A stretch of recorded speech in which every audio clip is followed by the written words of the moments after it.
This is Pak MMA's first live stream, and yeah, I thought I'd live stream this because it's fun.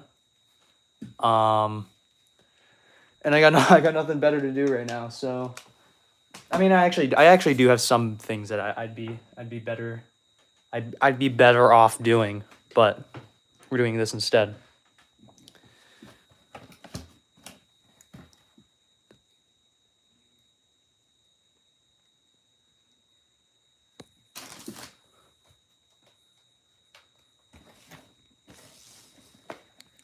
Hello.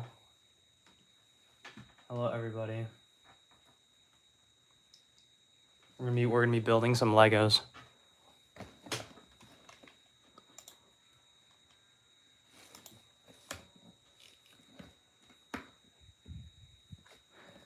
What's up, guys?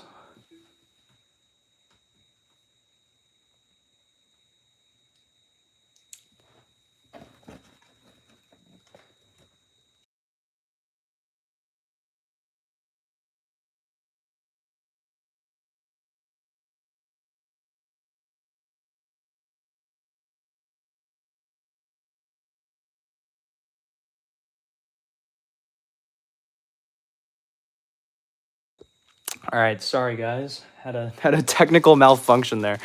We're gonna build some Legos today. So here's a whole bag of stuff. I don't know what's in here, but we got a bag of stuff. I think I'll make a poll. How do I make a poll? Dude, this YouTube thing, man. This YouTube thing's crazy, bro. Holy shit. Hey guys, I'm not at home yet. I'm gonna be How do I make a poll? I don't know how to do one of these. I don't know if you can. Oh, I figured it out. Okay, all right, there we go. All right, we're gonna do. Ethan, are you gonna do the Lego stream? He's doing it. All right, He did it, bro. let's do Mario Bautista versus Vinicius Oliveira.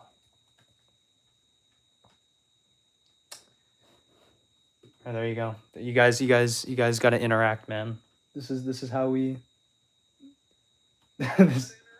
They got to interact, man. One person has picked Mario Bautista. Mario Bautista, bro. I believe in Mario Bautista. I think Bautista is pretty likely to win, honestly, but I know, right? I don't know. I like Vinicius quite a lot, so we'll see. I think they're both very good. They're both very solid.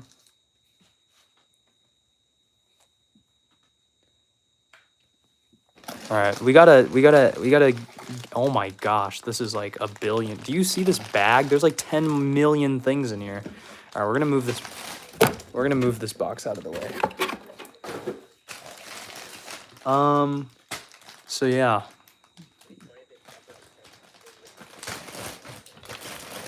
Nah.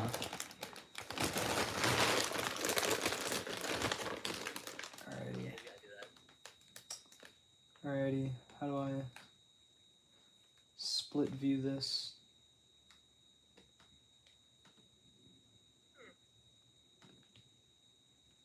There we go, booyah. We split viewed it.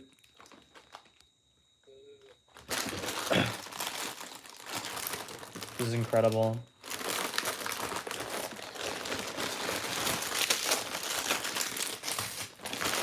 How's your guys' days been on this fine Friday? What is it? Friday afternoon now? Friday evening? Yeah.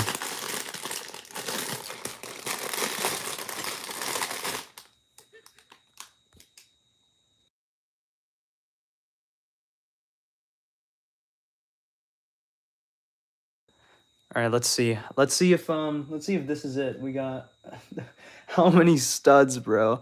I'm looking at the instructions to the left side of the screen. So, bear with me while I while I figure this out. the booklet of it, you just had like that. Yeah, these. Yeah. Should I just dump this entire bag onto the floor here? So, for those of you who are just now joining, I'm building this Lego set, the one that's in the thumbnail. So, but there's, I don't know. This is a lot more complicated doing it live than I thought it was gonna be. So, I don't know how to do this. We're gonna figure this out together. But in the meanwhile, tell me who do you think's gonna win, Mario Bautista or Vinicius Oliveira? It looks like everybody's picking. I can't tell if two people have voted for Mario Bautista. No Vinicius believers, guys. Nobody believes in Vinicius Oliveira, dude. People forget, man. Vinicius Oliveira, man. He's a monster. I am indeed a Star Wars fan. Oh shit, they figured it out. Very regretfully. Korean Power, yes, sir. Korean Power. When are you gonna collab with Matan? Dude, that's actually crazy that you mentioned that, because I actually do like watching Matan as like the videos are just so funny. Like after he did a bunch of collabs with like MMA fighters, dude, I've watched his like random one-off videos. They're really funny, dude. Vinicius is a fake Oliveira. I don't know, man. I think he's just as Oliveira like as any other Oliveira will ever be, you know? I am indeed a Star Wars fan, though, so I'm trying to figure out I really don't want to just like dump everything here, because this is not a lot of space. This is like my desk. So like I don't want to like. I'm not gonna yeah. Will I marry you? Sorry, man. I'll have to think about that one. I'll have to think long and hard about that one. Let's see. Dude, this is so tough, man. I literally can't think for myself right now. I'm trying to figure out what pieces I have to have for this thing.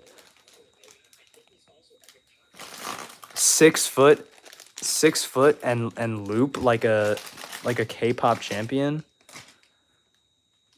What is loop supposed to mean? I don't understand what that means. Am I stupid? Am I not understanding the English language? I think this bag has the pieces that I need. I can't tell. Look. Sorry. I don't know why I didn't think. My brain is just scrambled right now because I'm trying to figure out what this is, dude. I've heard that apparently it is confirmed that Seokhyung Ko is out of his fight with Jacoby Smith, which is pretty tragic because I thought he would have been able to win. It's really unfortunate. Truly, truly unfortunate, dude.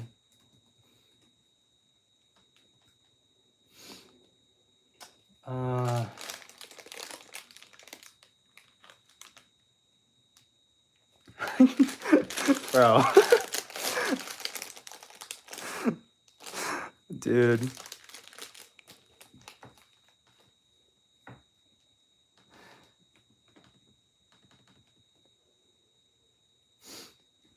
I'm sorry, man. I'm sorry.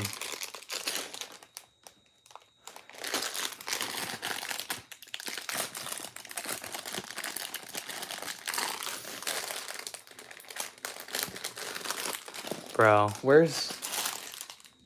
I can't think. Yeah, okay, finally. I found the bag with the pieces. Where do I live? I'm not going to disclose where I live, but I live in the US.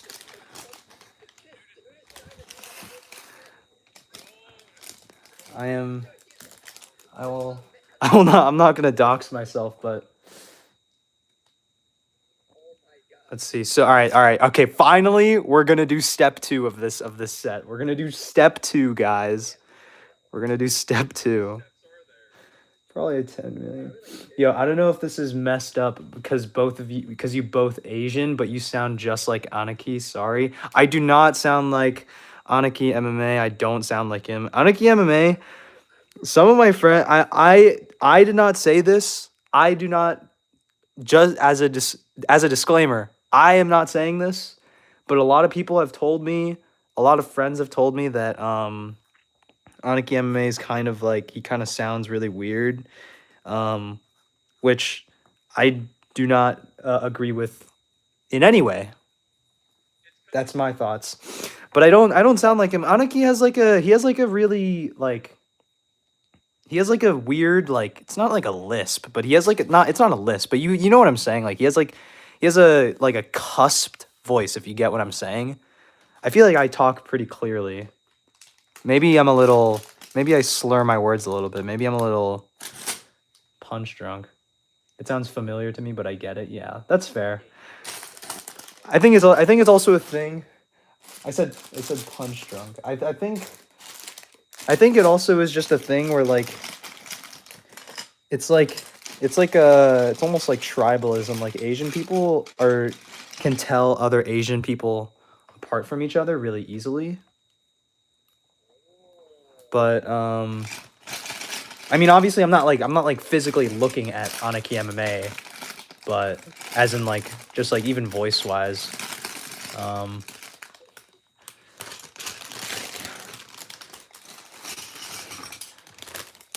I'm sorry, man. I don't know if I can marry someone on the basis of they like watching my videos.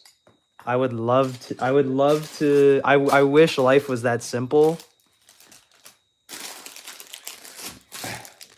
But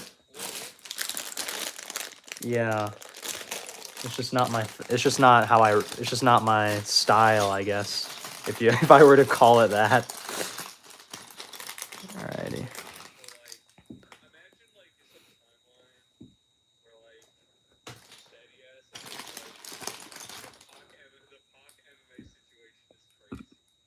the Pac The MMA situation is crazy. Pac MMA situation is crazy. Yeah, sure.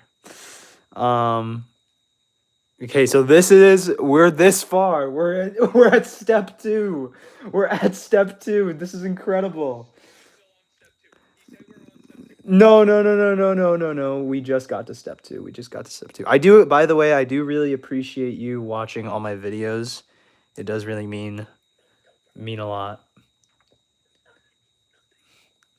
We love yeah, cuz like I'm trying to like the Fiziev Roofie video was probably like the most like time efficient video I've ever made, like cuz I made that video. The way that I usually make my videos is I write a script, like I do probably like a day's worth or so of like film study, and then I write a script usually during or like the following day, and then I make the video.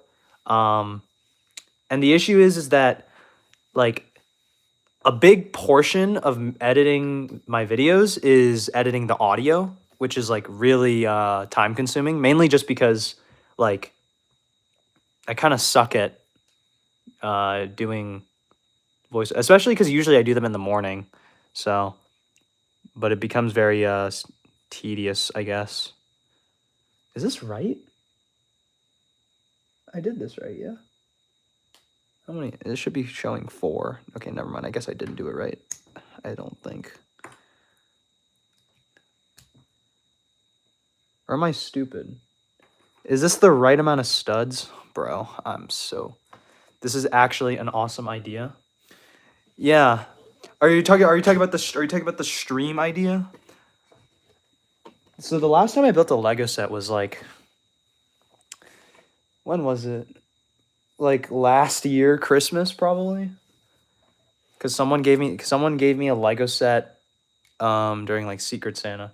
Yeah, for the stream idea, thank you. I appreciate it. I mean like I bought this and I was like I might as well, you know, have a chance to talk to like, and cuz this is like a thing a lot of MMA YouTubers do, right? They like they're on stream and they talk to their audience, and I thought this would be fun. So, it's pretty chill. Yeah. Is this right? Dude, I'm tweaking out, dude. Is this right, bro? I swear this should be one. I'm gonna have to count it out manually. Hold on. 1, 2, 3. Bro, this is 5 studs, 6 studs, 7. Bro, I can't. Oh my gosh, I can't count. 10 studs.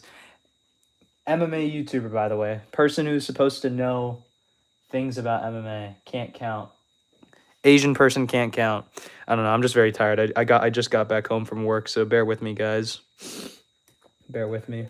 Bear with me. 10. So there's 10 on this. There's 1, 2, 3, 4, 5. There's 10. Okay. All right. I got it. I figured it out. I'm not that stupid, guys. Yo, I just realized you're about to hit 2,000 subscribers, dude. Yeah, we are about to hit 2,000 subscribers soon, which is pretty awesome. My friend is suggesting that I do a giveaway, which I don't see how that would be possible. Not that how that would be possible, but You won it. not that how would that be possible, but rather I don't think that many people want a giveaway. You could like for Walmart get like those figures that you said to you. True. All right, there we go. Bro, dude, I'm sorry that this part of the stream is gonna be so boring because I'm like not in the zone yet. Thoughts on Bautista versus Oliveira? I was talking to some of my friends earlier today who are fellow hardcore fans, and we were thinking about it a lot. I was thinking about it a lot. The thing is that I really want to trust Vinicius's finishing ability, and I haven't watched enough footage. I haven't rewatched footage. Obviously, I've watched Mario Bautista a lot. I've watched Vinicius Oliveira, but where predictions come into play is when you rewatch footage and you have to imagine, and you literally have to imagine the two fighters fighting each other and how they would interact. That's kind of how I look at it most of the time. And with Vinicius and Bautista, I really want to trust Vinicius's finishing instincts, but he hasn't really finished anybody of note. Sopaj is all right, but he hasn't finished anybody that I would warrant you get what I'm saying? He hasn't finished anyone crazy like that, but he is very good. I think Vinicius, not that he's very good technically, but he is very he's a dark horse. He's a dark horse, man.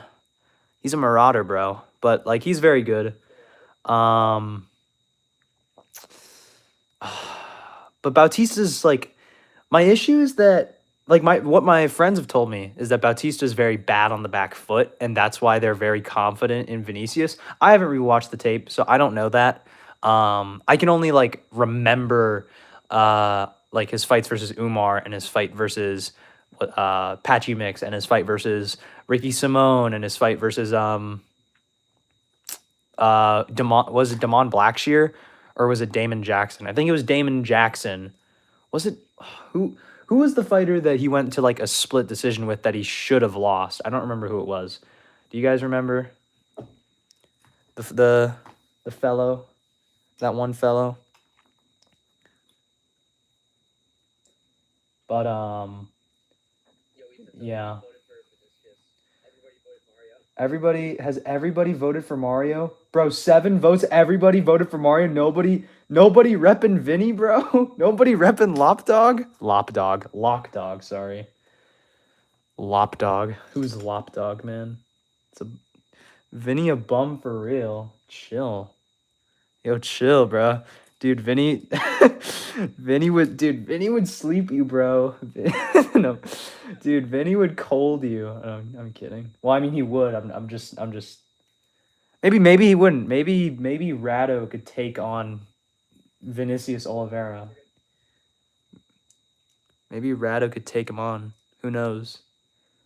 I think he has the potential. I think it makes sense for in that way. You love Legos, yeah. I'm sorry. This is not like appealing to look at. Like this is not what's fun about building Legos. I'm trying to build this on camera so that you guys can see, but it is kind of tough. So bear with me. But eventually, when we start adding like these fun pieces to the set, it'll look a lot cooler. Trust me. I feel like Mario will just cardio all over him and win a decision. But honestly, I could see Oliveira knocking him out brutally in the first round. I agree. I think that's so what I thought is like I don't trust Mario. I don't trust Vinicius's finishing ability to the same degree that I trust like Bautista, because Bautista doesn't have like amazing footwork. Like he's not like I tried to explain this to my friends. Like he's not like a like I'm gonna use the most obvious examples here, but he's not like a Conor McGregor who throws first and then phases out and then comes back in. Mario's just kind of like he will move as he throws. He's just like moving all the time. Like he's just active.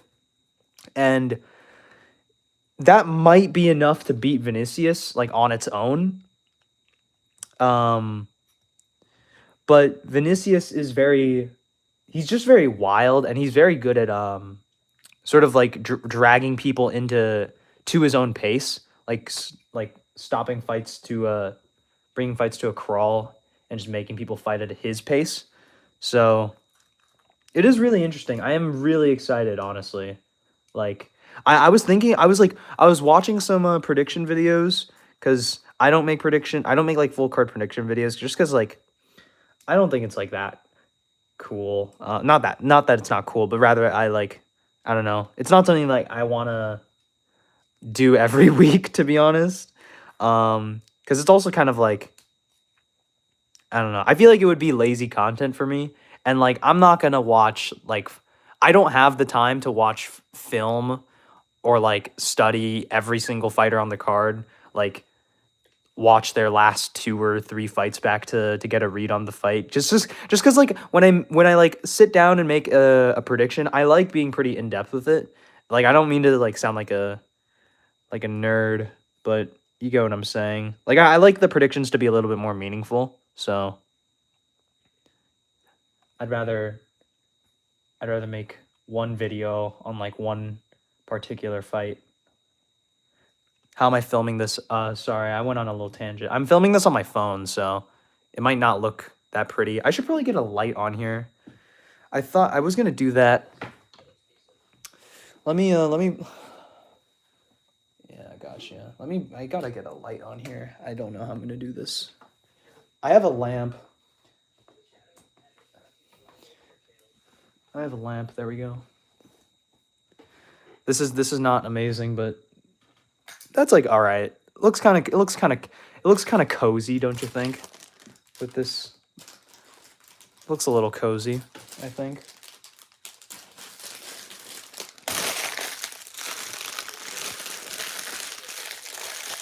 Bro, this is crazy. Nobody repping Lock Dog? Really? Nobody repping Lock Dog?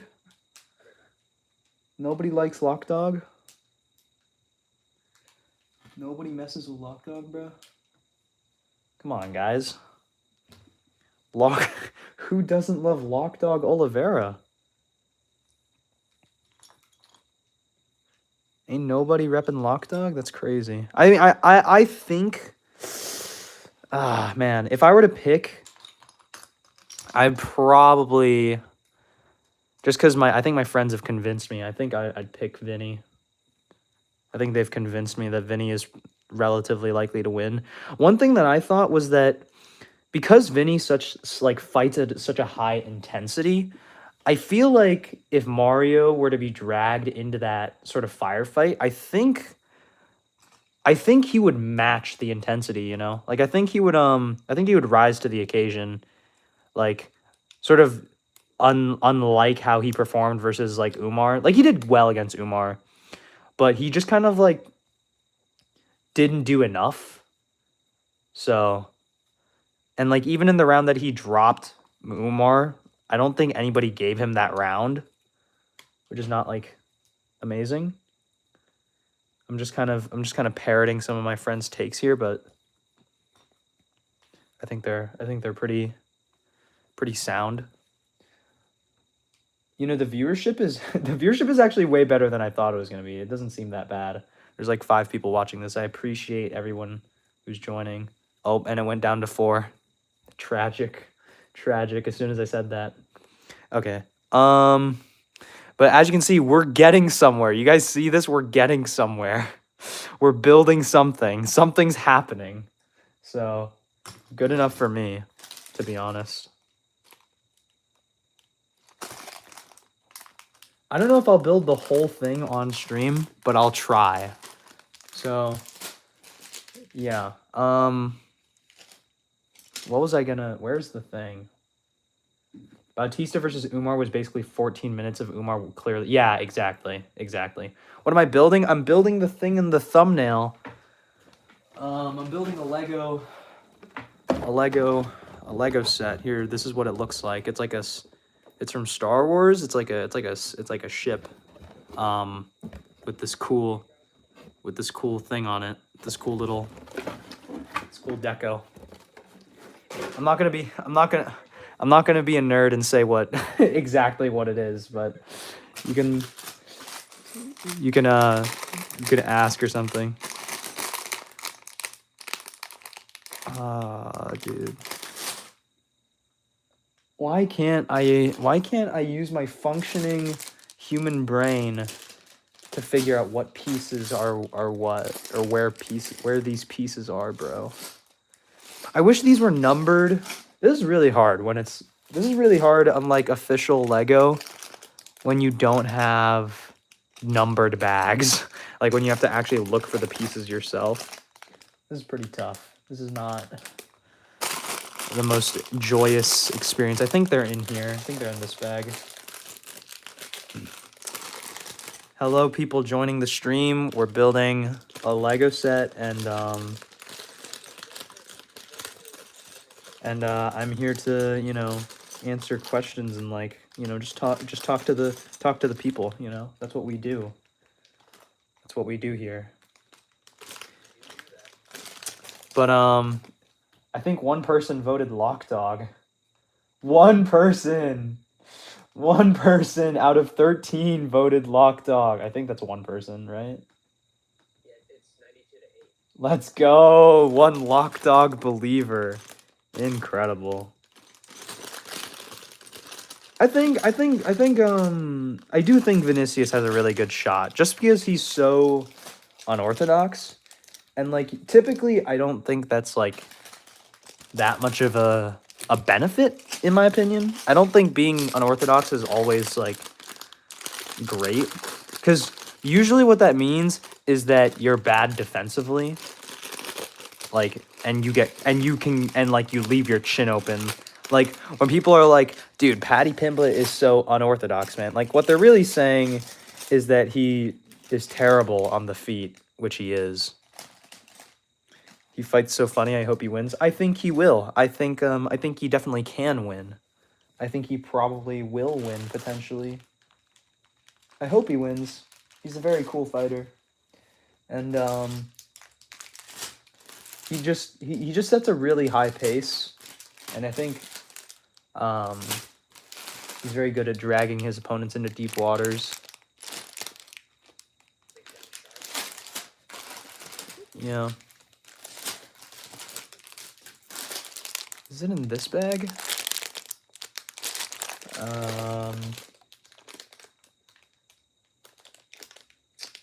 I saw some people saying that Oliveira is like a mini Yuri Prohaska, and I see it. Yeah, but he doesn't have the finishing ability is the only, like, main difference. I saw a video of someone, like, critiquing that take of, like, people calling him a mini Yuri, which he kind of is. Like, he kind of is like a mini Yuri, but he's not entirely the same, I guess. That's a pink piece. Is that pink? That is pink. I don't know where the pink piece is coming from, though. I guess I should lay it out. Looking for a 4x2. Oh, it's 14 to 1. Unfortunately, don't. It's getting worse. Guys, we need some lock dog believers in the chat, guys. Come on. Believe in lock dog. I think but yeah, I do think he has a good shot. I think lock dog is very good.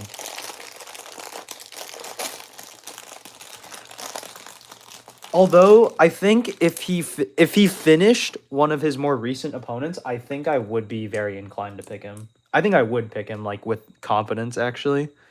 But it's just kind of hard without that same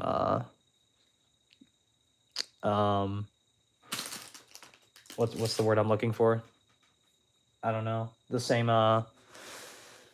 guarantee or sort of like reinforcing of that idea that like he's like a really good finisher.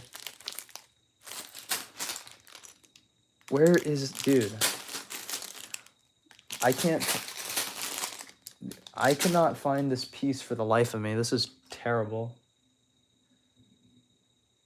All right. This is amazing.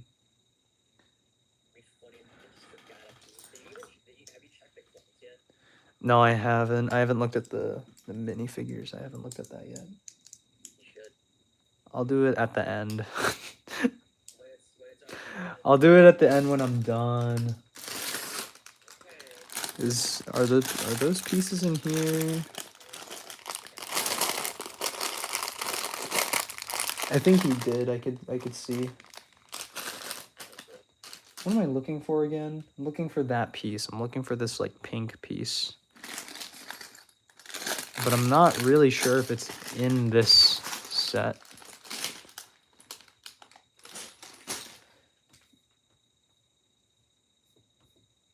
It's literally pink. Just dump everything on the table. Bro, I don't want to raw dog it, man. I don't want to. You know what? Fine. You're right. I got you. Fine. Oh, wow. Look at that. I found the pink piece. Look at that. Here's the pink piece. There's what we were looking for. Put it on this side. So, and am I gonna regret this? I feel like I'm gonna regret this. I feel like I'm gonna regret this greatly. I have a feeling. It's alright. We ball.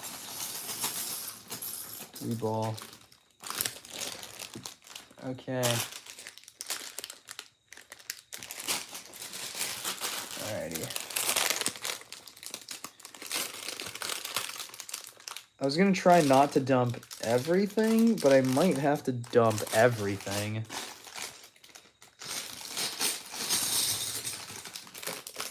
This is just incredible.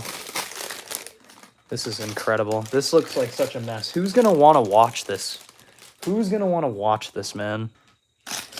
I'm glad that 10 people have liked the stream. I don't know if that actually does anything, but I appreciate those who did. I don't know what that does. Maybe it means that more people will check it out. I don't know.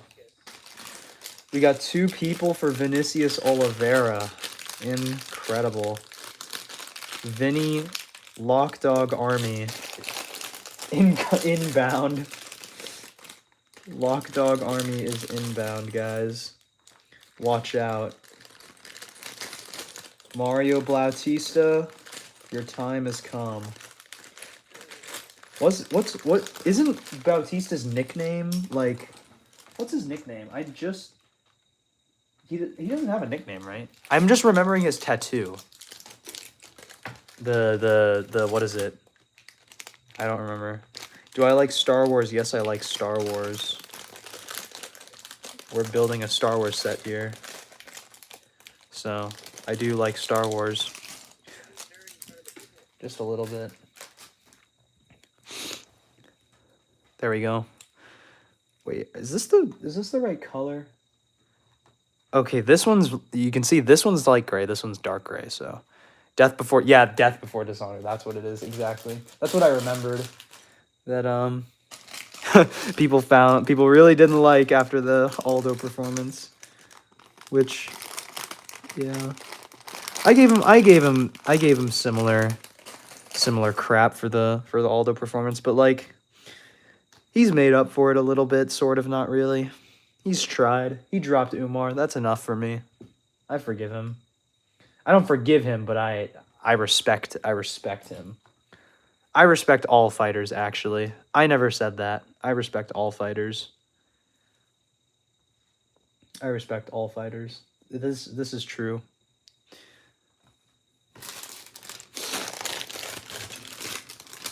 All right, and then we put on this big plate here onto the bottom. I'm gonna put these in the corner because they're more obviously, like, and I don't want them to cover up everything. I don't know why, like,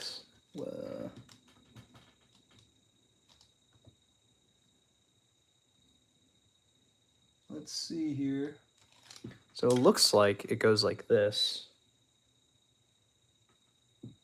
And then we need one that's, we need this one. Awesome. And we need this one, I think. Yeah, sick. I was only upset about Jose losing to Mario because it was a clear robbery, in my opinion. I don't really hate Bautista because of it. You gotta do what you gotta do. Yeah. Yeah, that's fair. I mean, I don't know if it was I honestly, like, I wasn't, like, of that opinion. I don't remember if I was of that opinion. I think I probably was, just because I was not happy with Mario's performance, but, like, I like, in the moment, I was like, yeah, this is gonna be, like, tough to be robbable. Like, this is gonna be tough. It's gonna be tough to get the nod from Aldo, just because he spent so much time. It was very similar to the Marab fight, and what I mean by this is, like Aldo spent too much, just like a little too much time up against the cage, and then when he was out in space in the striking distance, like within striking distance, like, he just didn't do enough to close the gap, you know? So, like, close the gap as in, like, be ahead. So it was like, I was like, yeah, it's kind of hard to score that fight for him, you know, in that way.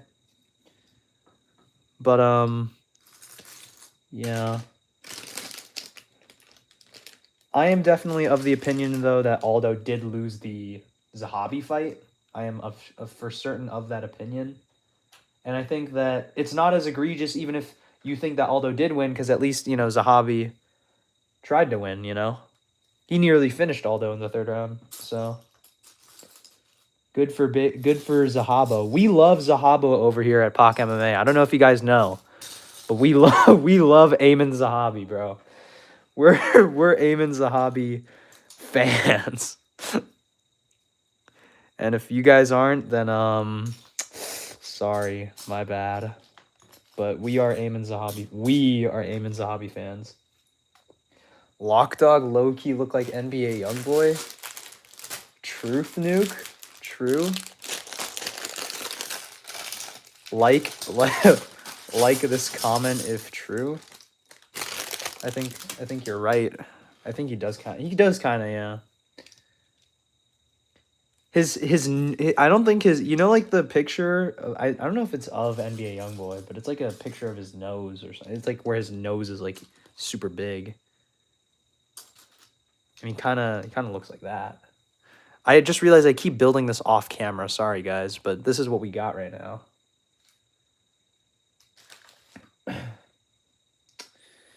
And we got two more thingies.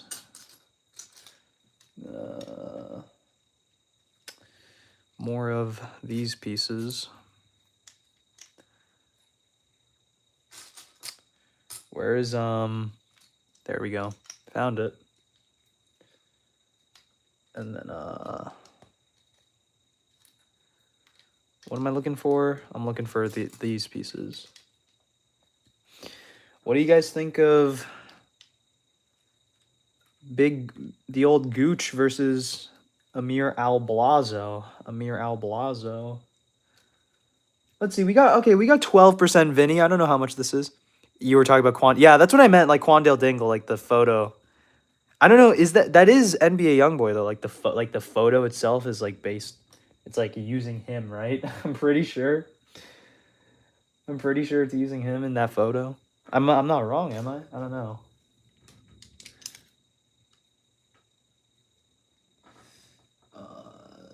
What are we looking for? We're looking for these big like piston pieces. Don't know if it's in here. It might be in here. No. Oh, it's definitely in here. We're almost an hour into the stream.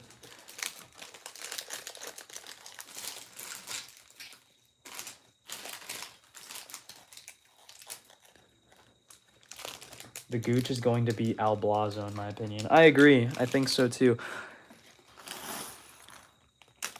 I actually haven't seen not Amon. Why did I say Amon? I haven't seen Amir Albazi fight live since he fought Alessandro Costa.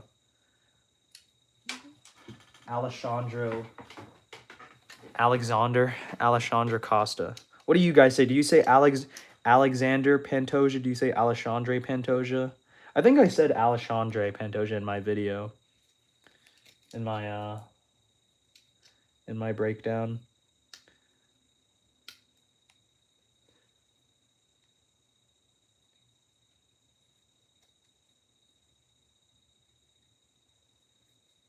Okay, it tells me not to push these all the way in until step 227. That is ways away from now. Ways away. All right. I keep building it off camera. I'm so stupid. I feel really dumb. I do not mean to build it off camera. No idea how to word my pronunciation. Sorry, man. I remember on my, I think it was in my, what exactly is MMA wrestling video, and this one dude commented and was like, I can't take your opinion seriously if you're pronouncing Marab's name like this. And it's like the one time I say his name in that video. Like, it's just like a one-off thing. Like, I just mentioned his name. And then the dude's like, yeah, your opinion's like fake. Because I think I pronounced Marab's name like Marab Dwavishvili. Like how people used to say it. Because I didn't say like Dvalishvili. It's like, it's like tomato. Like, I say it right and I say it wrong sometimes. Like, it doesn't really matter. And like I was like, dude, you're just looking for something to complain about. It was very funny. Honestly, I don't really care about like negative comments because at the end of the day, I make these videos for fun and everything else is secondary. But I do not like it when people like straight up lie about things that I say. Like, that's annoying. Yeah, Deshalavili.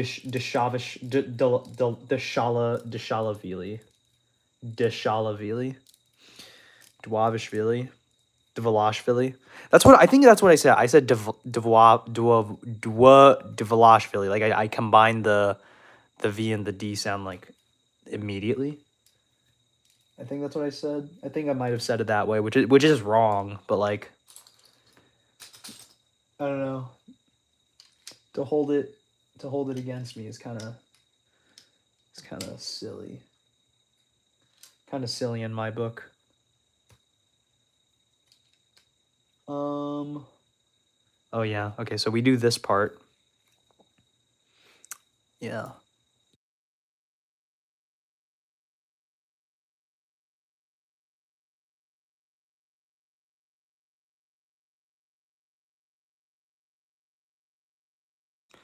Alrighty.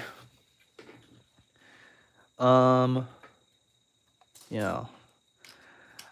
Oh yeah, I was saying earlier about the Apex card. I was very excited for it because I was looking at it and I was like, "Dang, Mikhail Oleksiejczuk is on here." I forgot who else, but that was I just remember like I was watching a prediction video and like I completely forgot he was fighting on this card. So that's really sick. Like it's a pretty stacked Apex Fight Night, all things considered. Like the last one wasn't so bad either. The hell, bro? Dude, we're building Lego. We're building Lego sets right now. We're just talking MMA, very hard working. I appreciate it. I don't really know what I'm working hard at, but I mean we're building Legos and that's it's lovely. Someone told me to dump everything on the table, so we dumped everything on the table. And it honestly has kind of made things easier, so it's nice. Jailton Almeida, yeah, and Rizvan Kuniev, yeah. An octagon? Oh, we're not building an octagon. I mean, that'd be kind of cool, actually. I'm sure someone's made that into a Lego set, like a custom Lego set. That'd be actually kind of fire. Maybe we'll do that on stream one day. We'll build a Lego UFC octagon. That'd be kind of tough. Thoughts, chat? That'd be kind of awesome. That'd be kind of sick. I don't know if there's a 4x1 tile in here. I might have to find it in one of these other bags. Is that a dark gray one? It's a light bluish gray one. Let's see. It's not in this one. Is it in here?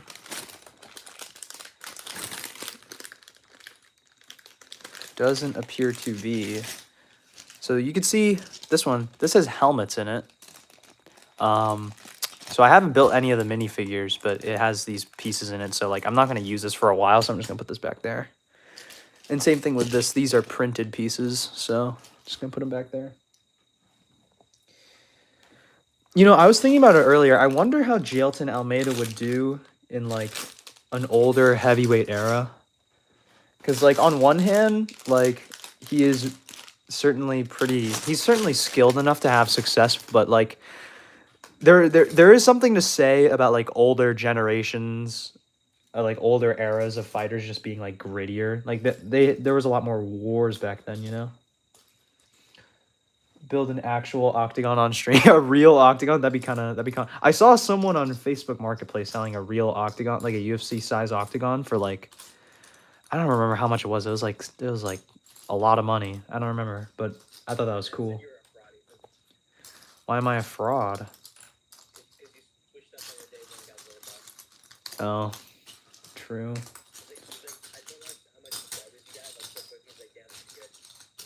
Yeah. Horiguchi is so fast.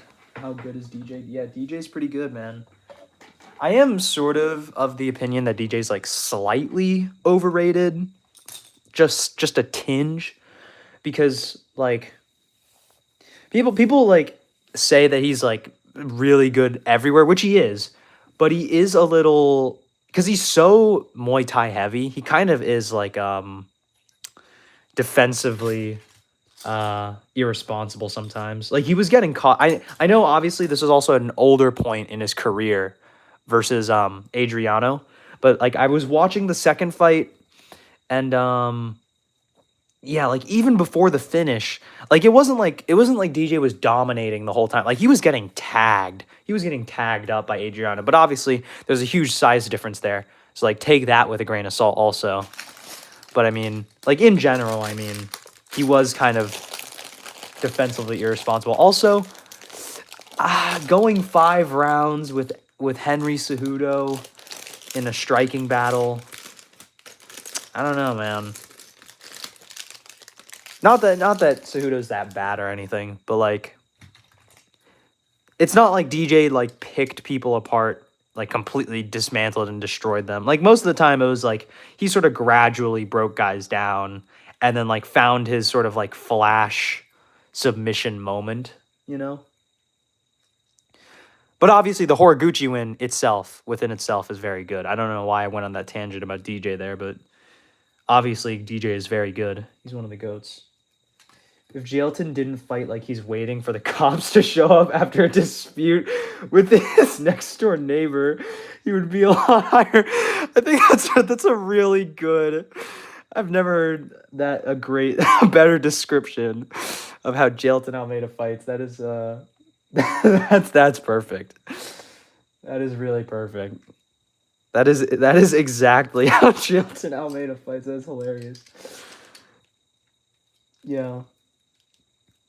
Yeah, that is hilarious. I think Almeida's dude, if Almeida just like thing is I think he gasses usually after like the first takedown or so, or like the second one. He's like gassed. Which is like you can't be. How are you like the one athletic heavyweight and you're still gassing, man? You're a grappler too. Like you're doing what you're good at and you gas, man. Come on. Like getting the come on, man. Grit through it a little. Maybe this is just a BJJ base fighter issue, perhaps. You guys think? Oh, we got 9 people on the stream. Incredible. You got Charles or Max, and also will there be a video?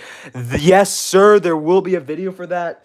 We are doing incredible research for that video. I am so excited for that matchup, mainly because even just thinking about it now, like it is, I am so 50-50 on it because, like, frankly, Max has never been tested by a great grappler, and Charles has never really fought. I saw this is something that someone said on a video that I saw, and he was like, basically neither of them have fought fighters with their styles, with each of their respective styles. Which obviously they fought each other, but they didn't really, they didn't really fight each other.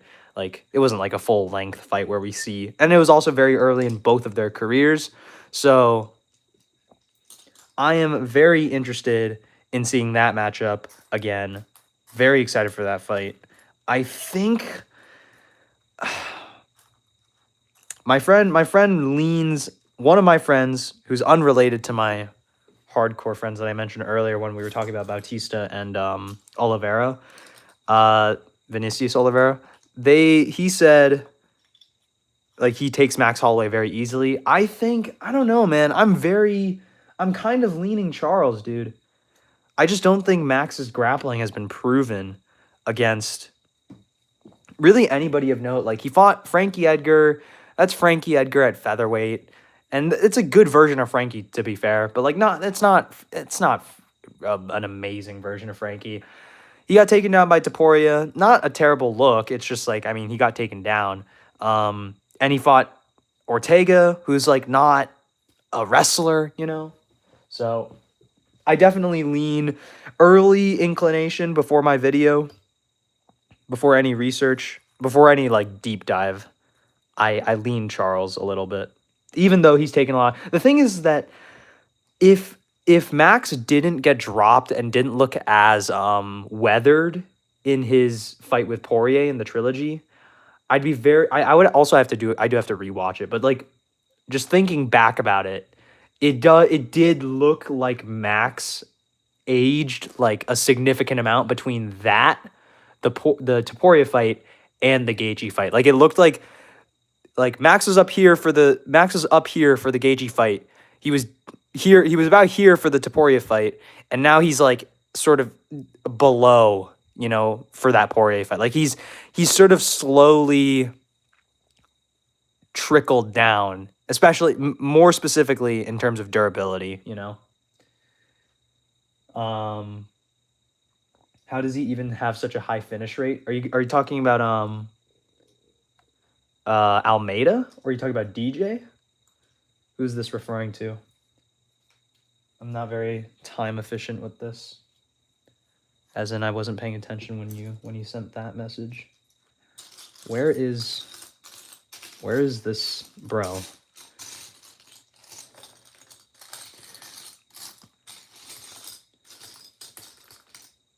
Where is this piece, man?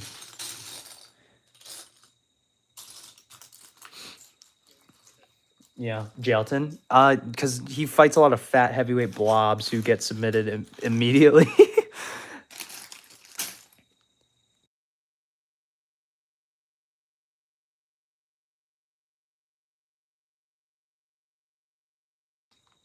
Yeah.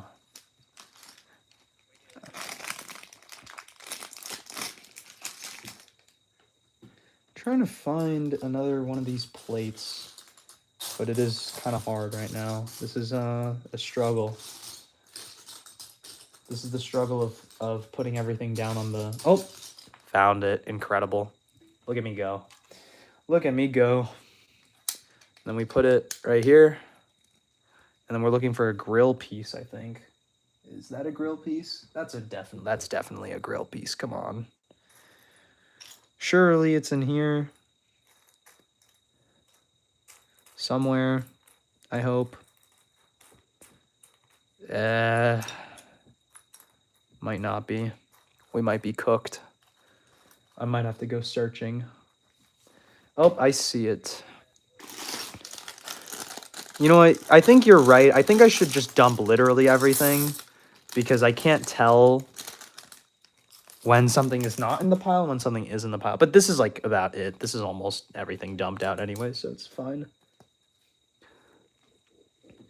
Do you guys have Tom Aspinall or Cyril Gane in the rematch?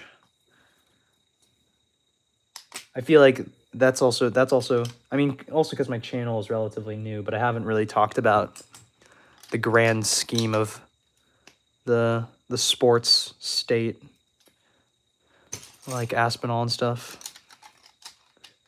It's kind of crazy to think that I started my channel after, what was it, 322. We have done very well. We have done very, very well. All right. Look at that. It's looking nice. Look at that. It's looking nice and tiled off. Look at that. That looks nice. At least kind of. Kind of looks nice. I think that's how... Yeah, that's how I'm supposed to build it. Yeah, cool. All right, we'll leave that there. Gane will win because Aspinall is blind now. True. Truth nuke.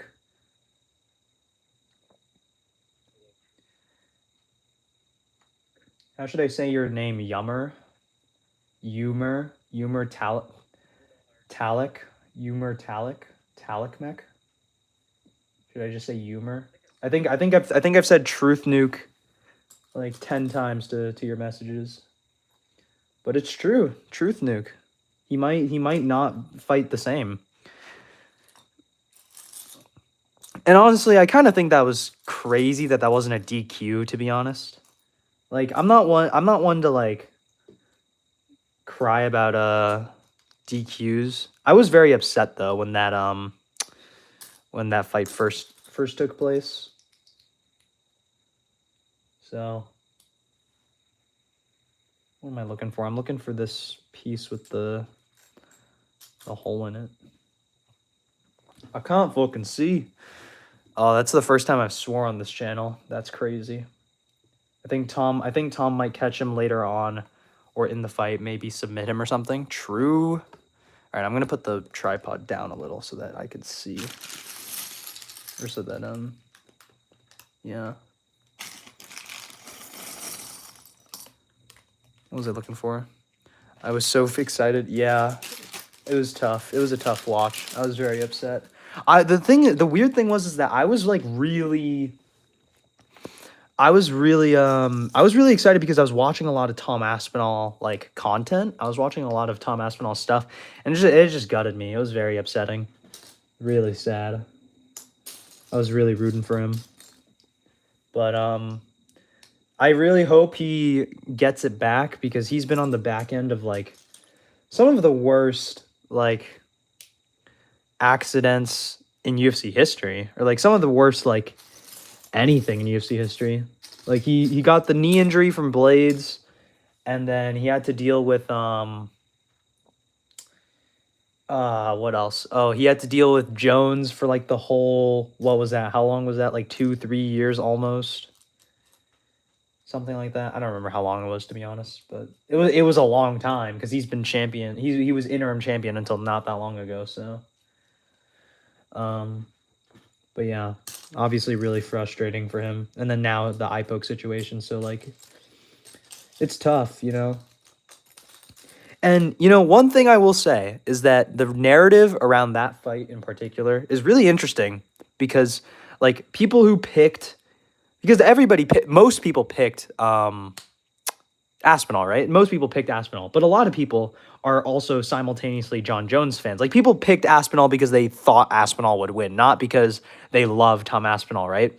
So when Aspinall basically didn't perform at all, but when he started losing, you know, he lost the round. When he started losing, everybody sort of flocks to this idea that, like, he would have lost the fight and that, like, John Jones owns him and, like, all this sort of stuff. Like, and that narrative, the culmination of that specific narrative is very similar to what I'm seeing people are saying right now about Diego Lopez versus Volkanovski 2, where a lot of people are like, oh, Volk is like boring now, and like, oh, like Volk doesn't finish fights anymore, and like, oh, Volk is just like just like trying to do just enough to win and stuff. Like, the people who are saying those kinds of things are people who picked Diego Lopez and like are essentially just salty about Volk like winning and them getting their pick wrong.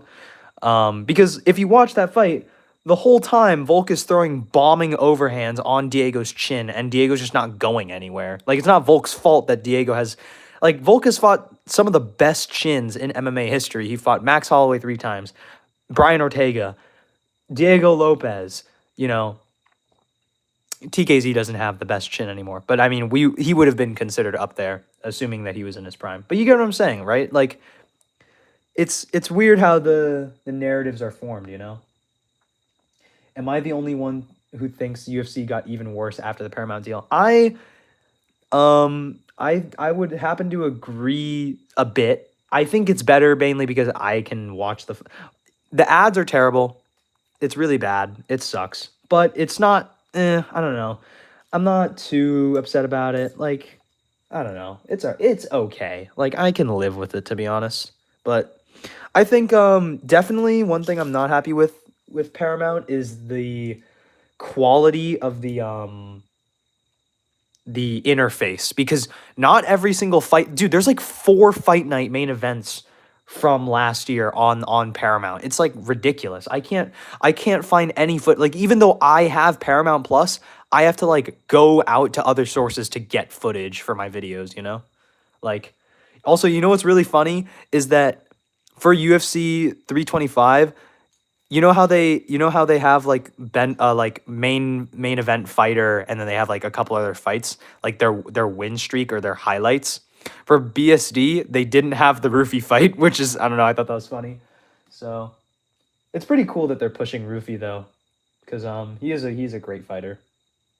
I am excited to see how high he goes. Yeah.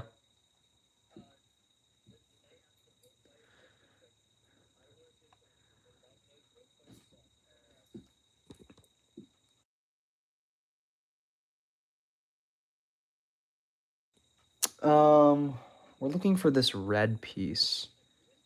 Is it red? Is that red? Yeah, the quality of the fights. It's rough because there isn't a single heavyweight in history that I would pick to beat Aspinall, but he is crazy unlucky. Yeah. My goat Pinto just snapped his arm too. Yeah, that was rough. Diego's made of titanium or something. Volk is not boring. Lopez is a reactionary-based fighter. Exactly. Styles make fights. If you make a mistake, Lopez will punish you. Serial gay. Yeah, true. Another truth nuke. So by the time that I had like had my thoughts on UFC 325, I was gonna make a recap video, but I didn't. But like Lopez, like I and many other people were of the opinion that Diego Lopez was a future champion, right? And he still very might well could be. He has all the tools in the world. Diego Lopez is going to be, I think he will end his career as potential man. I think he will end his career as potential man because he has all the skills in the world. Not all the skills. That's a lie. Let me pump the brakes there. He doesn't have all the skills. He has all the tools in the world to become a champion in this sport. But he's just not, I don't know if he's not smart enough. I think it is just he's not smart enough because, like, literally, like, what he needed to do in the Volk rematch was kind of like it was like a good game plan, but it wasn't a good game plan for him because like I don't know if you guys understand this. Lopez is a simple man. This is true. Like I don't know if you guys understand this, but like as a fighter, as a grappler, as a competitive athlete,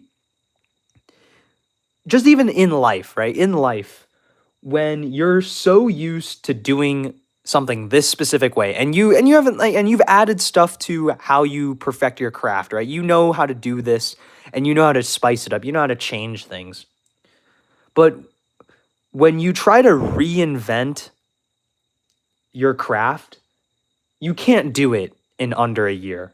You can't do it within a year. It's just impossible. And that's what Diego tried to do for the Volk rematch. And it was like a half-baked version of Islam's game plan versus Volk, the second fight, let's say. Like, it was like well, I mean, Islam doesn't switch stances, but like be kick heavy, like be rangy and like use kicks and like switch stances. And like what he really needed to do was commit to his style and just not give Volk any respect. And he just didn't do that. And like instead he opted to take the game plan of a more technical fighter, which he is not. Lopez is not a technical fighter. He has heart, he has grit, he has a chin, he has cardio, he has power. He's not a technical fighter though. He can't make adjustments on the fly. At least not in the same way as other people, you know? It's not the same. Like, he tried to beat Volk in a point fighting battle. Yeah, exactly. Like, Lopez tried, like, that's a good game plan for someone who isn't Lopez, you know? Like, someone who is good at kicking, and someone who is good at, yeah, someone who's good at kicking, and someone who's good at head kicking, and someone who's good from southpaw. That's not Diego Lopez, right? But he tried to do that against Volk. Like, that's the issue. Is that that's another thing. Is that like you can have a game plan that is correct, but you're not a capable enough fighter to execute it. And that's sort of like, I don't know. I can't think of another example of a fighter ever ever running into that issue. But that was sort of my thoughts on Diego Lopez versus Volk 2. And yeah, in a way, I'm kind of disappointed in Diego Lopez because like I was super high on him, and I was very good at predicting his fights too. I think I've predicted every single one of Diego's fights right. So Volk is an agile cannonball that orbits around the octagon. This is true. He is indeed a cannonball. Pimblett is a crap wrestler, and I think that's a problem in the top of the division against guys like Armin and Charles. But I would never tell Justin Gaethje to try and exploit that weakness. Exactly. Like you wouldn't. I mean, in that instance, it's not that Gaethje has to exploit that weakness. It's that Gaethje has to take advantage of Pimblett not being good at wrestling, and rather that he just like is able to stay away from him and sort of like be a little bit more reckless on the feet than he were to be against someone who is really good. I've seen enough Salkild versus Islam in the White House. True. I think Salkild's very good. I kind of want to see him fight like real competition. That's the issue, guys. People are gonna clown me for the roofie Fiziev prediction, but I think it was a good prediction, guys. I thought it was good. But anyway, but like you gotta think like, at what point does a fighter's performance trump their competition level? That's a fine line predictions have to struggle with, because you'd think that certain fighters have enough experience, to beat X fighter because they don't, whatever have you. What I was saying is that Patty is bad at defending takedowns, but Justin is not. Oh, yeah. I get, yeah, for sure. I thought you meant like offensively. But yeah, no, I agree, for sure. Exactly, same thing. Same thing with Lopez. Southpaw kicks are not his thing, for sure. And like the weird thing is that he was having success with, bro, let me just chill out. Bro, Lopez was having success with calf kicks from Orthodox, right? That was one of his biggest successes in the first fight. Like that was one of his biggest things. That was practically his only weapon from range, from distance versus Volk. And what does he do with it in the second fight? Basically, barely uses it. Sorry, I will build the Legos. I'm trying to find this piece though, so give me a second, dude. I'm trying to find it. Look, I found it. There we go. Come on, leave me alone. Most nerdy and most sloppy.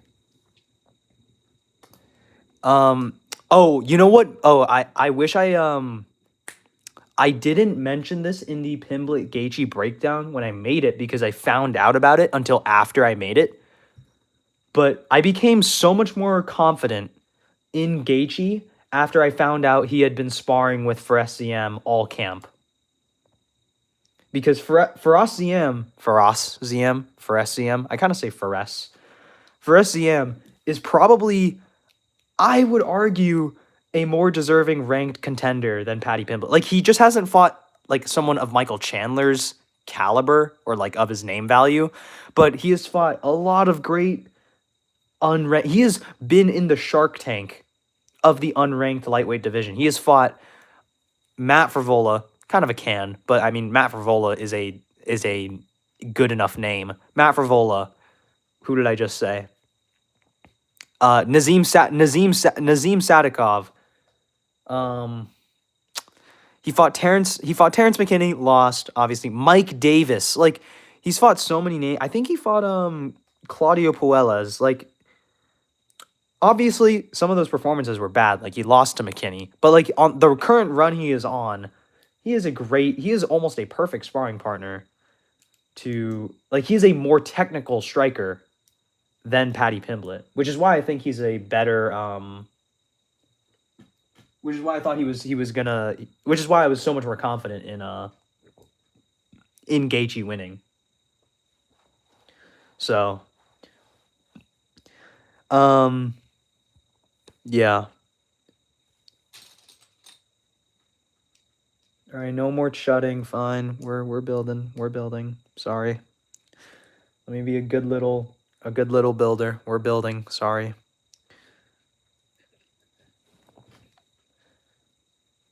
Most nerdy and most sloppy. Oh yeah, Sandhagen and what's his name? Gaethje. Don't know why I forgot his name. Rufus. Big Rufus.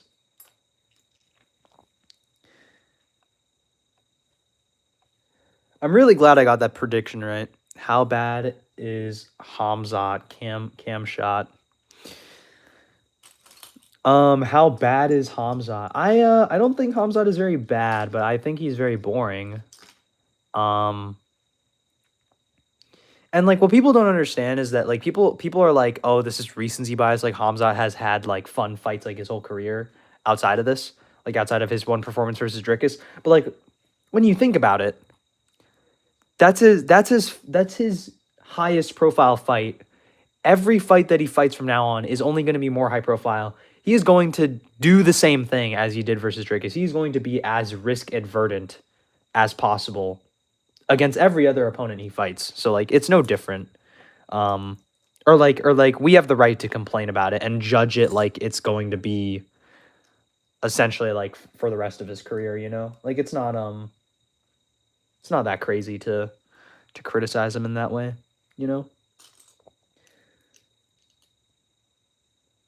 Sorry, this is true. This is true. Yeah, go watch wrestling. The people that say like the people that say like go watch, like dude, the people who say those things, like even like professional fighters, I don't think they've ever watched pure wrestling, because pure wrestling is high paced and high octane. I like that phrase now, high octane. But like it's very, intense. It's not the same as like MMA smudge grappling. It's not the same at all. So yeah, if it's MMA, mix it up. Exactly. It's not even about mixing it up. It's just about trying to finish the fight, Not even finishing, it's just being effective, Or like using your time valuably. Like using your control time effectively. Like we saw with the Gooch, Like we saw with the Gooch. The Gooch used his control time very effectively. Like versus Zulu. Like, cause like, think about this. Obviously Ryzen is specifically biased. Like they're somewhat, hopefully their officials are not entirely biased, but they are obviously biased towards Kyoji Horiguchi, right? They're obviously biased in some kind of way. But if you watch his fights with Pettis and Zulu, he is still working effective ground and pound to not get stood up, because in Ryzen, if you guys don't know, when you're just holding someone on the ground, you get stood up. You get a timeout or whatever. Not a timeout, but you get stood up, and it doesn't really count for much of anything. So yeah. That's why I criticize guys like Hamzat who don't really use like effective control time, What was I doing? I need to find this slope piece, wherever it may be.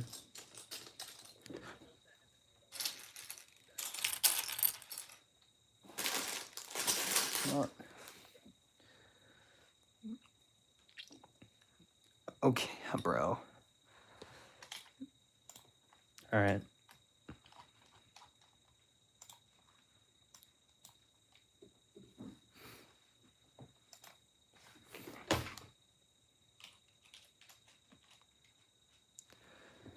I be glazing, but people forgot, man, DDP was dominating.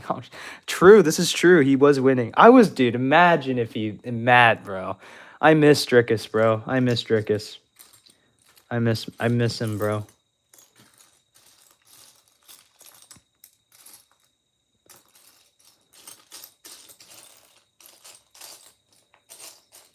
Dude.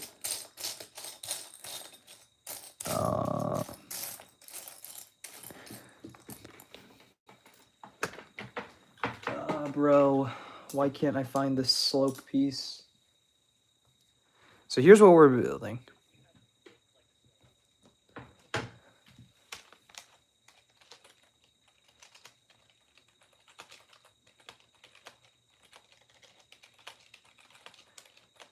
Amber, you need to vote for Vinny. Nobody's voting Vinny, bro.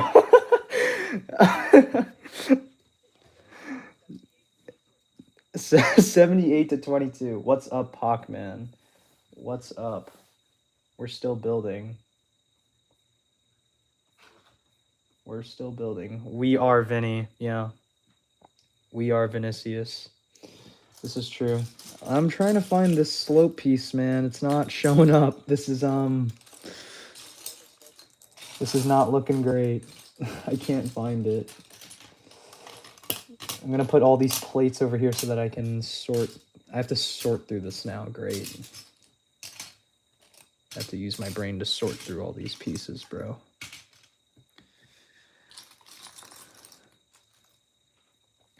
Vinicius Jr.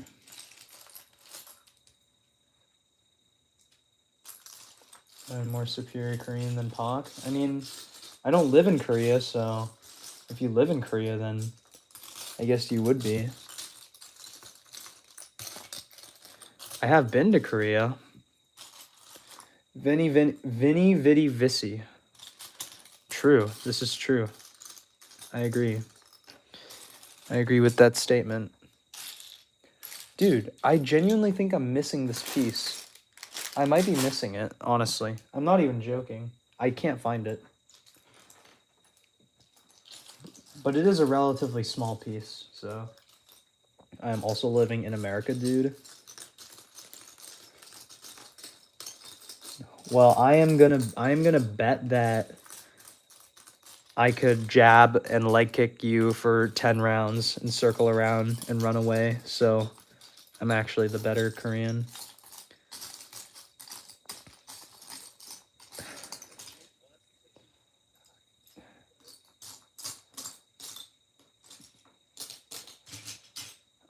Dude, where is this piece, man?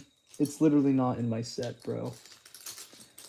I am tweaking. I am tweaking right now. I don't find. Oh, there it is. Oh, there it is. It's not in focus. The camera's not in focus, but there it is. Wow. Can I pop over? What does that mean? Any hot take on BTS stands? I'm not a part of that culture. As in I don't condone that culture. I don't condone any kind of idolatry. Here on Pak MMA, we do not condone idolatry.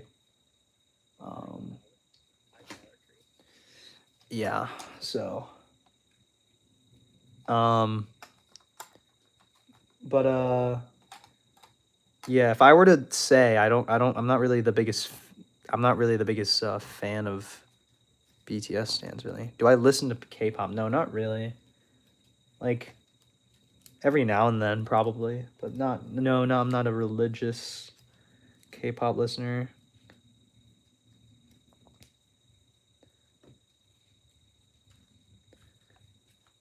Free mind. We are free mind. What does that mean? Bautista is a bit of a top 10 gatekeeper, very gritty, no nonsense fighter. I got Vinny though. True. My Korean is like okay. It's not amazing. I'm trying to get better so that I can book an interview with Seokhyung Ko Seokhyung. My entire personality is not being Korean. It's just what I base my channel on. A lot of Koreans are very prideful. Dude, a lot of Korean unks in my comments were like, yeah, Koreans are very what's the word? It's not nationalist, it's like national pride. They have a lot of national pride. I'm not gonna debate you in Korean. I don't know what we would debate on. I don't. Patriotism. That's patriotism. I don't know why I didn't say that. I was trying to think of like what specifically the guy in the comments said. So, but he said national pride, which is patriotism. I don't know why I couldn't think of that, but we got a brick. We got to make another one of these, I think. We got to make another one of these. What? Poopy fundamentals?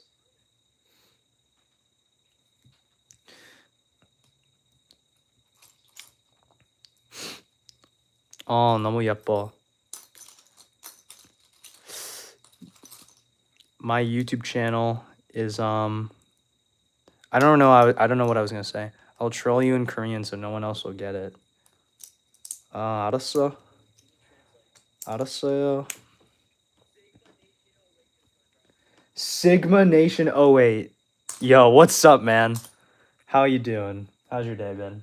Here's this brick. So we are building. So this is the current progress right now. And the thing in the thumbnail is what we're building towards. Hopefully I could do it. Finish it. At this rate, we're definitely not finishing it on stream. I will try. I wonder if you guys would be interested in full card prediction breakdowns. I said that earlier, like that I don't do them, but if you guys are interested, maybe I will do one for like a card or two. Doing good. You got Ninjago figures. I actually did pull one out. I'm not a Ninjago fan personally. Where did it go? I had one here. He's like broke. He's not broken. He's like missing a piece. Where is it? I don't remember where I put him. Oh, he's right here. I got this. Cause I like just started like sorting through some of my old Lego stuff. What's my occupation? I am not telling you my occupation. Sorry. But I have a job. Who's some fighters you'd think are locks to be champ by the end of 2026? I personally think it's Mobsar beating Murphy and Volk. Ooh. Yeah, Jay. I think this is Jay. Yeah. Because he's blue, but I don't know what version this is, but he's bald. He doesn't have a hairpiece, but this is what I have. But I've been digging through my old Legos trying to find stuff. Mean Machine is coming. Yes, sir. We love Steve Garcia. I think fighters that are locks. I don't have any. I'd say Volk is a lock in my opinion. I think he beats Mobsar. I think he beat him. When you doing an Alexandra Topuria matchup or analysis, sorry. I actually was just talking about Alexandra Topuria earlier today, but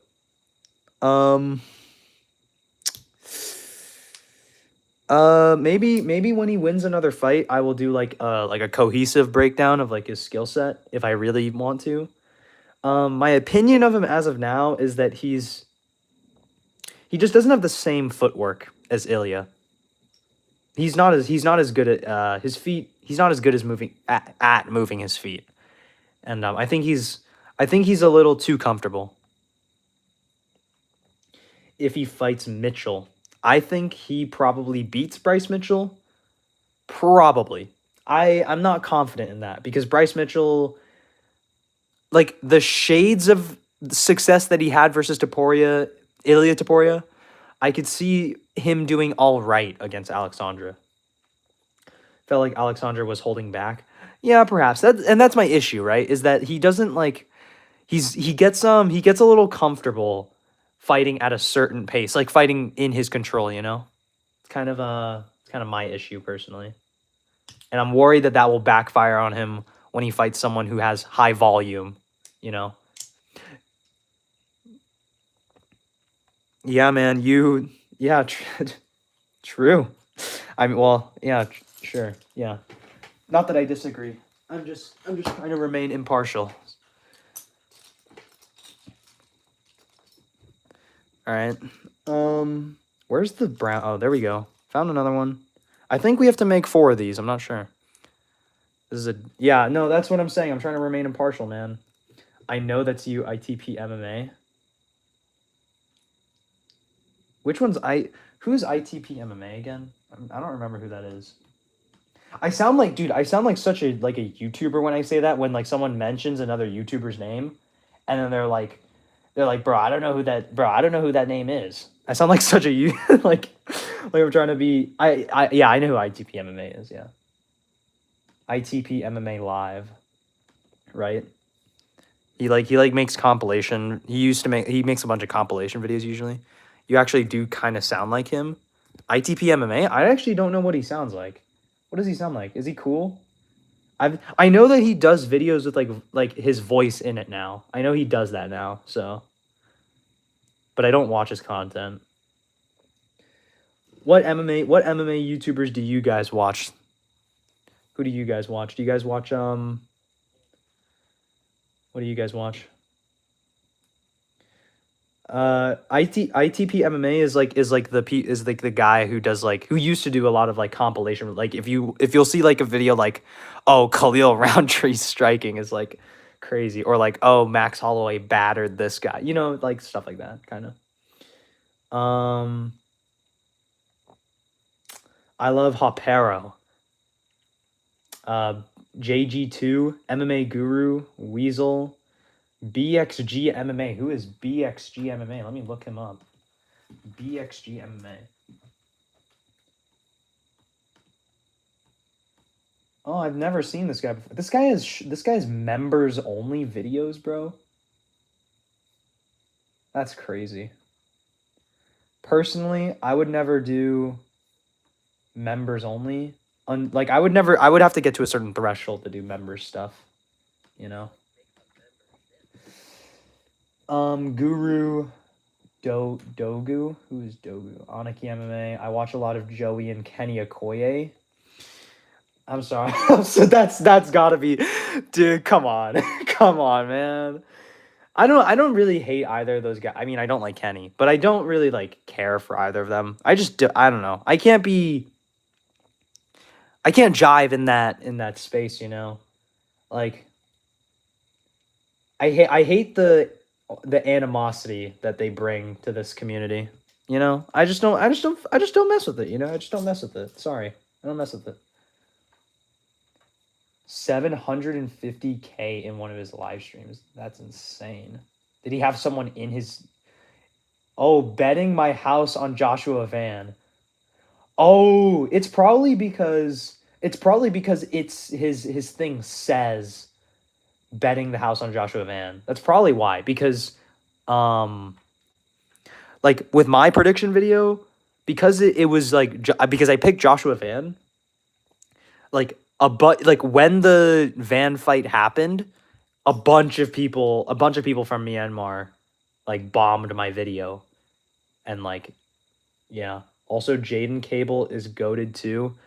I'm not a big fan of Jaden Cable, mainly just because I knew of it. I watched I saw his like reels on like Instagram before he was like a YouTuber, and then like out of nowhere he has like a billion collabs with fighters, and it's kind of like suspicious, don't you think? I don't know. It's a little suspicious. It's kind of strange. It's low key like industry plant scary kind of behavior. Not behavior, but it's like it's kind of fishy, you know?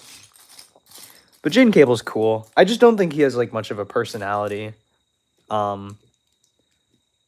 Like you're not watching his content for him, you're watching his content because he collabs with a bunch of fighters, you know? And like you want to see what they talk about in regards to like the MMA community, you know?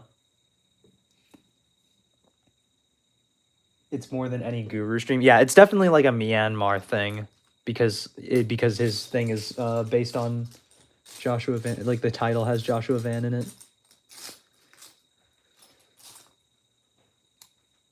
Do a rate. I'm not Guru and I'm not Aniki MMA. Both of them have done videos like that. So I am well, he didn't do like a race tier list video, but he did like a race thing. I don't remember what it was. It was like a documentary on like Dagestani people, Caucasus people. I can't find this piece, man. He's definitely an industry plant, yeah, which I don't get why they made him the industry plant. Getting someone like MMA Joey to be an industry plant is a much better idea.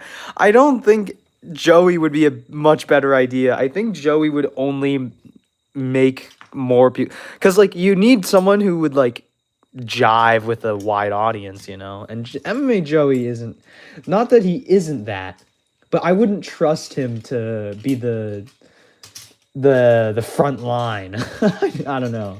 You get what I'm saying? I wouldn't trust him to do that, in my personal opinion. But editing wise, JG2 is light years ahead of everyone. I agree. I really do. I watch JG2 videos every now and then. He's cool. I do like him. He's not bad. But the thing is that a lot of MMA YouTubers, like the reason why I like categorize my channel as like an analyst channel is because a lot of MMA YouTubers are like, a lot of them are like very topical, and I try to not be so topical, you know? I try to be very, like, I try to have like a central draw.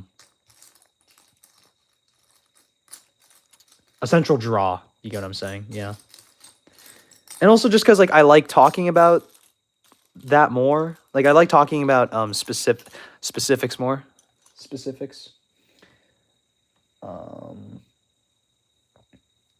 MMA Joey, I'm pretty sure he is a professional rage baiter. Yeah, I agree.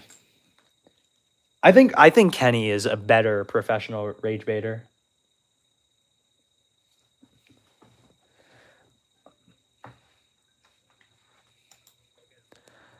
I got a phone call.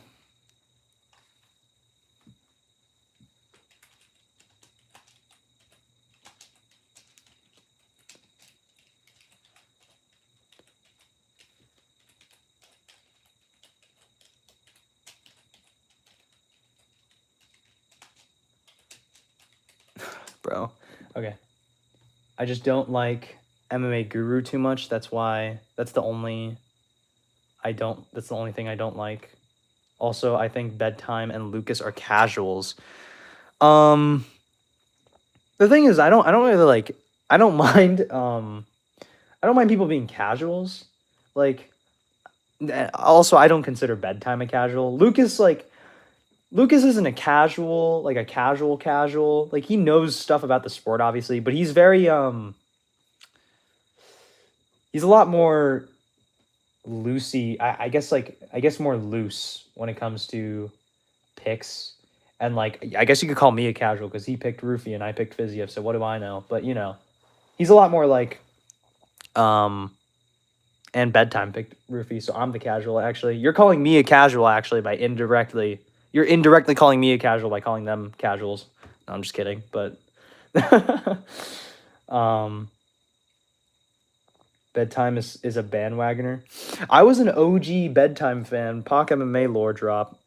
I was a big Bedtime. I was like an OG Bedtime fan. And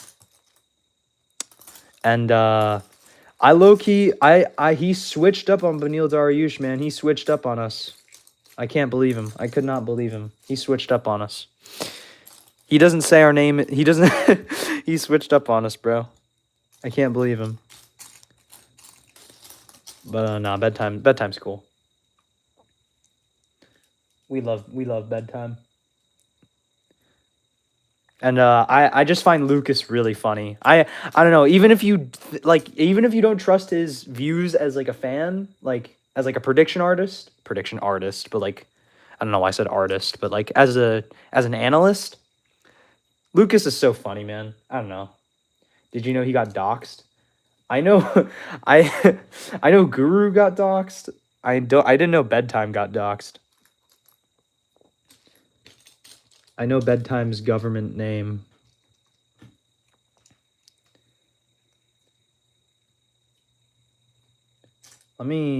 Where's the other piece, man?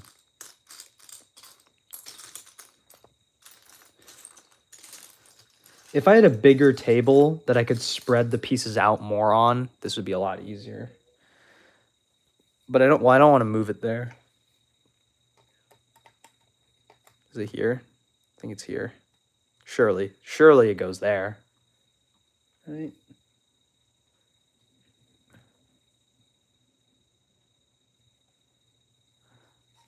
Oh, this is supposed to be flipped. Wait.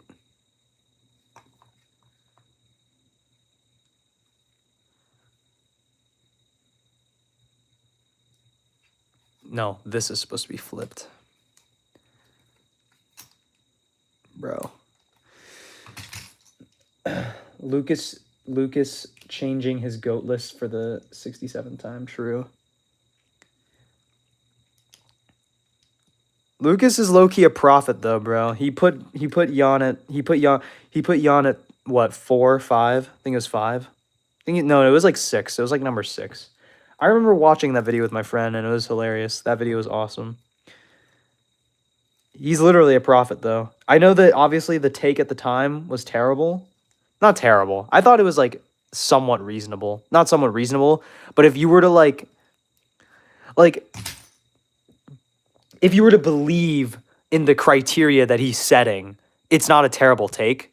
But obviously, like, stretch it as much as he does. Like he's like, oh, the O'Malley fight is a robbery. Oh, the Aljo fight is like close. Oh, the Aljo first fight is also like a whatchamacallit. It counts as a win. Like he stretches it too much, and that's when it becomes silly. Why it looks like Roman's, bro.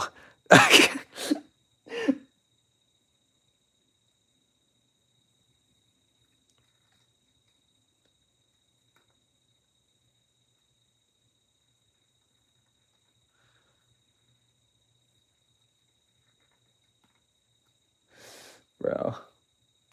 What do you think of Nurmagomedov versus O'Malley? I think Nurmagomedov submits him if it's a 5-rounder. Probably. I agree. I just think Sean is not that great.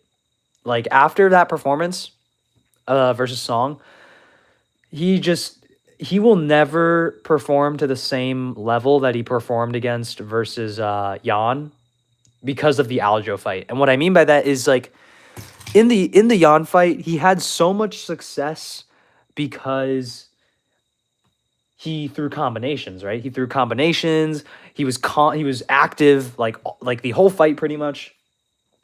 Like, and that was also because Jan made him fight at that pace. But more importantly, O'Malley was known as a volume striker who could snipe people, right? And versus Aljo, he did that part. He did the could sniping. He could snipe you. And then he got this idea in his head that he's a sniper, when he really is a combination puncher who has the capacity to snipe. And that's the issue he has had in both of his Marab fights, where he's like, oh, I need to snipe him. I have to kill him. I have to KO him. Like, when in reality, you will find the KO shot if you just throw combinations. It will open up for you.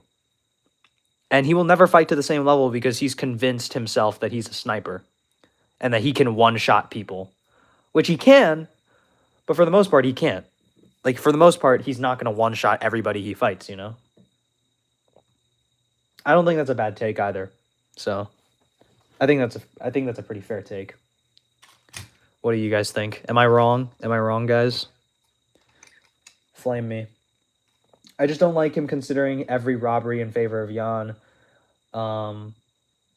When he doesn't do the same thing. Yeah, I agree. Exactly. Yeah. Talking about Lucas. Yeah.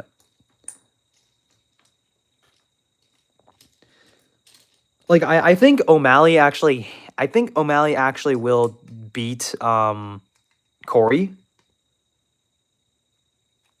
I do agree that Aldo did not get robbed versus Bautista.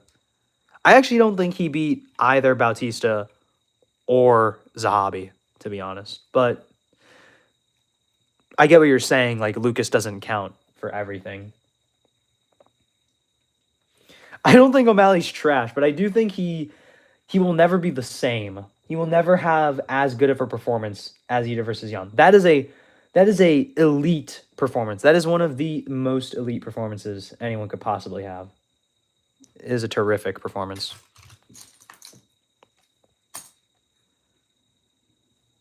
Like, it will forever, in my opinion, I think that will forever be the best performance of his career. I don't think he will ever have a better one. I don't think it's possible. I do think O'Malley beats Sandhagen. Mainly because, like, I've thought about it a little bit. I haven't thought about it a ton, but like I think yeah, I just think Nerdhagen just I actually don't remember why I thought this. I don't remember if it was the other way around, actually. But I'm pretty sure my thought was that Sean beats Corey. I'm pretty sure. Might have been the other way around. I don't remember.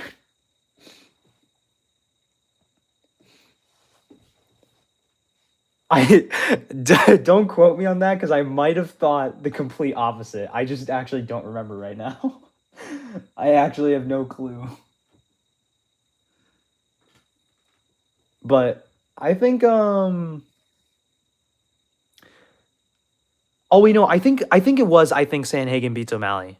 It was. It was the complete opposite. Sorry, I'm very sorry. I misled everybody there. But the reason why is Corey looked good in the Marab fight, man. He looked good. People are gonna clown like people like me for saying that because he got rocked. But he looked incredible for like almost 3.5 rounds. Almost maybe 2.5 rounds. I don't know. It was one or the other. Like, he looked incredible for a great portion of that fight, man. He looked incredible. I think anyway. He looked incredible. And I think like on the feet is what I'm talking about specifically. And I think that will most certainly translate versus O'Malley. Like he looked like vicious on the feet in moments.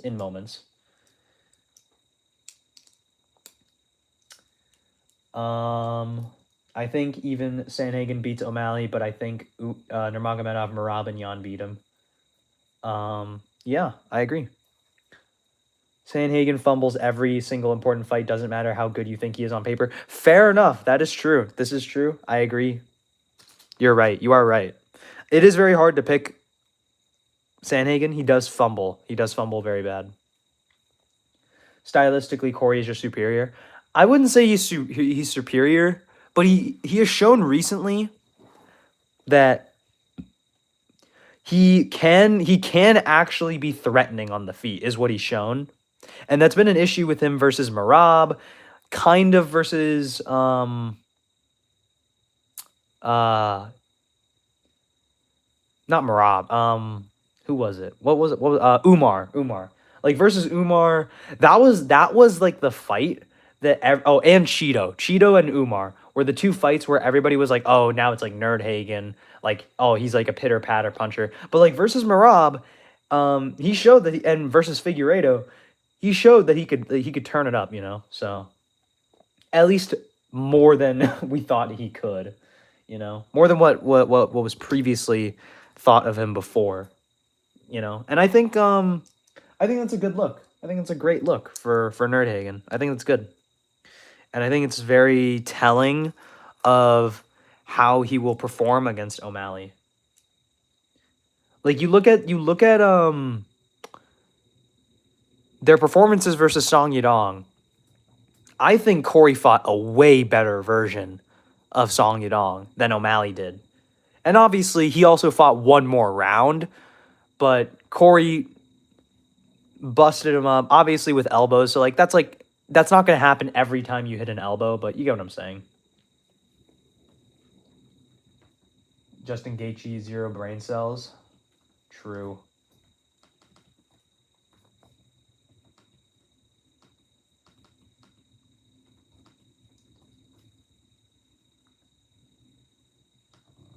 Come on, man. Don't spam in the chat, bro. Chill out, bro. I'm gonna tell you to chill out because I don't want to do anything. I don't want to be mean.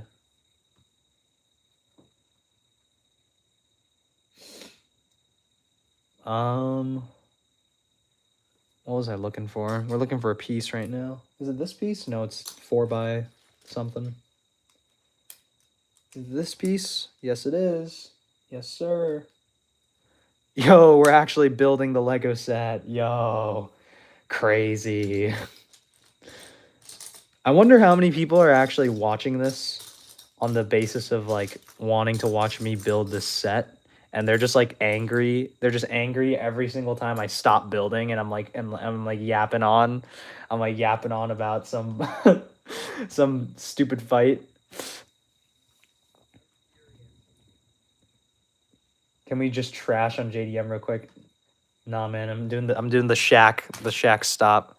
All right, bro. I will have to put you in timeout if you continue to spam. I told you to stop, and then you said I will stop, and then you continue to spam. Sorry, man. I'm telling you to chill out. This is your last warning, bud. This is your last warning before I end you. No, I'm just kidding. Well, I'm not kidding. I will put you into timeout.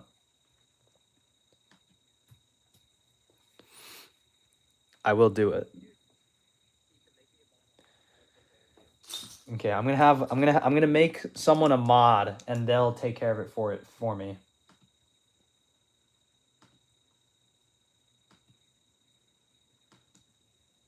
There, I added someone as moderator.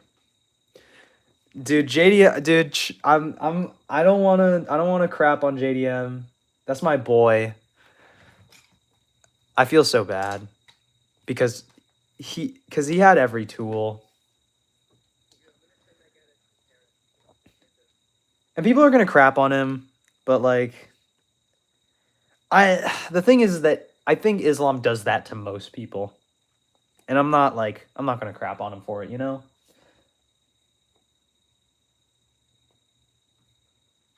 Yeah, no, I'm not gonna ridicule him too bad.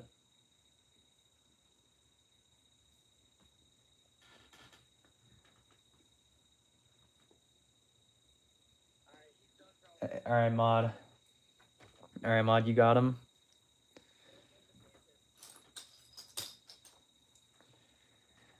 I'm sorry, man. I told you to stop and you didn't stop. I'm not no, nothing personal. I mean, it's just I told you to stop and you didn't stop, so sorry. I like don't know what to tell you.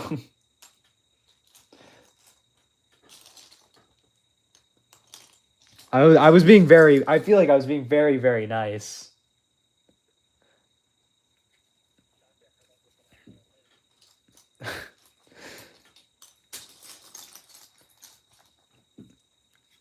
Wasn't I being nice? Wasn't I being nice, chat? I was being nice, right? I gave him a warning. I gave him like 2 warnings. I gave him like 3 warnings. And I was like, bro, come on.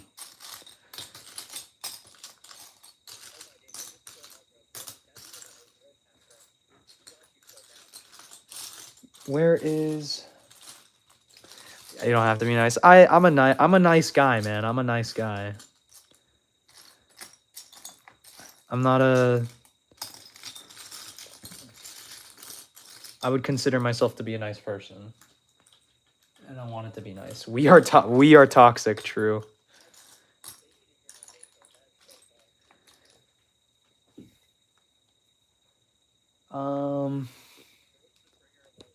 Yeah, this is MMA YouTube. Where is this grill piece? We're looking for another grill piece. That's not a grill piece. That's an ingot. All right. Here's what it looks like right now. We're looking for something to put up here. Is it in this pile? No. Don't think so.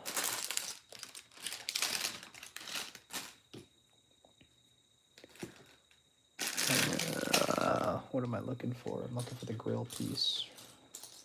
Found a black grill piece, but that's not what we're looking for here. We're looking for a dark gray grill piece.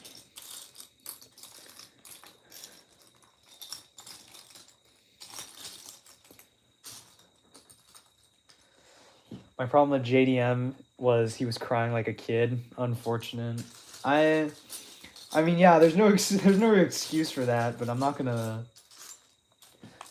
crap on him for it. I mean, he wasn't like actually crying. He just looked like he was crying, obviously. I mean, I don't know if people actually know. I don't know if people know that. Like, he obviously wasn't like literally crying, but you know. Looking at this from a bird's eye view so I can find this piece.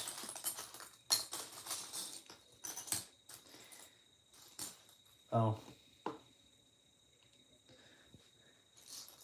Sorry. All right. We've seen DDP in the same situation. He was so... No. He was in a situation he was so in the last round. Yeah, but I mean also like DDP was also facing like he's also a more like he's a better grappler offensively, not defensively. I would argue. And like the performances are a little different because DDP was also held up against the cage. Like JDM was like held out in the open for the most part, so feels bad for him.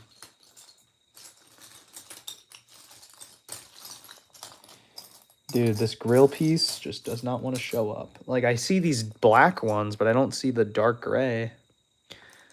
Where's this dark gray one, man? Unless it is black. It's not black, it's dark gray. Yeah, try.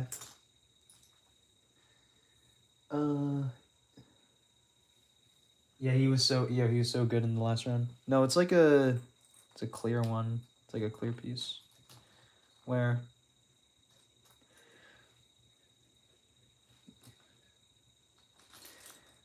This? No, it's not. It's clear.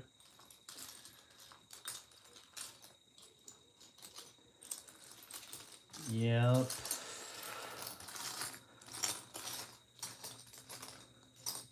Perhaps let's take a look at the carpet. I don't see anything in the carpet. I'm pretty sure I picked everything up. Everything that has fallen has been picked up. Maybe it's under the build. Don't look like it.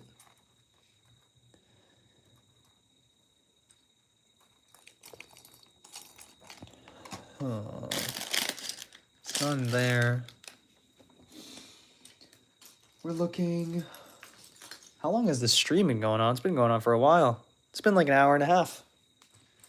Over an hour and a half. What's up, guys?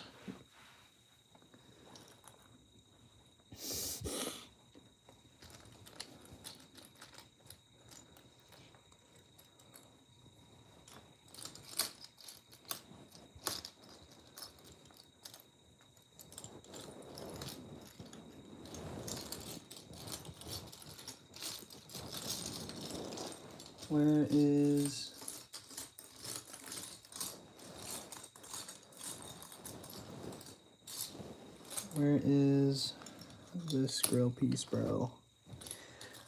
Maybe I should just use. Do I have one on like? Do I have one somewhere? I wish I did. Oh, I do. I could use this official piece. I found an official piece. We're just gonna use that because I want to move on from this step. Booyah. We did it. Alrighty. Alright, next up, we got some of these big tile pieces. These pieces. We need to find these pieces, guys. For those of you who are joining in, we're just chatting it up and playing with and building Lego sets. So, or at least I'm trying to build Lego sets. Sometimes I go on tangents when someone asks a good question or asks for my opinion on something. Do I just need 2 of those? I need 3 of them. All right, we're looking for another one of these pieces. Tell me if you see this piece before I find it.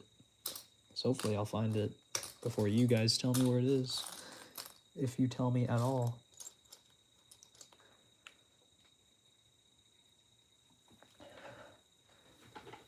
AFANAN 9 p.m. Do I like chocolate? I mean, chocolate's fine, I guess. I don't really eat chocolate that much now that I think about it, but it's not something I eat all the time. But yeah. All right, this is a big piece. Surely it's like gonna show up. I don't know where it is. I don't know why it's like. I don't know. It's like why it's hard to spot. Anyone remember Leafy? Leafy is here. I never watched him, but I knew of him, and I watched a video talking about him before. But I was not a Leafy enjoyer.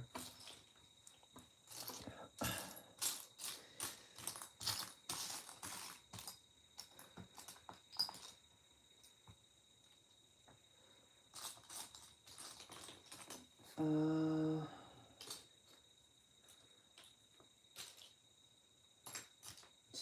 you do it for 5 days or 5 minutes? Okay.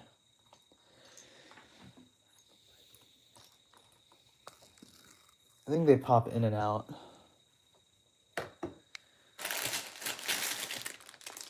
Okay, there's this other bag that has a bunch of bigger pieces. And I'm pretty sure that bag is gonna come up soon. No.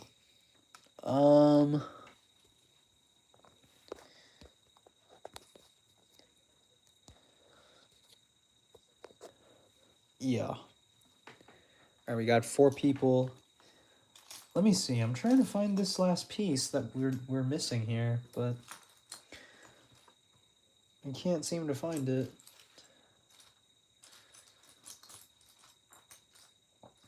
Ah, dude. This is so annoying. I hate having to find the piece, bro. It takes so long. This has been the most time-consuming part of this whole thing. Is like when I'm missing a piece and I have to find it. I should probably start like subtly sorting everything.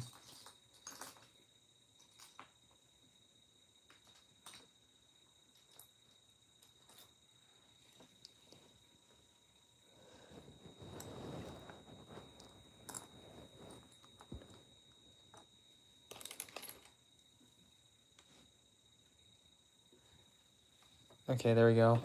All right, we found this center piece. Well, we still need the other one that goes here, so don't know where it is, bro. Where is this thing? This is so tragic, bro. Where is it, man? I am heartbroken. It should be like right here because the other like pieces were right there.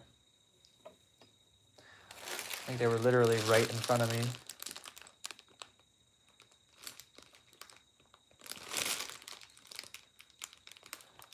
But thoughts on Rigo?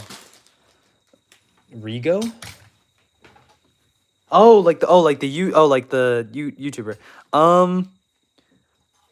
I've heard like bad things about him. Like I watched like one of his videos. Like I watched his Khalil Roundtree video from like probably over a year ago, I think. But I've heard some bad things about him.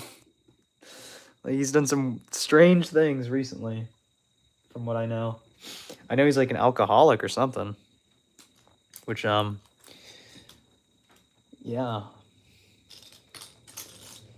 I hope he's doing better. Even though I don't really follow him.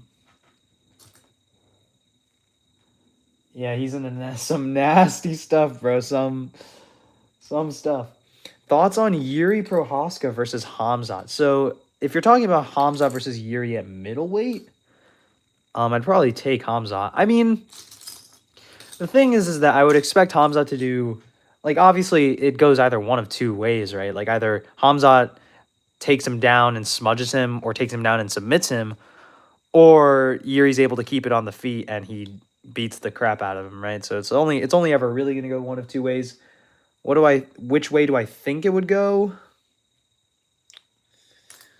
I don't know. I'd have to think about it, but I feel like I would give the edge to Hamzat.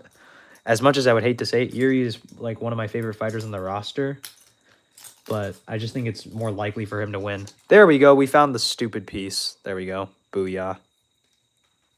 Now we can move on. Is also a school teacher. He's a school teacher?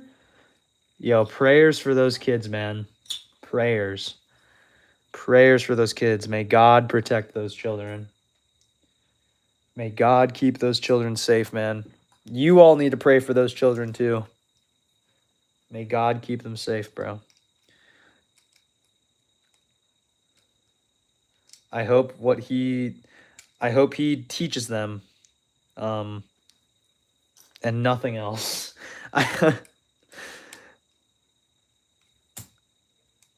That is, like, legitimately horrifying. Is it not? Is that not legitimately horrifying? That Rigo is a school teacher? Don't you think? Also, I think I'm looking at the chat from my computer, so it might be like a little bit slower than what it is on my phone here. Which I can also see it from, but so forgive me if I don't read your message immediately. I'm trying my best.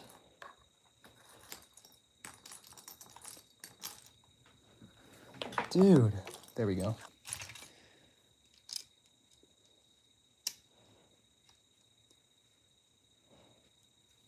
Alrighty. Front of the ship done. Not front of the ship done, but but a good chunk of it kind of done. Okay, we need smaller plates than that. Where are the smaller ones? This one and the other one. Where's the other one? We need another one of these.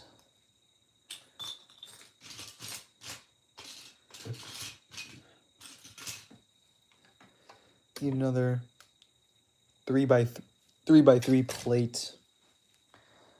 School teacher or school something. All the other kids with the pumped up kicks. Yeah, let's hope not. Let's hope not for those kids' sake.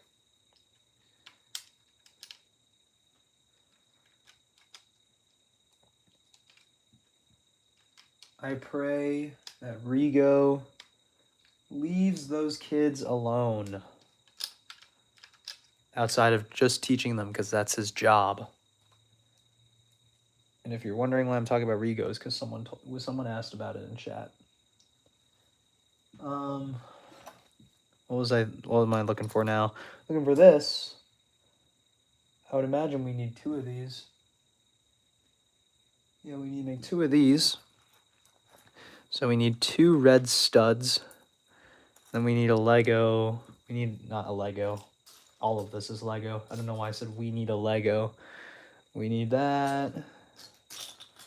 That red tile. And we need another red tile.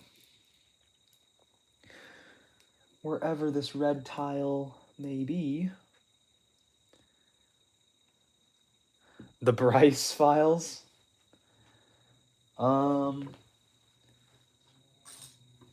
Thoughts on Bryce Mitchell, guys? Thoughts on Bryce Mitchell? How are we feeling about Bryce Mitchell, guys?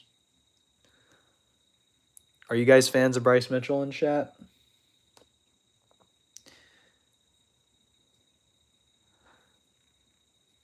I wonder if people would watch a Fight Companion. No, the Guru video. I have not watched it yet, you know. I haven't been watching Guru as of late. I mean, also because he hasn't uploaded in a while. Like, consistently, ever since he, like, went to America. I haven't really watched Guru consistently as of late anyway, like, regardless, but I just haven't found the time to watch that video because I'm in school and stuff. I'm in college, so I just haven't found the time to watch it. I've been training and all that stuff, so usually when I'm relaxing, I'm doing homework or doing this or talking to people that I know, so he thinks the earth is flat. Yeah, he does think the earth is flat. Which is pretty crazy because I'm pretty sure that it isn't. Pretty sure that it isn't, so. All right, now it's time for the fun stuff. Because now we're making the ball turret. And if you don't know what that means, you will see in a minute. Because it'll look pretty cool. Looking for the, yeah, hold on. Dude, we need like 2 of these pieces. Where are they? Okay, where's the other one? I need another one of these. There it is. Found it. Okay.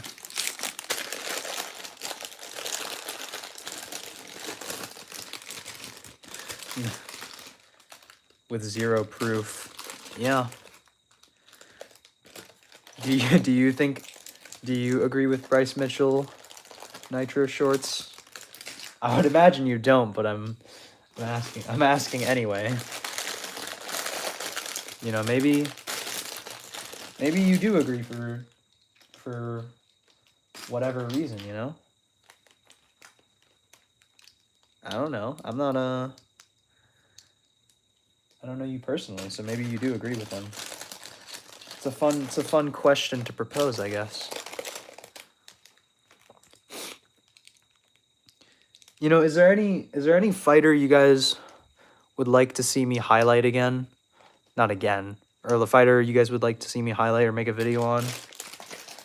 When I started this channel, I really wanted to do a video on Ilya. But honestly, so many people have done videos on Ilya, like, to a scientific level that I am pretty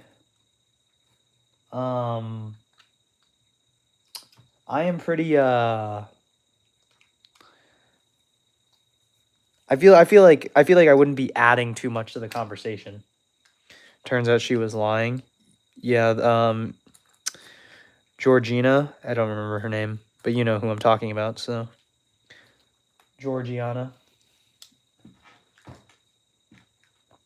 But yeah, it is indeed true, she was lying.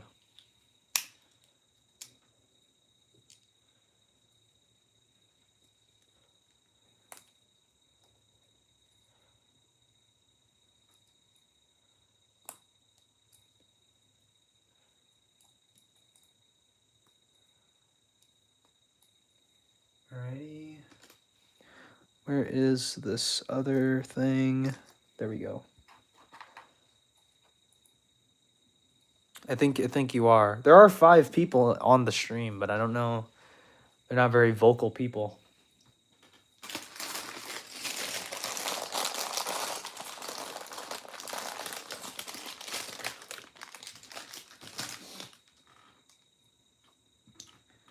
But yeah, a lot of people have already made videos on like Ilya from a technique perspective. And yeah, I just felt the need. I didn't feel the need to do it. But maybe I will when he's booked against Gaethje for likely the White House. But we'll see. We'll see whether that actually happens, as in them being the main event. All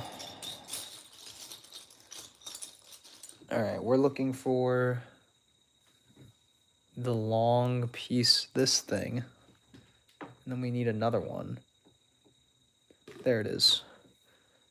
And then we need another 2 of those. Do we put it on the end? Yeah. And then this one as well.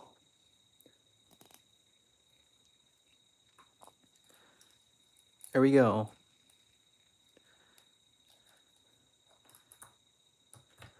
Oh yeah, we got 2 of these ball turrets. Oh, it fell. That's just great. There we go. And then we clip them to the side.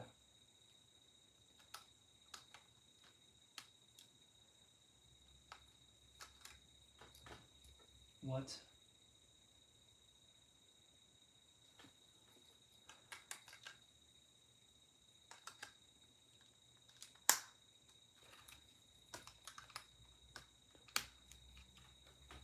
Just like that. A video on Mauricio Rufy. Yeah, I will do a video on Rufy. Next fight. I saw a really cool like thumbnail. I don't remember who it was, but they just made a Vinicius Oliveira video. And I was like, that was a very cool thumbnail. It was like secretly elite or something. That was on the thumbnail, I remember. My favorite fighter of all time is the Korean zombie, Jung Chansung. My favorite fighter as of right now, Active fighters. I love Legos too. W man. My favorite fighter, like currently in the sport, is probably Volk. I just love Volk, man. Been a Volk fan for so long. I love Volk. What's there not to love about Volk, guys? What is there not to love? But there it is. There's the front. And then we had a plate on top of that. Is that the bright red plate? There's a bright red tile here. There we go. Down Under Agartha remix. I don't really get all the stuff about Agartha, man. I'm not really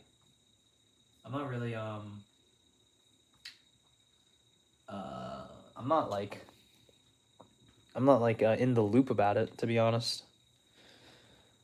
I also missed a step, and I'm missing a tile. Look for this. All right, now I have to plug these out, bro. No. All right, bro. I gotta redo the whole thing now.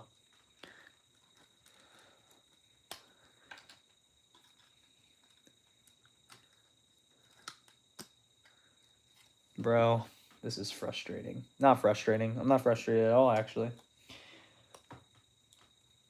I'm lying. I am not frustrated in any way.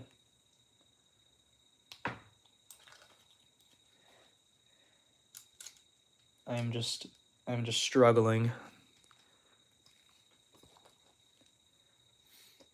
Pure TikTok brain rot. True. I actually don't have the TikTok app, so you won't see a Pak MMA on TikTok. So if someone ever makes a Pak MMA TikTok, that's not me, because I don't have TikTok. So I don't think anybody will ever make that, but if someone does, it's not me.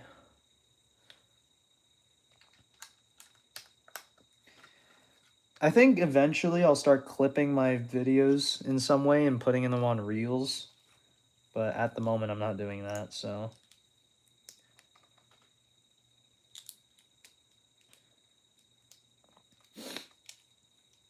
I'm not chronically online. Yeah.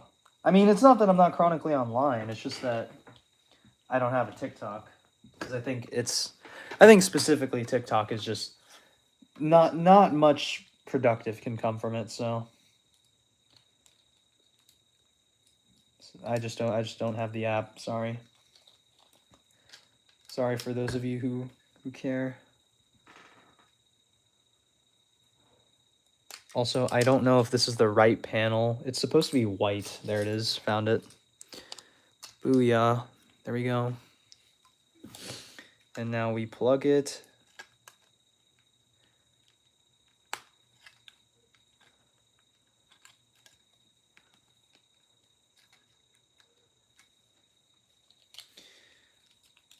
Anybody watch The Simpsons? Anybody watch The Simpsons? Alrighty.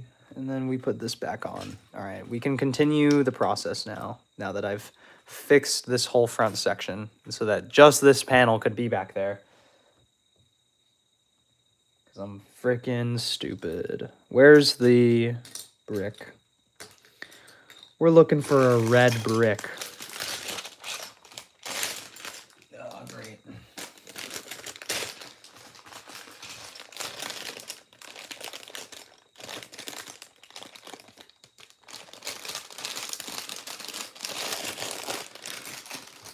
Where is this red brick, man? We're looking for a red brick.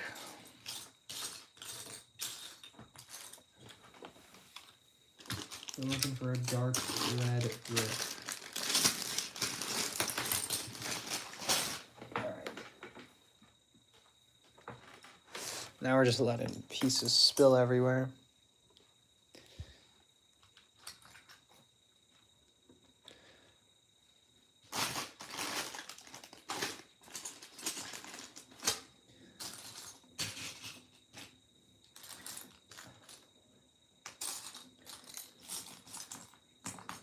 lot.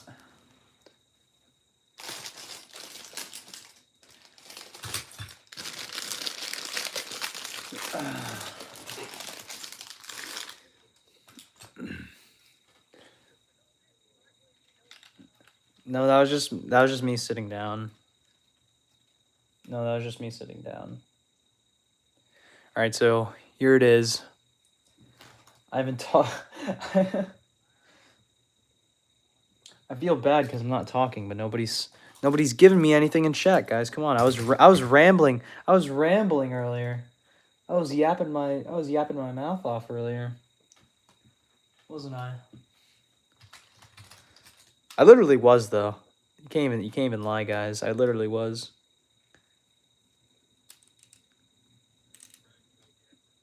Shut up, Michael. Alrighty. There we go.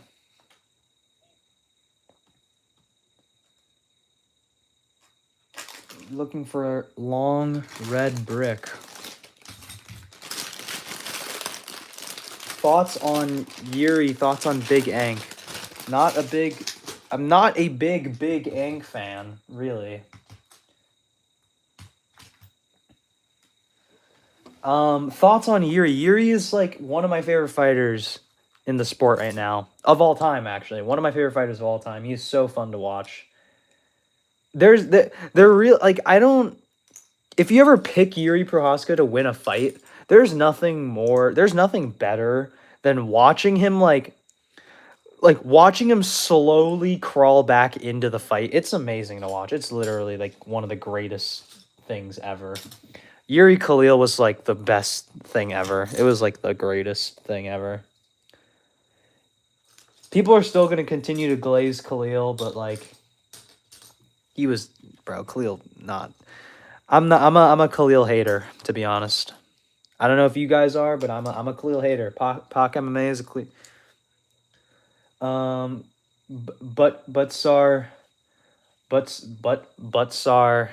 Butsar and Shul Jubilee will submit a beef. True. I don't know why I'm like overthinking when I read that. I'm like that's funny. Anyway, who would you pick in Van versus Cop? Van versus Cop, dude, that is such a good matchup. The thing is that I actually did pick I picked Cop to KO Royval. And he did it much easier than I thought he was going to. I thought it was going to be like a pity TKO stoppage. Like he put Royval out. He put him out, dude. So it's a scary matchup for Van, but I think honestly I might. I don't know. I would have to do a breakdown, but I think I favor. I low key favor Cop on paper, but I can't pick against Van, man. I just can't pick against him. Van's my boy. I can't pick against him, bro. So I don't care. I don't care if he fights Tatsudo Taira. I don't care if he fights Pantoja again. I'm picking Van, bro.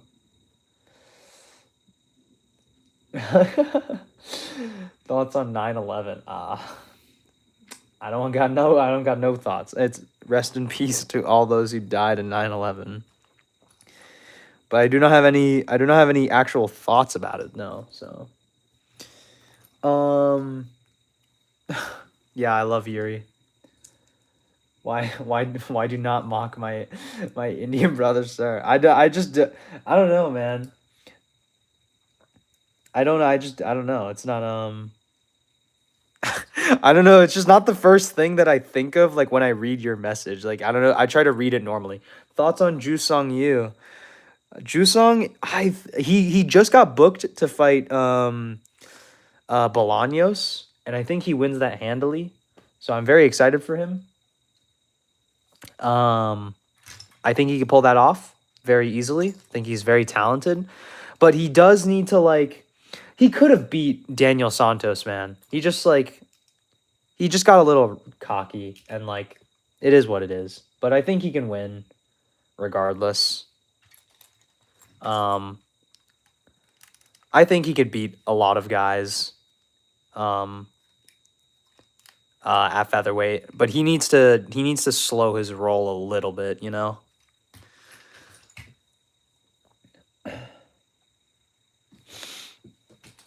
But I mean, otherwise, I'm very excited to watch him rise up the ranks because he is very exciting and he's pretty talented. He's a pretty talented fighter, and we love Jusung. Yeah, that is a sacrificial lamb. It's gonna be cool. It's gonna be cool when Jusung beats him because I'm gonna, I'll be able to make jokes like we beat Ilya Taporia, and it's gonna be really funny.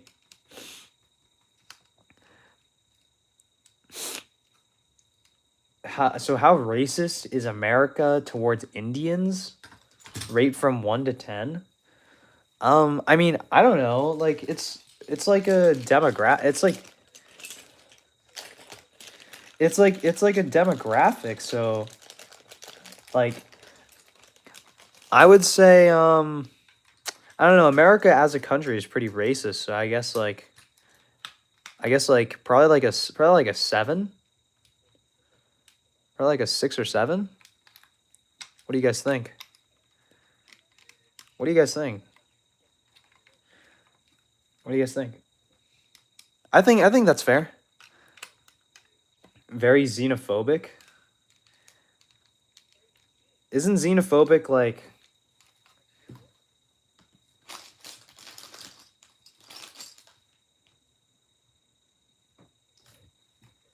oh, you're referring to like America as like very xenophobic?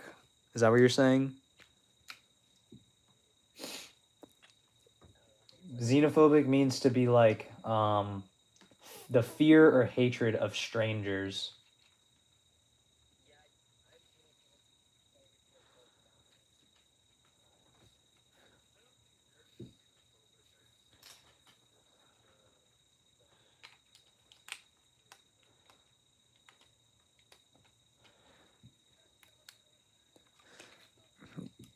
Yes, okay, yeah. I thought you were calling me xenophobic for a second. I was like,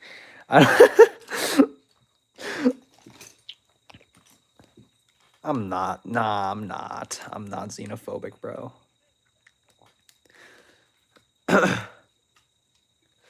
There it is. Look at that. You can see the pieces coming together. You can see it coming together. You can see it coming together. Isn't that incredible? We're going somewhere. We're getting somewhere, guys. Don't worry. Slowly but surely. Those who those who watch my videos, not watch my videos, those who are here to watch me build a Lego set, you are now being treated to me actually building the set. So I'm actually building the set this time. Favorite video games? Yeah, people from yeah, against other countries, yeah. Favorite video games? I don't know. I'm a big Pokemon guy, so I played a lot of Pokemon. I mean, like I don't know. I don't play that many games, like at least anymore. So yeah. I do play I played a lot of like Battlefront, yeah, Battlefront. I played a lot of Star Wars Battlefront, so but that's kind of guessable, right? Cuz I'm building a Star Wars related Lego set, so I mean that's not hard to tell. But yeah.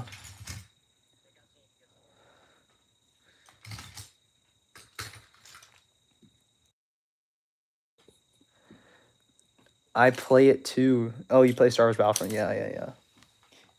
Yeah, Battlefront is awesome. Or Pokemon? I don't know. Sounds like iDubbbz. What is that supposed to mean? What is that supposed to mean? I don't get what what is that supposed to insinuate? I'm a Grievous main? I'm also a Grievous main, bro. I was like, the thing is that I wasn't very good at Battlefront because I played like by myself like for a really long time. And then I started playing with like other people. Oh, Pokemon? I'm so cool, man. Thank you. I appreciate it. I'm not that cool. I'm just a fucking nerd, bro. I'm just a fucking nerd, dude. I'm just a nerd who has enough free time to do all these things because I'm a loser. Bro, if you train MMA, dude, you're probably a loser. Me included is why I'm saying that. Me included. So I'm just saying, dude.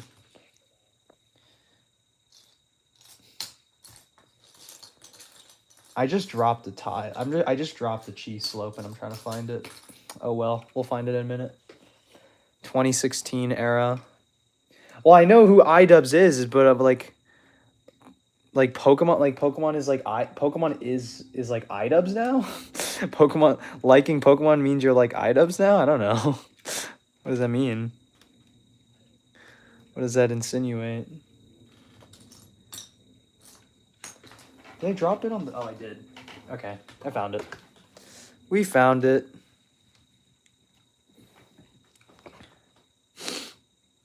You know, who do you guys think is going to... Who do you think is going to fight for the flyweight title after Pantoja? Because clearly they want to do Pantoja Van too.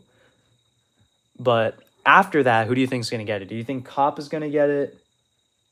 Oh, Pokemon era. It reminds you of that era. Yeah. I get what you're saying. Okay, I got you now. I thought you were calling me iDubbbz. I was like, I'm not iDubbbz. But yeah. Cop, Tatsuro Taira. Who else? Kyoji, Big Gooch. Big Gooch after this weekend, hopefully. Gooch gets a win, perhaps.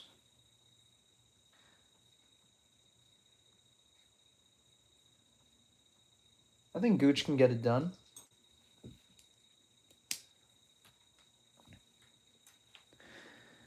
All right, we got this one tile. Then we need another tile.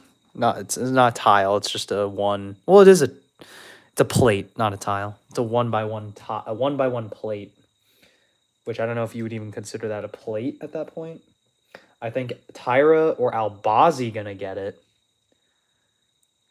You think Albazi's gonna beat the Gooch? Honestly, Albazi isn't a bad pick. He's a good underdog here. But I just don't think he's like... I just think he's coming off of like a... He was coming off of like a career-ending injury. I just don't think he'll be able to come back from it. Like, as in like bounce back to the same way. Like, I don't think he'll be able to rise to the level that he probably could have been otherwise. Tatsuro Taira or Pregnant Cop. True. Pregnant Cop.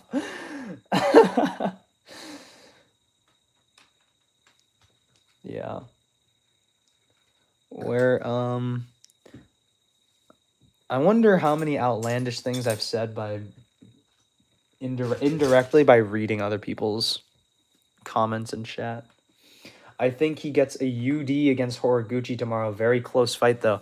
Potentially, I think it's potentially. I think Amir will actually drop him at some point because it is kind of a small cage, the Apex, and like potentially it's very possible.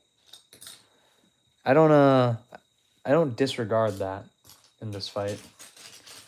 It's a lot closer than people might make it out to be. So believe in the Gooch. Believe in the Gooch, I say.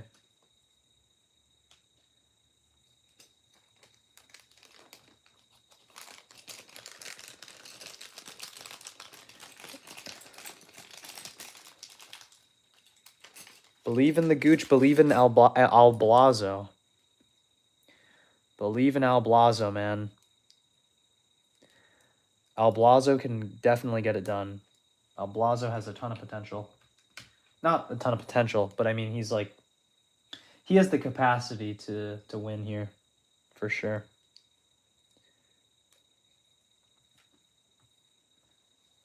Alrighty. There's the front. Looking a little bit better now. We're getting somewhere. We're getting somewhere. We're getting somewhere, man. What am I looking for? Looking for these big plates. these big round plates. Are they in here?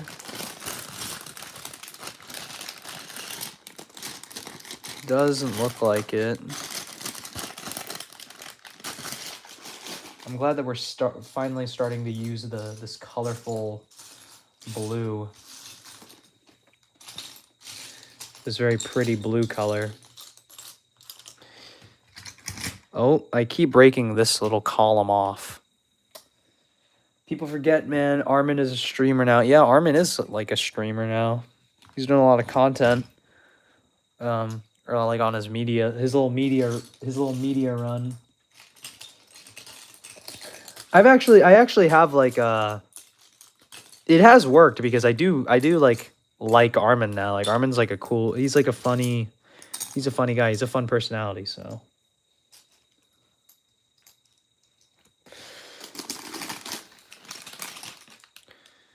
Okay, I'm gonna dump this over here because these are big pieces.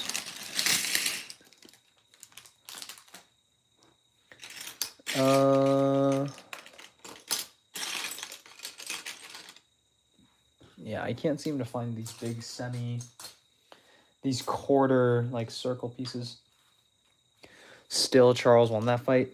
I wish he robbed him just because it would have made 300 like the night of like really special. But I think Armin won. I think it's fair. I think it's very fair to say that Armin won that fight. It's not like crazy outlandish or anything in my eyes, you know.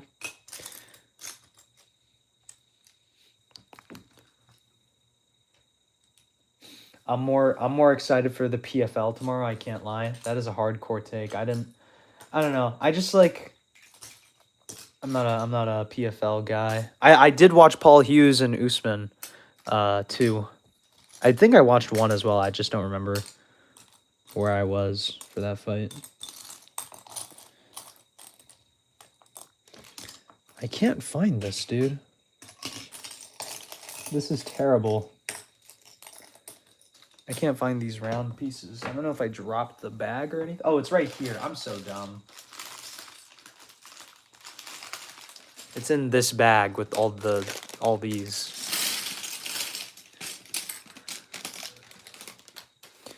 PFL is insanely garbage, but the fights tomorrow are pretty cool, especially compared to UFC's card.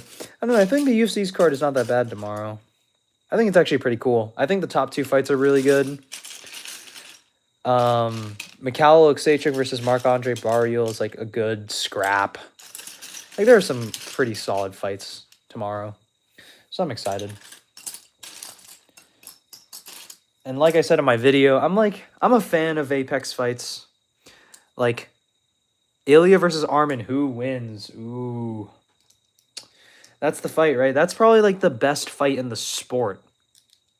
You know, that they can make right now, but I think I favor Ilya quite a lot. Just because, like, I don't see Armin finishing Ilya on the ground. Like, he has great ground and pound. He has probably some of the best ground and pound in the UFC right now. Might be the best.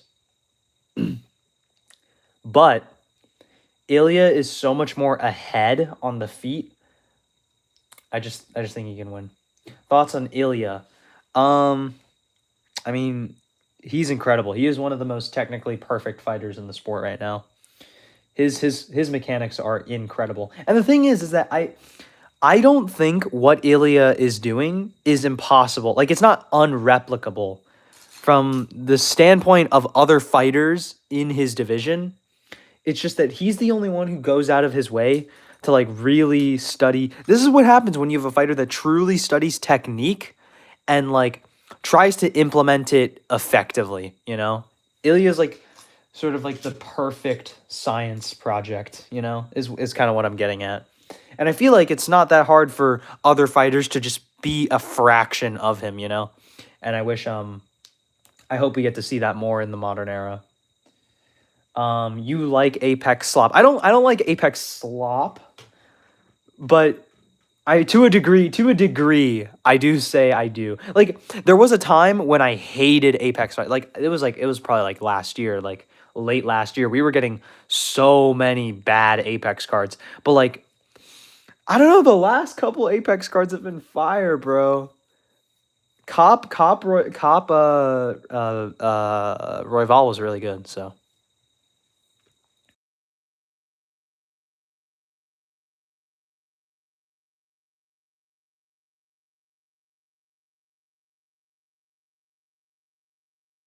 Dana should really retire. Yeah, he definitely should.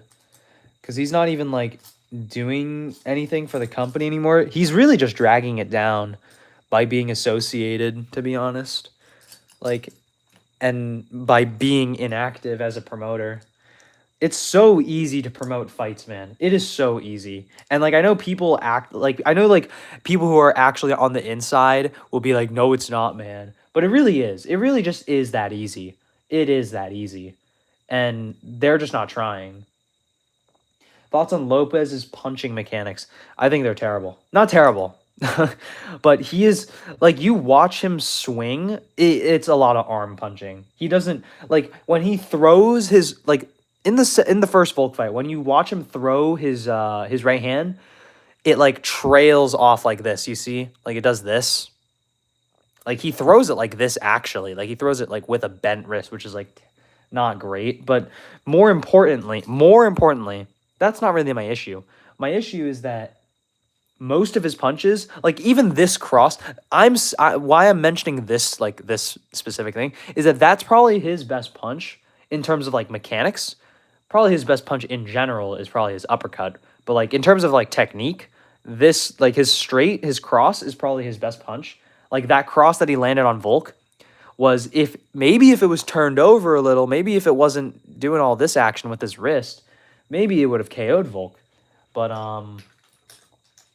yeah, I think Lopez, I don't know, man. I like he just swings with his arms. Like a lot of it is like arm punches, you know? Like when you watch him specifically, like when you watch the the Ortega fight, it's a lot of arm punches.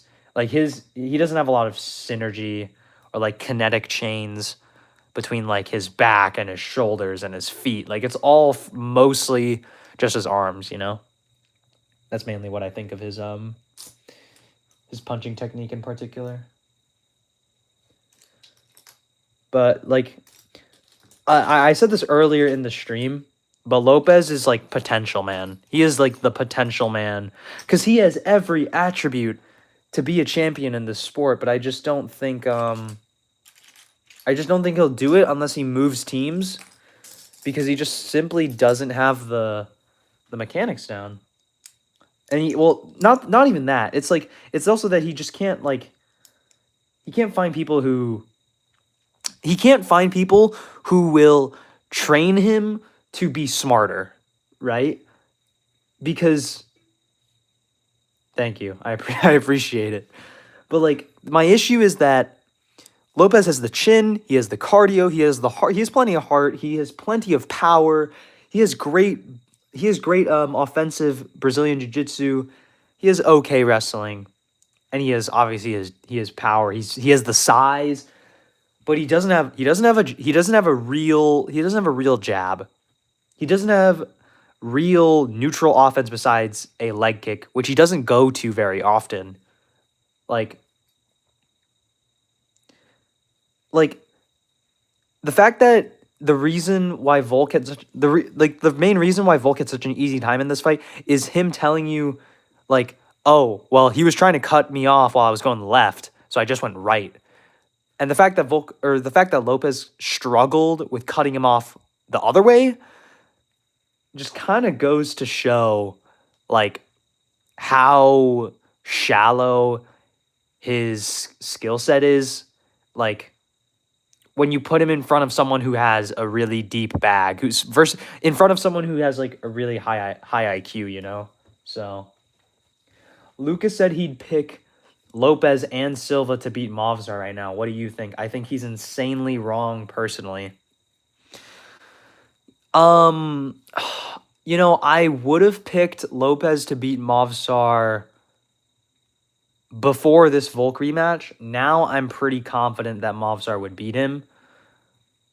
But if you asked me before this rematch, I would have said, yeah, Lopez probably smokes him. Not smokes him, but he probably beats him. Like, because Lopez is just too much power in the hands, good enough cardio, big enough for the weight class. I think he would be able to be more prepared on full camp. I think he probably is very well prepared for Movsar, and yeah, I think he would beat. I think he could beat Movsar, but at this point now, I think he will have some sort of mental block, and he just won't do as well. I think he won't look as good versus Movsar at this point. I think he would have done very well had he not taken the second Volk fight, you know.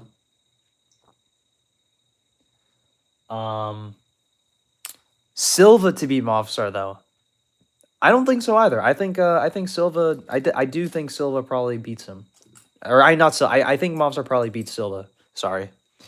Yeah, I don't really agree with Lucas on that. I think I can see where he's coming from. Like, but like Silva is just he starts too slow, and I think Movsar would benefit from that. I think Movsar would benefit from being able to get comfortable into a fight. So in Ricegum style, Movsar is irrelevant. True. He is not good for the sport. I agree. But I think he's very skilled, and he's going to continue to win probably. I think he will probably beat Lerone Murphy. I will do a video for that. It probably won't be crazy in depth because I think it's kind of simple. But I don't know if he beats. I don't think Murphy will beat him. I think Evloev is an underrated striker. I agree. He rocked Arnold Allen, who is very good. I'll probably make a whole video about Arnold Allen eventually. But yeah. Thoughts on Jean Silva's fight IQ? It's pretty good, honestly. Considering how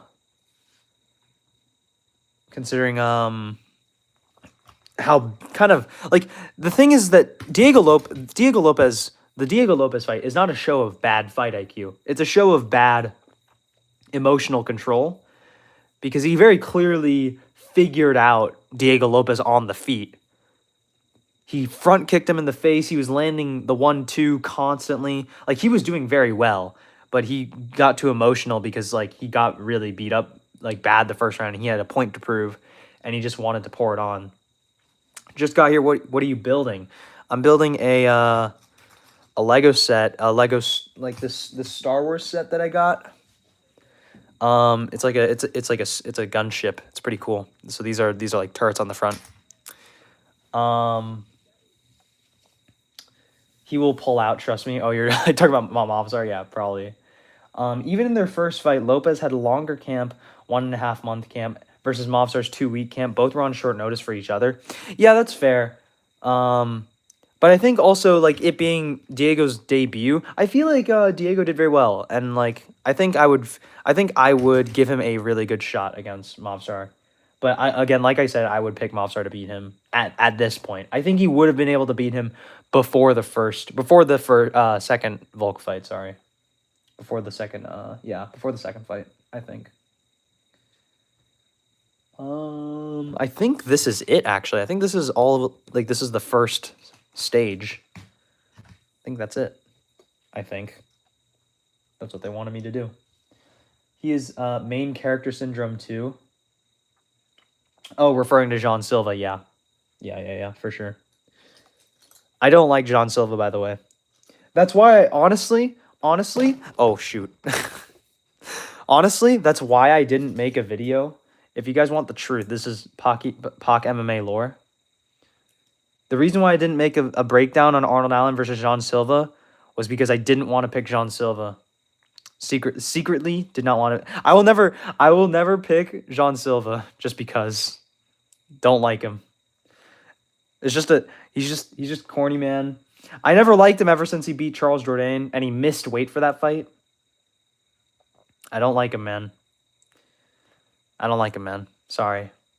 I just could not. I didn't have the heart to pick him against Arnold Allen. I could not make a breakdown video. Like, I knew that John was I knew that John was going to win. I knew that was going to happen. I knew that he was going to hurt Arnold Allen. I knew that Allen would look very good early, but some people argue that Allen won that fight. I don't think so, but I mean, 30-27 is kind of stupid, though, in my opinion. Yeah, rabies syndrome. I think, yeah, I'm not very... I can't bring myself to pick John Silva, man. I just can't, dude. I just can't. Just can't.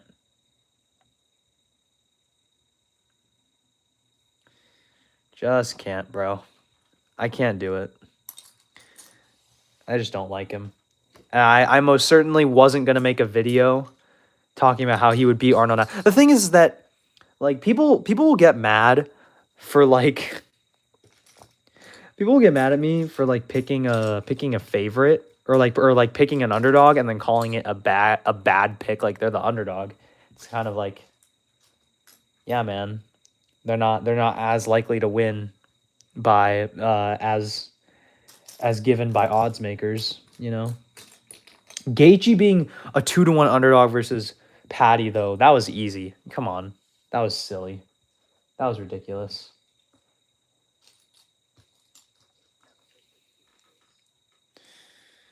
Shut up.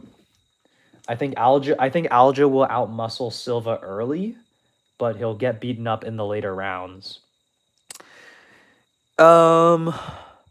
Probably. I just saw Bryce Mitchell talk about how he thinks Aljo would beat John Silva because he would, in the positions that Bryce was in versus John, Aljo would be stronger, and be able to deal with it better.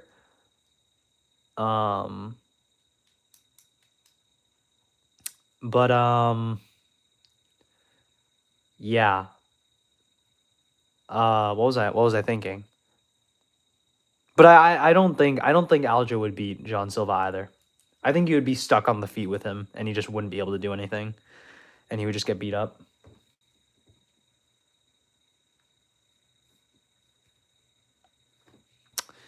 I hate Justin Gaethje, by the way. You know, that's completely fair because honestly, I'm not a I'm not a big Rufus fan either. Not like as in like I was a big Fiziev believer back in the day. And I really didn't like that period of time in like 2021 when both Dustin and Justin and Michael Chandler and they were all squatting on their rankings and just not fight, and they were all fighting each other rather than fighting the new blood. So I wasn't a big fan of Rufus at the time.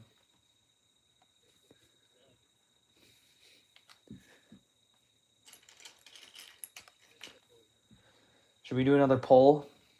If I do another poll, what should I do it on?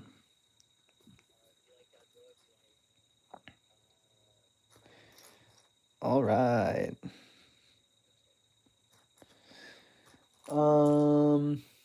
Fiziev got slimed out, bro. Yeah, rest in peace, our dear Fiziev. Rest in peace. True. They're gonna take down my channel for that. Dude. Okay, there we go. Whoa, I think this is the middle of the ship. All right, and then we need another one. Where's another one? There we go. That's a big one. Not a big one. Not a big one. We need a not big one. There we go.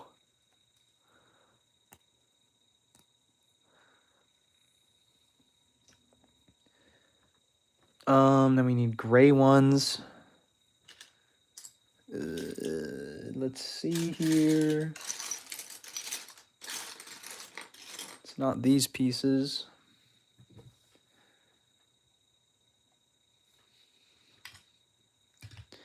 I know we will. Okay, there we go. Booyah. Then there's the other one, which will never show up because this world hates fun.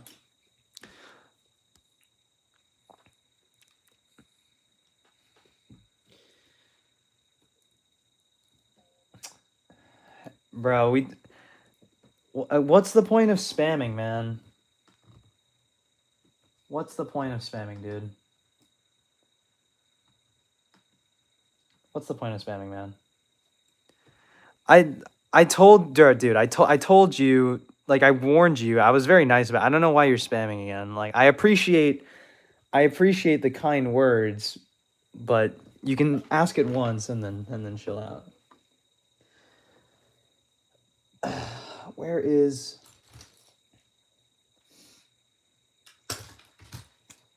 Sorry, man. I'm not gonna marry you.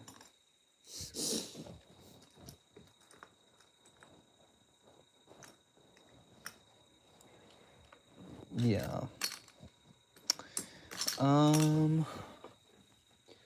Why can't I find this, dude? No.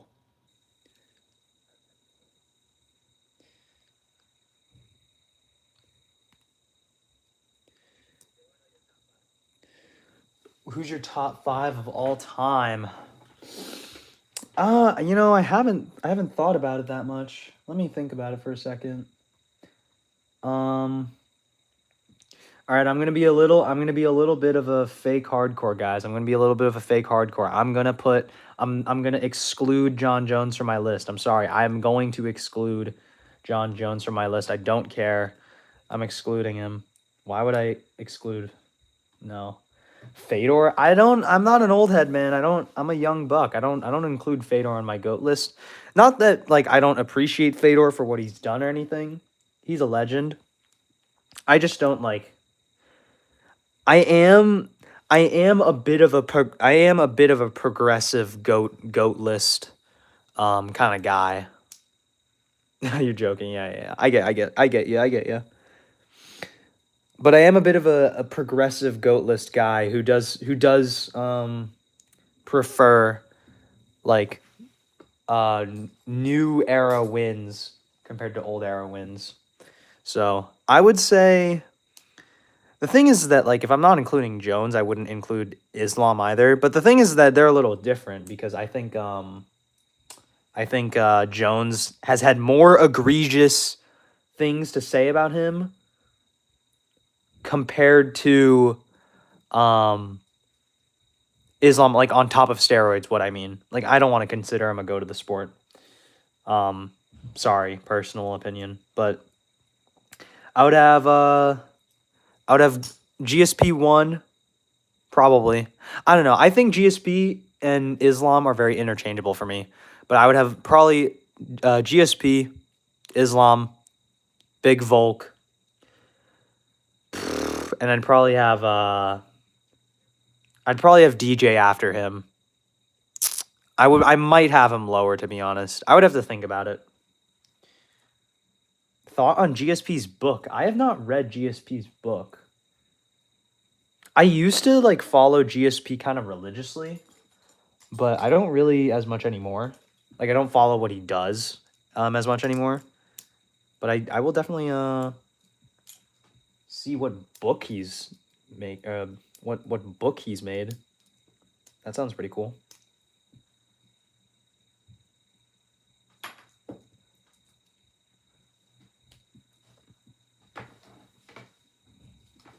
Bro.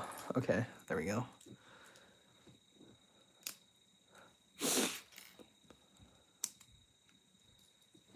GSP was ahead of his time. For sure, I agree. I think Anderson Silva and Israel Adesanya should be top 5. I don't know. I think top 5 is a little high for me, personally. I also don't... a little bit of a new gen take, I know. I don't rate Anderson Silva very highly. I do rate him. I just don't rate him that highly, personally. Yeah, Silva was a cheat. People don't like to talk about it. I don't rate Izzy that high either, just because his title defense. I literally just rewatched Kelvin Gastelum versus Adesanya today. Great fight, by the way. I don't think. I mean, Izzy might not be top 15 anymore. I'm not sure. I would have to think about it, but he's somewhere. Very Book of Five Rings esque. Sounds cool. I will definitely check it out. Now that you've mentioned it, because I love GSP. I'm a big GSP fan. GSP's one of the GOATs, obviously.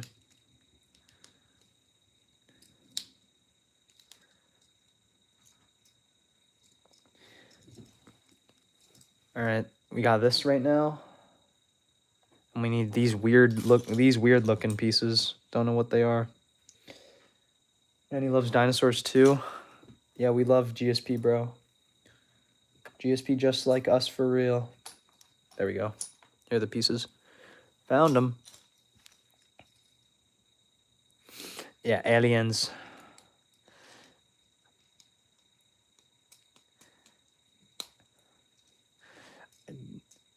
I felt like the incredible Hulk. That's my favorite GSP thing to say. The Hulk. You know how he says the Hulk? He's like the Hulk. It's my favorite thing. I look like the Incredible Hulk. The Incredible Hulk. That's what he sounds like. I can't find the. There we go. That was a terrible impression, but you know what GSP sounds like. You know, guys. You don't have to listen to my impression. Yeah, big CTE.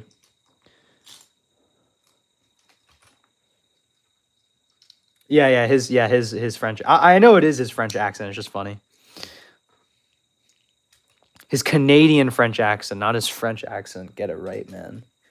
Get it right.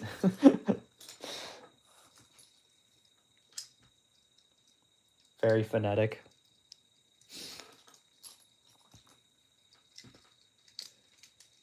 A 1.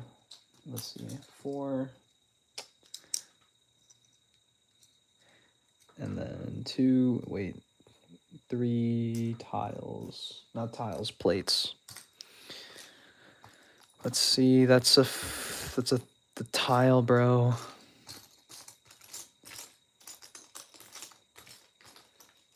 That's 5. Where's a 4, bro? I need a 4 tile. I need a tile or plate. Bro, I don't know why I'm trying to. I don't know why I'm trying to do this. Why am I doing this, guys? And I also put it on wrong. Freak me, dude. Do not redeem the Lego. Do not redeem. Dude, Anshul Jubilee is so funny, man. If you don't like Anshul Jubilee, are you really an MMA fan?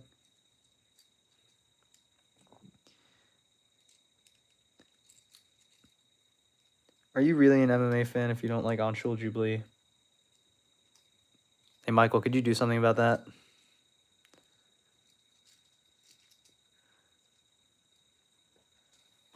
All right, dude.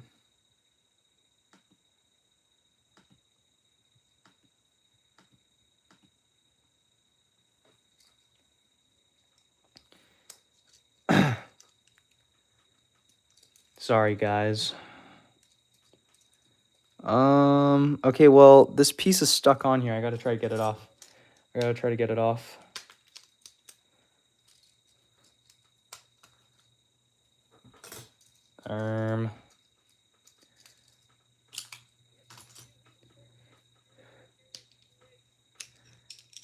Alrighty, there we go.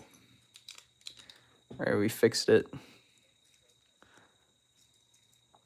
Been live for like over 2 hours now. This is crazy. Been building Legos for a long time. Legos. Lego. There we go. There we go. Found the last piece. Booyah.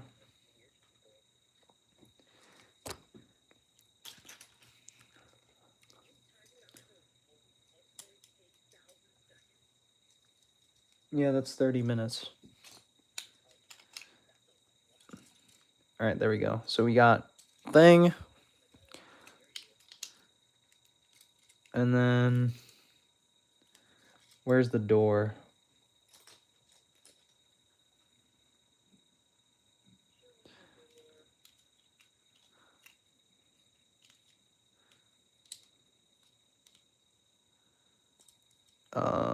Is the door this way? I don't know which way the door is supposed to go.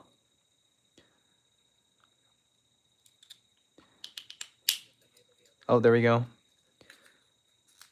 Yeah, yeah. Well, yeah, I'll put it on the other side.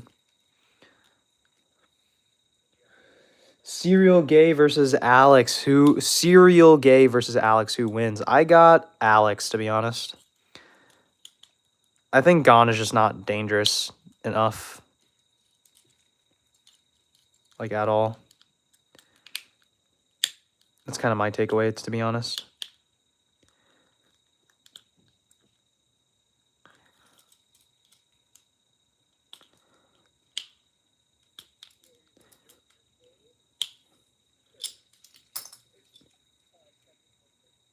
Two kinds of people, those who sort their bricks before building and those who embrace chaos. Yep, that's what we're doing.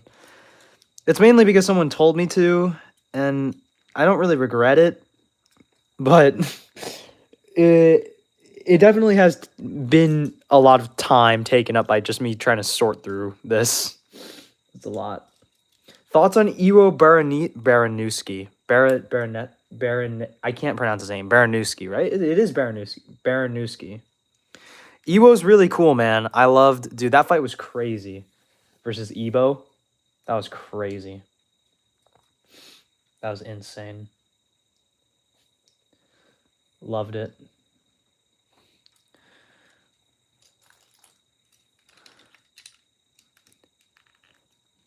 That's the wrong brick. I just placed it without thinking.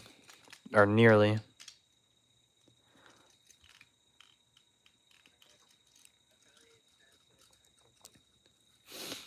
Okay, there we go. And then we need that piece. I think this is the back of the ship, so looking pretty cool. So here the current build is. And we're trying to find a gray plate. And then we're trying to find... Do you think you will do full card predictions ever or stick to specific fights? The thing is that most people, like, that sort of niche is already filled by so many people, and like full card predictions is something that I will do like as a bigger channel. Who is we? It's something I'll do probably like down the line, but as of now, I like doing more in-depth singular fights, like individual fights. It's more fun to me. Like I like being able to be a little bit more specific about certain fights like that. I really enjoy it personally, so that's just me. But I mean, again, if people really do want me to do full card predictions, I will do it because like I like predicting full cards too, so it's very fun.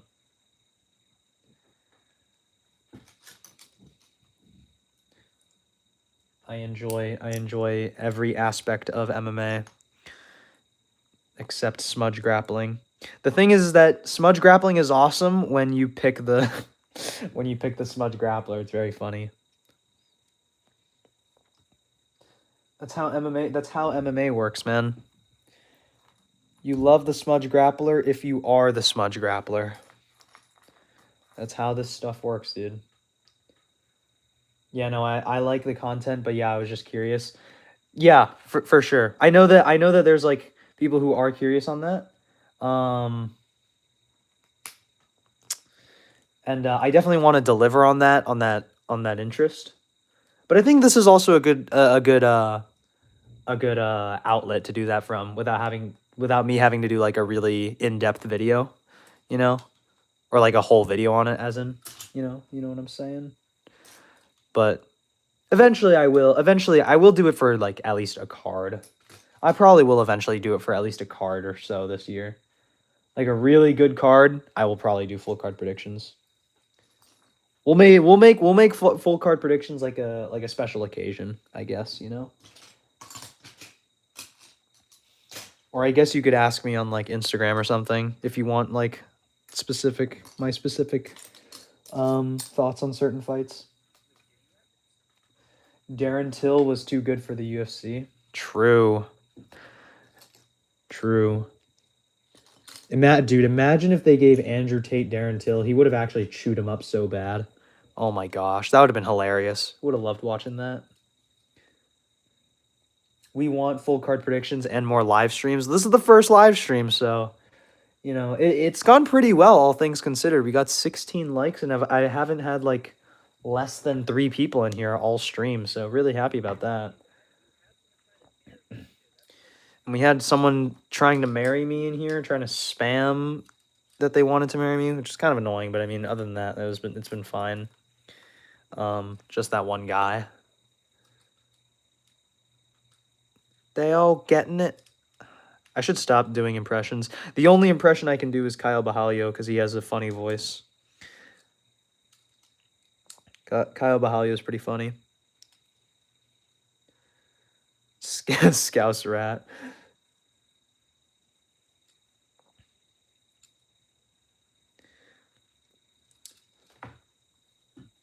There we go. Then we got this tan brick. My impressions are decent. No, I don't. You don't have to sugarcoat it, man. My impressions are trash. But I mean, I like doing them because they're fun. But I do not have good impressions. There are some MMA YouTubers that try to do impressions, and you're just like, all right, dude, just stop. Don't do it anymore. It's not funny. He was spamming "marry me" in Korean, and I was like, dude, stop, man. And I was trying to be nice about it, and then he just kept on doing it. Don't know why, but he kept on doing it.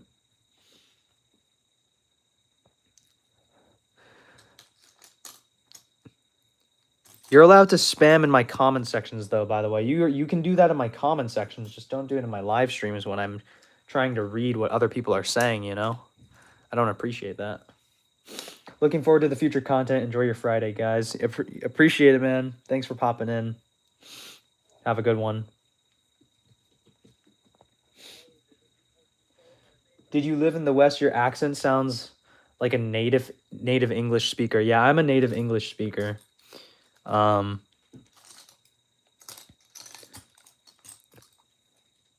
my gosh. Bro, what am I looking at? Okay, there we go.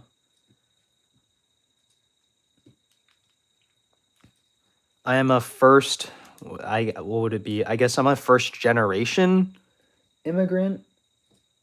I don't know what, is it second generation? My parents are from Korea, but I was born here. So, I'm a Korean American.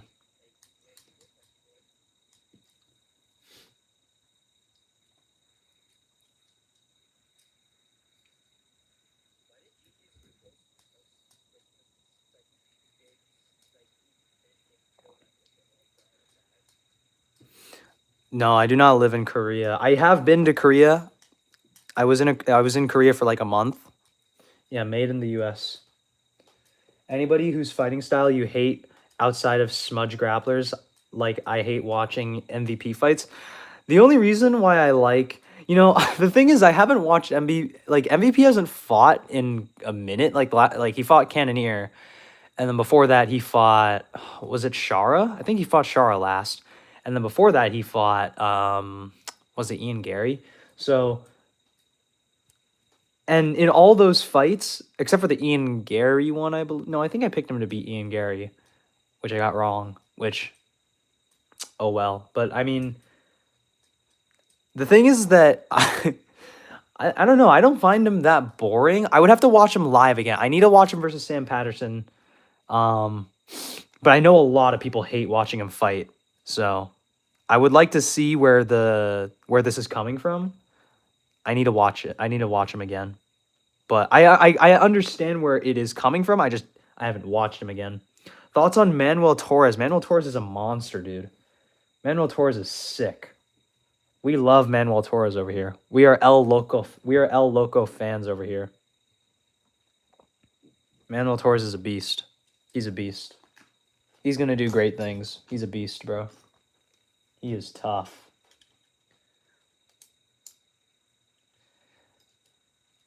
Hell yeah. Yeah. Manuel Torres is sick.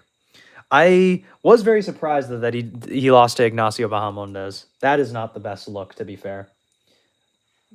But he is kind of like, the thing is that Manuel Torres is kind of like a sort of like a glass cannon type of fighter. So we'll see how he does against like higher level comp. Yeah, his defense though.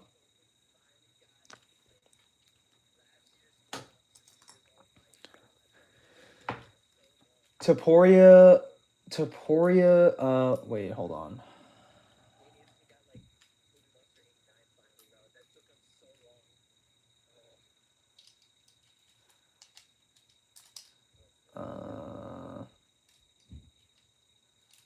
Hold on. Topuria or Makhachev at 155 in their current forms, who would win? Assuming Mach adjusted to 155,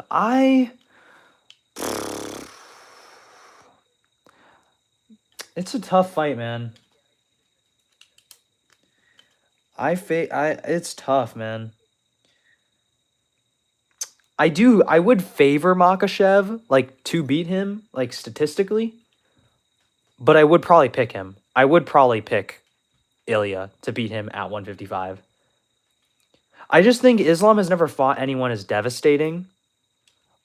Like, he's never fought someone like Topuria who you just can't make mistakes in front of. Like, yeah. And a 170, I would pick Islam for sure. It's just Ilya's too small. It's just impossible. It's just like you can't make up that size difference in any kind of way. Like, if it was just weight, it'd be one thing, but it's weight and height advantage. Like, it's just too much. I think it's just too overwhelming for Ilya at 170. Islam is like freakishly strong. Yeah.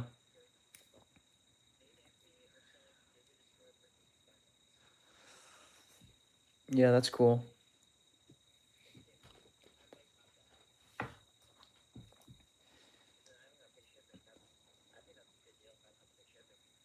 Mm-hmm. All right, here's what we got so far. This is a little thing.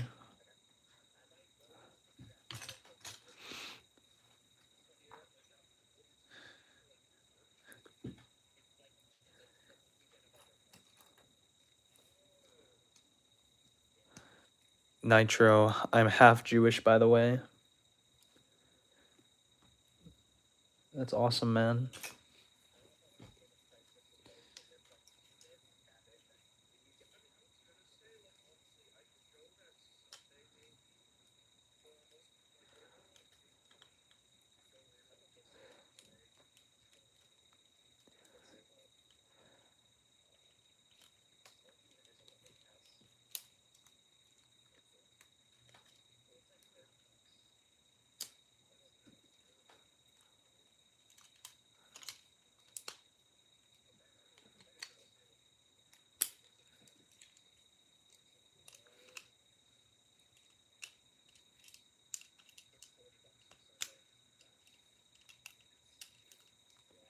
Thoughts on Ryzen?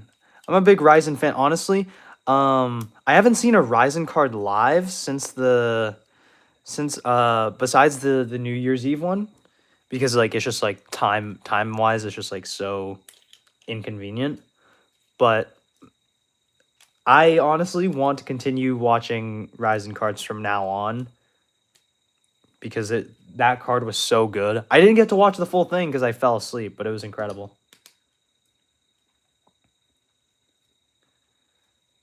Yeah, it's at like 3. Yeah, it's like at like 3 a.m., bro. Like I just couldn't like it's really hard to like sit through all of that, you know? So, but I would love to watch more Ryzen.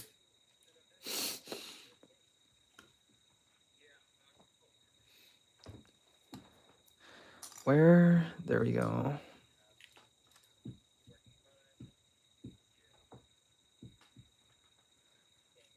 Alrighty. Have you noticed that on Wikipedia they always list Darce chokes? Darce choke wins as Bravo chokes. No, I don't look at Wikipedia for stats. So that's interesting. Let me look at like. Hold on. Let's take a look. See. Let's see. Mixed martial arts career. Is there like a record? Mixed martial arts record. Submission Bravo choke. Yeah, you're right. Yeah, it does say Bravo choke. Why does it say Bravo choke? The lapel choke, sometimes confused with the Darce choke. It says it's confused with the Darce choke. Okay, so it's so the Bravo choke is the Darce choke, but it involves the gi, so it's literally not a Bravo choke. So every time it's listed on Wikipedia, it's just wrong. So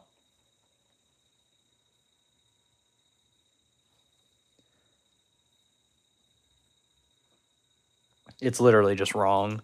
But that's very interesting. I didn't know that there was like I'm not aware of the Bravo choke because I don't like the gi. I probably will start training in the gi eventually. I'm just not a gi kind of guy. Yeah, perhaps Nitro, perhaps.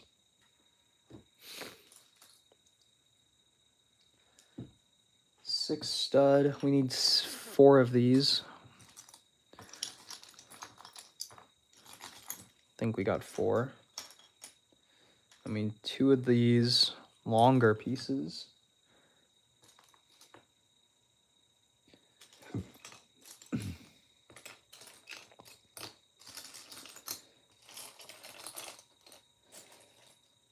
Where are the sloped pieces, dude? Where are these slopes, man?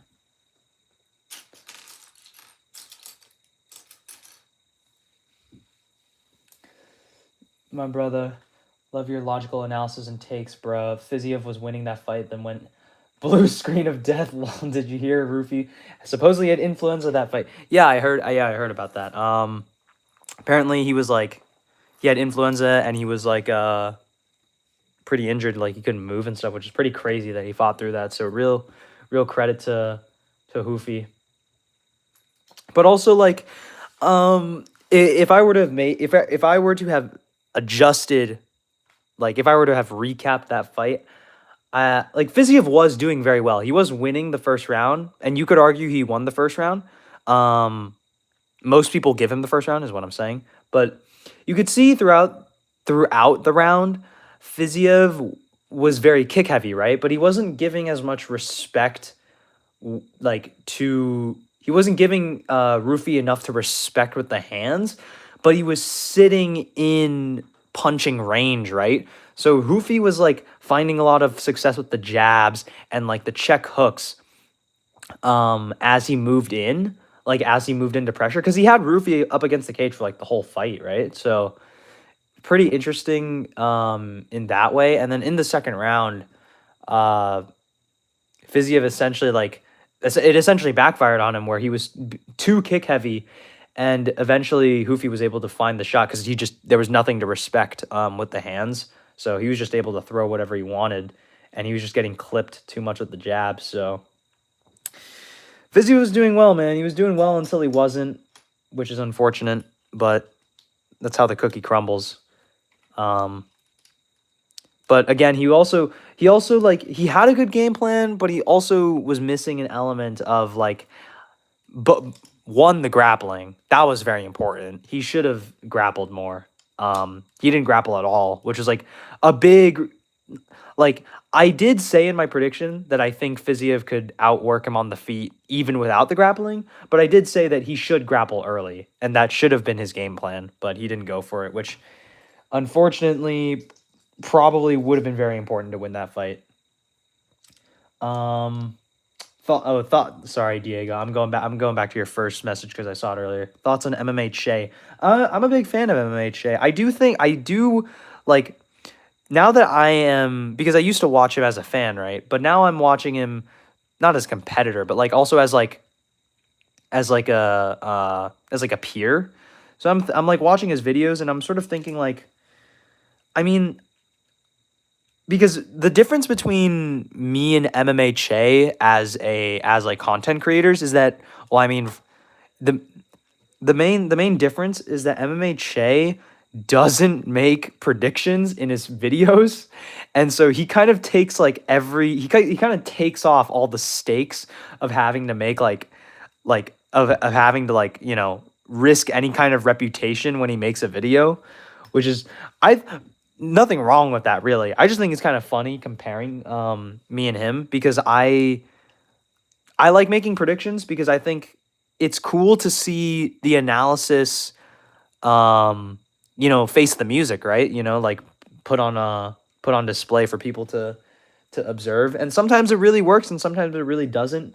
I wish I wish I picked Roofy because I just didn't have enough faith in him. I just didn't think he was going to land as clean of a shot as he did. As hard as he did too. So unfortunate for me, but I've gotten some other predictions right, so it's okay. Fiziev's ego, man, very Craig Jones-esque. Are you referring to, who was I just talking about? I don't remember. What's that referring to? Thoughts on Curtis Campbell? I actually did watch his Dana White's Contender Series debut. That was a good finish. My friends are pretty high on him. I don't really know too much about him outside of his Dana White's Contender Series fight. He looked pretty good in that fight, so he's a funny looking character. He's a character for sure. So excited to watch his debut in what is it, March? I think on the London card. It's pretty hype. Wish I would have found your channel before the Gaethje Pimblett fight. Would have made a good amount.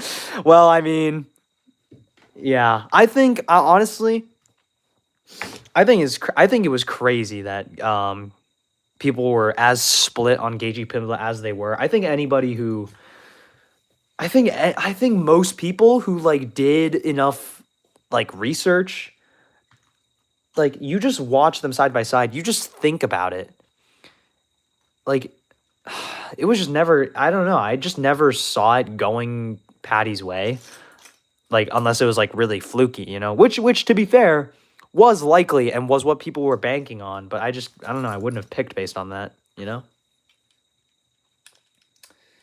MMA Che peaked during the Oliveira Topuria buildup. That's fair. I agree. I think, well, I mean, I don't know, but I don't know if I agree, but I mean, that's fair. Guru versus Che on the London card. That'd be fire. That'd be tough. Thoughts on Patty's fight IQ? I don't think he really has any. He's never really made adjustments. But I mean, Paddy Pimblett has one of the skill sets of all time. If I were to put it into words, he has one of these skill sets of all time. He has a skill set, and that is one of the skill sets of all time. So do with that information what you will. Yeah. I was there. I cried.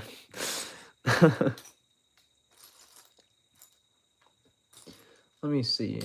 What am I looking for? Looking for this. We're looking for this. Charles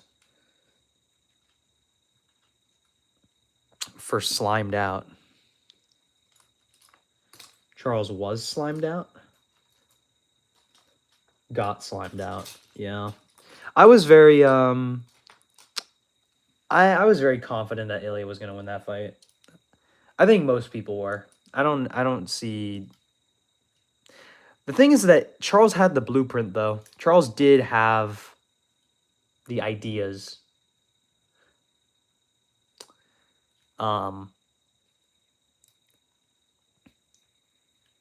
Yeah. The thing is that I don't chalk that up to fight IQ necessarily, because fighters make bad decisions all the time. And I don't blame them for the one bad decision that they make that does end up getting them KO'd. But I think Charles was just, he had too much to prove on the feet, and I think that backfired on him pretty bad. Thoughts on the White House card? I don't have really any thoughts about it. I kind of agree with guys like Brandon Royval who say like it's kind of like some Hunger Games kind of stuff where like, you know, it's kind of dystopian in some sort of way. You know what I'm saying? But like it's cool, I guess. Like I don't know. I don't really care too much for it. I'm not that interested in it as a spectacle. You know? Like I don't care. I'm not that invested in it. Like I'm American, but like I don't know. I just don't like, it doesn't mean anything to me like, as an MMA fan, you know? You get what I'm saying? I do think Connor could come back on that card. I think it's a pretty good possibility. Can we get a documentary on Che's tooth gap? He covered it up, man. I don't know when he covered it up. I don't remember when it was, but he covered it up relatively recently. I think it was like I think it was before the Gamrot Oliveira card. I think it was before that. Do you like manga? I really liked manga when I was a kid. Not when I was a kid, but like when I was like early in high school. I really liked manga. But now I like don't keep up with it. I don't really read it or keep up with it as much, but like occasionally there's like something I'll be reading and I'll want to like, and I'll keep up with it. Like I'll take a look at the, like every month or so, see if it's been updated. Who do you have in Max versus Charles? Someone asked this earlier. I said, I'm leaning Charles right now. I'm very slight. It's very 50-50 for me. I'll have to make a video on it to really get my thoughts down. I'm gonna fence sit so hard in that video. You don't even know, bro. I'm gonna fence sit so hard. But I am leaning Charles right now. I'm leaning Charles just because Max hasn't really fought a grappler quite like Charles offensively. Like Ilya's okay, but he's not really looking to submit you. He's doing that as a change up, you know. But, you know, Charles is going to do it to finish you, so it's very different when you're fighting him. So very, very intriguing matchup. I'm very, very excited for that fight. And it's mainly interesting because Max looks a little more fragile, especially after that Poirier performance, you know? So it's very interesting. You know, being on stream for like 3 hours at this point, I think I was born to yap my head off. I think I was born for this. I think I was born to just talk and talk and talk and talk and never stop. Talk into a void. Iceberg of MMA Che. You know, it'd be kind of cool if someone did an MMA YouTube iceberg. Maybe I should do that. That would get like a billion gajillion views, surely. MMA YouTube iceberg. Thoughts, guys? I think that'd be good. Like Lucas retirement, MMA guru controversies, bedtime, teacher fighters as teacher tier list video, all that stuff. Yeah, surely that'd go viral, man.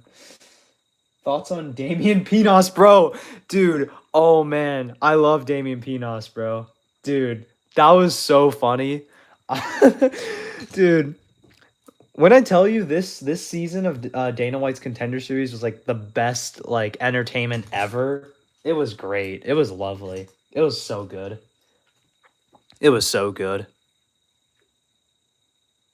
Yeah, I honestly, now that you've put that into my head, I think that'd be kind of awesome. I think I might just do that. Even though it is kind of a deviate, I think that'd be fun to do. I think that'd be a fun video to do. MMA YouTube iceberg. Maybe I'll make like a post, and then I'll ask you guys what I should include, because I mean, like, I would only be including stuff from like a couple years ago, right? Like, not a couple, but like within like the last like 5 or so years, you know? Oh, dude. I could include like Keon Kimura fall off, all this kind of stuff. Keon Kimura music career. Yeah, no, for sure. I really do not want to deviate. Not like really deviate, but what I'm saying is I don't want to. The central focus of this channel are going to be technical videos, and I know that the Kyoji Horiguchi video wasn't like terribly technical. I wasn't like super in depth. Like, it wasn't as good as especially the Fiziev Roofie one. So sorry about that, but like I did want to just get a video out for him. And like there wasn't a ton to analyze unless I were to go into like him versus Albazi, which I didn't really feel like doing. But yeah, I do really appreciate it because I do really enjoy making the videos, and I'm glad that people enjoy them. That makes me very happy.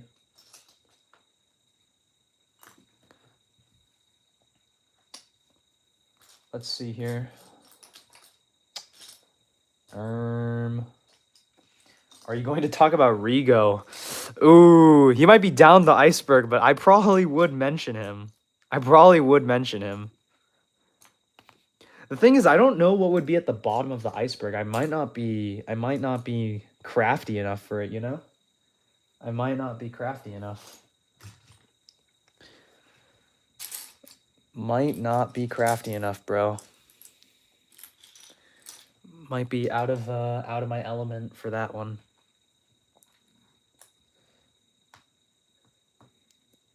But I probably would talk about Rigo. The glaze would help. I will probably remain impartial to MMA Guru, just because, like, it's not that I dislike MMA Guru or anything. It's just like I watch MMA Guru. It's just that like, he's kind of a hot topic, you know? Like, I'd rather remain impartial for the sake of myself, you know? Also because he is a little abrasive sometimes. I feel like I use that word a lot. He's a little explosive. You know what I'm saying? I think when MMA fans see the other videos you have, they'll sub and watch more. Yeah, I agree. Yeah, he's very polarizing is what. Yeah, that's a better word, sorry.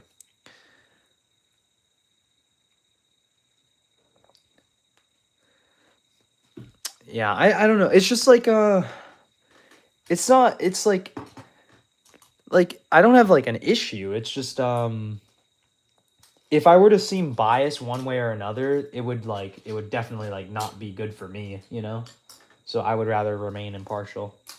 And there's no reason for me to glaze him either, so like, cuz to be honest, if anything, I do not want MMA Guru's audience, in my opinion, because I mean, half of MMA Guru's audience is probably people who hate him, you know? So I don't want that carrying over here. Right logical thing to do, since the industry is relatively a small world and he's controversial, not gonna lie. Your analysis, well, my computer just exploded, are way higher quality than his predictions. I appreciate it, but to be fair, he's like not looking at footage to like directly compare, and he's not like he's like recording it on the fly. So I give him a lot of credit, but obviously it's a little different. But I thank you. I do appreciate that. I do. I'm trying to find this piece, man. Dude, who knew Building Lego could be so bad. Fun and just throwing funny clips of him, and some negative and call it a day. Yeah, that's probably the good course of action. Oh, I found the piece. Incredible. Not gonna lie, Guru has great predictions. You can just tell when he is super biased. Yeah, for sure. Yeah, I agree. I don't think his predictions are that bad. He has pretty solid predictions. If you watch if anybody here watches Fight Feed, he was number 1 on picks last year. Or I think he was like top 3. He was like number 1. He was like number 1 on picks last year, so MMA YouTube is indeed niche, yeah. It is niche. And that's the thing, is like I make these videos like because I like them. I like making videos. And I just wanted an outlet to talk through, and that's MMA because I really like MMA. So, you know, I mess with it like that for real. I appreciate it.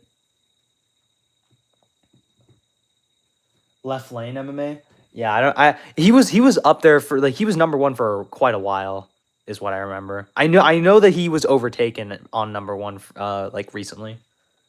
Like for last year. But I know this year he's like not doing well because he picked like Diego Lopez and Patty Pimblett and like, yeah, all those, you know, all the bad picks, all the losing picks. Man, I feel so bad for Fiziev. I was so gutted, man. To be fair, I was a little biased to Fiziev. I was a little. If like rewatching my breakdown, I was a little biased, but I think I was biased but fair. I was still very fair. I was just a little biased. So mainly, like the reason why I was biased was because like I don't think Benoit Saint-Denis is that good. Therefore, I don't think Rufy is that good either. So I'm gonna downplay him a little bit. But I think it was like fair. Like it wasn't like biased because I didn't like him. It was biased because I had this image that he was worse.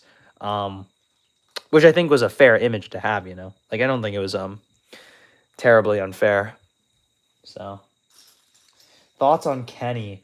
I just think he's like, I don't know, dude. I just think Kenny is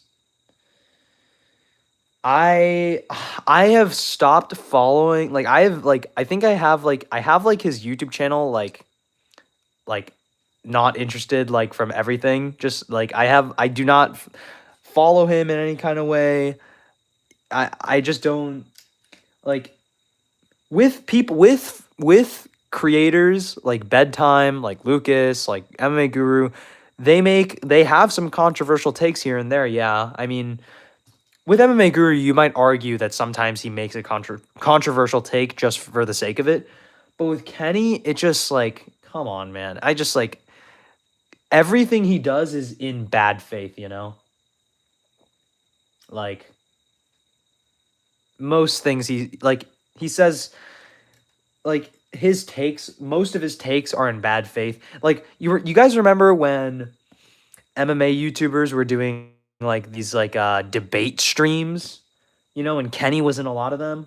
Like he was just a terrible debater, man. Like he wasn't a fair debater at all. And like he was the one who made those unwatchable, you know. You get it? Like I just can't really respect, like, not that I don't respect him as a person, but I can't respect him as a fair critic, you know? When you're not giving other people like when you're not being fair to other people, you know? I would rather be wrong and fair than unfair and be right, you know?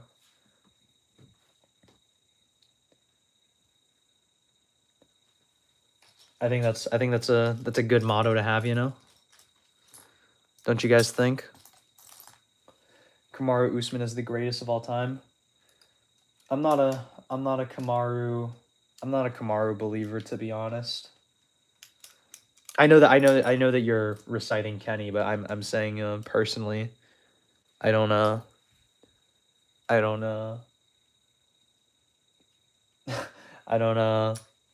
resonate with Kamaru very much.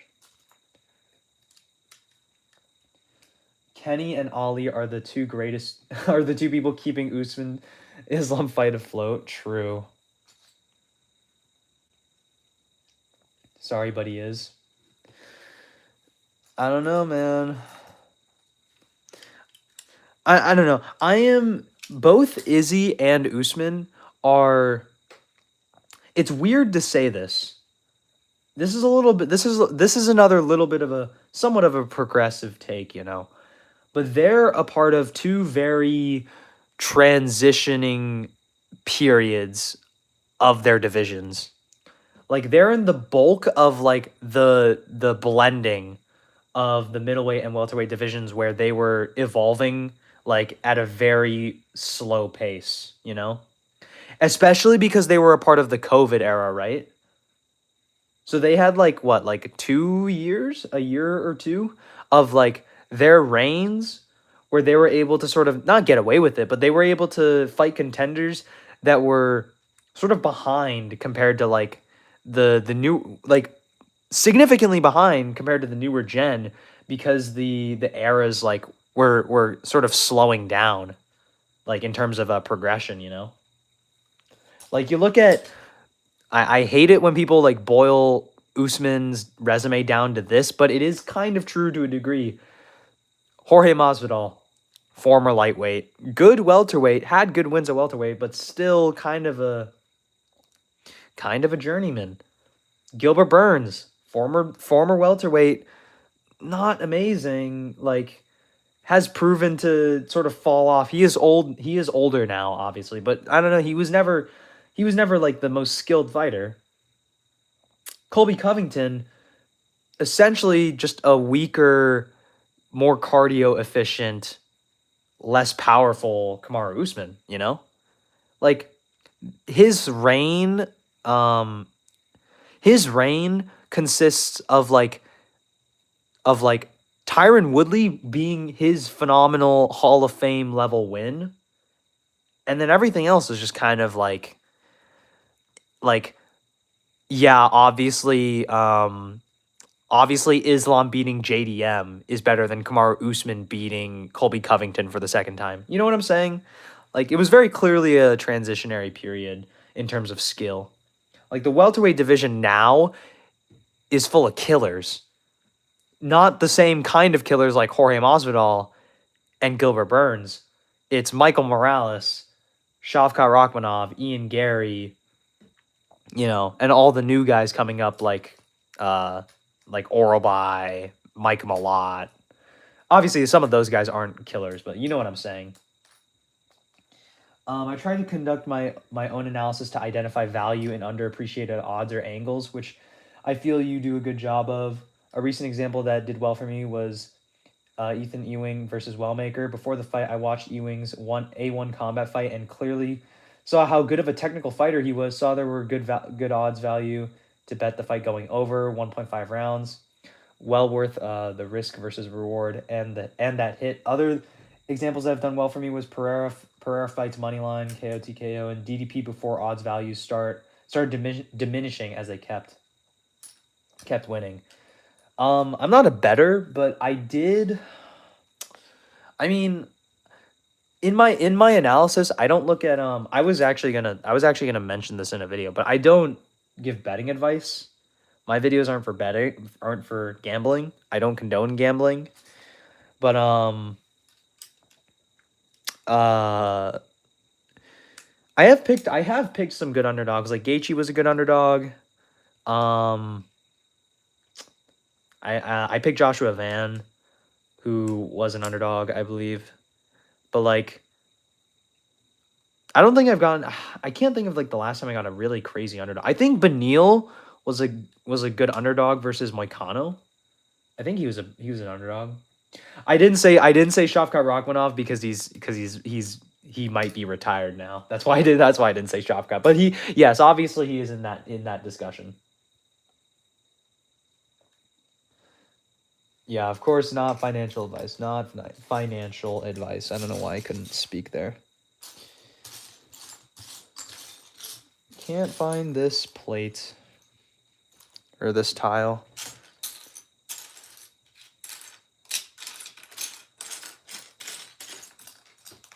Gaethje was the easiest pick of my life, to be honest. Patty had the hype and hype plus casuals. moves odds like crazy. Don't bet, by the way. Haven't profited for shit. How good are you at speaking at Korean? 저는 한국말 잘 안 말해요. 근데 왜냐면 저는 미국에서 살아서 그냥 조금만 한국말 말해요. 조금만.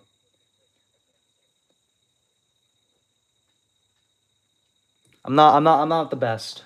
I'm a little rusty because I mean I spoke a lot of Korean when I was a kid, but I live in America, so. But I'm trying. I'm trying over here. Trying to get better.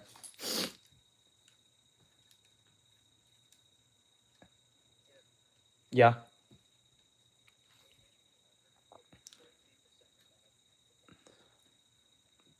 Nice.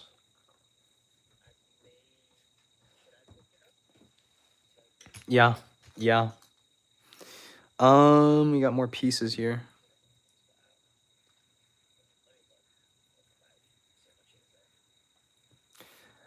I want to get better at my Korean, mainly because I want to get fighter interviews. That'd be so cool. Cuz I think it'd be really cool to get some Korean fighters to be more familiar with the Korean or with the American audience. Pretty good. I was raised and lived in America my whole life. Good to see fellow Korean Americans living within the MMA circle. I appreciate it. That Korean was terrible, by the way. That was horrible. I'm so sorry. That was embarrassing. My parents would be really ashamed of me. But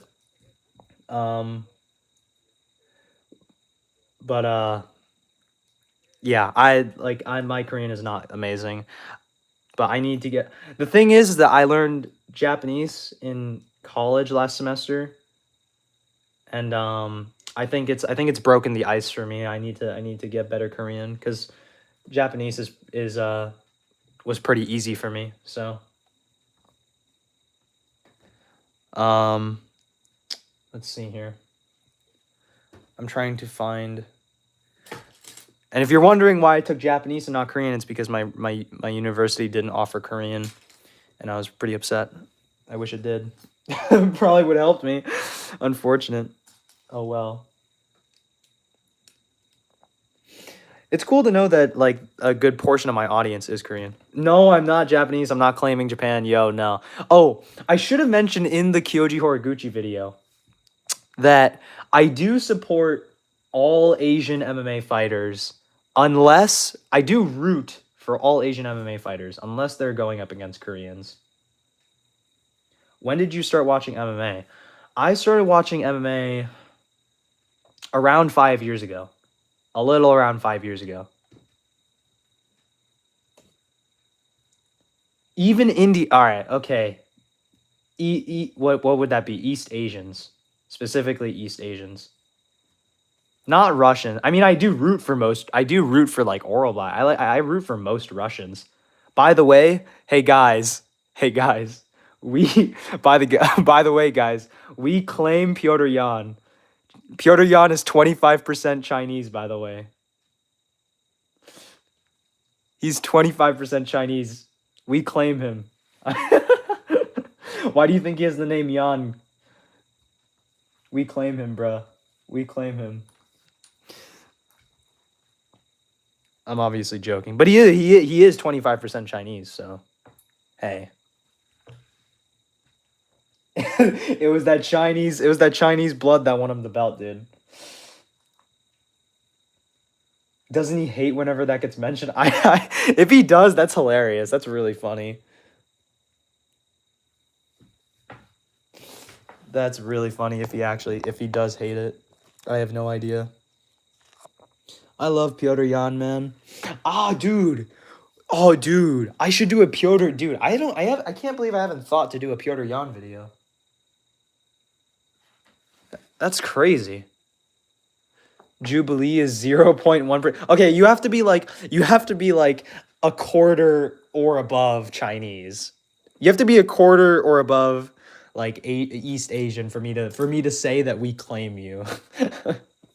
Like Elijah Smith, we claim him, kind of. We don't claim him right now because he's fighting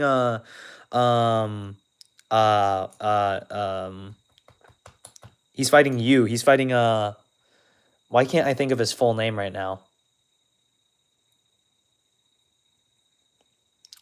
I can't think of his full name. But you know who I'm talking about, right? So let me look him up, bro.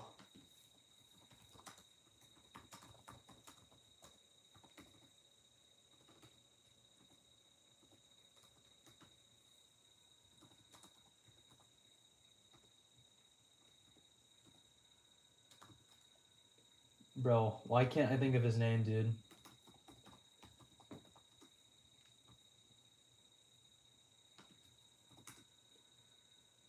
Su Yu Young. Su Young Yu. Su Young Yu, that's who it was. Sorry. That may or may not be what I'm saying. I'm not saying that. You're putting words in my mouth. I may or may not be saying that. You're saying that, bro. I'm not saying that. Sorry, catching up. Do you also roll? I do roll. The thing is that I can't it's really hard for me to get rounds in now because I have work on Fridays and today would be the day I'd be rolling. Nogi. I need to get into like a real gym, but I need to get into a real gym so that I could have a belt color. But I've wrestled like 5 years of my life, like high school, and then I like roll with a bunch of people. I love jiu-jitsu, man, but I need to learn it formally. And I know like jiu-jitsu has like a culture around it where it's like you have to learn it like as jiu-jitsu from a jiu-jitsu instructor, and you gotta like learn their curriculum and all this stuff. And like, I don't know, man. I think that's silly. I think with martial arts, you should strive to be a little progressive, you know? Because that's what will get people to be better, you know?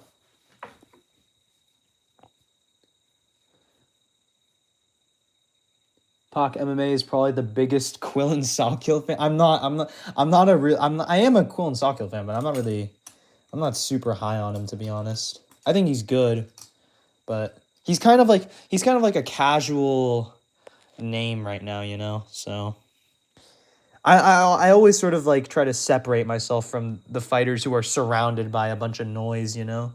Just cuz like I feel like it's a little fake. You get what I'm saying?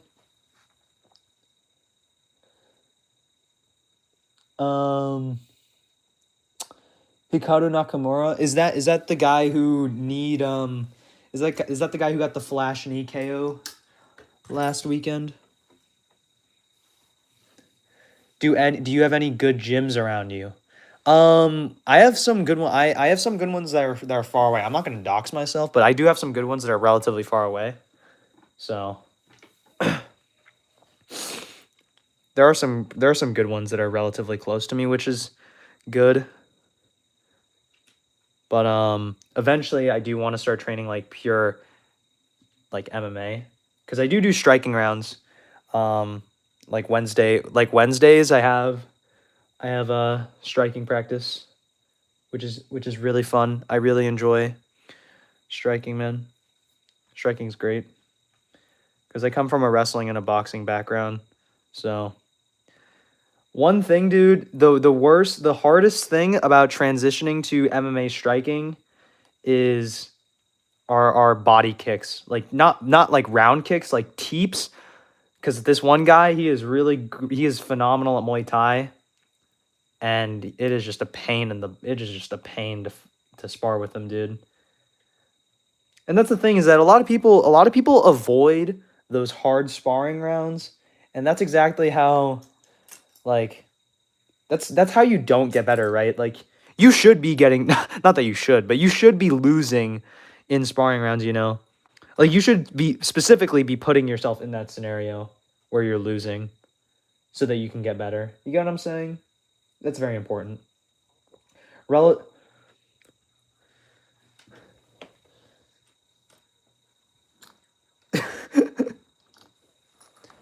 Relative to other gyms. Oh yeah, I'm pretty close to a gym that a former UFC fighter is at, a relatively recent former fighter. boxing instead of MMA striking.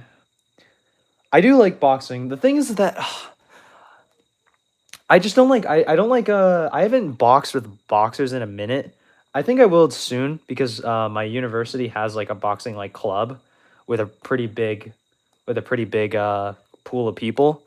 But I just don't like the culture of boxing sparring. I remember one time in MMA, the first day I sparred MMA, this guy who I was told was a boxer, and he just went ham on me. It was crazy. It was hilarious. But yeah, just don't love the culture of MMA sparring, or I mean boxing sparring. So like, and it's not that you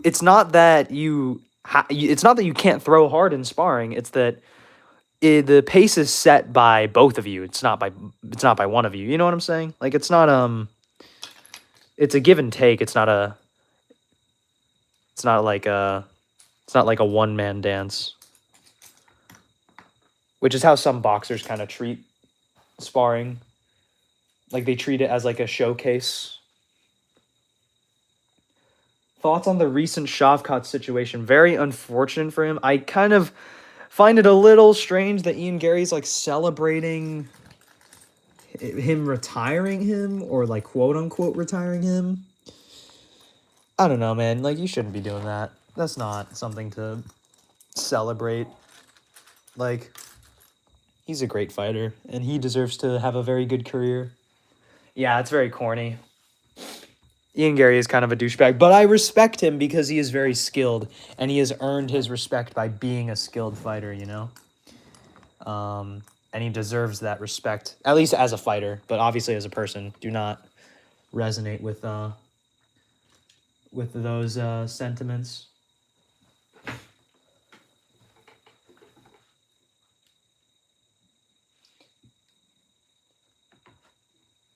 Yeah, you just want the experience. The thing is that I have kind of figured out recently that in sparring, like you gotta be switched on, which is why I do like hard sparring, like you know, sparring with some heat on it. Because you do have to learn how to be switched on and be like properly reactive to strikes. And also learn how to like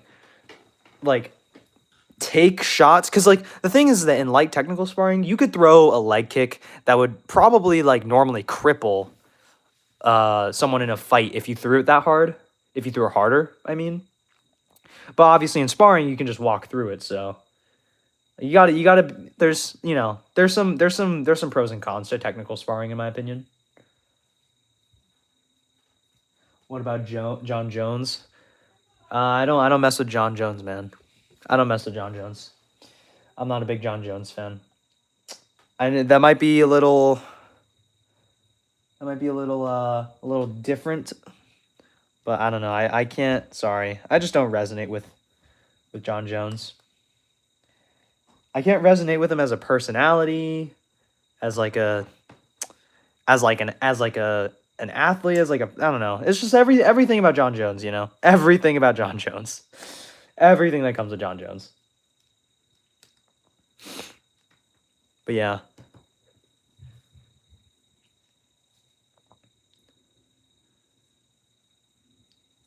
Yep, too controversial. And like as a Christian being, I don't like judge John Jones like egregiously, but like he's also someone who hasn't really shown many signs of like enlightenment, you know, which is why I'm a little bit more critical of him. So like it's kind of hard to give you grace when you say that you're going to do something and then you don't do it. You're not keeping your word, right? So this Lego set is making no dude, chill, man. We're on step 103. I'm sorry. I'm not building on camera. I'm sorry. I have been very focused on building it like off camera because my computer is off to the left here. So I'm like, my hands are over here. Sorry. My bad. Hey, calling me out, dude. Yo, you called me out, bro. Chill, man. Chill. What you building? I am building this Lego set. Hold on, let me.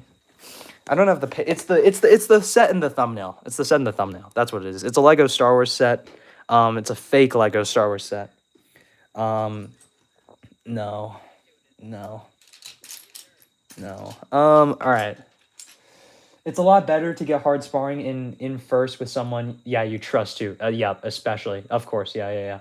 I had to deal with some guy who wanted to be a bully when I was 3 months in and got rocked. Yeah, don't. Yeah, no. Yeah. You need to have partners you can trust. Of course.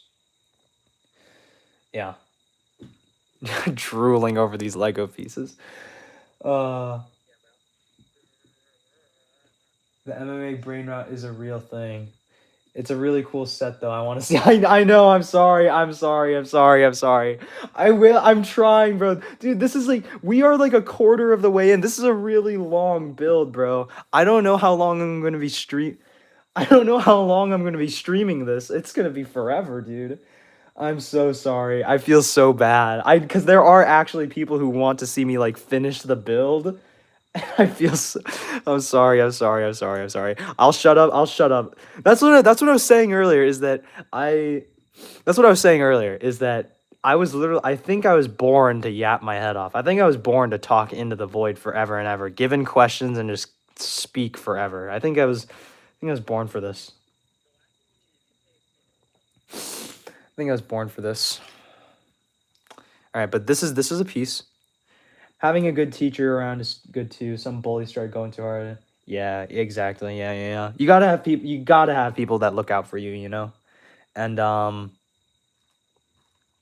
remember this new guy came in, because the thing is that this is a club at a university, right? Like we don't have like a formal teacher, mainly because nobody like in the air, like people get paid to do that, right? So nobody there's not like a real teacher, but we have like experienced students who, teach techniques, do drills. Mainly we just do drills, but stuff like that, right? And this one time, this new kid comes in and he was like throwing leather at people. And I remember when he sparred me, he was throwing oblique kicks. And I was like, bro, you can't be doing that. I remember the first time we sparred, I just kind of let him do it. And like he didn't hit me with any of them, which was good. I don't know why I let him. Bro, I don't know why I let him do it, but thank goodness he didn't hyperextend my knee. So, I don't know why I let him do it. I genuinely don't know why, but I did. And then the second time, I remember I was like, yo, don't do that. And then he just like kept on doing it. And I had to remind him every single time to not do it. It's like, and I also remember that same guy, the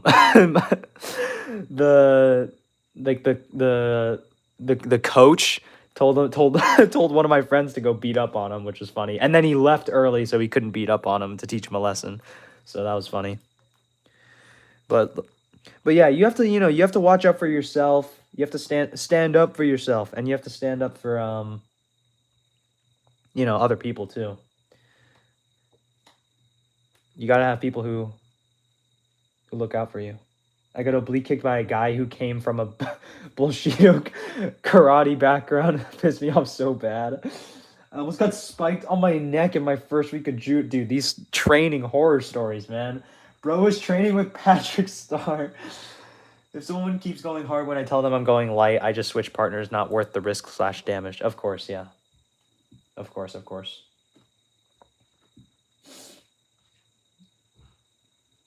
Yeah, you keep it pushing when stuff like that happens, man. You can't risk stuff like that. Who's the fighter you most want to have an interview with? Okay. There are two different things. I would have two different answers here. So the one fight, all right, okay. All right, maybe there's three. All right. Forever I would love to have an interview with Jung Chang-sung. Korean Zombie would be an honor. Would be incredible. Would love it. It would be the best thing ever. Volk's my hero, bro. Would love to have Volk.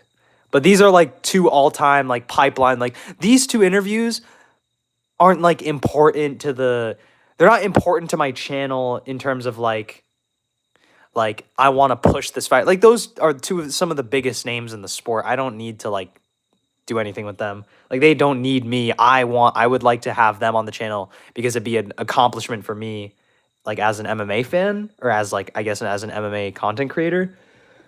But as a fan, I want to push Seokhyung Ko Seokhyung.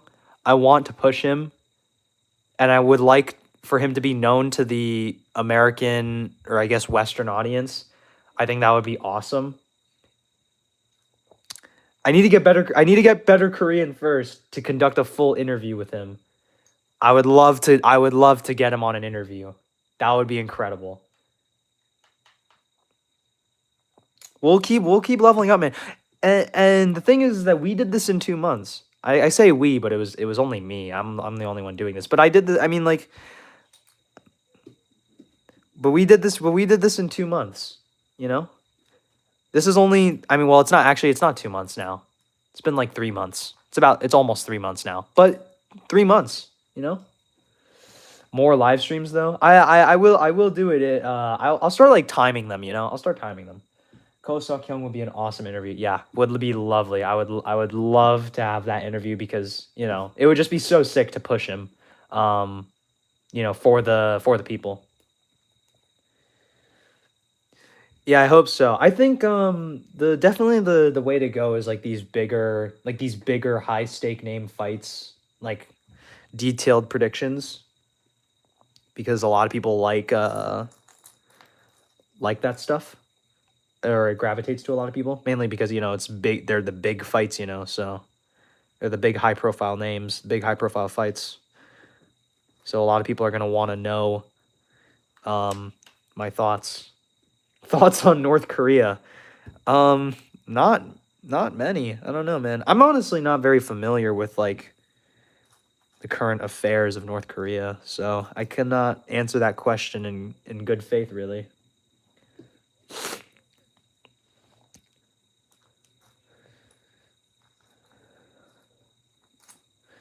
I'm very excited. Oh, dude, I can't believe I've heard that Seokhyun is injured though, and that he's not fighting Jacoby and he's pulling out, which sucks because I think he could beat him, but it is a very dangerous fight for him, so could also be a good thing that he is pulling out potentially.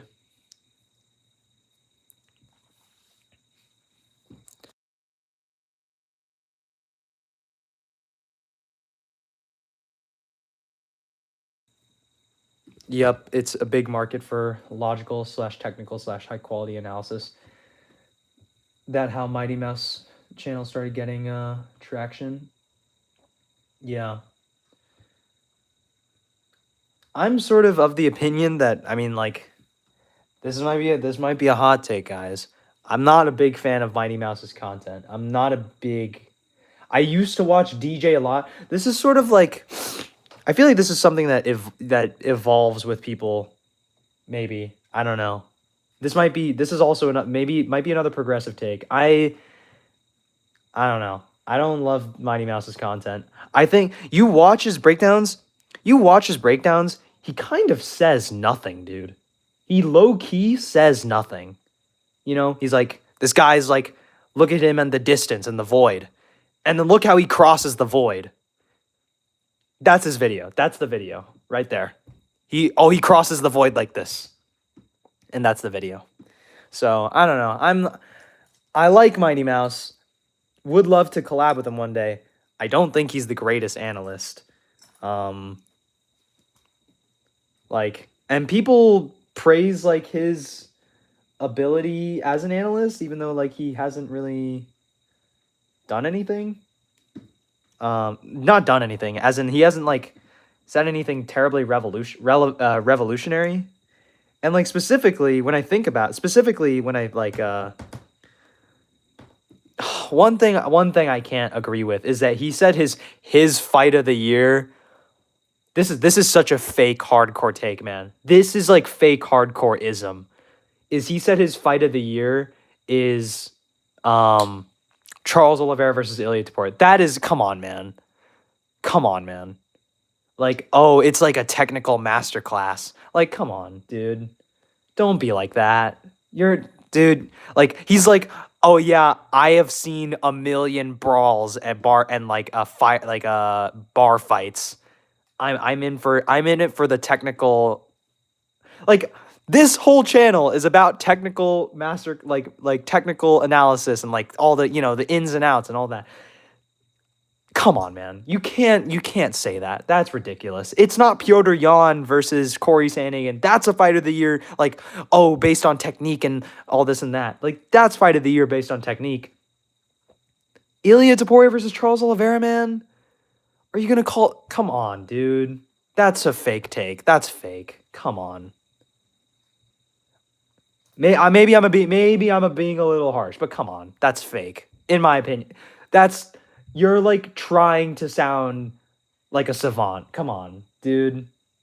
That's not real. You know? I agree. The consistency and quality has gone down. He clearly has bias against people he has relationships with. Yeah, obviously. Yeah. And the thing is, he doesn't really like acknowledge it usually either. So, I mean, he acknowledges it sometimes, but I don't really watch his content anymore just because of that. I liked watching his like street beefs videos because like those are funny to analyze, right? Like those are funny to like. It's funny to find technical proficiencies in like what would be considered like non-technical fights. That's fun. He is one of the GOATs. I'm not denying that in any way. DJ's incredible, amazing athlete. I just think he's kind of like, he's sort of playing up like this idea of he's like a technical mastermind, which like, not that he isn't. He's a technically masterminded athlete, but as a analyst, I don't think he's up to par. I think Dominic Cruz is a much better technical analyst. You know what I'm saying? Thoughts on General Grievous versus Obi-Wan? I think General Grievous did a really good job at closing the space. I think Obi-Wan did a little bit of a bad job. Like, I think not Obi-Wan did a bad job. I think Obi-Wan did a good job at keeping the space. Like, General Grievous tried advancing. Obi-Wan was moving back with him. General Grievous did a really good job for the most part, but I think Obi-Wan did a good job at zoning. Yeah. Oh, General Grievous is closing that void. Yeah, he was. He also has been getting exposed in his videos for pride/ego you wouldn't expect anything. Yeah, like the dude, I completely forgot about that. The Pantoja van thing, come on. Dude, come on. That was ridiculous. I get that it's different when like, obviously I am not DJ, right? So it's hard for me to put myself in his shoes. Like, he is the one getting bombarded with comments like, oh yeah, Pantoja's higher than you on the GOAT list. Pantoja's more goated than you, blah, blah, blah, blah, blah. Like, come on, dude. You can't watch Pantoja break, like, what most people thought was break his arm, and then your first thought is, oh yeah, my title record. Like, come on, dude. That's so inhumane. That's inhumane. That's bad. Like, it's just not. That's not honorable in any way, in my opinion. And it's kind of showing his colors, Thoughts on Joe Rogan? I personally hate him. Yeah, for sure. I agree. I agree. And I respect, the thing is like, you have to respect Joe. He's been in the game for forever now, right? But he's also past the game now. He's past the game, and he's past, like, he is done filling the role of the guy who knows everything, right? He's no longer that guy anymore, but he tries to be that guy still, and he just isn't. And that's why everybody clowns on him, because he tries to act like he knows stuff when he doesn't, or like when he tries to like play up certain guys but he doesn't really, he doesn't really know what he's talking about. Is this one of your first lives? Yeah, this is my first live stream. So it's been really chill. You've got a good thing going on here. I hope your channel grows even more and you can get those dream interviews in. Yeah, thank you, bro. Really appreciate that. I hope one day. That's far down the line, but one day we will get those. One day. Cool Legos. You must have a lot of girlfriends. Thanks, Butcher, bro. Thanks, Butcher, bro. Appreciate it. He doesn't even train, man. I mean, he does train. He's like a black belt in jiu-jitsu. Same. Used to watch Rogan, but not anymore since he went off the rails since COVID. Yeah.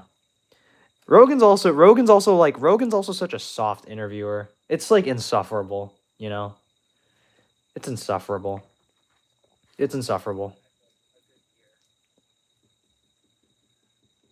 Who, Rogan? That is not true.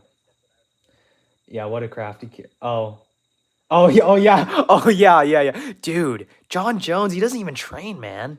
Dude, he developed a spinning back kick at 37.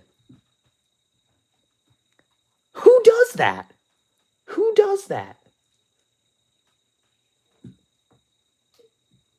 Who does that, man? Who develops a spinning back kick at 37?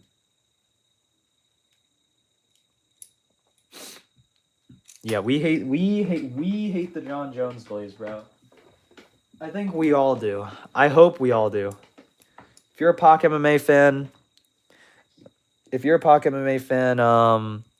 actually it makes sense if you're a John Jones fan and you're a Pak MMA fan, but I would appreciate the being realistic when it comes to John Jones, A lot of people aren't very realistic when it comes to John Jones. That's my issue. This has been pretty incredible for like the first time live ever. 9 people been in here for like probably almost 40 minutes. I don't know when the last time we went down.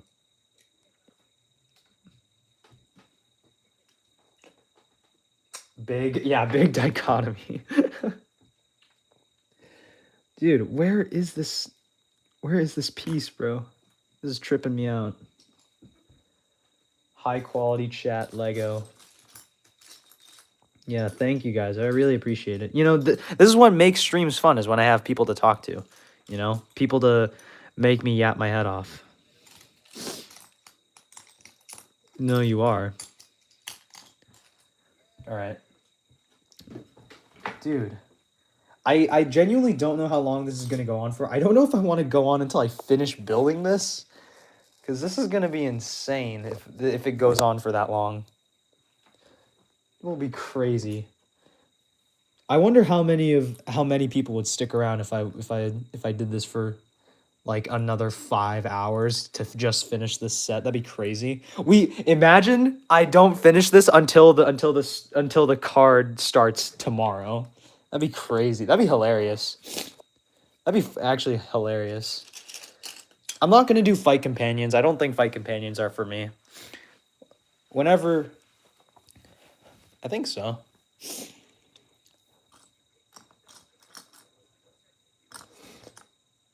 Yeah.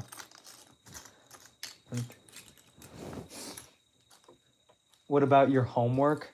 I do have a homework assignment due today that I'm just not gonna do, mainly because I can ask for an extension for Sunday, so I'm just gonna rely on that. I've had a very busy day today, to be fair, so like I deserve it. I was doing homework at work, so like very busy. Yeah, exactly. Very crafty move. Cards are shit anyway. True. Nitro. Who is it, bro? Dude, Nitro's making me swear, man. I'm not a swearing guy. I'm not a swearing channel. We're family friendly over here.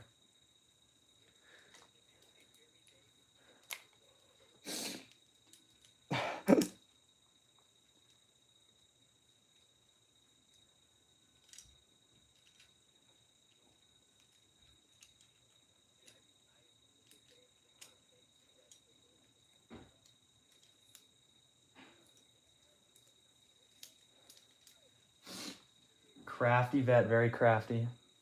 We are crafty over here. We are crafty, bro. Is John Jones gay? MMA YouTube family and family friendly? It's not that I'm family friendly. I just don't like using. I'm trying not to use like crass language here. You know. No more saying cuss words, guys. It's inappropriate and violent. MMA YouTube and family friendly. Is John Jones gay? I don't know, man. The evidence is alarming. Evidence is alarming. Hey guys, do you guys think it's gay to like John Jones?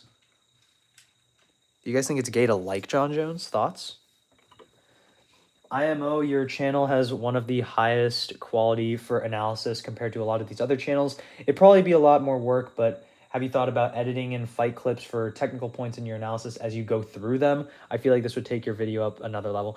I have thought about this, but like because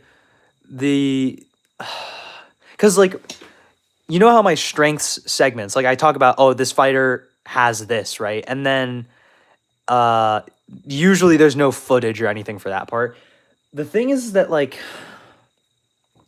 I have thought about this, and like I think I have done it before where I have shown, like I think for the Physio fight, I think I did show a little bit. Everybody says yes, 100% true. I have thought about this, and like eventually I think I will try to do this more. I will try to do this more. But yeah. For points that you don't have footage for, you can just leave it. Yeah. Yeah. Also, I do like the bullet point format where like you could just see all the stuff, but it does get kind of like it is like a lot sometimes. Yeah.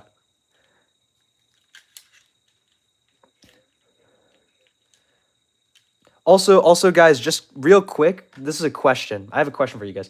Is the footage in my videos, like when I use fight footage, is it like intelligible? Like, is it viewable? Like, is the black and white with the channel profile on it too much, or is it like, can you still tell what it is? Like, is it good enough? Sometimes it's not. Sometimes the video itself is not high quality, but like, can you tell what it is usually?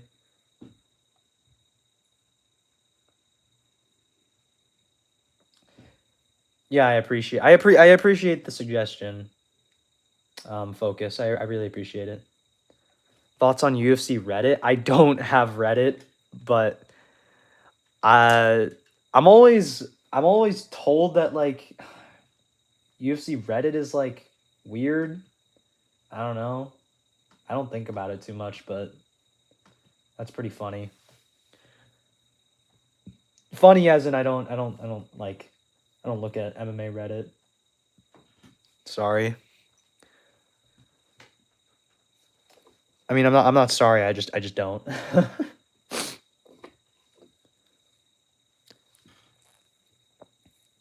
Let's see. Thank you, bro. I appreciate it. Yeah, because I was worried like it would be a little bit of a hard viewing experience.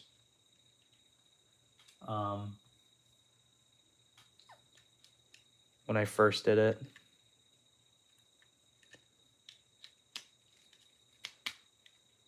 But yeah, I really appreciate it.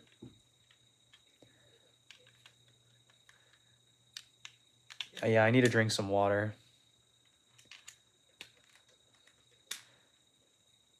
I need some water, dude. I haven't drank water in forever. Dude, I have such bad cotton mouth. Do you guys have like bad cotton mouth? Dude, when I wake up, I need so much water. The thing is, I sweat a lot. Like from wrestling, dude. Wrestling makes you freaking sweaty as balls, dude. It's bad. I'm gonna cut weight so easily. I'm gonna become UFC champion, and I'm gonna be the biggest weight bully ever. And I'm not gonna be chinny because I'm Korean. Do I speak Japanese? I speak a little bit of Japanese. What What is it? What is speak in Jap? I forgot what speak is.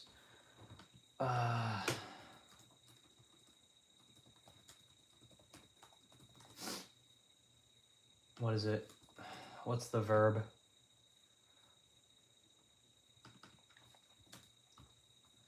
I can't think of the verb.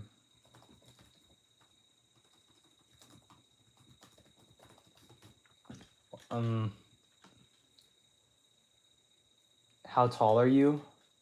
I'm pretty short, man. I got Asian genes, dude. Yep, Japanese. What about a noun? Here, I was gonna say a sentence. Good, I just had to find the word. 私は日本語がちょっと話せます。Yeah, I had to read it, bro. I can't, dude. When I learned Japanese, I was like kind of struggling with like, because the thing is that I mean, in college you learn everything in a short time. So I don't remember. I can't read all katakana. I can read most hiragana. I think like 99% of hiragana I can read. It's just katakana that's like I just don't remember any of it.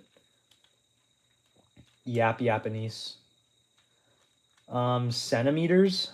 I don't know, dude. I'm probably like 5'8", 5'9". I'm a flyweight. No, Japanese is very hard to learn. It is very hard to learn. But I think having a Korean base is good. Especially for pronunciation. Like Japanese pronunciation is not that bad. But here's the Lego set as of now. I know it doesn't look like I'm doing anything, but guys, trust me, I'm building in the background. I'm just not building on camera. I'm trying to. I'm sorry, I'm trying to. I'm trying. We're trying over here.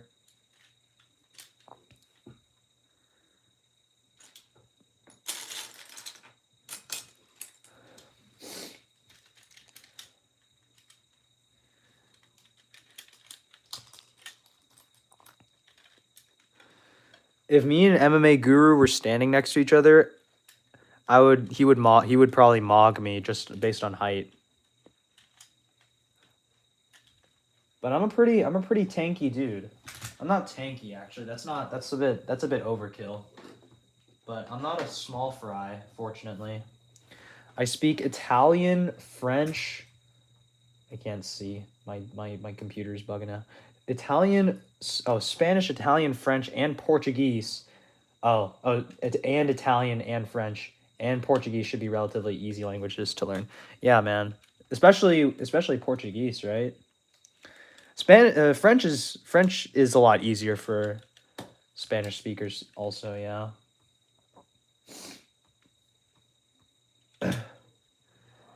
Right. By the way, this is not what I've built all stream. There's like this whole other bit that I just haven't shown. This is like the bottom. This is like the, oh my gosh. Look what I did, guys. Oh my days. Look what I freaking did. What did I just do? Look what I freaking did.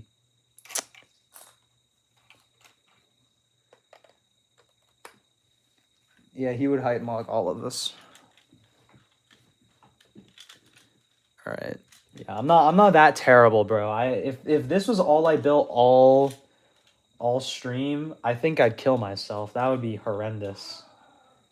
That would be horrendous, man.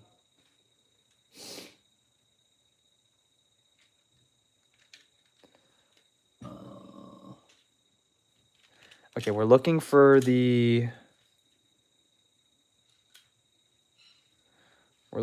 this like big window sort of piece. It's kind of a big piece. It should be relatively easy to spot, I think. Can't believe he was towering over DDP. Oh yeah. That was wicked.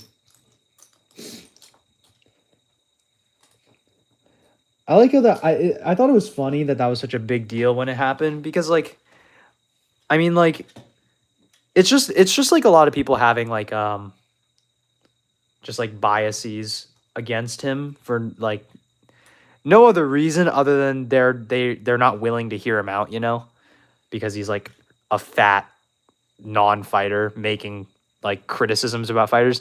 And that's the thing, that's the issue with like martial arts, is that like there's this fallacy that you have to be an established fighter to say this or that or like criticize people. Like anybody can criticize anybody as long as the criticism is valid. You're allowed to say it, and it should be treated valid if it is valid. Like, so that's my opinion anyway. And that's not really an opinion, that's like literally like like argumentative like fallacy, you know? Like, well, you're of this status, so you know you can't say this because you have no, you know, you have no right.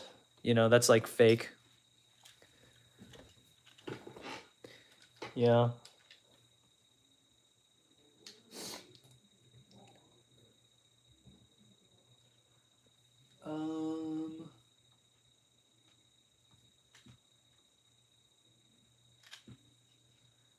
Okay, well, I just didn't read the instructions right, so I have to flip these pieces around.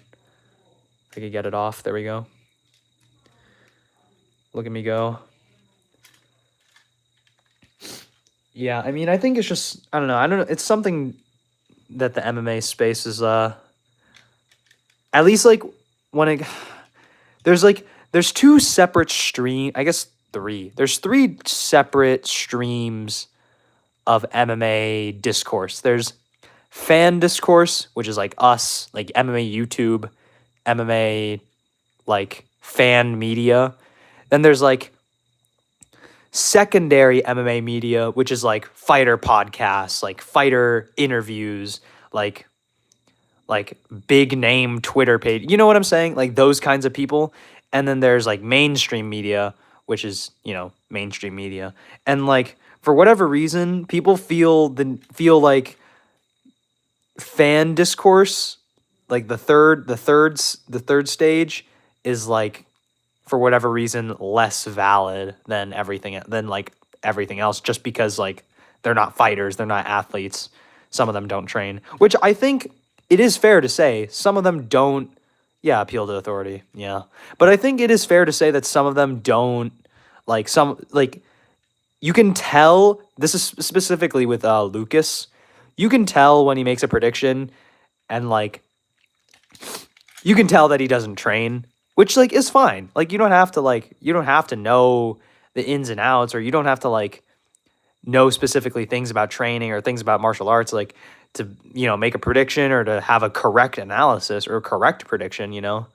But like the point is that like it does matter to a degree, but to write someone off completely based on the fact that they're not, based on the status, is completely different to writing someone off based on the status supported by the analysis, you know? It's very different. Like those two things are separate.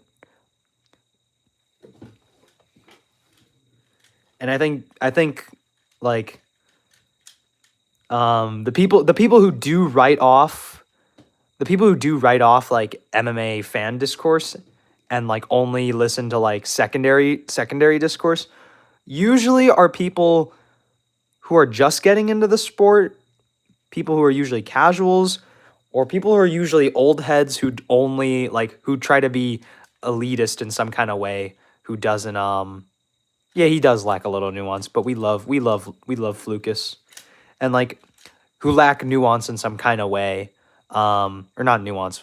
I just read your comment and I lost my train of thought. Who try to seem elitist and they're like, oh, I'm too good for like the fan media or whatever, you know, like it's sort of it's either those kinds of people or it's MMA fighters who like don't want to accept like that this fan could have like good analysis, you know.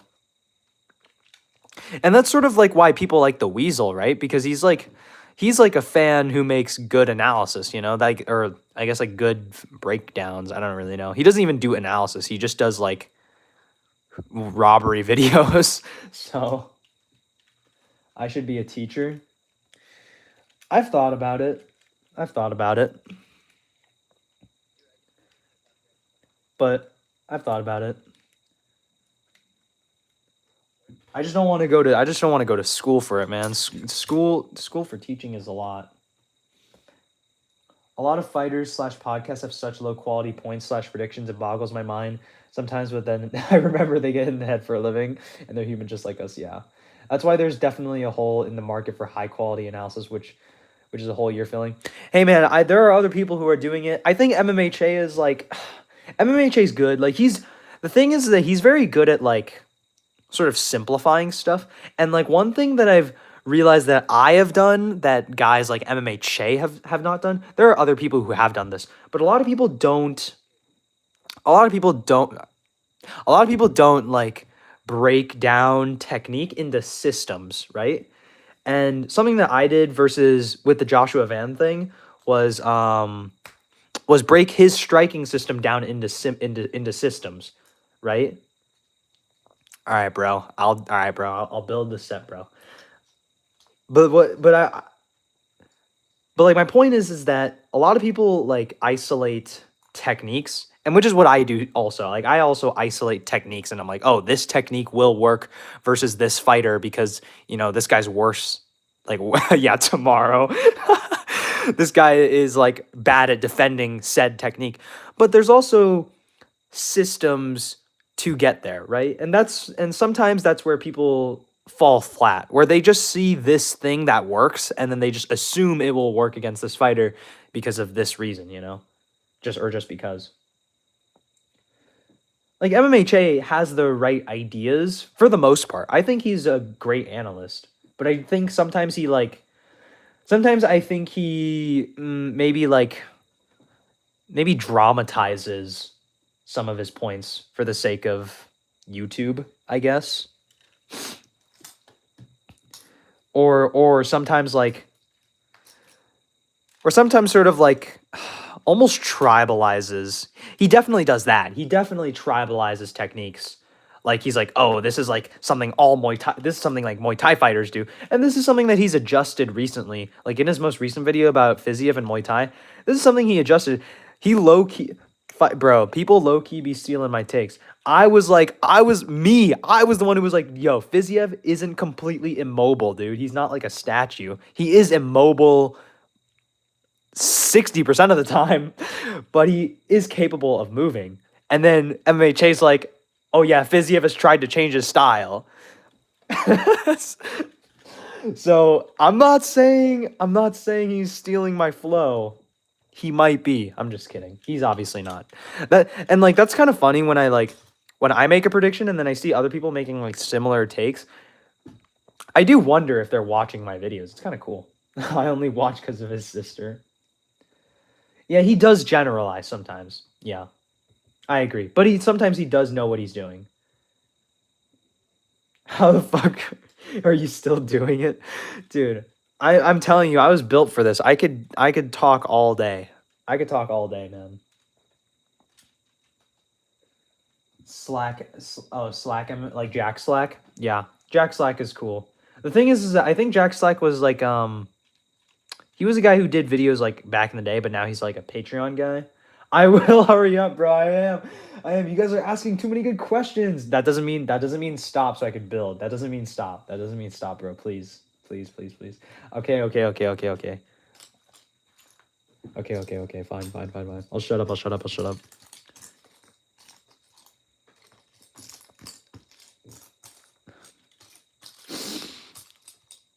This is gonna be something in the next video. People are gonna make fun of me. They're gonna be like, Pak MMA yaps too much. Pak MMA yaps too much. Pak MMA can't build Legos. He gets distracted. This is gonna be terrible.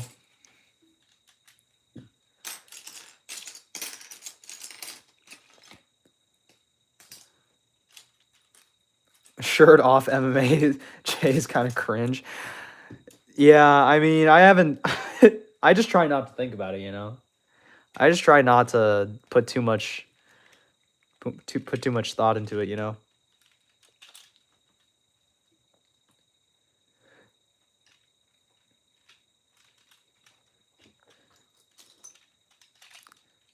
That is the wrong tile or brick. I should probably wash my hands. You know what? When we get to step 200, we're at 152 right now. I will wash my hands and get more water. Hanging with the boys, dude. Cody Garbrandt, bro. Oh, Cody. Cody,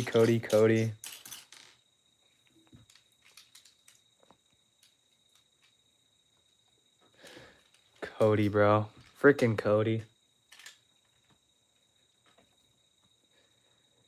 You know, that was so funny when like everybody thought that for whatever reason, everybody just like kind of agreed to like believe in Cody Garbrandt to beat Davison Figueiredo at UFC 300. Don't know why everybody did, but everybody did. Most people picked Cody Garbrandt for some reason. Don't know why, but we all did for some reason.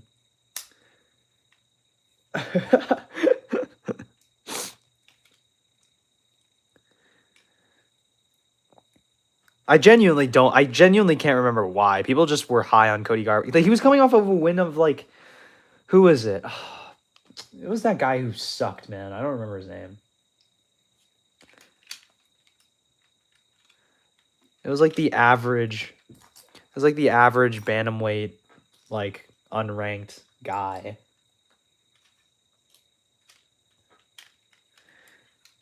I can't remember his name, but you know, you guys might know what I'm talking about. The Trevin Jones. I think it was Trevin Jones. Trevin Jones, by the way, knocked out Mario Bautista. Mario Bautista, man. He's a monster.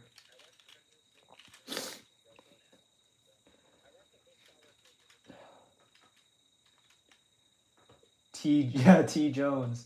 Teammates with TJ and KOing him, and him KOing him in sparring was a big narrative from what I remember. Oh, yeah.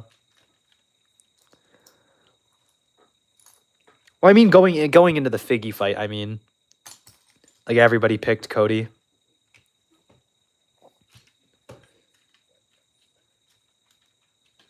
Or are you saying that Figgy is teammates with TJ or something? I don't know. I might be reading that wrong. I might be stupid.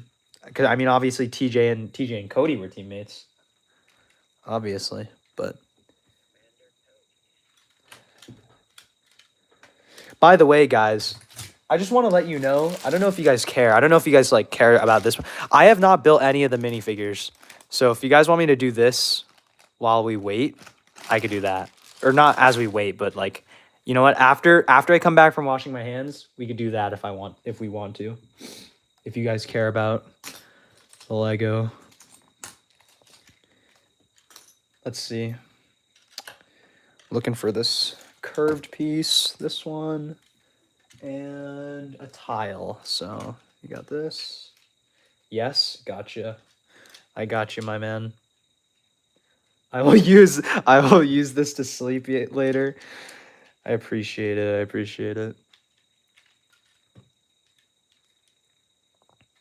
Just make sure you turn it down so that you're not waking up by like a loud ad or something on accident. You're not boring though. I'm not boring. I'm glad that I'm not boring. I'm glad that I'm somewhat entertaining. Gene Matsumoto versus Basharat. It's a Javid Basharat, right? I don't know why I went like country there for a second. Thoughts. You need to upload more so I could gain some knowledge.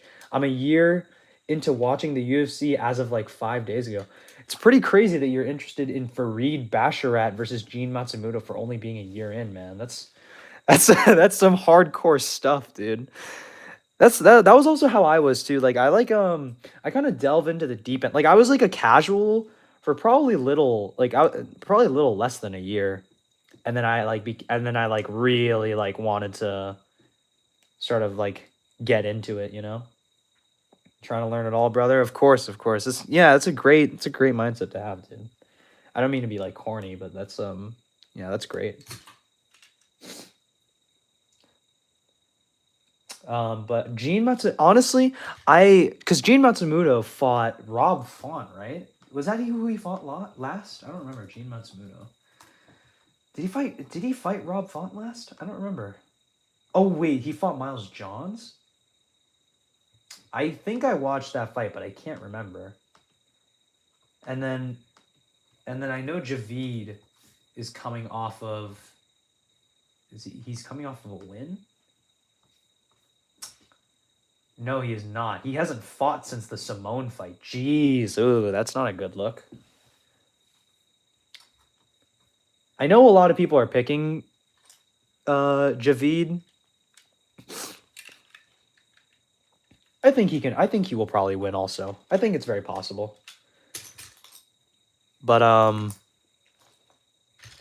yeah. Not even somewhat entertaining, man. Not glazing you, but you seem to always come from a very logical point of view. That's what I try to do, man. I try to, like, even if I am biased, like in the case of Fizia versus Rufy, I try to, you know, I try to support it with some kind of fact. And that's not confirmation bias, by the way. That's like me, that's me trying to be judgmentally, you know, even with both of them. So, yeah. What was my first card? Dude, I can't remember. I do remember... when was this card? Hold on.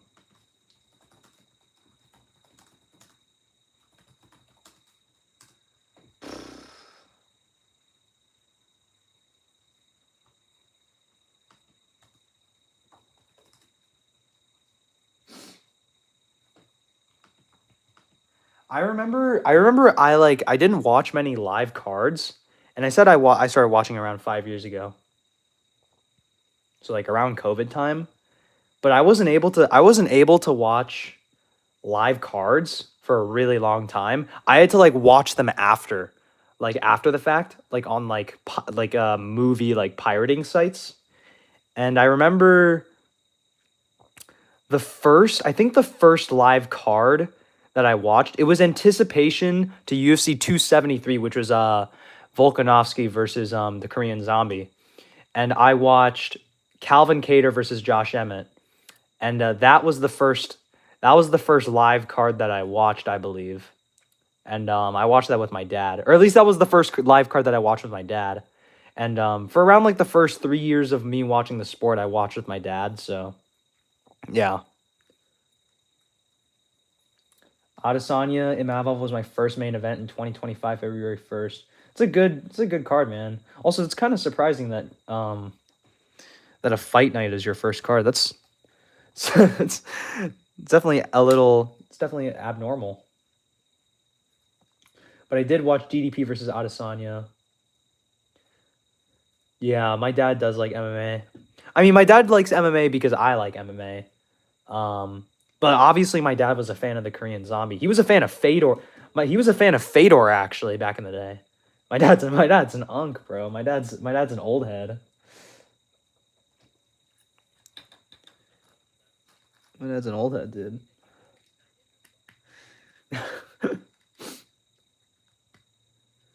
UFC 280. What was 280? Was that that was Oliveira versus Makhachev, right?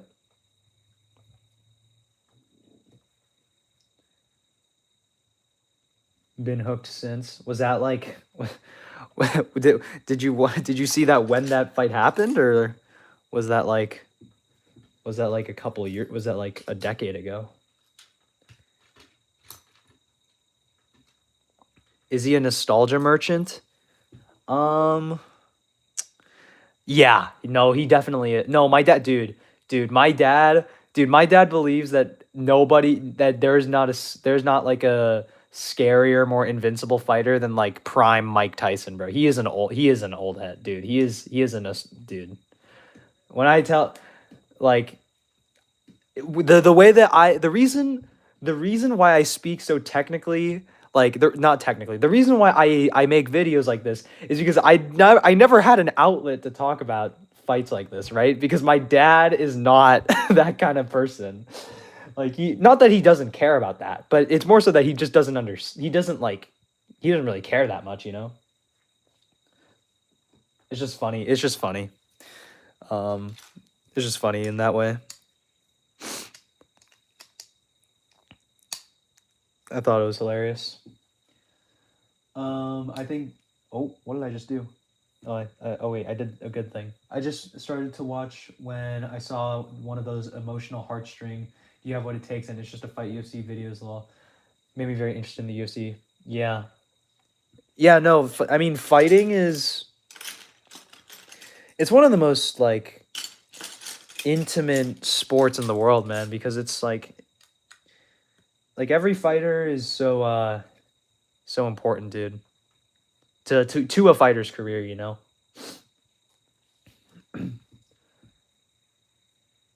Damn, it's crazy. UFC 194 was 10 years ago. Dang. I wish I was a fan of MMA earlier though, because like I wish there were some fights that I wish I could have seen live. There are some incredible scraps out there, you know.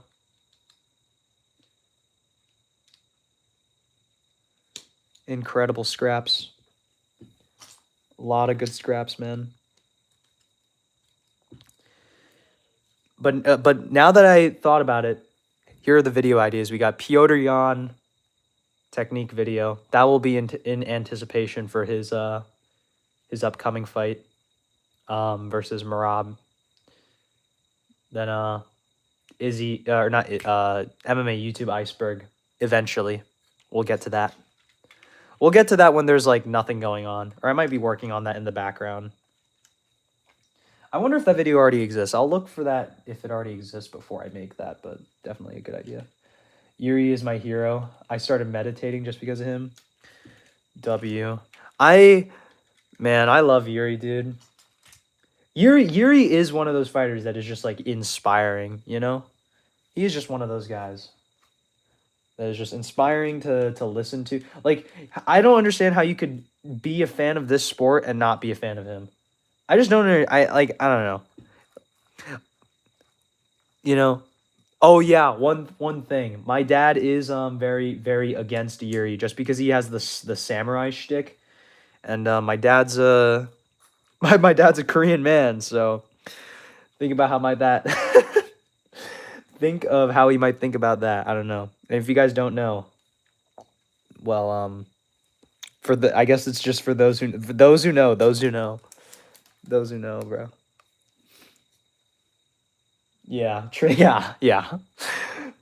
But like I tell my dude, I try to tell my dad, dude, like Yuri's freaking awesome, bro. Come on, like how can you not? Yuri is more of a samurai than any actual samurai could be. You know, that's how I think of it. You know, that's how I think of it.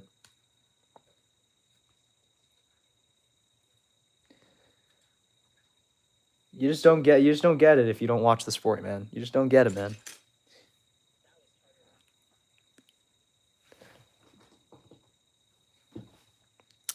What did I say? Step 200? Hey guys, we're on step 167.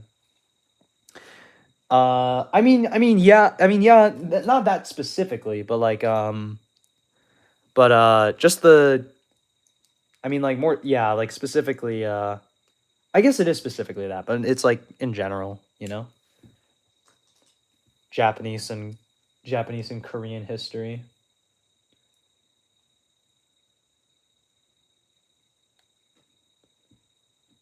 Yeah, that's the thing. It's entirely philosophical. It's not really like a cultural thing with Yuri. I mean, he was in Ryzen for a good period of time. But he's not like, you know.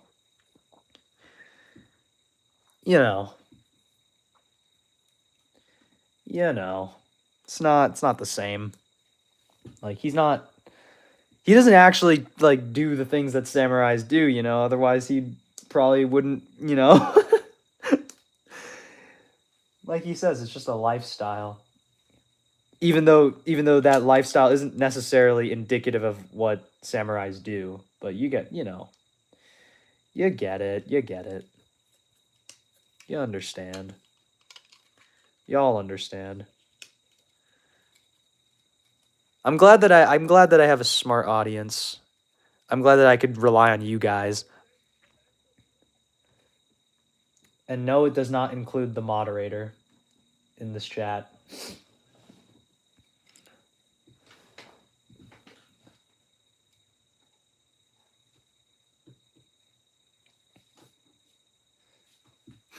Who are your guys' favorite fighters? A lot of you guys have asked who's my favorite fighters. What's your guys' favorite fighters in the chat? I mean, I know we've all said Yuri, but you know, other than everybody's favorite fighter is Yuri, bro. If your favorite fighter ain't Yuri, who are you? Literally, who are you, man? He would have been in prison a long time ago. That's basically, yeah. Oh, Yuri, Alex Pereira, and Yuri. True. Big Volk. Big Volk. Man, I can't wait for JDM to come back and hopefully prove everybody wrong. I hope JDM gets a freaking nasty comeback win, dude. I pray. I hope. I believe in him. I believe in old JDM, dude. I love JDM. JEM.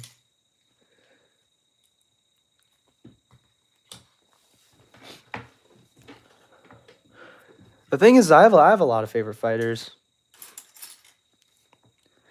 I love you know what was one of my favorite Lucas Tracy bits? My favorite Lucas Tracy bit, not my favorite, but one of my favorite ones was when he would like when he'd be talking about a fighter in like kind of a disrespectful way, and then he'd be like, I'm sorry guys, but he is my favorite fighter. It's just the funniest thing to me.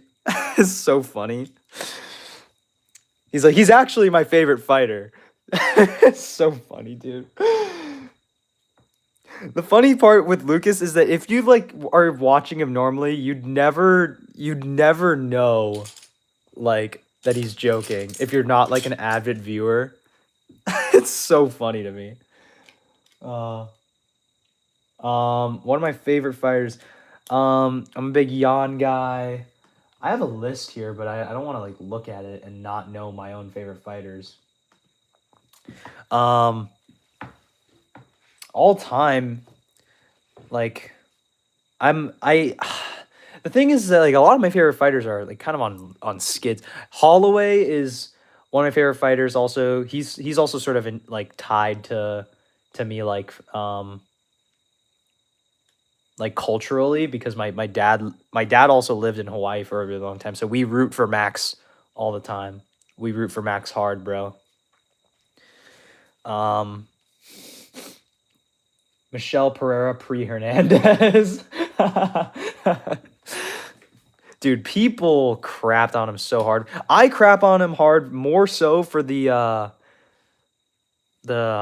getting chinned by freaking Kyle Dawkins, man. That was like out of nowhere. Nobody thought that was happening. That should never have happened. That was a terrible look, man. Terrible. Terrible, terrible, terrible. Terrible. Absolutely horrendous. Lucas Tracy before 298. That was a DP BSD, right? Dude, that's like prime Lucas, dude. And honestly, maybe he wasn't necessarily wrong about BSD. I think BSD sucks, personally. I think he sucks. I think Hooker could have beat him. I think Benil could have beat him if he wasn't made of glass. I think my breakdown on Benil BSD, if you guys watch that back, man, that is the fight. If you ever see me biased, I will forever be biased against BSD. Never listen to my BSD prediction, because I will pick against him. It doesn't matter who it is. I will forever pick against him. So, 298. Yeah, I'm silly. What was Dustin? Was that 291? What was O'Malley? Sean O'Malley versus Cheeto Vera. Vera 2. 299, bro. All right, I was close enough. Come on, I was close. That was like the same thing. That was close. I'm not one of those people who can remember card names, dude. I can remember like really big memorable ones. I can't remember like, oh yeah, dude, what was the main event of UFC 278, bro? I can't remember. I actually think I could probably name that one. I'm pretty sure that was Adesanya Cannonier. Bad example. Wait, no. Was that Adesanya Cannonier? Might have been Adesanya Cannonier. Was that 286 or was that 278? I don't remember. You guys tell me if I'm right on that. I don't know if I'm right. Also, I hope I'm still entertaining and I'm not boring anybody.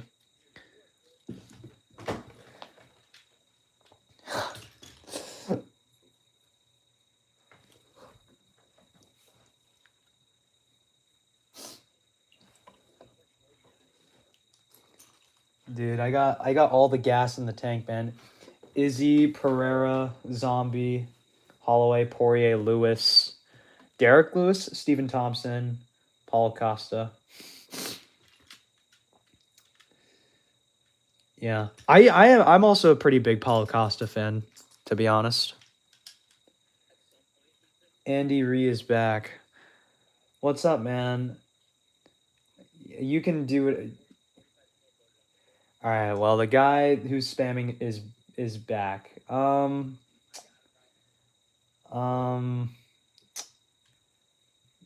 man.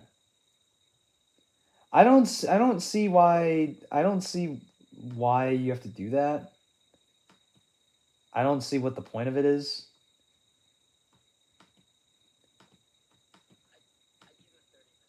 Yeah.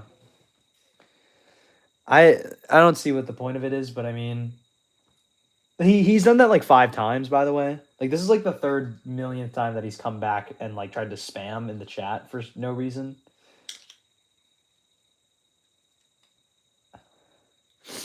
I don't really know what his deal is, but hey, man.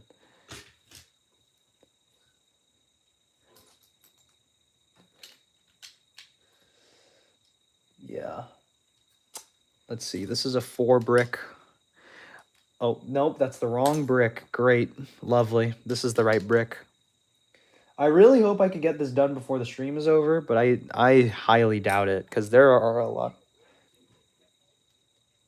I have all the fuel in the tank to get this done, but I don't know if I want to do it. Hey, Puck, I am a nice guy. Okay, well, if you're a nice guy, you would have listened to me when I told you to not spam. If you're a nice guy, you would have respected that. And I asked you nicely, like as you were spamming, I told you to stop before I muted you.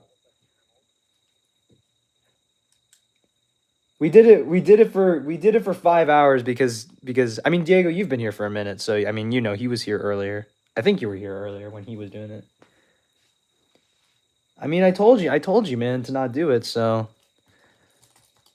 I would appreciate it if you didn't. I don't want to mute you, but you're doing it. I am nice, not polite. I am nice, not polite. Okay, well, I mean, that I feel like those two things are kind of synonymous with each other.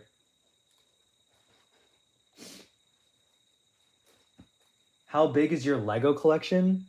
Would love my Lego. Okay. You guys want to see? Okay, we will do all this We will do all this secondary. We will do all this secondary stuff once I get to step 200. We are 30 steps away. We're almost there. By the way. I don't know. I once bullied an MMA YouTuber to the point of him getting depressed and almost quitting. Well, there's no way you could do that with me because I don't really care. But I mean, you could try if you want to make that your mission. But I mean, it'd be a pointless mission. What's your favorite book? What's your favorite book, bud? Yeah, you taking any? Yeah.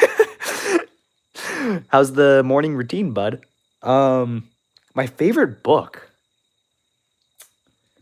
I don't know. I honestly, the books that I read in high school, I did really like. I read The Things They Carried and Clara and the Sun. Both of those were really good books. I really enjoyed both of those. If I were to give an answer. Really enjoyed both of those. Those are really good. What am I looking for? I'm looking for this under this piece. Don't know where it is. Anybody see it in the... I wish I had the instructions on screen so that you guys could like help me out, but I kind of... It's a little much. Have you heard of MMA? No, I have not. The thing is, I don't really watch many small creative... By the way, guys, let me shout someone out because who was I thinking of? Because who was I think it was Focus earlier who was like, you make really good analytical videos. I don't know if Focus is still here, but I will guide you guys to someone who you should watch. Who is it? Connell's Combat. Connell's Combat makes great, phenomenal. He was one of the inspirations for why I started this channel because I thought his videos were great. Great videos. Great videos. Connell's Combat. Lovely, lovely channel. Great videos, great analytical stuff. If you like the stuff that I make, you will most certainly like the stuff that he makes. The thing is that the thing with my videos is that they're a lot less instructional. His videos are more instructional. Mine are...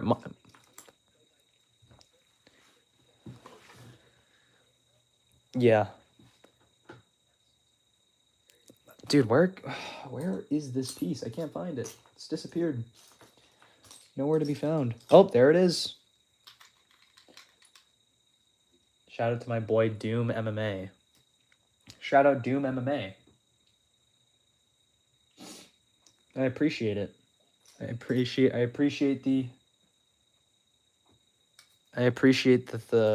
props, Andy. I'll call you Andy. Do you have a girlfriend, Bub? Bub. I don't know why I said Bub. Bud? Fine, I'll not. I won't answer. I was gonna answer, but then I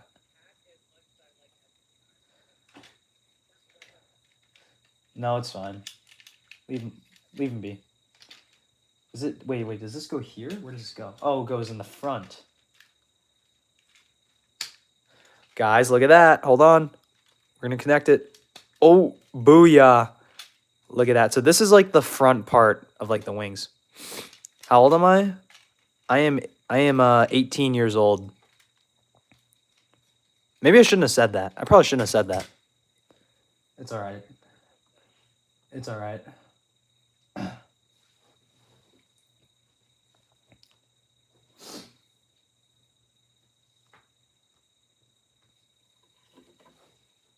Yeah, I'm 18 years old, bro. I'm a little jit, dude.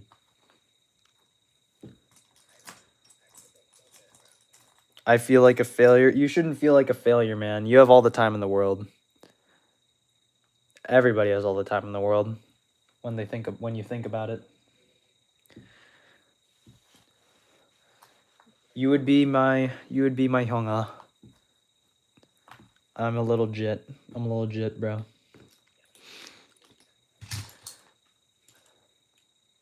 I think MMA is kind of niche among Korean Americans.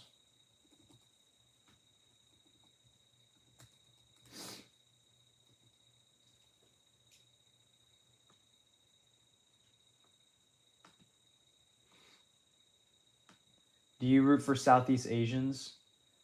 I root for like I said before, I root for all Asians. I root for all Southeast Asians. When it comes to like South Asian versus South Asian that aren't Koreans, I just pick a side of what fighter I like more. So versus Tyra and Van, I would pick Van because I like Van more. Really? Asian Americans in general? I don't know. I feel like Asian American culture is kind of like, it's kind of strange. I don't know. Maybe I'm not in the loop. But I know a decent amount of Asian guys in this space. A lot of Asian people like wrestling, so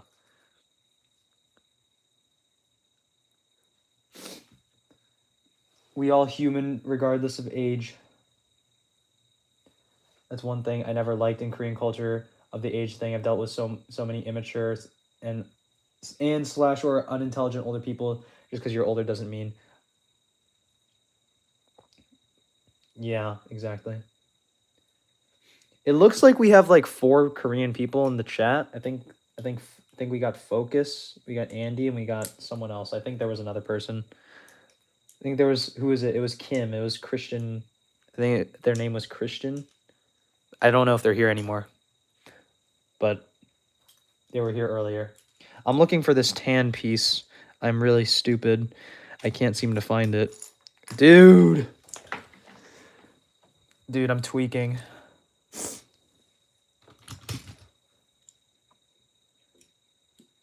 And a half Jewish guy too. True.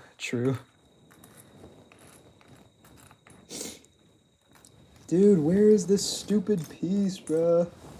Oh my gosh, there it is. I was about to tweak, bruh.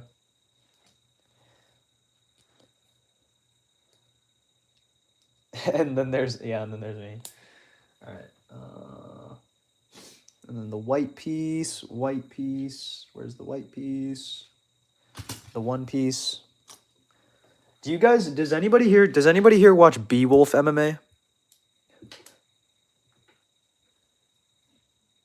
Anybody watch Beowulf MMA? I wonder if my audience, to be fair, I have a small audience, but I wonder if my audience resonates with certain other MMA YouTubers. Beowulf, you like him? Beowulf is sort of like he's sort of like bedtime, kind of like he makes videos every day. He makes a video every day. I respect the grind. I initially, when I started this channel, if you look back, I made a video every 3 days. Obviously, my videos are a lot more edited than his, but it was just unsustainable to keep up the quality with the volume. So I just can't do that anymore. But Aniki MMA is the closest thing to me. Perhaps.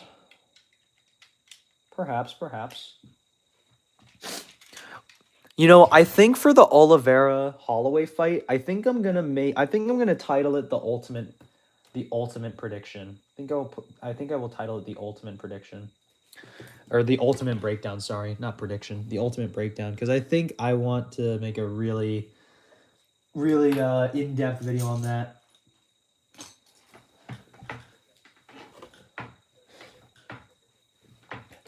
I would say Bedtime and Hopera are the closest creators to you that is actually popular. Yeah. My friend has suggested that we do the iceberg video for 5K. Kind of far into the future, but it's definitely definitely be cool. We all human. We didn't get to choose what race we are born into. Love you all. We love you too, twin.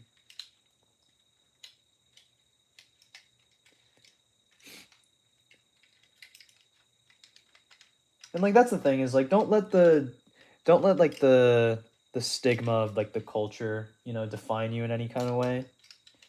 Only use it to enhance you, and if it doesn't, then you know, let it go a little. I got Max in that fight. Yeah, it's very 50-50. It's very, very, very, very, very close, in my opinion. Very closely contested. It is a very close fight.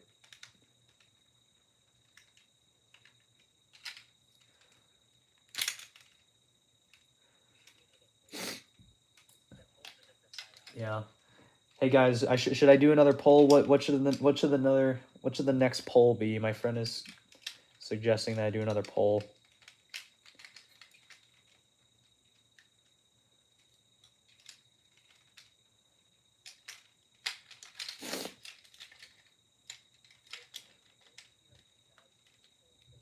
Should I stream until the build is done poll? Oh my gosh. If you need to hear this, I love this community and I love you guys. Yeah, no problem, man. Don't worry about it. Don't worry about the trolling. It's fine, dude. I was only asking that for your sake, man. Because you know, but it's cool, man. It's fine. Don't worry about it. Straight or gay. What about Flying Squirrel MMA? Dude, Flying Squirrel, I have a dilemma with Flying Squirrel because maybe it's just because I didn't agree. Low key, he might have propelled me into MMA YouTube, low key, because I disagreed with like pretty much all of his takes about UFC 322, which I was wrong for every single one of them, by the way. Michael Morales won. Valentina Shevchenko won and Islam Makhachev won. But the thing is that my issue was that for one, okay, his Michael Morales prediction was good, but it was rooted in complete bias. So it's not like it was like an in-depth breakdown that he like happened to get, like that he got right based on like facts. It was just like, oh, like he really he's like a big Michael Morales fan. But like, dude, my issue with some people is that like they like pick the massive favorite. I don't think Wei Li was the favorite, but you get what I'm saying. Like they pick like the viewing favorite, and then they're like, you know, they get like a ton of credit for the win or for the prediction. Like even though like you picked Islam Makhachev, the pound for pound #1 fighter, bro. Yeah, bro. I mean, I'm sorry. Like, I don't know. Am I supposed to like? I don't know. You get what I'm saying? Am I supposed to like give you a ton of credit for that? But I like Flying Squirrel sometimes. I think he's kind of like. I think he's low key a casual, but he's cool. He's a very down to earth guy. He's a chill guy. I think people kind of glaze him for that. Like people low key glaze him for being a chill guy, which is kind of weird to me. But when are you doing a face reveal? I'll probably do a face reveal when I have like footage, my own footage to break down, like an amateur fight or something. I'll probably do that eventually. Or like a roll or something. Probably.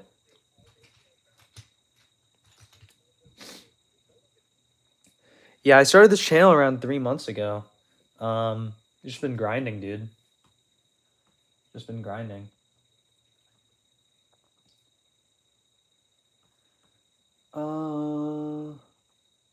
Yeah, I train MMA. I do train MMA, but it's like weird because I don't have MMA gloves, but we do MMA striking. Oh, I dropped a piece, man. Yeah. We talked about this earlier, but I do train MMA.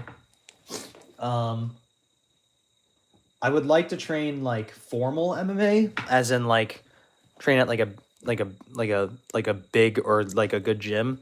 That'd be very fun. I really want to do that because I want to get better. But yeah, MMA is really fun. We sort of talked about this earlier about like training habits and stuff, and how all that stuff is important.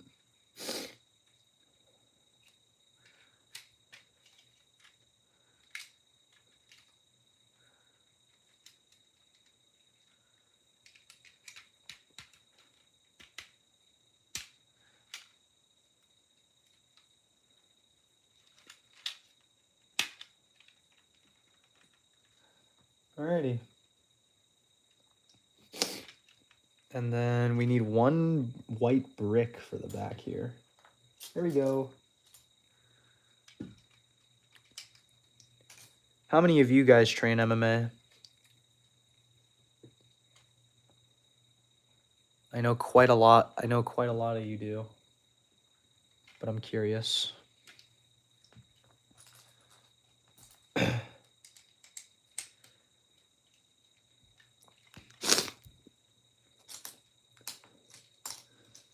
Let's see. There we go. Booyah. You know, it's coming together. It's low-key coming together, guys. We're only a couple steps away from a break and some downtime. Drop in classes from Muay Thai to kickboxing. No-gi BJJ when I have time.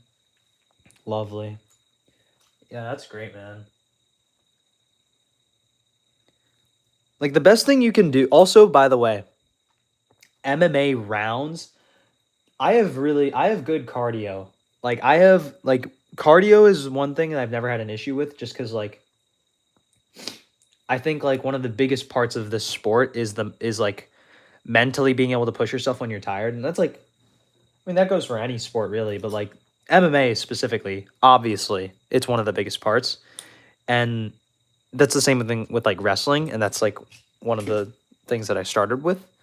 And so I've never had an issue with that. But, dude, MMA rounds, like sparring rounds, dude, it's crazy. Like, just the mental switch, like, the difference between, like, striking and contracting your muscles for grappling is crazy. It is insane. It's not even that they're different, it's that combining them, it is a different kind of fatigue. It is different. It is entirely different. Thoughts on CP versus JDM? I'm going to take... Oh, man. I really don't want it. That might be another fight that I don't make a prediction for just because I don't want to pick... I don't want to pick against JDM, and I might have to. I love all right. Yo, let me chill. Yo, we all love CP, bro. I love Carlos Prates. It did hurt to watch him absolutely kill Li Jingliang. That fucking sucked. That sucked so bad. Yeah, we need to relax. Yeah. Dude, that gutted me. I was so hurt. That hurt so bad. Watching, dude, it was like a lamb out. It was like he was like a sacrificial lamb, but he wasn't like he just killed him. It was so tragic. I hated watching that. That was so sad. I don't know if you guys remember that, but that was like horrific. That was a horrific beatdown. That was horrific. It was terrifying. I hated every second of it. That made me very, very sad.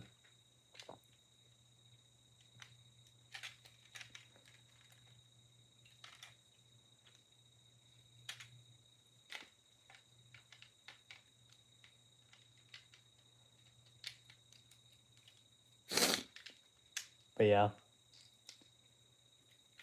But I want to pick JDM, but I think Prates might, like, because I don't want to overestimate JDM's chin like we did with Fiziev, you know. I think I would have to pick Carlos Prates, man, and I just don't want to, because I just want JDM to win, man. I hope that fight doesn't happen because I want both of them to rise up. I would rather see JDM fight Leon Edwards, but that's, I don't know, that's kind of undeserving fight for Leon, isn't it? So I would rather I think JDM versus Michael Morales is a much easier, like, it's not as tough of a matchup for him, in my opinion.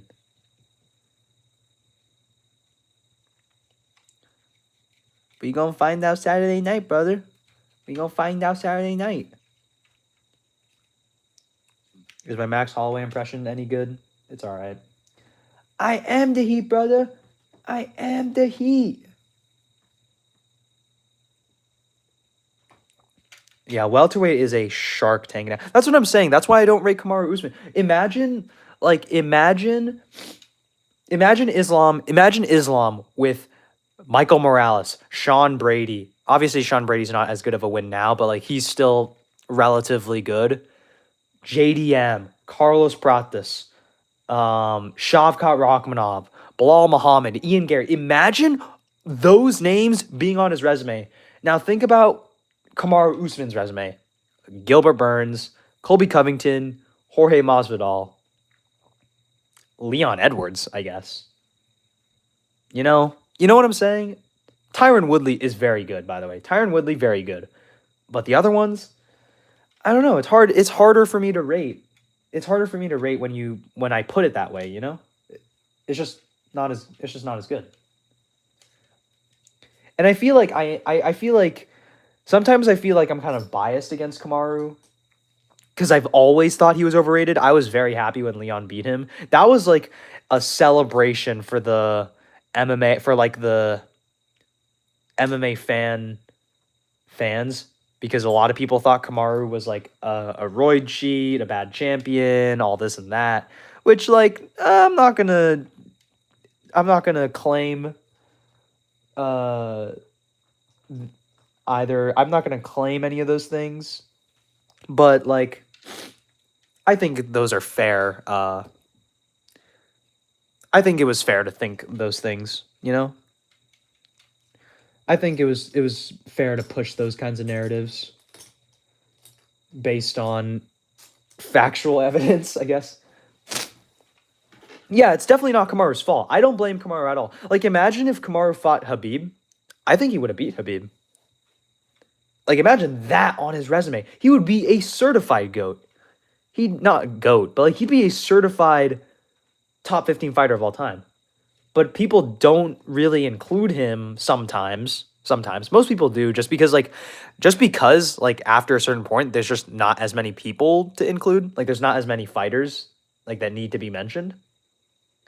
So like you just kind of tack on fighters that are like the secondary GOATs of their division, like Kamaru Usman. But like, imagine if he had Khabib on his resume. Like, he could have beat Khabib. I think prime Usman in this era, he probably would have beat Hamzat on a full camp, at 170. That was supposed to happen, by the way. But Hamzat was like, after the Gilbert Burns fight, he pulled out. Remember when Hamzat had like triple champ aura and he was like supposed to fight Kamaru Usman after he beat Gilbert Burns at 170? That was hype. I wish that happened, because he would have won. Yeah, entitlement also. Yeah. Where is this cone piece? Not cone piece.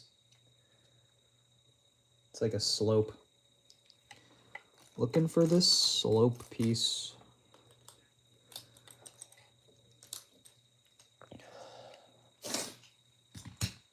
Where is this?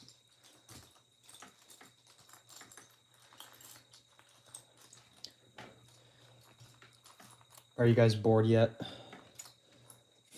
Are you guys wide awake? Are you guys wide awake, or are you bored yet? Is it too boring? I'm trying here. I'm trying. The issue is that most of this stream is just me looking for the parts. Yeah, we chilling with the boys. Oh, it's so funny, dude.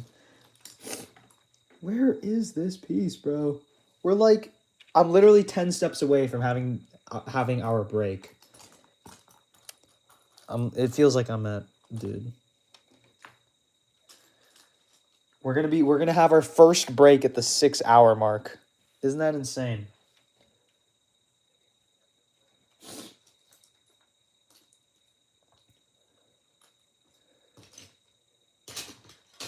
I was built to stream, bro. I was built for this.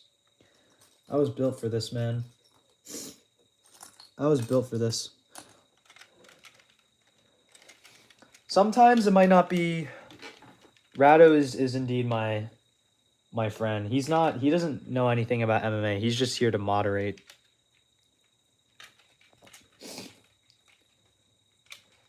I'm a machine, man. Sometimes these streams probably won't be Lego related. It'll probably just be like something else. I don't know what. Probably like I'll probably be playing a game or something. I don't really know. We'll figure it out. I'll be doing something. Just so that in the between time, I'm not, like, lonely. And I have something to be doing. I think I am... This is the first time I think I am missing a piece. Because there are less pieces now. So I can, like, see everything relatively clearly. And it feels like this one is missing. But I can't really tell. Kind of looks like this one is missing.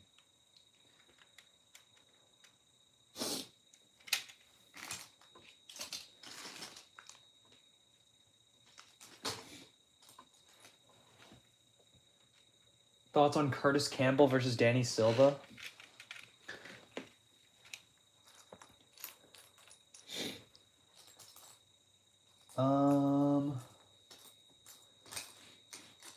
Dude.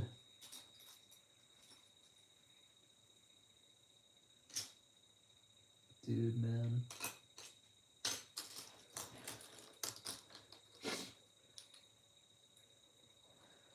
Yeah.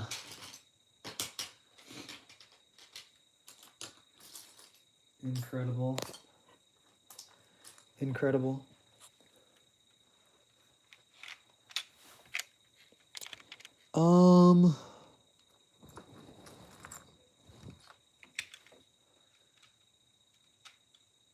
Yep, I think it's over, guys. I think we are missing a piece here. I am 90% sure. Unless I'm missing something. I think this is the first missing piece. The missing piece.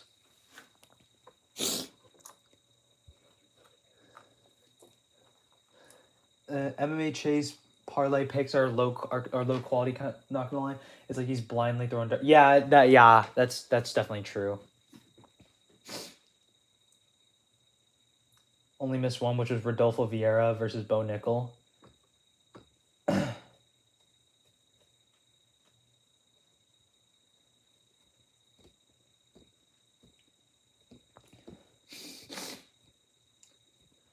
Especially since it really only takes one punch or choke, yeah. He's a lazy bat. This is true, though. Yeah. I'm going to try to look through my spare parts bin, see if I could find this piece.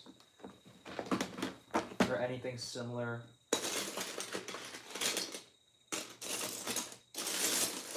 That I could substitute.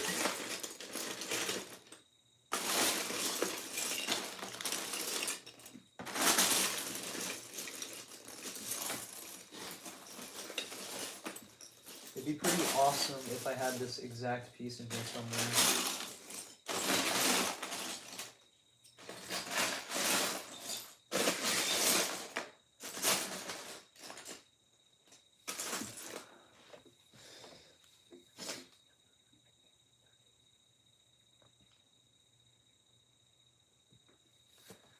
The one time that I bet was I think it was UFC 280 where I bet Pratis, the Pratis fight to be under 1.5 rounds, and then I think I picked MVP. I think it was MVP to go over 1.5 rounds, and then I think it was Hamzat to get 2.5 takedowns, or was it over 2.5 takedowns in the first round? And I got I got all three, and I got like $60. That's the only time I've ever won a bet. The other time I bet like $10 on like an Apex card, and I did terrible.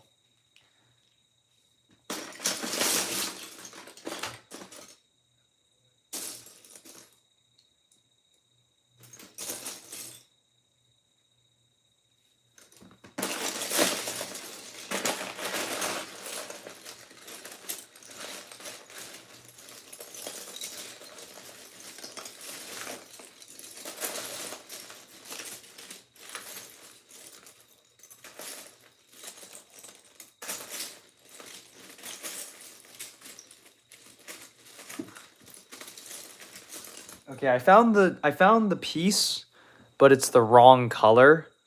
No, I didn't. I found the right piece, but it's the wrong color. This is from my parts bin, so we're just gonna throw it on here, just so that we could get through this. The cool thing about fake Lego is that I can replace this, like the person who made these not instructions, but like the person who made this set.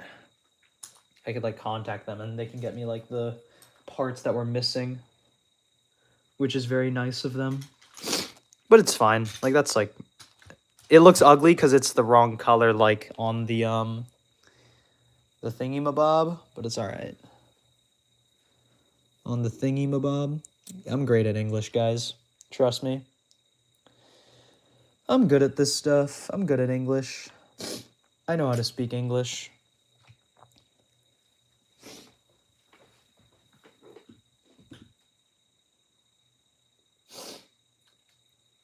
And that's the thing about MMA Che, though, is that he doesn't do full card predictions. Like he essentially like completely takes this. He like gets the credit of being like a good analyst without doing any of without putting any stakes, you know. And he just like bets so that it's like, oh, he made a pick, but it's not really like, you know, a bet isn't the same thing as a prediction, you know. Because you're betting based on the odds so that you get more money. It's not the same thing, you know?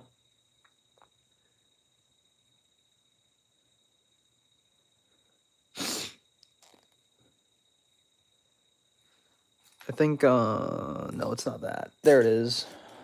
Got this. Booyah. Okay, well, okay, what was the point of... Yo, this is stupid. They just told me to put this one thing on here, right? So weird.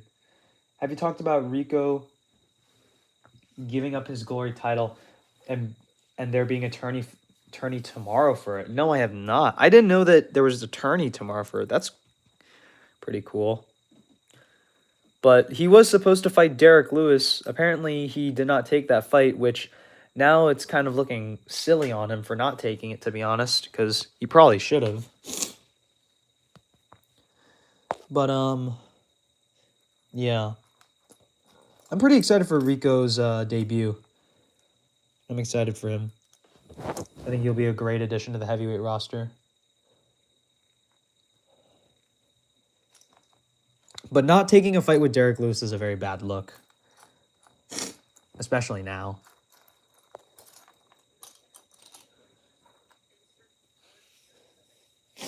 Thoughts on ITP MMA? I don't watch like his normal videos though. Like cuz he does like compilations of like fighters highlights and stuff. So I don't watch his like normal videos. I'll definitely check him out now that a bunch of you guys have like told me about him, cuz I guess he's worth the watch, you know? So I'll definitely check him out. He's also Asian. Perhaps I will take a look. All right, guys, we are 7 steps away from me taking a break. And I know I said that like 10 minutes ago, but that was also me looking for extra parts because like I don't know where half these parts are. They're not like... They're somewhere in here, man. They're just gone. Oh, the shield piece. The shield piece finally comes into effect. That's really cool. It's a really cool use of this. And he's a software engineer. Oh, that's tough. That's cool. Yep.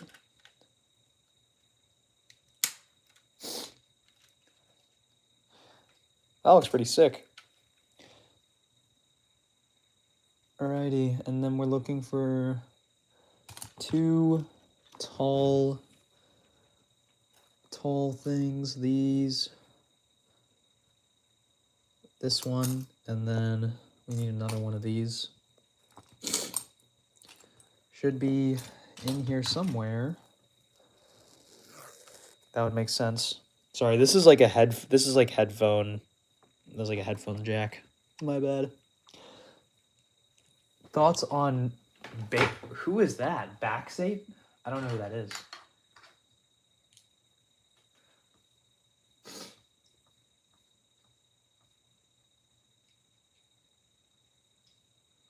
What is up, Andy Ree? Okay, I made this earlier and I don't know what it was for. No. I will get to 200. Don't worry. I'll be fine. I'll be fine. Like I'm only saying I need a break because for one I want to wash my hands and because I want to get a little bit of water. I'll be fine. I'll be fine. Keep the stream for at least 12 hours. We are kind of halfway there, aren't we? But I mean, I don't know, man. Maybe. We'll see. Let's see. Oh, found the brick. There we go. All right. This is step 195. I don't think people normally binge Lego sets like this. Binge as in like build them immediately. These bigger Lego sets like this.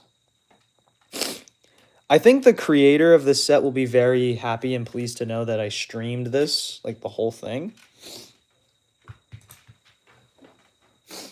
Oh, yeah. I do owe him a shout out. For after the break, I will shout out the guy because he low-key hooked me up with this, so. And he's goated. All right. We got this piece. Looking for this piece. This piece. We need another one.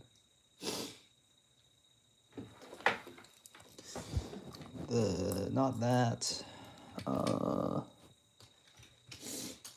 Oh! Found that one piece that I was missing earlier. Dope. Now I have to scrape that off. And then, booyah. Awesome.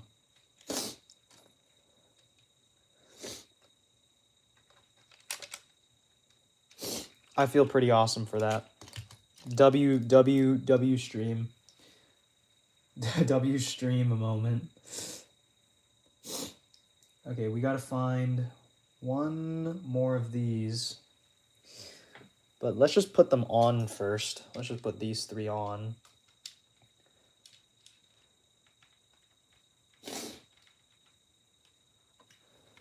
Let's see if we could find this last piece. The one piece.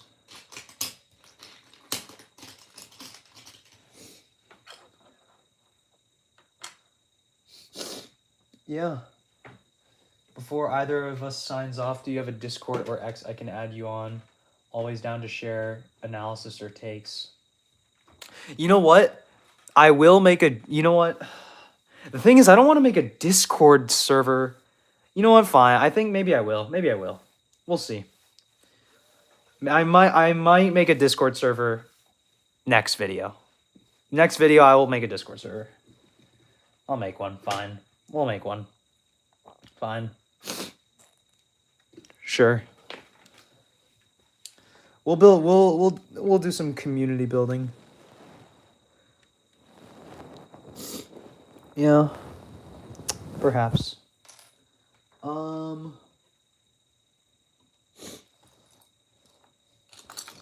I will most certainly consider doing that by the next video. No, there's no cost to making a Discord server. You're good, man. I appreciate it.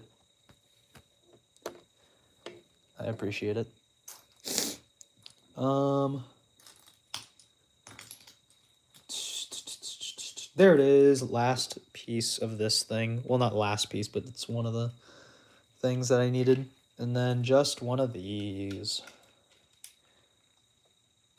Booyah. What's that, bro? Okay, this. And then 2 ingot pieces.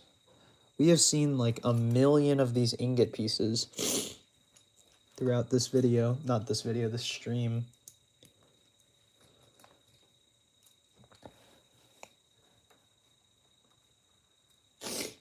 By the way, guys, if you guys have any suggestions, like, on how I should improve the videos in any way, please let me know. I'm always open to criticism or suggestions, and I appreciate them.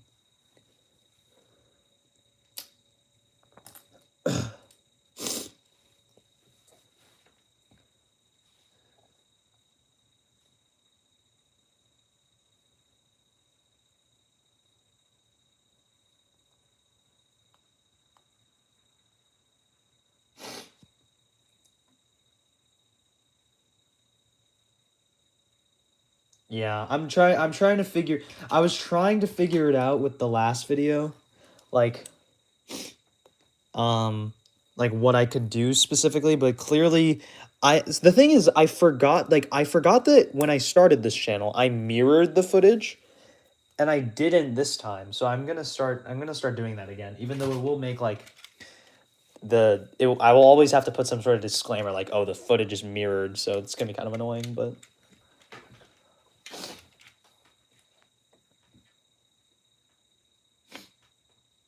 yeah, for sure.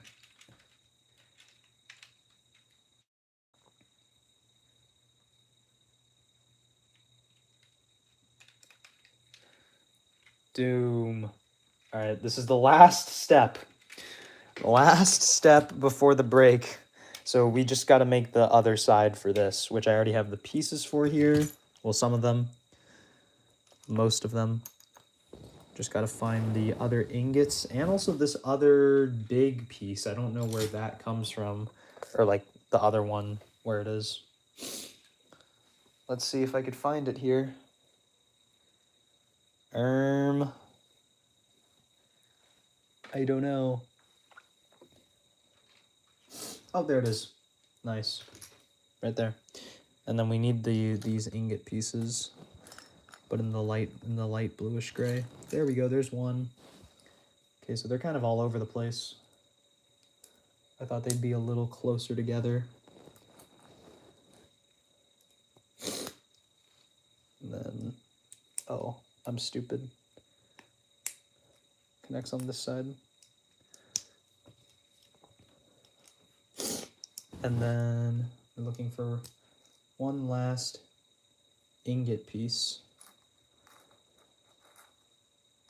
That's a light, it's dark gray.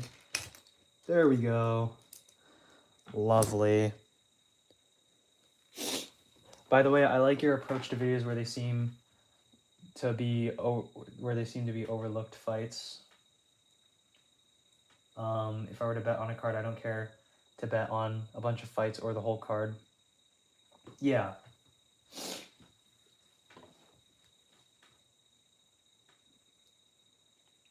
Yeah.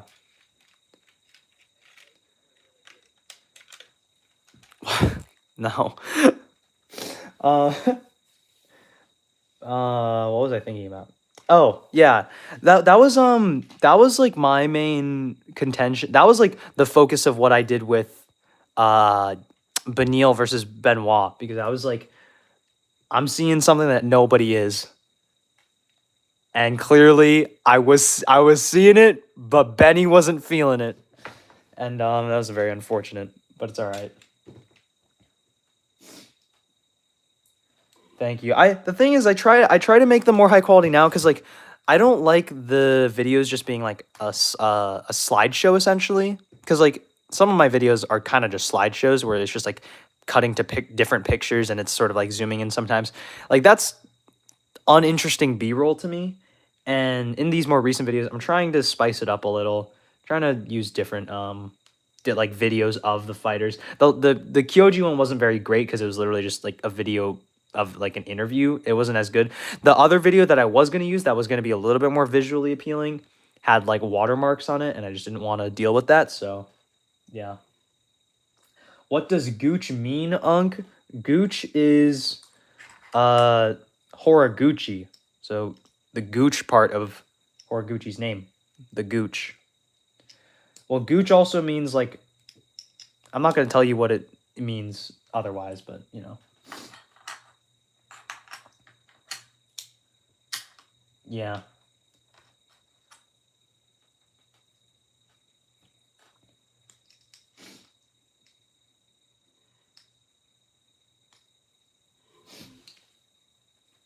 Part between, yeah, yeah. Yep, yeah, near the, yeah. Okay, I will be right back. Shouldn't take very long. I will be right back. We're gonna take our little break now, and then we'll be right back to it, guys. Don't worry.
All right, hi guys, I'm back. I hope the viewership didn't plummet while I was gone.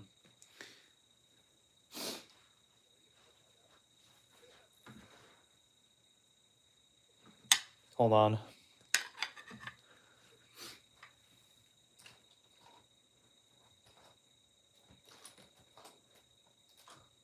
We're gonna be moving this whole thing.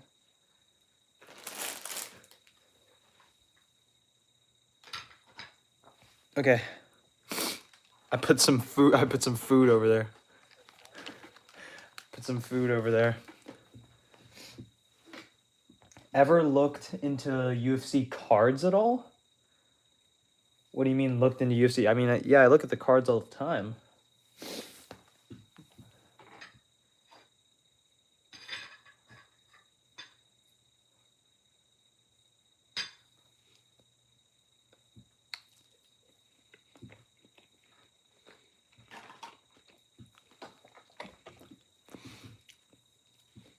What do you mean? Do you think this is the best flyweights has looked since it's been created in terms of hype? Probably, to be honest. Yeah, for sure. I think so. I think flyweight is amazing right now. I think skill-wise, too, I think it's great.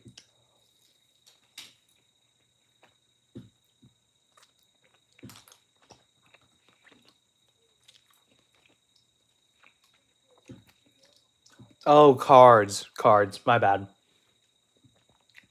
I've never looked into UFC cards, no. I'm not a card guy. I'm a Pokemon fan, and I really am not a Pokemon card guy, you know, so...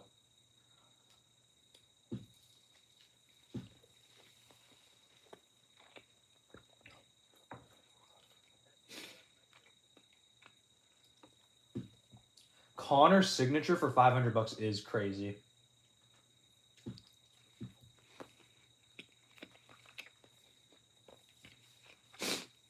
That is really crazy, though.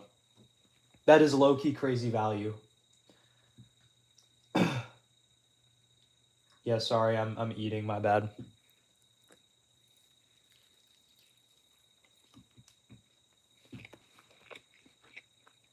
Gotta refuel a little bit.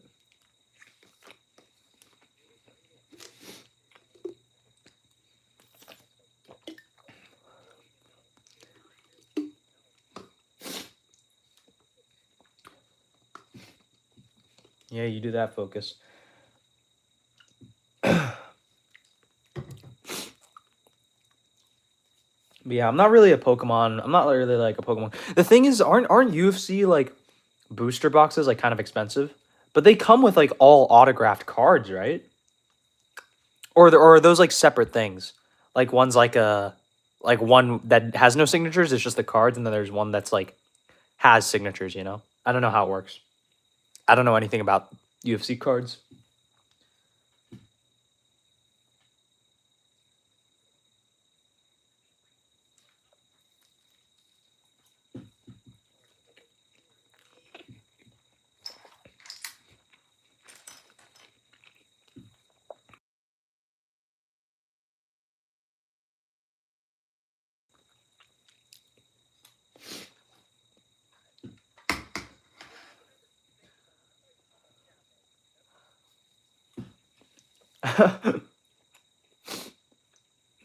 Alrighty. Retail is what you buy in store versus hobby, which you can only buy from distributors or hobby stores. 150 to 200. Hobbies have guaranteed autos. It's not a good deal. Gotcha. You know, I definitely will consider buying like a $25. That's kind of cool, actually. I might do that. I might dabble in it one day, just for fun. If I get a really cool fighter.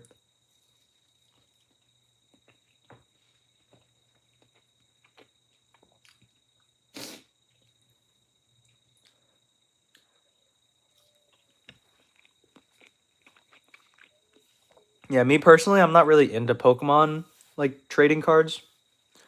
Like when I say I'm a Pokemon fan, I'm like a fan of the games. Like I'm a I'm an avid Pokemon player. Like, you'll probably see me playing. I will probably stream me playing a Pokemon game at some point.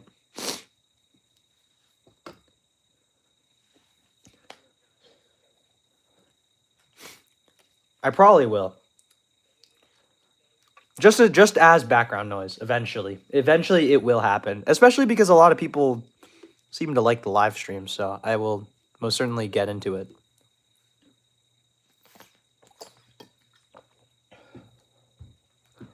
Okay. Okay. Okay. All right. It's time to get back to it, guys. Back to the grind. Thoughts on MMA Simpleton? I recognize the name, but I don't watch them, but I recognize the name.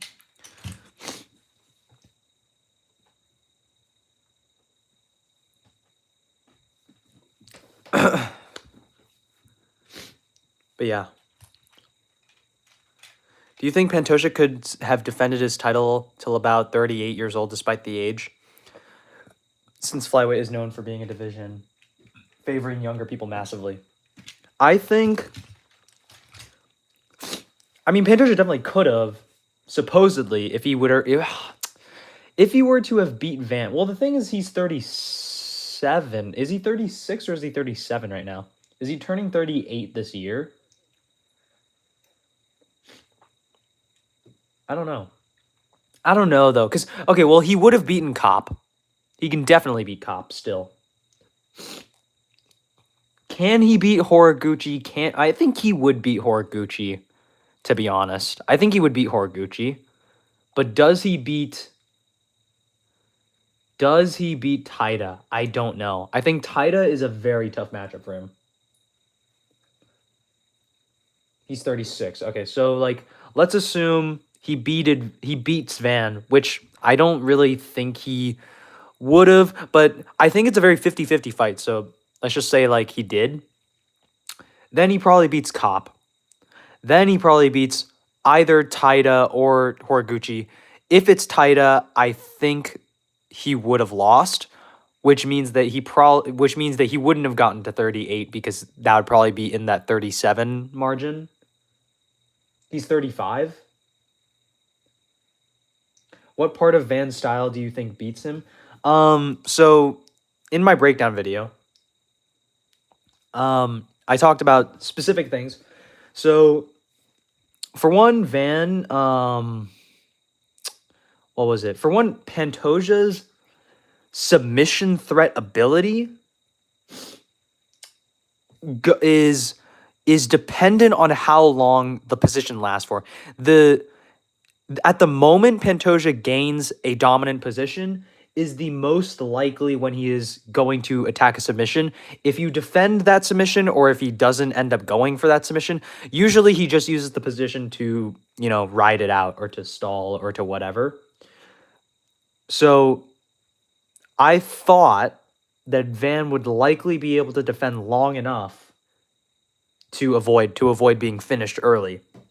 Now compare that to, say, Kai Kara France, who pretty much like my issue essentially is that Kai Kara France just like didn't do much of anything, and he lost on the basis of he just like wasn't competitive enough with Pantoja. But I think Van is good enough to where he would be able to punish Pantoja inside those reckless exchanges. Very different to how Kai Kara France fought him. Very different to how even Moreno fought him. So, yeah. I think, and if you watch like the, albeit like 10, 13 seconds of fight that there was, Pantoja does rush in recklessly, like with strikes, like he usually does. And I knew that the leg kicks would be an issue for Joshua Van, because this is an issue, not issue, but this has been like something that he's been prone to within his last couple fights. But we did a breakdown, and within that breakdown, I broke down Joshua Van's striking system to usually parry, pull, counter. parry, pull, counter. That's usually how Joshua Van strikes in terms of like being reactive. And that's essentially exactly what happened versus Pantoja in like the split seconds, like the couple moments of the fight. Like Pantoja rushed in, Joshua Van parried, pulled, tried to left hook counter, didn't land, but that punch lands for Joshua Van like 8 or 9 out of 10 times. And I don't know how many times Pantoja is going to take that at 36, 37 years old. So, yeah, I think Kai France was like pretty scared on the feet, you know. I'm very excited for the rematch. I think it's still very close. Yeah, I think Kai France is very mentally. He's a very mentally extinguishable fighter. He's very like mentally deterrable, unfortunately, because I think he has good skills for the most part. I try to be expressive because you can't see anything. You can't see my face, so I'm trying to be, I'm trying to be expressive with my hands. I talk with my hands. I'm like the big Trump. Talk with my hands. Anyway, I got a mind for MMA. Maybe I do, man. I always think like maybe I could do something in this sport. Just because I feel like I know how to talk about it. But I don't know.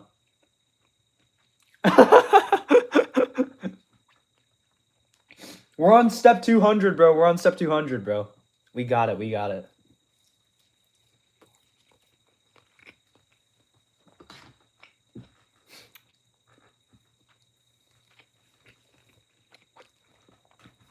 I actually really think... No, that was a terrible one. That was terrible.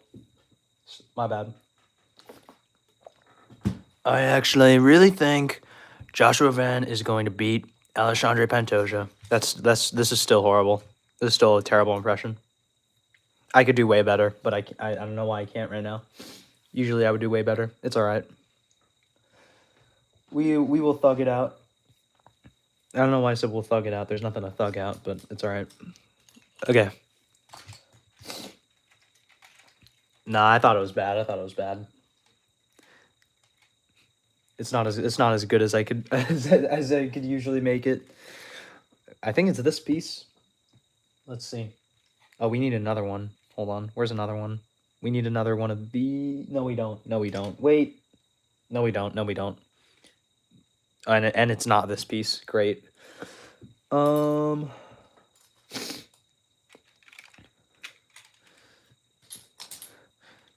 Nope, it's not that piece either. Nope.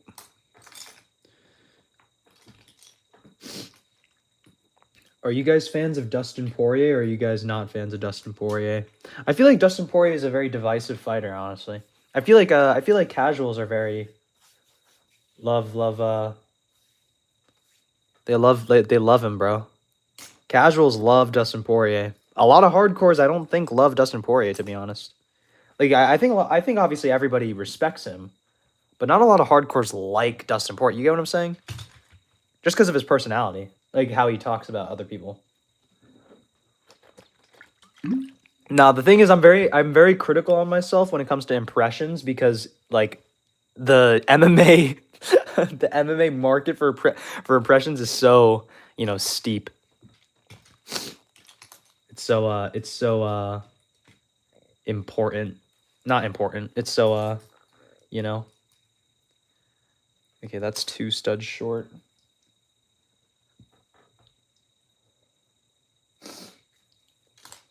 Oh, I just realized that was the right piece. I just put this one stud high. Yeah, he's very bitter. He's very bitter. No, I'm not a big fan of him. He is TKZ's best win though, so I have to play him up. Man. He's our best win, man. So you know how to talk about it unironically. You crush analysis on Paramount. and you could cross over to Korean market as well. I appreciate it, man. Maybe one day we'll do big things in this sport. Maybe one day.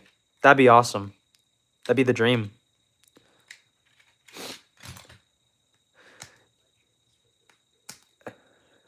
Okay, bud.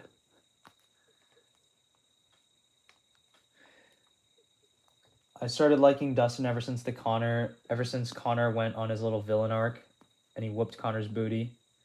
DP has some crazy entertaining barn burners against Chandler, etc. Yeah, for sure. Like he's a very entertaining fighter. I don't really like I have no qualms with him as a fighter. It's just as a guy. He's kind of a, you know. How much do you love MMA? I love it a ton. There's nothing better in this. There's just about nothing better in this world than MMA.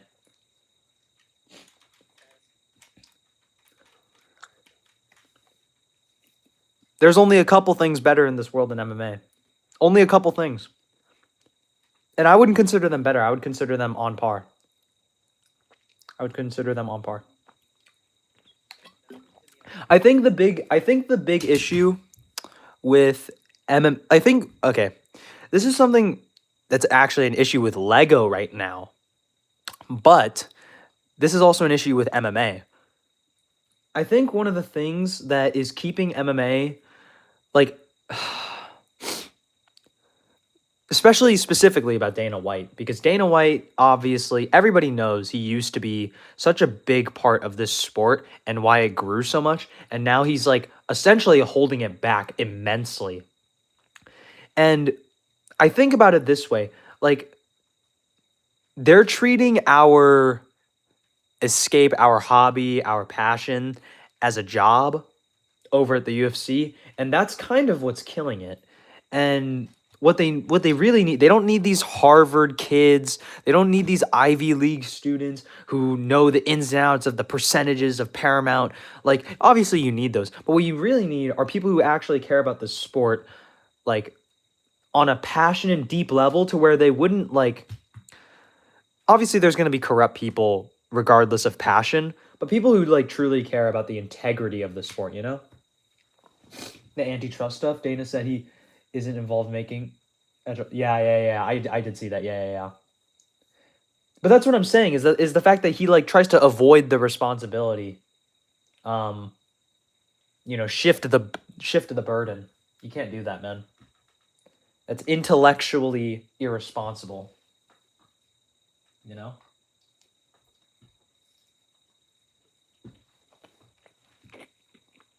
Do people judge you because you like MMA? Nah, man. Not really. Because people, like, nowadays... The thing is that the thing is that society is very open to weird stuff now. And MMA is not as weird as a lot of other weird things. So, like, you tell someone you like MMA, that's way cooler than 90% of the things you could possibly say. Like, it's way cooler than if I was like, yeah, I like Legos, man. It's way cool. It's way cooler, you know?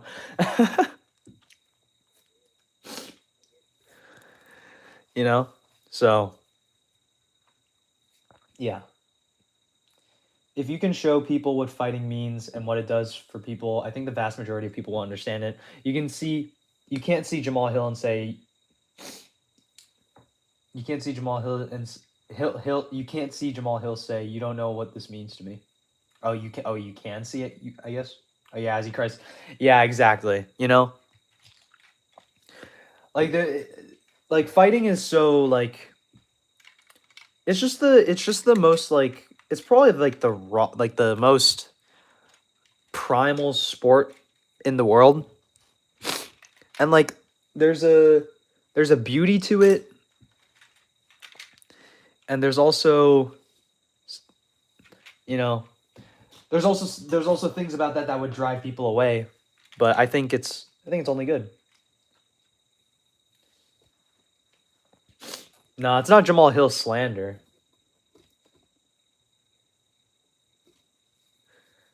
It's the opposite of slander. Bro, Jamal Hill's, bro. Bro, we ride with Jamal Hill. I don't care, man. We love Jamal Hill, bro. We ride with Jamal Hill, bro. Screw what everyone thinks. Because what the thing that people don't like about Jamal Hill is what everybody is asking for in this sport. Like trash talk, like entertainment, like all this. And he's on the losing end. And I feel bad for him because at one point he was truly a talented fighter. Pre-Glover Jamal Hill, or Glover Jamal Hill, Glover Teixeira performance Jamal Hill. That's actually like a good fighter. It's a good fighter, man. It's an incredible fighter, dude. Yeah, pre Achilles, pre ACL, pre all the injuries that he had, he was incredible, dude. He was a genuinely talented fighter. And unfortunately, now he has Jamal Hill footwork, which isn't even like his fault. Like he's like, dude, he's like had so many injuries at this point. Not so many, but he's had a lot of like crucial injuries. It's not his fault, man. I will never diss Jamal Hill, bro. That's my boy, dude. That's my boy, man. I mean, I didn't pick him to beat Yuri. If he beat Khalil, bro, I would have been so happy. But it's all right. Yeah, I won't hate someone who really. Yeah, exactly. Yuri and Jamal are both goated for that. Both goated for that, man. And I'm so glad that we got to see that fight because otherwise, like, you know how we got to see that? It's like if we got to see Yuri versus Jan, you know, Jan Blachowicz. Why do I hate Khalil so much? Because this is all right. This is how you know. This is how you know if Pak MMA hates a certain fighter is if they have some sort of like if they're like propped up by the casual audience, bro. Khalil Roundtree is one of those fighters, and I just, bro, come on, I don't like Khalil doesn't suck. He obviously is not a bad fighter, but like, come on, dude. He's not that good, man. I can't rate him, dude. He's not that good, man. I'm sorry. I don't have it in me. Like people saw him like drop Alex Pereira to like a knee and like by the way, this is a sickly Alex Pereira. This is a sickly Alex Pereira. And then he gets battered for the 4th round. Obviously, he did well. But, like, Alex Pereira obviously went out there a little over-aggressive, thinking that he would finish him early. And then he faced a little bit of adversity, and then he realized that now I'm going to finish this guy. Like, I don't think it was the craziest showing from Khalil, you know? I don't think this was a performance warranting, yeah, man, Khalil's elite, bro. I don't know. I didn't think that's what that performance was, you know? I saw that more as Pereira had to lock in a little, you know? More than it was a showing by Khalil Roundtree. You get what I'm saying? Yeah. It was more of that than it was a Khalil Roundtree, you know, performance or highlight. Yeah, exactly. Like the Joe Rogan, dude, if Joe Rogan glazes a fighter, I probably don't like them. If he glazes a fighter, I probably don't like them. Yeah, exactly. Dude, you could argue Yuri won the 2nd round versus Khalil, but everybody's going to be like, oh, he was down 2 rounds. Oh, he was down 2 rounds. You can very easily score that round for Yuri. Khalil was missing throwing at air like the whole round. And he landed a couple, but like it's because he's winging these crazy punches the whole round. That's why yeah. I'm rambling. I'm rambling about this guy because he's annoying. He's not annoying. He is not. I also don't want to get into like Khalil Roundtree as like a person because there's some things that you could say about him, but hey, I'm not. Yeah. You know, oh yeah, and the audacity that the Jackson, the Jackson podcast has to have like a post interview with Khalil, and they basically treat it as like, oh yeah, Khalil just gassed. Oh yeah, just Khalil gassed. Yeah, that's all that happened against Yuri. He just gassed. It wasn't, he just gassed, man. That's ridiculous, man. That's ridiculous. That's ridiculous. Yeah, dude, Bear's terrible. I don't like. Sometimes he's a good interviewer, and sometimes he's just a yes man. So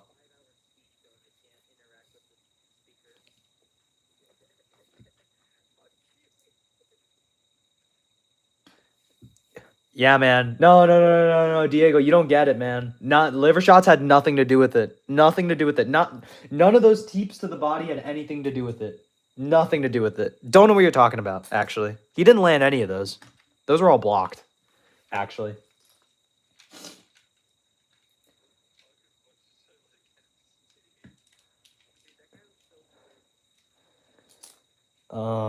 Yeah, had nothing to do with them, bro. I can't dislike him as much because he does promote good mindset from what I can tell. Yeah, the thing is he stands for something good, but he kind of isn't isn't that. not that he isn't that, more so that like what he's a part of is kind of, I don't know, it's kind of hard to trust him. But I appreciate him. I appreciate him in that way, in that respect. Like he does do that, which is good for good for people. I'm sure that helped some people the same way like Patty helps some people, the same way like probably like, guys like Andre Philly and like Ricky Tercius. You know what I'm talking about, like their like clippable emotional moments.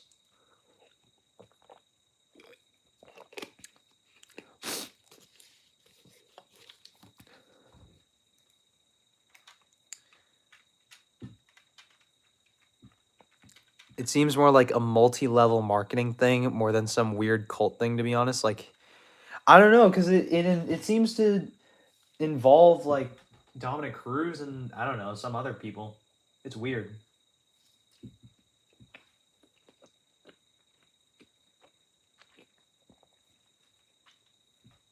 Joe Rogan is to blame.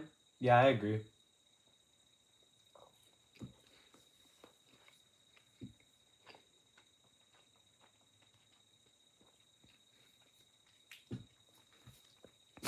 Joe Rogan's to blame for most things in this sport at this point. Is that not the facts?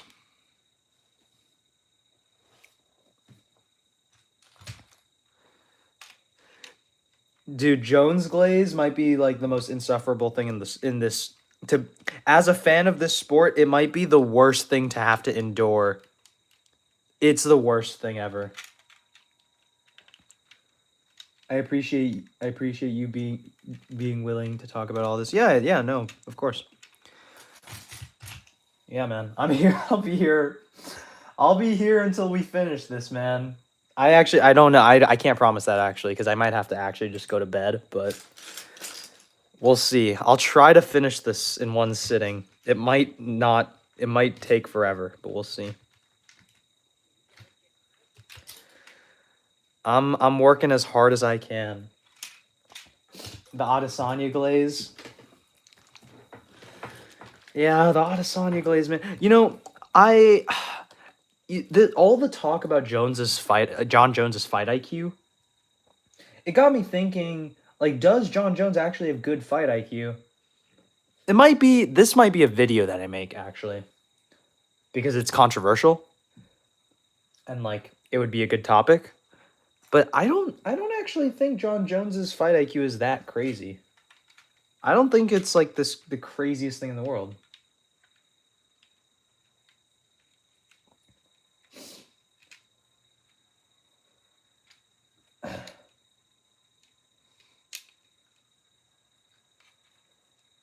I saw Connor box Floyd and I was so so hyped off Connor.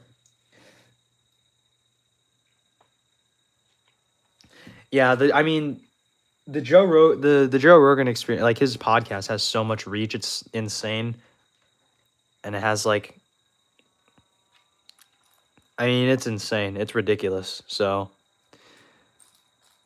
It's essentially propaganda is what his show is now. It's essentially propaganda. Both for, like, specifically for MMA, perhaps for other things. Who knows?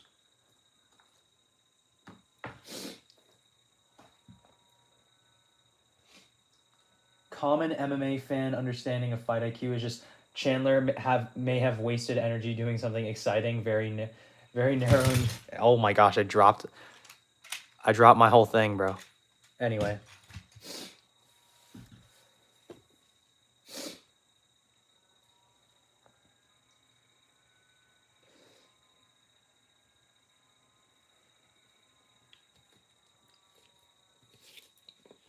We're at step, bro. No, we're not going backwards, bro. We're not going backwards. We lack nuance. We're at 211, guys. 211. No. I don't need rest, man. I'm cool, dude. No.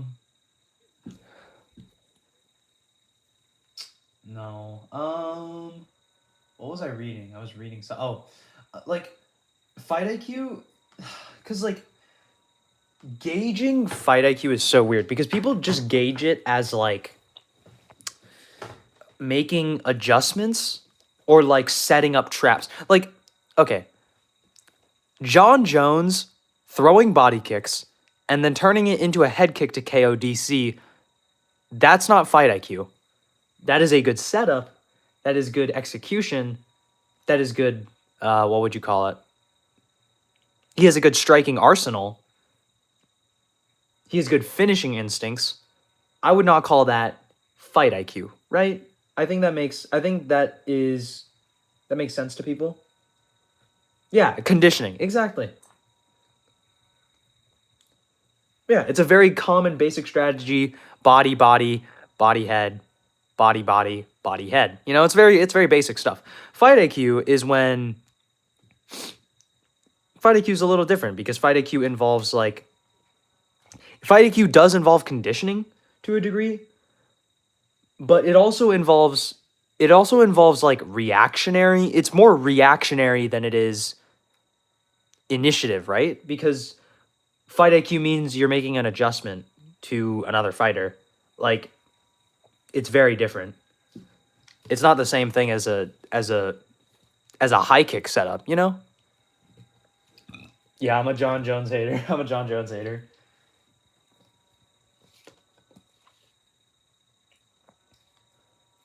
Yeah, it's a little different. And that's the thing in MMA, everything has nuance. Even the stupid stuff, it probably has a little bit of nuance, which I think is important for people to talk about. A very nuanced take. I feel like that's gonna be a running joke. I'm gonna be like, dude, this is gonna be so funny. I hope that becomes a joke. It's like, I actually think, I don't know. I can't think of an example, dude. I actually think Conor McGregor would beat. I actually think Conor McGregor would beat up Islam Makhachev because he's a southpaw, and Islam Makhachev is also a southpaw. I think Conor beats southpaws. I actually think Conor would win. It's a very nuanced take.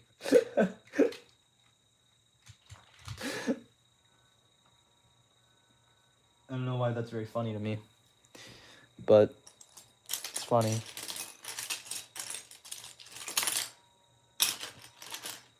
Where is 2 more tiles, bro?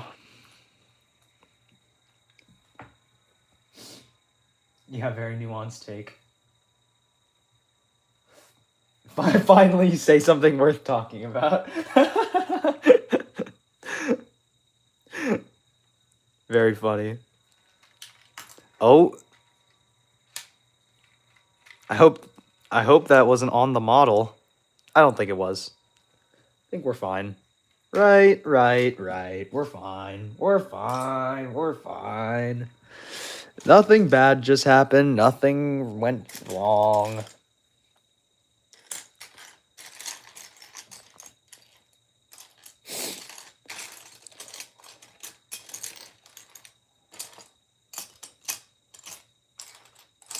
There we go. Anybody got some hot takes? Let's hear some crazy hot takes. Why not? Like a prediction related hot take. Peyton Talbot versus the loser of Mario versus Oliveira. I haven't heard that one. I think that's good matchmaking, yeah. I think it would make more sense if the winner of that fight fought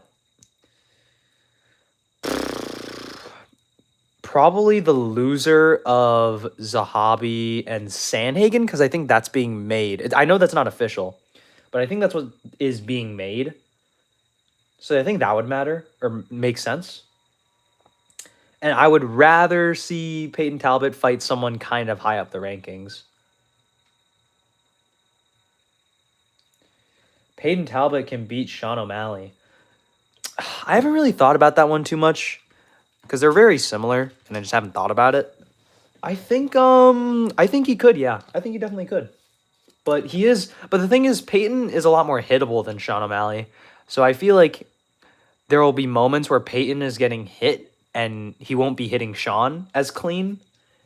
So like he'll just be getting, I don't know, out-volumed and out-moved. Very nuanced take. Yep.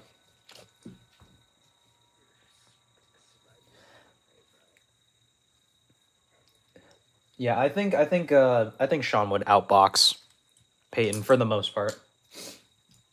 I think he could outkick Peyton too. The thing is, Peyton's kicks are, at least just from memory, his kicks are kind of slow for bantamweight. They're a little labored sometimes. Just a little. I'm being a little critical of him, but I'm being critical of him because we're talking about him versus Sean O'Malley, you know, so I'm being a little overcritical here.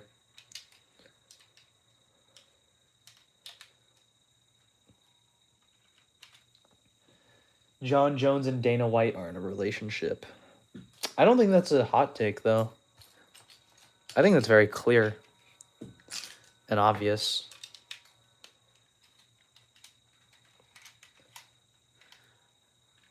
So this is supposed to be the handle for the ship, so I could like carry it around. Your thoughts on him versus Cejudo, if you can remember? It was just kind of like a sad fight to watch, you know, because like Talbot had a clear youth, speed, size, power, you know, striking advantage.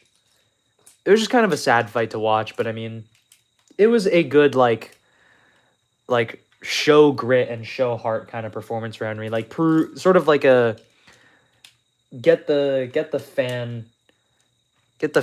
fanfare back for Cejudo, and I feel bad for him because I feel like he really should have stayed retired, but hey man, he needed the money or whatever, or like he just wanted to, but I mean, I think he should have just like not retired in the first place. Like he could like do the retirement like fake out thing, but he should have unretired immediately after he realized Dana wasn't gonna like pay him more.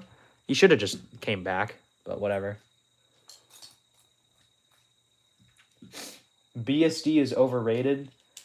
Not a hot take. That is gonna be our take. That is our take, bro. That is our take, man.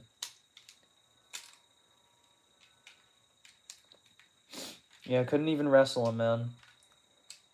The thing is that Peyton is so big, though. You'll forever pick against them, the Basharat Bros. I have I know that it's like a running joke in like the MMA space about the Basharat Bros, but I have no real connection to them, other than watching Ricky Simone slime Fareed out cold. That was pretty awesome. I don't have any real affiliation with either one of them.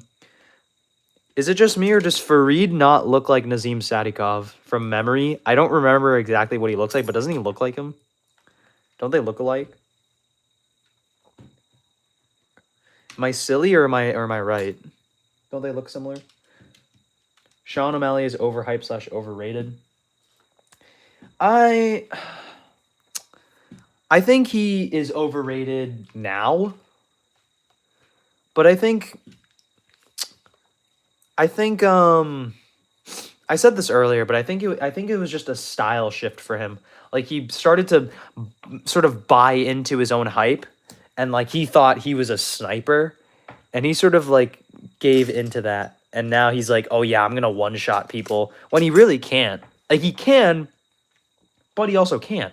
Like he doesn't one shot people all the time, and he sort of gave into that, and now he's like not one shotting people. Now he has to like actually fight them for 3 rounds, and now his output has dropped dramatically.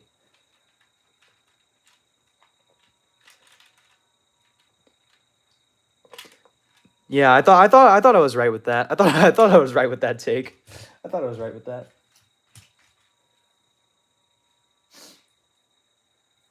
Let me see. I just like remember seeing a picture of him, and I was like, they look. I like he reminds me of somebody. Fareed Basharat. They're pretty similar. Like the default like fighter profile picture, they're very similar. It's pretty funny.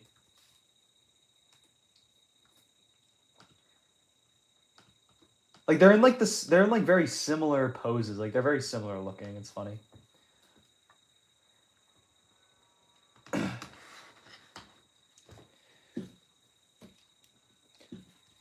Yeah. And that's the issue, is that like because he's fighting like people who take him down now, he's like, oh yeah, I have to snipe them. Like I have to one shot KO them. But he just can't do that. He doesn't do that anymore. He's not good at that. Not that he's not good at that. He did it to Aljamain Sterling, who was on a bad weight cut, and it was on short notice, and like blah blah blah blah blah. But he did it to Aljamain Sterling. Good win. Good KO. But he hasn't done it to any other high level guy, you know? So I don't know if you answered, but do you think Johnny Walker has any sort of chance above where he is? Well, I think he's gonna beat Dominic Reyes. Honestly, like my initial thought is that he will beat Johnny Walker handily. Johnny Walker's gonna beat Johnny Walker handily. That's something Johnny Walker would do. But I think he would beat I think he beats Dominic Reyes handily, so yeah, he could go to heavyweight because he would be massive, and he would have a huge speed advantage. Thoughts on Tony has died?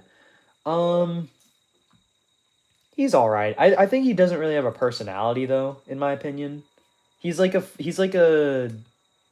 It's weird because he's a whatchamacallit. He was like an Instagram meme page first, and like he makes funny memes. It's just he's not like a. He's not the best personality, and his content is sort of like slop. It's like top 10 slop, you know? I don't like that personally. Hot take. I don't like that Aniki MMA like slams like other content creators for making like bad content. Obviously like who is it? Victor MMA who uses AI. That's different. That's way different. But like when he like slams like the whole like prediction slop or like tier list slop or like top 10 slop, like obviously like yeah, it's like those videos are kind of slop, but like I wouldn't like trash other creators for making those kinds of videos. I don't know. I just wouldn't do that personally.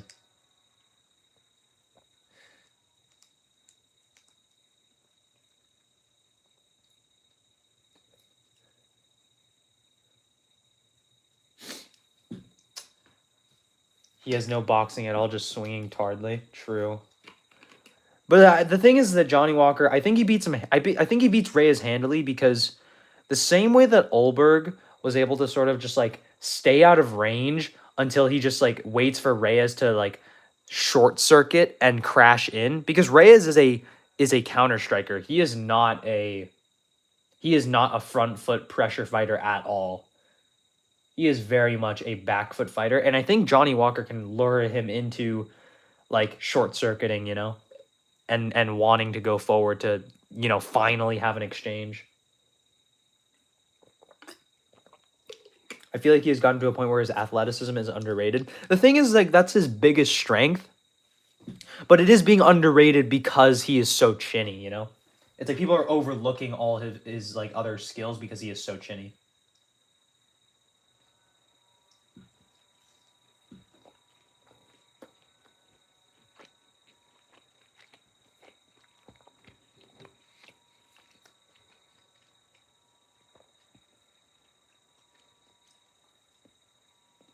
Yeah, exactly. The fact that Reyes beat Jones is such a bad look for Jones. Gianni has a win over Martinez. Do you think he has a shot at winning against Javid?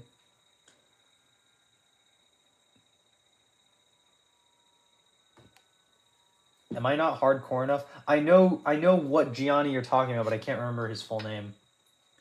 I might be casual, guys. I'm literally casual.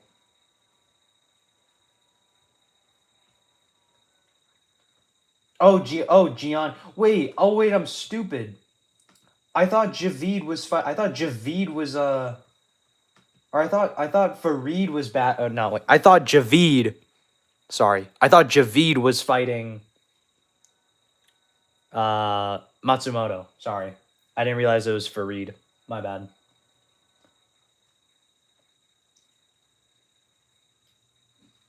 Yeah. No, okay. I see now. Yeah, why does Gianni look kind of tubby in his like profile picture? Thoughts on Wing C? I don't know.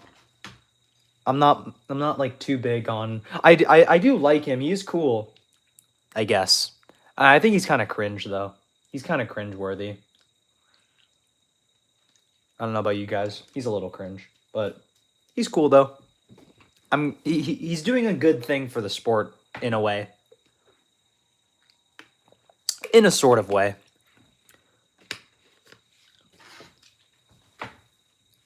In his own special little way, you know? I didn't mean for that to sound derogatory in any kind of way. But you get what I'm saying? I'm going to wash my hands again because I need to... I don't know why my hands are being weird. I'll be right back.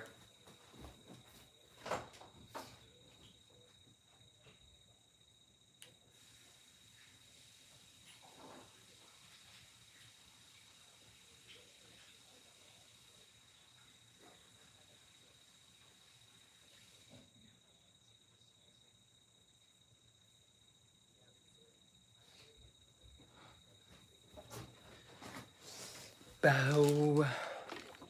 Alrighty, I am back.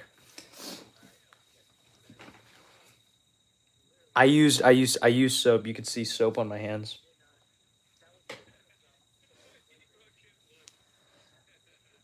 Yeah, entertaining character. Cringe is part of it.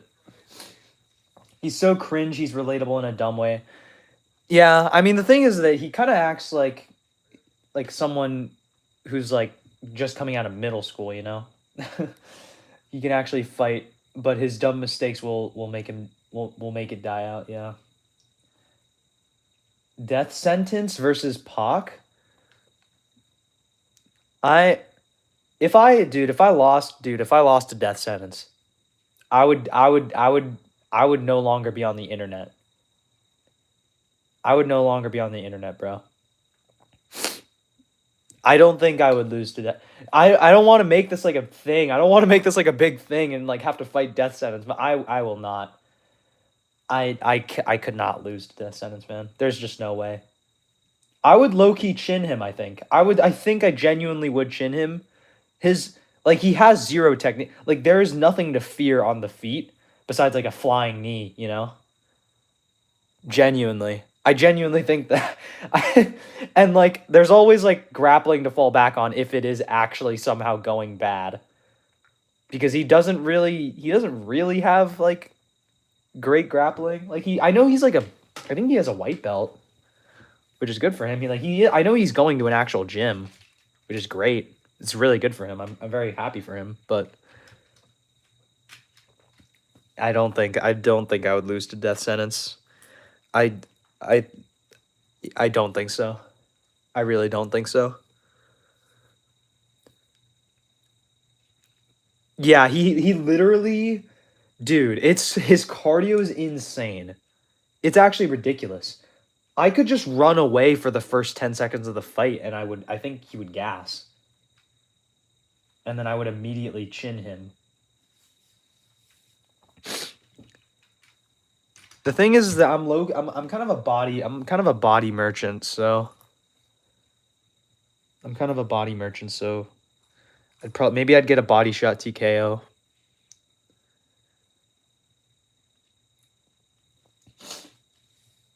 Opinions on Mexico main event. What is it? Moreno Kavanaugh? Body shot merchant.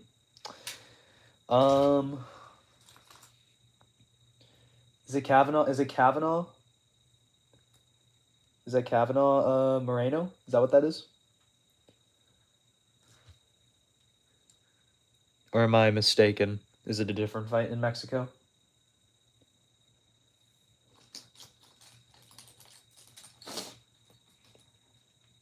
Yeah, it is. I'm very high on Lone Kavanaugh, but I think Moreno's too much too soon. I'm not a big Moreno fan. Just me personally. I am not a Moreno fan purely based on his recent performances, like as a fighter. He has just not looked good at all. I mean, he looked good against Amir, but that's Amir Albazi. That's a little different, man. So he says playing with light, bro. Come on. Maybe I'm a little biased against him. Maybe it's because he has more Legos than me. Maybe that's why. Welcome back. Who do you think had the best prime of just like any fighter? I guess of like any fighter. I'm not really sure. Of any fighter. I would have to think about that.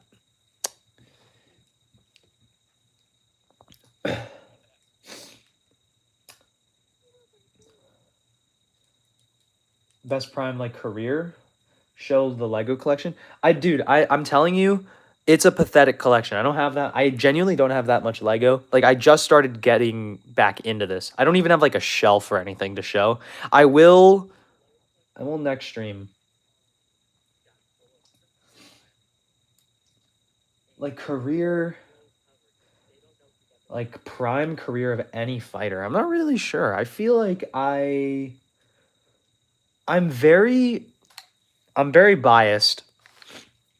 But I genuinely don't think, besides Islam Makhachev at 155, I don't think there's a single fighter that could outskill and outpoint both of those things simultaneously Alexander Volkanovski. I don't think so. I don't really think so. Maybe a fighter who has better offensive wrestling than Volk, because we have seen that maybe Volk's offensive wrestling isn't as sharp. But to be fair, this is also 37-year-old Volk, you know? Piotr Jan is also up there for sure. Piotr Jan, yeah, for sure. Good night, Beast. Keep the videos going. Yeah, appreciate it, man. Thanks for tuning in.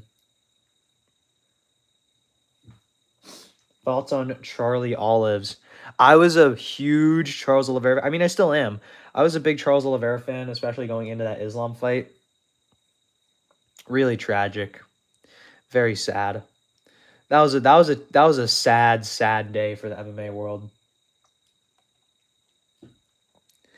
Who has the best and worst chin? I think you have to say that the best chin is Marvin Vettori. Worst chin, probably Matt Schnell. Being chinny at flyweight is just disgusting. I don't even know how that happens.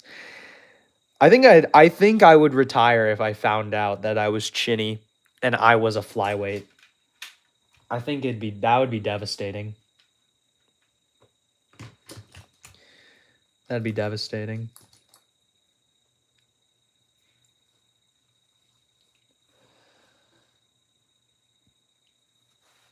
Yeah, I mean, the thing is, I would say Holloway, but he did.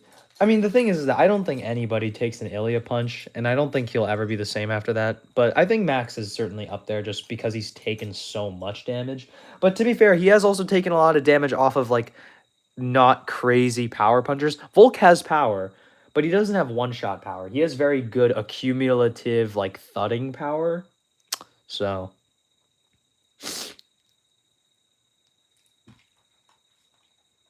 yeah.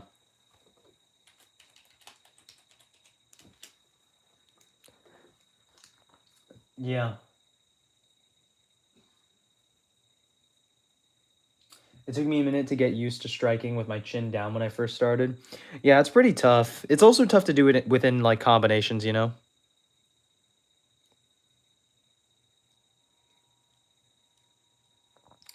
I'm trying to find this white piece. I can't seem to find it. Volk has pop, to put it in Lucas Tracy terms. You know, I don't think anybody has better terms for MMA than Lucas Tracy, you know? I don't think there's anyone better, to be honest. Is Ilya's power overrated? I don't think so. I don't think it's overrated in the slightest, to be honest.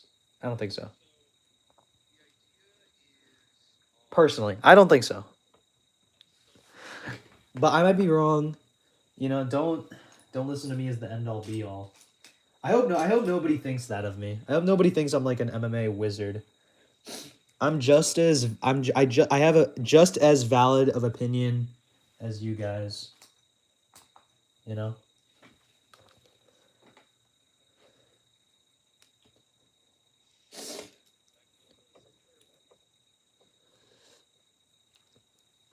Like, he's KO'd. I think him KOing Holloway is kind of enough to say that his power is definitely not overrated, at least.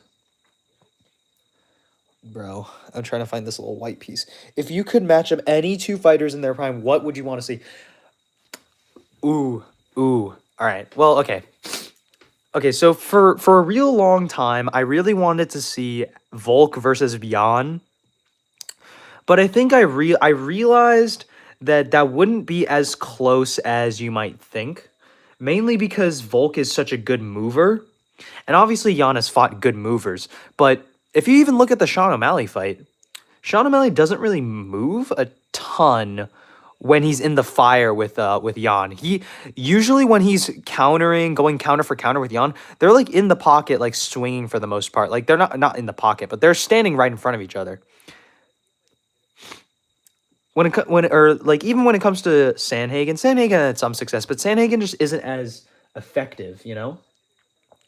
But to ramble on, basically what I'm saying is that I just didn't want to. I've realized that it's not as, like, interesting as I may have thought it would have been.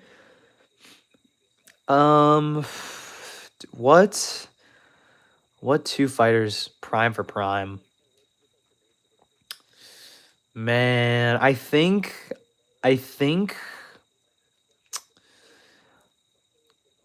I'm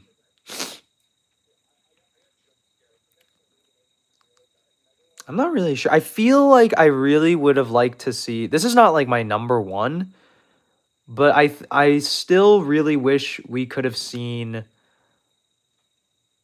someone like an Oliveira versus Habib. I think it would have been cool. His accuracy, yeah. I like it is a little more nuanced. It's more nuanced than just like, oh, Volk is a good mover. But my point is that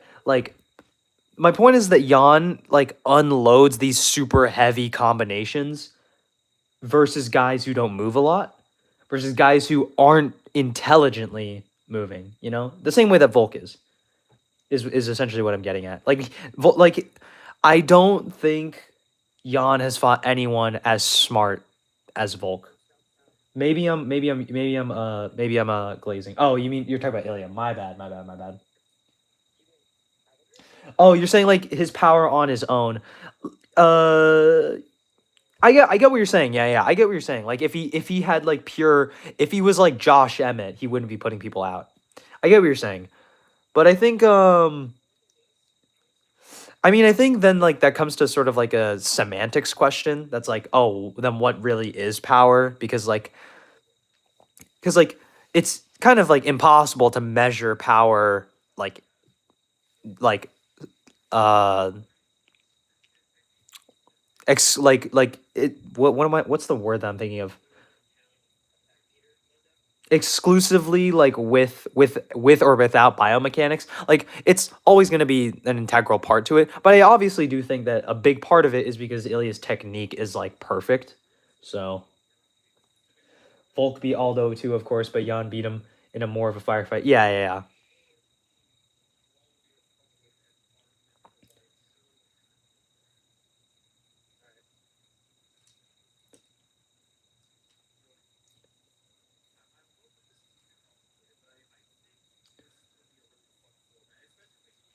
Very, very nuanced take. I found the piece. There we go. Lovely. We're moving on. Incredible. This is so much of the stream, man. I appreciate those of you who have been here for so long. Diego, you have been here for so long. Appreciate it.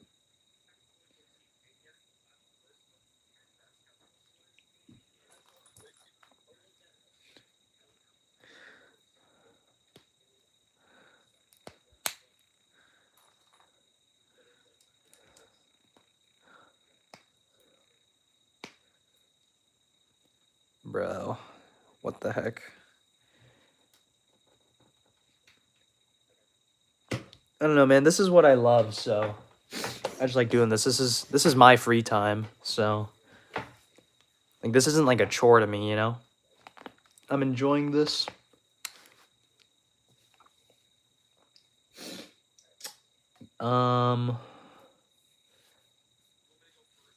Where's this piece? Don't delete the stream. Yeah, I'm not gonna delete it. I'll keep it up.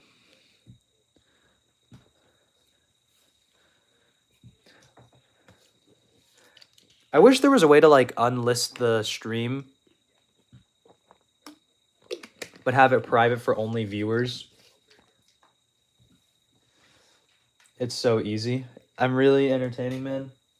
I hope I am. I don't know.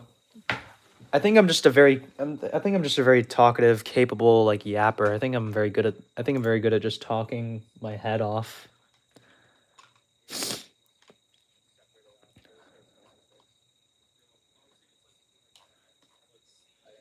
Which would be more entertaining, Mighty Mouse versus Derek Lewis or Mighty Mouse versus Francis Ngannou?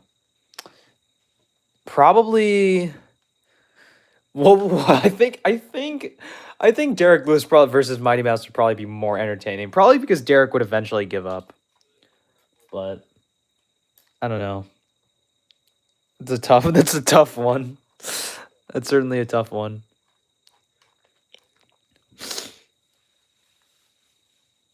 Yeah, exactly. Because he can win. Exactly. Oh, that's not the right piece.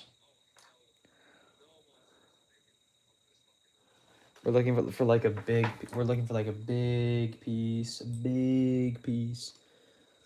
This big circular piece. This big circular piece, man.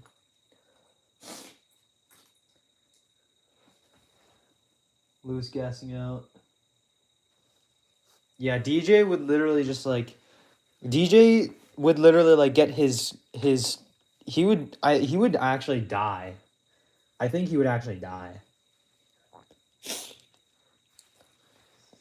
Oh, where is this stupid piece, man?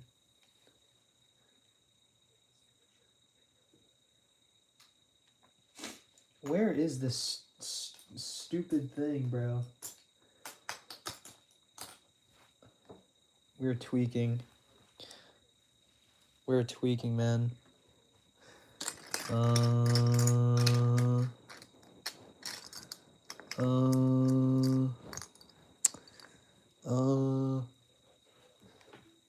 Let's see.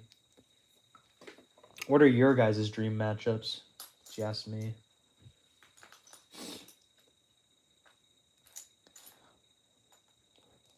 Oh, there it is. Perfect. Ilya versus Connor. Yeah, that's definitely one I've thought about. Oh, this is something. Circling back to MMA, I feel bad because I feel like I've kind of crapped on him for a lot of this stream, but dude, one thing I think Yuri versus John Jones, that is a very good one. That is a very good one. Mainly because I think Yuri could beat him. But like dude, MMA makes it sound like Connor was like literally invincible at featherweight, or like just in his prime in general. Like Connor was very good. He was very near like he was very great. But like he acts like, all right, maybe this is me, but maybe this is a Lucas Tracy ism coming out here. But I think Volk stands a good chance. Prime Volk stands a good chance against Prime Connor, dude. I'm telling you, man. I'm telling you. I think so, bro. I'm telling you, dude. I'm telling you, man. I think so.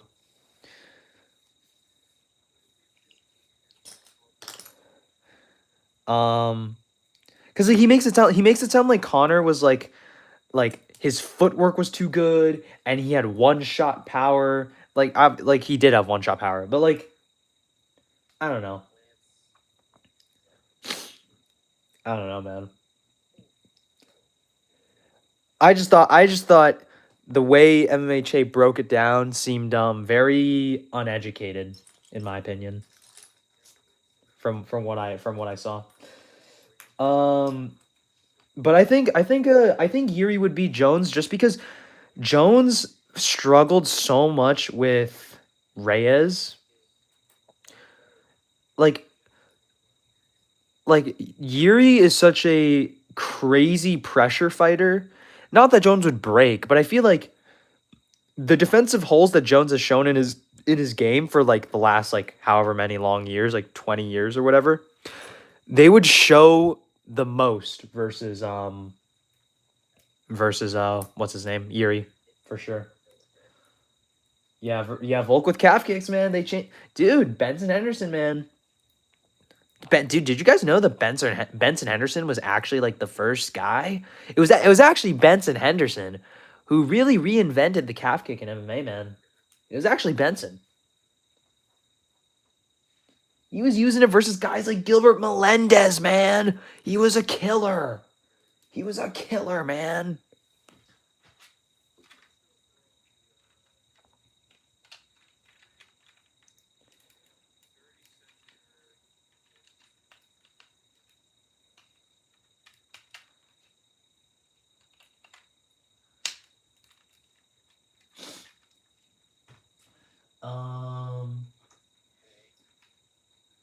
But do you think Jones would end up wrestling Jones? I think he would. I think he would wrestle Yuri. I think he would like beat him up, like on the ground. But not Glover. But Yuri has shown in like the Glover fight and like, I think he's shown to be a good enough like anti-grappler to probably like when Jones shoots, it's like a desperate shot, you know? I feel like Jones would get hurt on the feet. Guru versus Schmitty. Che versus Aniki MMA. This is a dream card. Exactly. Yuri's just different, bro. He's just different. That's just all it is, man. He's just built different. He's just built different, bro. That's what we love about Yuri, bro. He's just built different. He's just built different. And there's nothing anybody can do about it. He's just built different, bro.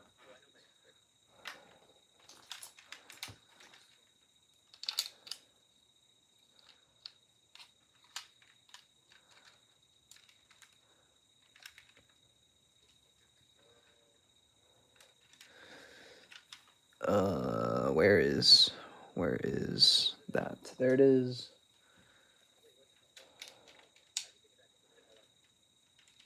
Jones' striking defense of running away when someone, yeah, exactly, yeah, like that. Those mistakes is something Yuri will most certainly exploit.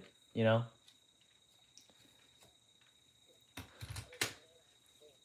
Yeah. And like Yuri is a very good scrambler. Like we saw that versus Glover, and like he just finds ways to win, and that's all it kind of boils down to. Like Yuri just finds ways to win in a way that Jones doesn't really, you know?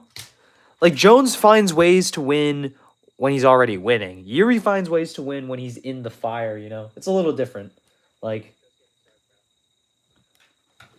kind of what I'm this sort of what I'm getting at. Sort of what I'm getting at. Essentially.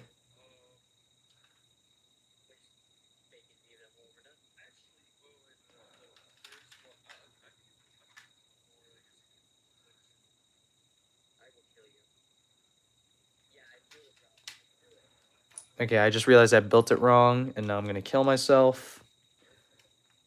Do I train MMA? I do train MMA. I do indeed train MMA. I wish I could train it more. I need to train it more. MMA is amazing. Yuri versus the Taporia brothers? I think Yuri got that, man, honestly. I think Yuri's got that. I think they're just too short for him. I think they're too short.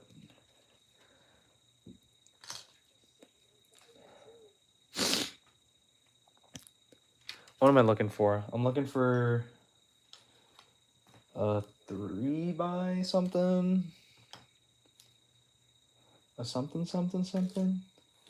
I'm looking for a big tile. It's not this. It's not a tile. It's just a big plate. I'm looking for a big gray plate. Don't know where it is. Which fighter has the most aura? Probably Ilya or Yuri or yeah, I agree with Diego.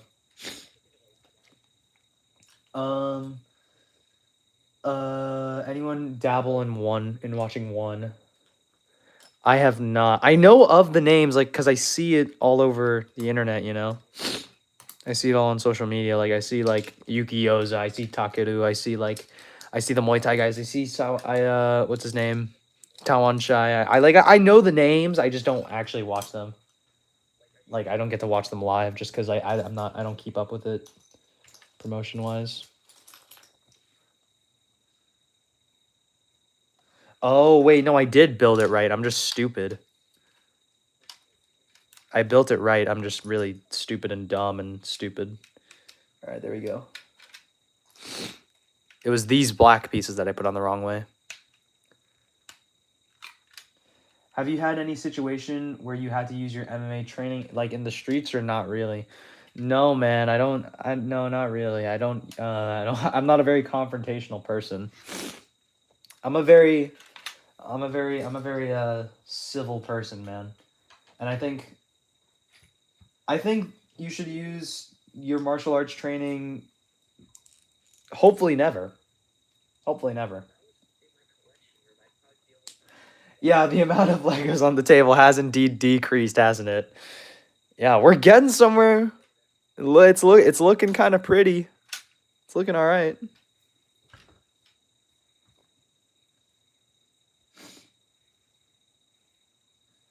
Let's see. Still feel like gone through that fight. Yeah, I agree for sure. It feels so rigged. It's weird. It's a weird feeling fight.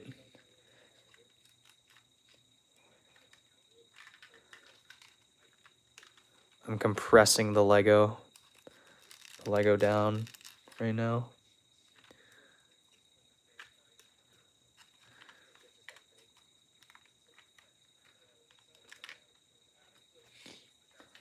That Lego piece is looking beautiful. Yep. Do you meditate, bud? No, I don't really meditate. I'm not that kind of guy.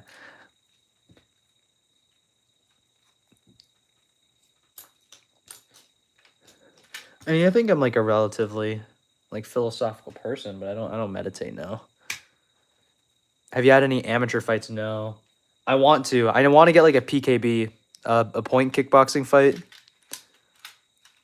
I want to get one of those. I want amateur MMA. I want to have amateur MMA bouts, and hopefully compete in jiu-jitsu relatively soon. But I've competed in like wrestling like a long time.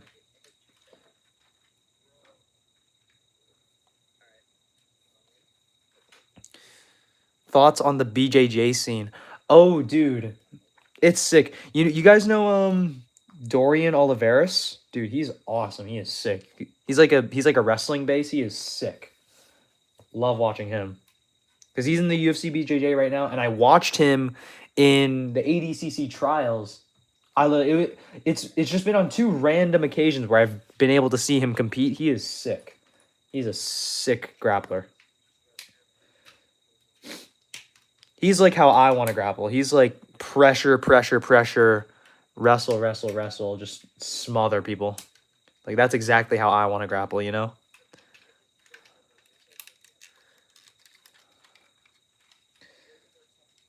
Yeah, Dorian Oliveras, he's incredible.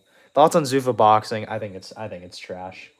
I haven't watched an event. I just think it's just bad. But speaking of CGI and stuff, like I think that stuff is really cool. I have no real like stake in it or anything. Like I don't know anything about it, but it's really cool. I would love to I don't know. I would love to compete in like a big time grappling tournament. I think that'd be a really cool achievement.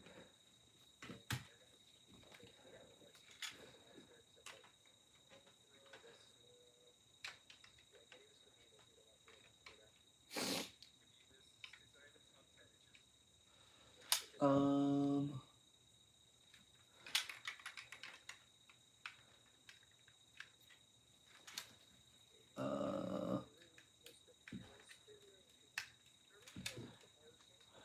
let's see. What was I thinking of? I forgot what I was thinking about. But I was thinking about yeah, like CJI and stuff. Like grappling tournaments are sick. I really mess with those.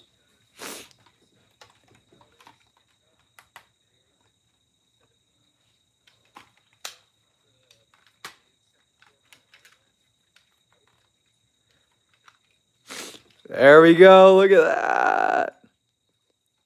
How long have I been rolling? Jiu-jitsu? I've only been doing it like how long now? Like probably like less than a year.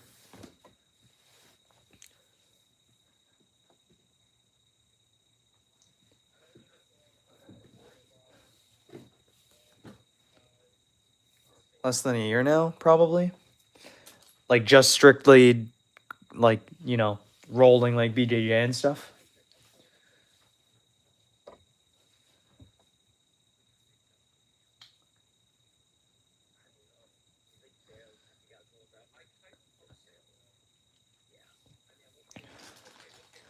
All right, here we go. It's time for the cool stuff.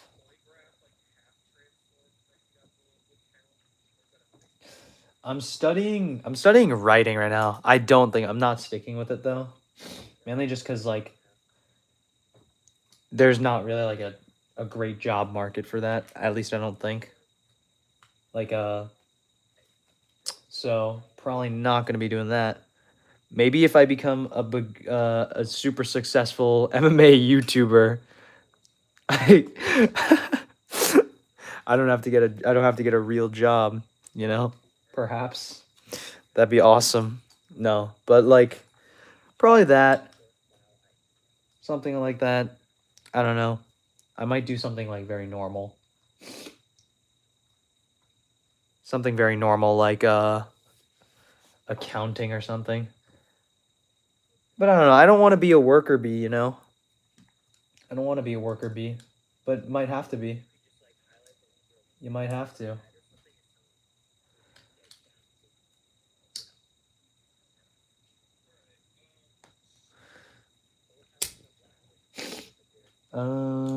This one is what I'm looking for.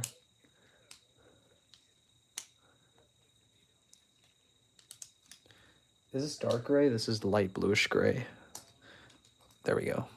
Found the right one. For a career option. For sure, definitely a career option. Yeah, it's definitely in the cards if we keep grinding. That's the thing, is that I want to do this while I'm in school, because I just want it to be kind of on the side, you know? It's kind of nice. What was I looking for? This black piece, this black plate. There we go. I think it's this, right? Yeah. All right, 3 plates here. Yo, we are moving. We are moving. We are moving, man. We are moving. Look at us go. Look at all the progress. Finally, Pak MMA is building the Lego. We're finally building, bro, and not yapping. I mean, I still am yapping, but You just have to acknowledge that you are above other channels, man. You have solid MMA knowledge. Act as if you. I appreciate it, dude. I appreciate that.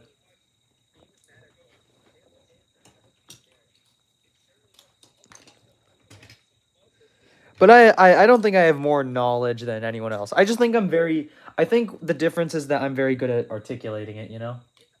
I think that's what the difference is.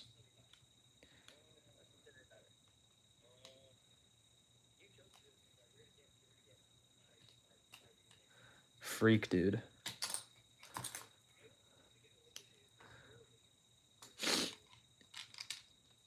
I think I'm just very it's been step 200, man. I just think I'm very good at expressing my my knowledge, you know? I think that's the only thing. I think there are plenty of great, like, I think like I mentioned him earlier, but Beowulf is I think he's kind of he has funky predictions sometimes, but he's very knowledgeable. He's like, he knows how to put it together in like a not super technical way. I don't mean that to be like derogatory, but you know.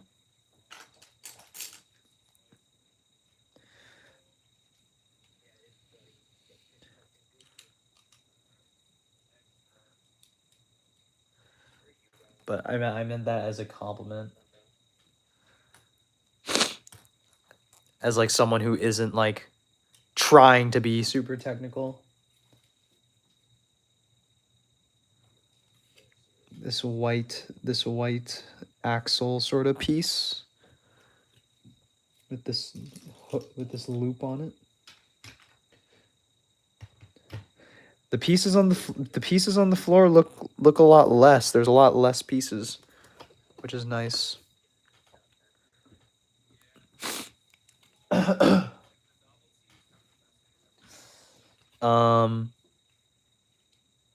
Is your dad a hardcore MMA fan? No, he is definitely not a hardcore. He is a fan of MMA, but he's not a hardcore. No, he's very much an unk. I mean, he's not like a hardcore. He's not even like a hardcore like unk. He's like a casual unk. Like my dad used to watch like Fedor every now and then. All that stuff. Have you thought about exploring the engineering field? Perhaps. I haven't really thought about it. I know a lot of friends who are in engineering, But I've never like, I don't know. It's not something that has terribly interested me. But maybe I will probably take a look at it. Perhaps.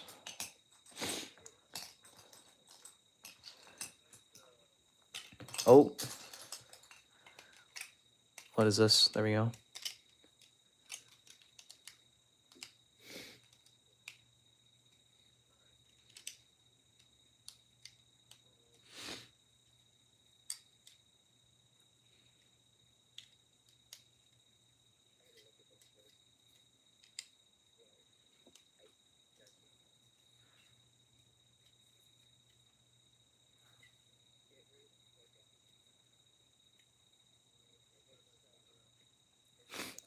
All right, there we go. That looks pretty cool.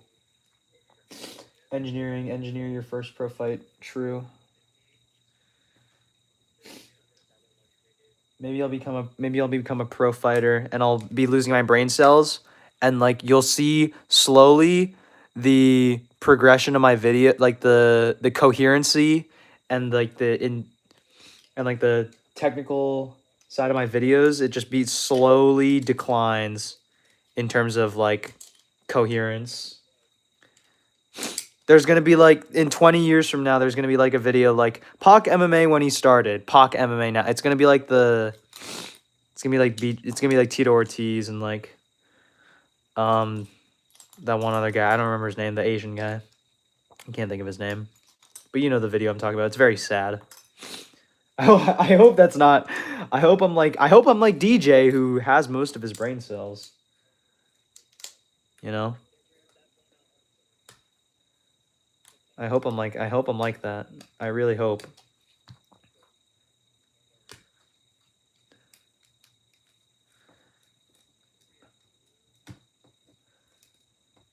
Yeah.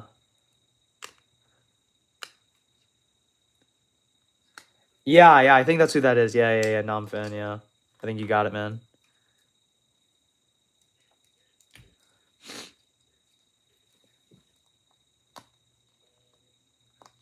There we go. Got it off.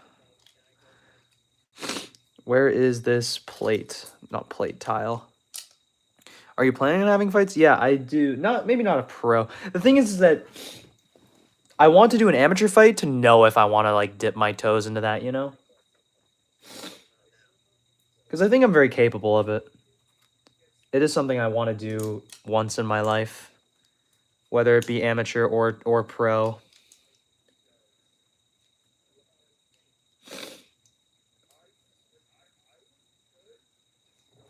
Yeah, for sure. There's a ton of fighters who are like really underappreciated, you know? Like casuals will never know of the name of Shane Burgos, dude. People don't know who Shane Burgos is, man. That's a tragedy. That is a tragedy.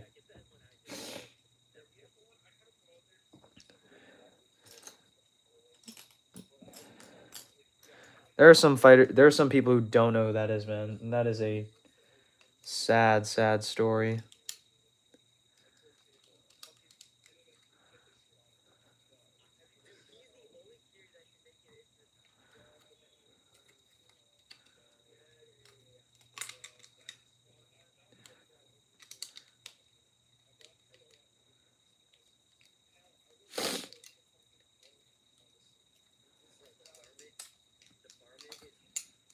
Yeah.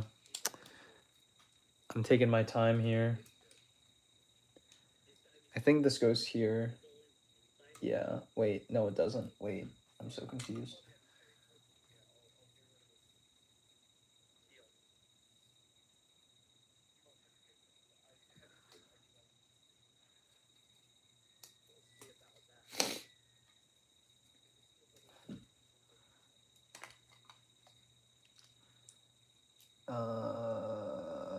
They wanted me to take a five plate, dude. This one. I was very confused. Was that a 5 plate or was that a 6 plate?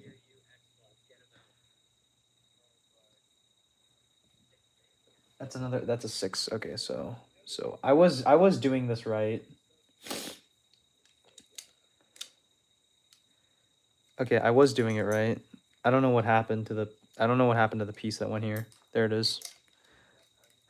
Thoughts on Yuri versus Azamat? I don't want to think about that fight, man.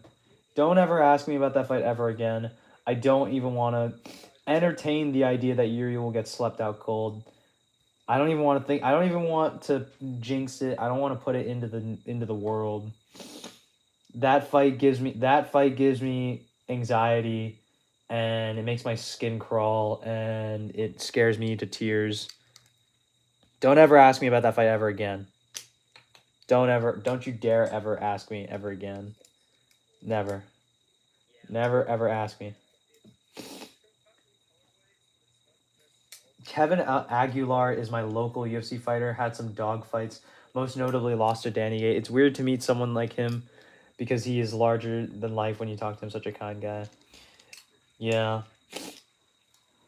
I met a retired guy one time. I don't remember what his name was, but he was like a fighter in the early 2000s. It was crazy, dude. It is very much like a larger than life sort of experience. It's crazy.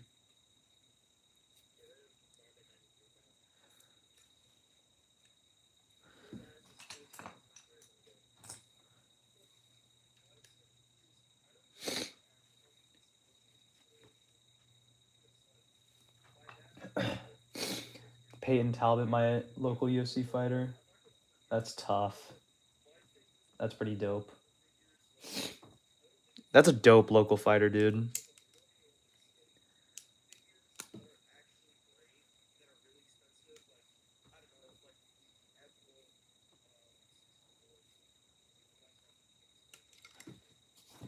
Oh.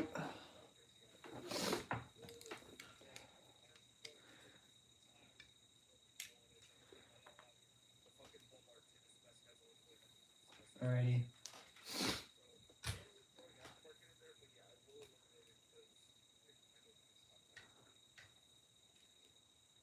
Where does this go, man? Oh, it goes right here. It goes right here.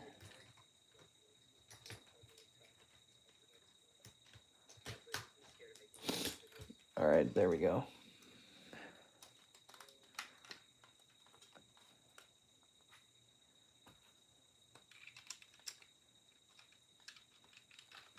Oh. Let me see if this fits here, because I think it's supposed to go here, but it doesn't look like that on the instructions. Let me see what it looks like there. Oh, what did I just do?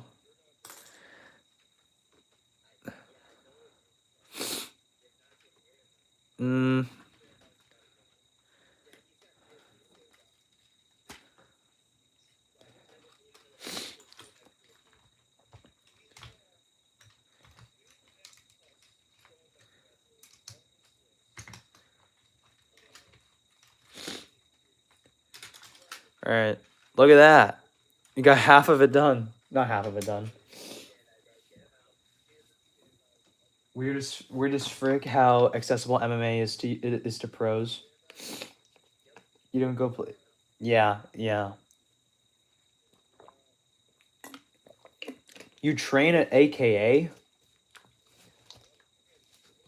I find that hard to believe, but that if that's true, that's pretty crazy, dude. That's sick.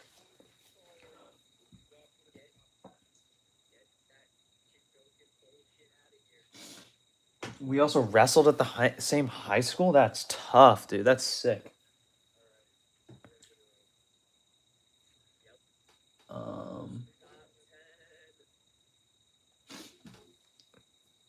Yeah, you could DM me on there too. I also just realized I didn't build the door. Let me build the door, dude. Completely forgot about the door.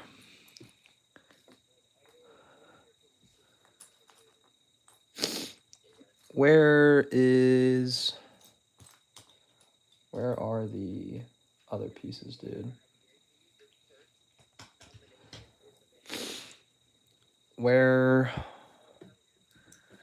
Dude. I'm looking for these booyah. I'm like Ben Askren. Booyah. Never mind.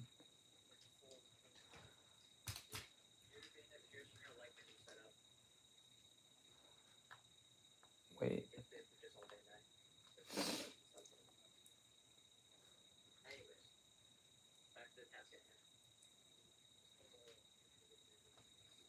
I'm so confused. Is this like a stud too tall?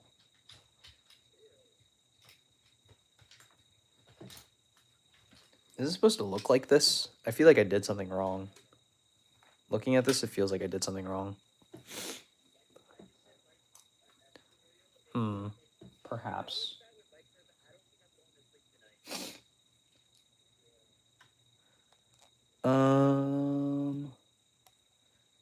No, it looks like I did it right.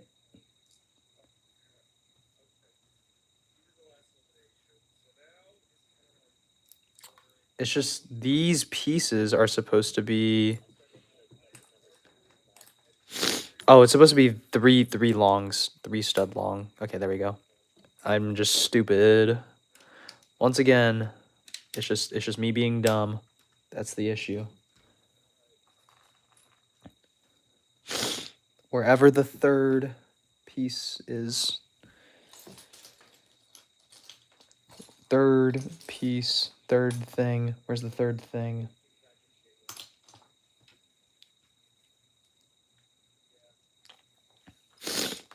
Where's the third, bro? You training at Hoist Gracie's gym?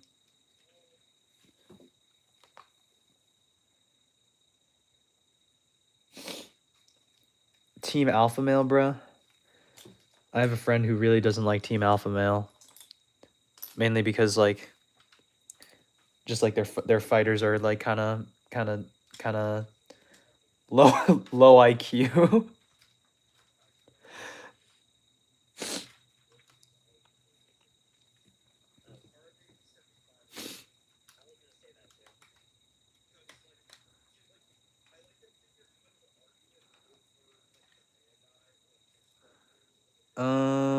Is this supposed to...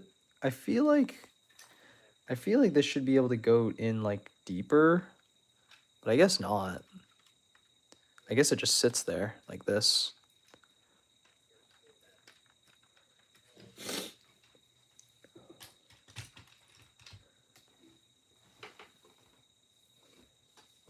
His gym is called Uriah. Oh, that's okay. Let me see this.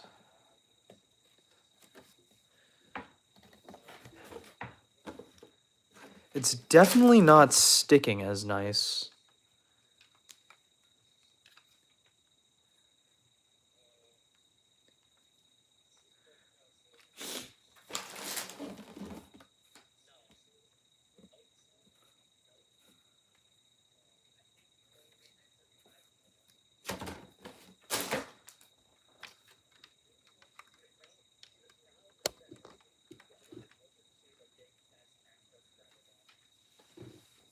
Manuel Torres versus Ilya Taporia. I don't know. I think his defense is a little too bad. I wouldn't trust him to beat Ilya.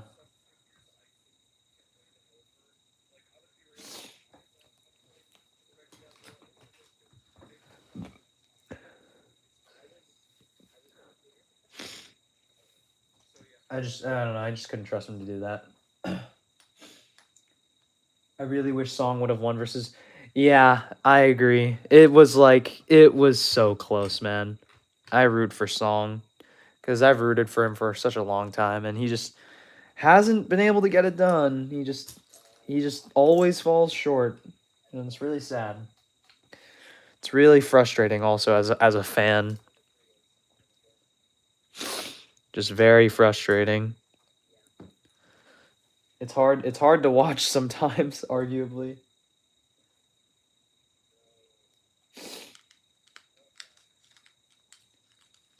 They're both cheaters, man. They're both cheaters.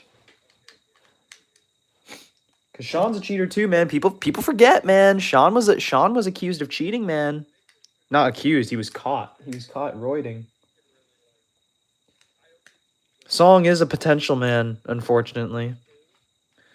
The issue isn't like Song. The issue is that he has a terrible team. He should leave Uriah Faber, bro. He should leave because they are not. They have made him plateau, and they are no longer guiding him to ascension. You know.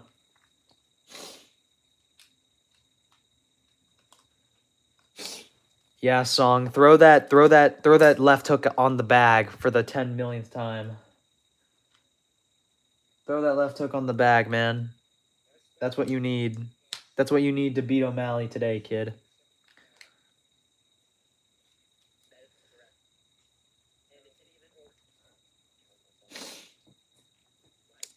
I don't know why I said the left hook because I mean that is the strike that was landing versus O'Malley. My point is that there's not like a intelligent fighting gym.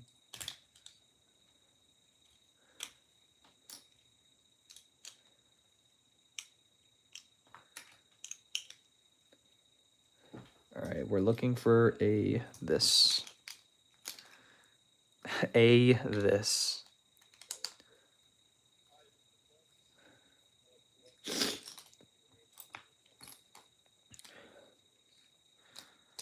Alrighty.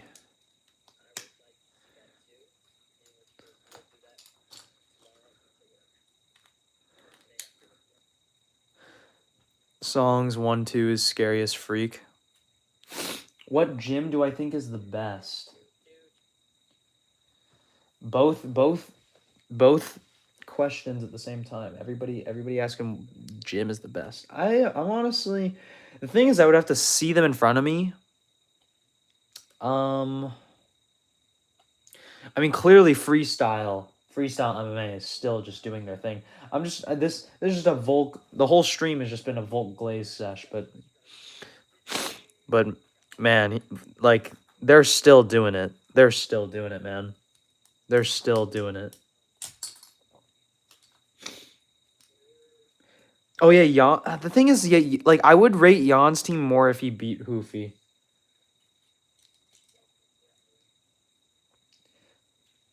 I mean, no, I don't mind, dude. It's fine. It's fine. Don't worry about the cursing. Don't worry about it. Don't worry about it, dude. You're all good. I just try to, specifically just for the channel, I just try not to say swear words as much. It's just something I just try not to do. What am I looking for? I'm looking for another one of these. There it is.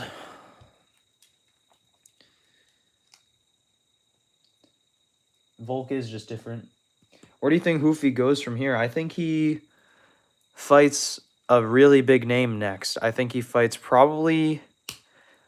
He could fight Patty. They might make him... The thing is, the UFC matchmaking is weird sometimes, because, like, sometimes they'll give their fight... They'll give the guy that they're trying to build up a step up, and then they'll meet that expectation, and then they won't, like, keep on pushing them. So... Who knows what will happen to Hoofy, but I think he should fight... He should fight, who's in the rankings, bro? I can't think. He should probably fight...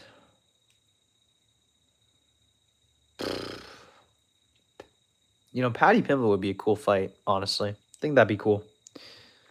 But, yeah, probably. Loser of Max Olives, yeah. I agree with that also. And Benoit probably fights the winner. Talbot versus Jourdain. I'm high on Jourdain, but I do agree that he definitely loses to Talbot. I think Talbot's just very high level.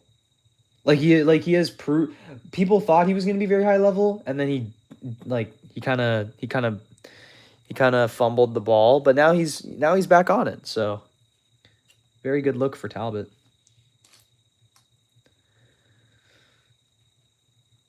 We're looking for that one, what are we looking for? I forgot already. Dude, this is terrible. Oh, we're looking for this like clip piece. This like 2x1 clip. Maybe the build is sitting on it.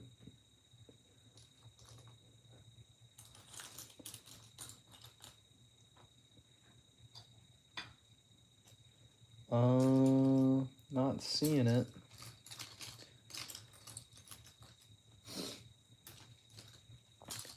I think Talbot probably does beat a lot of people in the division right now, though.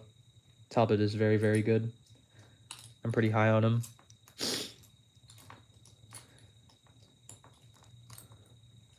think I said this earlier, but we are also Ayman Zahabo believers. Opinions on David Martinez. I didn't watch his fight with Rob Font very closely. I don't know. But he seems solid. He beats Simon Oliveira, Xavier Franklin.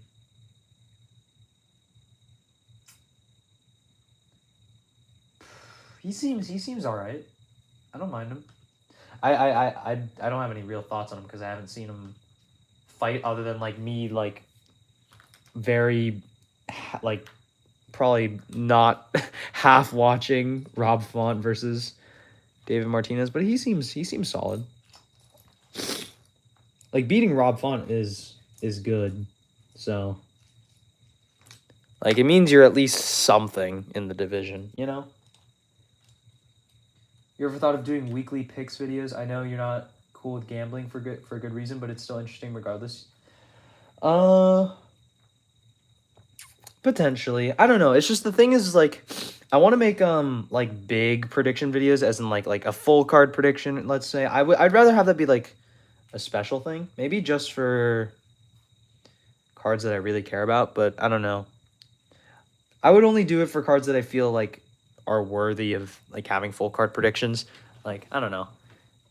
It's not something I'm crazy about doing. And that's like sort of the thing is like when I want to make a video, it's usually about something I really want to make a video about. So yeah. Thoughts on Spider-Man versus Yuri? As an Anderson Silva, it's a tough fight, man.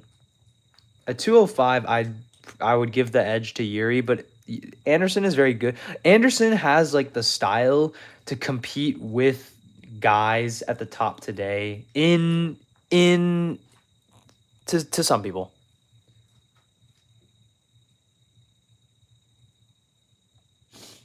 It's pretty far from what you upload now, to be honest, and I don't blame you for not straying. I like the thing is I want to do full card predictions eventually, but it's not something that people care about in like it's an oversaturated like category of video, you know.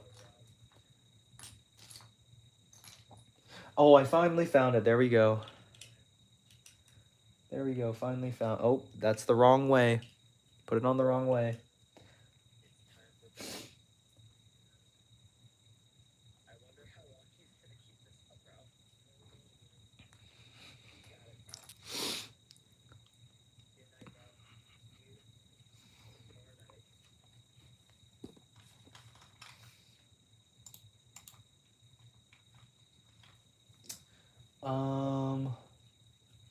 And then we got this. What is it? Is a 4?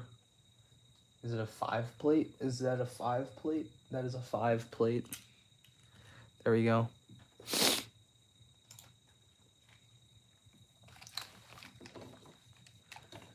Oh boy. Here we go, man. Here we go.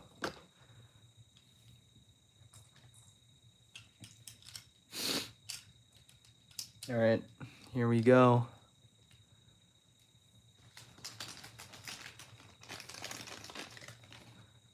Booyah. And then we need all these things.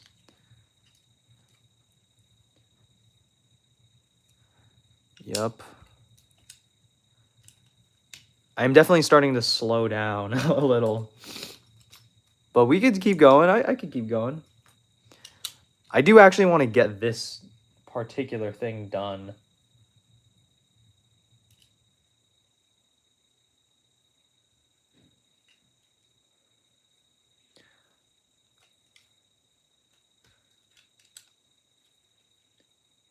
So we will keep going until I'm done with this. Yeah, I pass out before I tap out. I go to sleep. I go to sleep.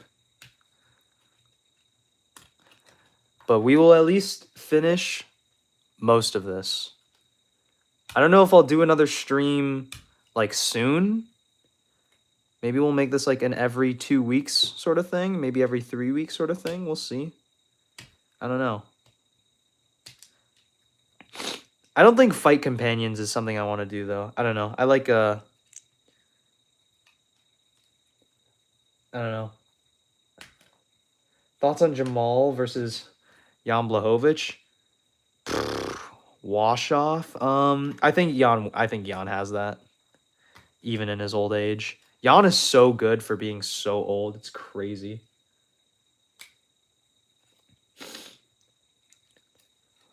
But who knows? I hope Jamal comes back with a vengeance, man.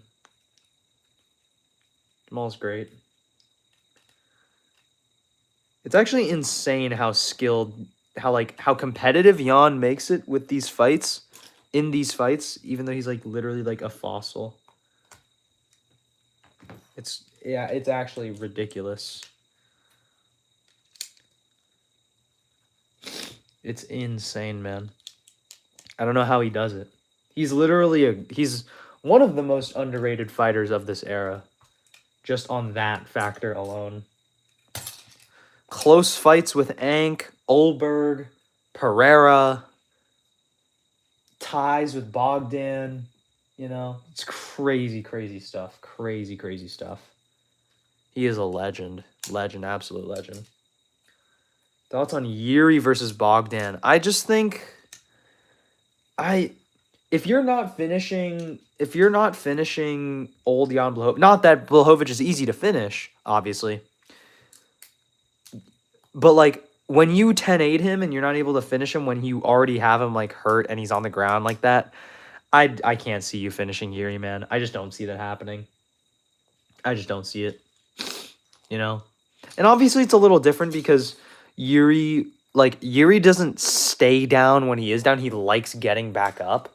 But I still think he would beat what's his name? I still think he would beat Guskov regardless.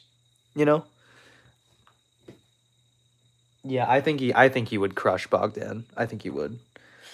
And I do think people tend to overrate Yuri a little bit. Like, but the thing is that you have to understand what style can beat him. And it's specifically like that Pereira style, like that Azamat style, where they have where they look for singular one-shot KOs. Or can look for that. Because obviously Azamat has had like some volume TKOs. Like barrage TKOs. So it's not like all. That's not the only thing he does. I'm short circuiting here. But you get what I'm saying. I low-key feel like Jan could beat Yuri stylistically, but maybe not after seeing Jan nearly get shinned like that. Yeah, I think it's close. But I don't know, I think Yuri's a little too scrappy. I think he's a little too scrappy for Jan. Just a little too scrappy, I think. I don't know why I can't find a tile for this.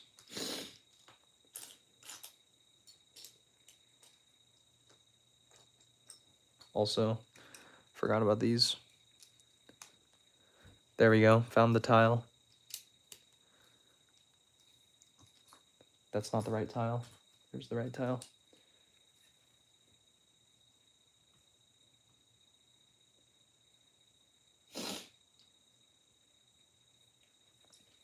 What's your thoughts on Yuri versus Khalil and him just coming alive in round 3? Was that his plan? Seemed like he got worked. It was, the thing is that he did lose the first, but the thing is in the second round he was building his way into that fight, and you could argue that he won the second round. To be fair, I am a little biased towards Yuri and a little biased against Khalil, but I think that's a fair assessment rewatching that fight. Like it wasn't like a complete shutout for Khalil. Like watch that fight without the commentary. It's not as much of a shutout like as you might think in those first 2 rounds, in my opinion. So Thoughts on Alex Pereira's fight IQ? You know, I really, really, really crapped on Alex Pereira's fight IQ when he fought Izzy the second time. That was a terrible, terrible, terrible display of fight IQ. But he has most certainly learned since, which is good. But otherwise, I feel like his fight IQ is solid. It's solid. It's not like the greatest, but it's good, I think. Yeah, the only thing I don't like about Paramount Plus is that it doesn't actually have all the fights. Also, look at that. Look at the other side. We got the other side done. Wow, incredible. Isn't that it? Isn't that wonderful? Oh, it's going to fall over. Here, we'll have the finished model in the back here so you guys can see while I build it. It's a little... Oh, nope, it's because there's a little thing on the bottom. That's why. There we go. What's my favorite KO? Who's the worst champ right now? Okay, I'll answer that one first. Who's the worst champ right now? Mackenzie Dern. If you want female champion, male champion, probably Hamzat Chimaev. Not based on skill, but purely based on activity. He hasn't fought in forever. He's definitely the worst male. Looking at the male champion roster, he is by far the worst. By far the worst.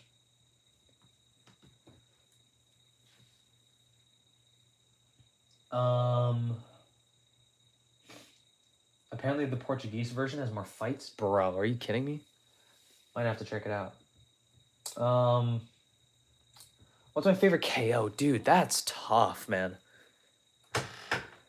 I never like think about like my personal favorite KO.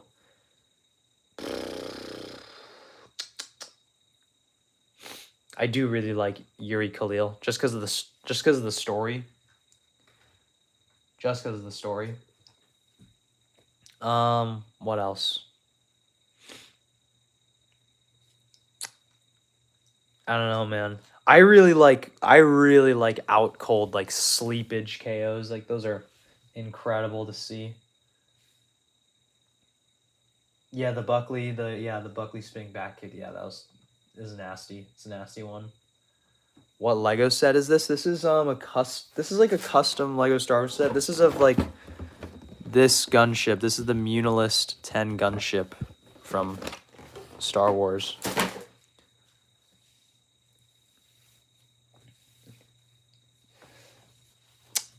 Gore, man. Gore, I can't believe you. I can't believe you. I can't believe you would bring this up in my chat. My chat? Can't believe you. How dare you? How dare you? Who is your favorite MMA YouTuber? Let me give like an answer on the KO. My favorite KO? Dude. I'm just gonna pick one from like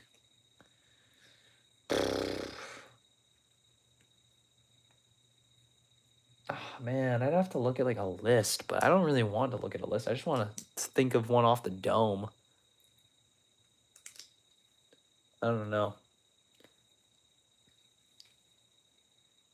I know it's low-key niche, but I do really like Pereira's KO over Thomas Powell. That KO's freaking nasty. It is a nasty KO. Nasty, nasty KO. Who's your favorite MMA YouTuber? I really like I do think entertainment wise, nobody does better than Lucas. Like as a pure personality, nobody does better than Lucas. I think Lucas is so funny, dude. Nobody will ever replicate what he has done in this space. Lucas is too funny, dude. He's too funny.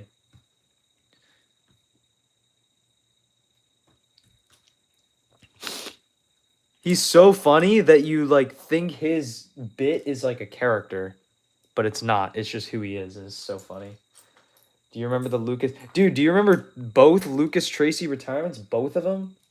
The first one was like devastating. That was actually devastating. It wasn't like actually devastating, but it was like, man, that sucks, dude. Like, I wonder what Lucas is thinking about this fight or whatever, you know? Like, I want to hear his funny take on this.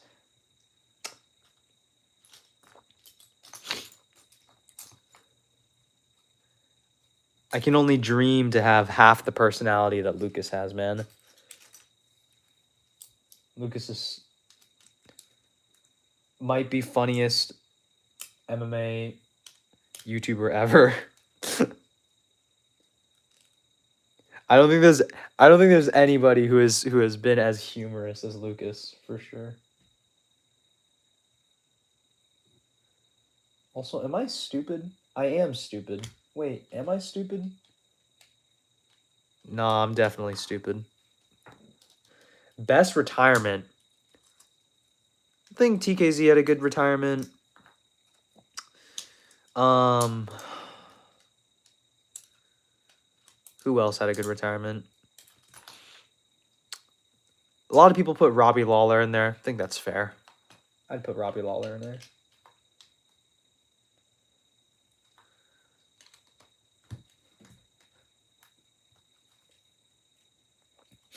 Live reaction to Santos KO over you. Oh, I was coping hard. I was calling him a fatty. Fatty who missed weight. Duho Choi owns you. This was on short notice. We own you. I was very salty. Very, very salty. Very cope heavy. The thing is that like that stuff like that, like the slander is like rooted in irony. And I feel like people don't. I think that's something that MMA fans are trying to they're trying to understand, is that most of that is ironic. Like me saying, I mean, those, not that those things aren't true, but they're rooted in irony, like they're ironic. Thoughts on Ariel Helwani? He definitely seems to not have as based take / call outs. Ariel's all right. I think he's good at calling out like issues with the industry, but he's not really very self-aware. Like a lot of people took issue with the thing that he did with Max and Jorge Masvidal, where like Max was like, "Oh, the BMF belt doesn't mean anything," which was true. Like because those were things that the fans were saying, and basically he was reiterating that. And then Helwani wants to turn it into like this like beef between Max and Jorge for no reason. So yeah, it was kind of like a crappy thing to do. And like he tried to like be the victim on it, you know. He tried to like turn it into, you know, this whole thing. So I don't know. He's just kind of a little disingenuous sometimes. Yeah, cringe at times also. Cringe at times. I was coping very hard. I was very upset. I was so happy for such a small amount of time. He was doing so well. Where is this tile piece, bro? Thoughts on Valentina Shevchenko? She is boring. Boring champion. I don't think I've watched her last two title defense. Well, like I watched Weili, but I'm saying previously I didn't watch the last two title defenses. I didn't watch the one versus Manon Fiorot, and well, I'm pretty sure that was her last fight, right? Or that was like those are the only two title fight, like, right? Because she beat Gross. Yeah, so I didn't watch the Manon Fiorot fight. I know that apparently that fight was actually like okay. Apparently that fight was good, but I didn't watch it. And I know that I was complaining about like Flying Squirrel and like MMA Che low-key being casuals. But listen, Valentina Shevchenko is terrible for the sport. And I know my Natalia Silva video got 0 views. But I think Natalia can still beat Shevchenko. I still think so. I'm going to make a whole video when that fight is booked, I'm going to make a whole video coping about it. I'm going to make a whole video coping about it. Coping about how Natalia can win. I'm going to be coping hard about it. We got it, man. We will be coping hard. And I also can't seem to find this piece. So this time I'm going to stand up and look for it. Because usually this works when I'm looking at it from a bird's eye view.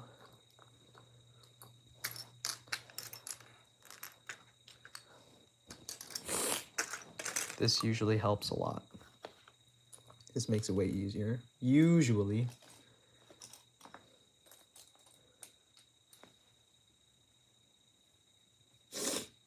This stream has been on for nearly 500 minutes. I don't know how long that is, but that is a wicked long amount of time. Too long of time.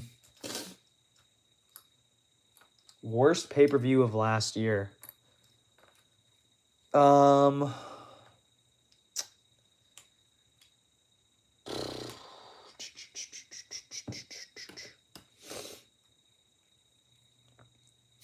Might have been the Pereira Ankalaev 1 card. I don't remember much about it, to be honest. If I were to say what the best card was, it would probably be 314 or 320? That was Ank Pereira 2. Would say that was probably the best card of the year. Probably. But I think the worst was probably the first fight. I think. I don't remember what was under that card. Yeah, I don't know. Choi, well, because Choi was supposed to fight, what's his name? He was supposed to fight Santos, but he pulled out, and then you filled it in. And then he got fluked. But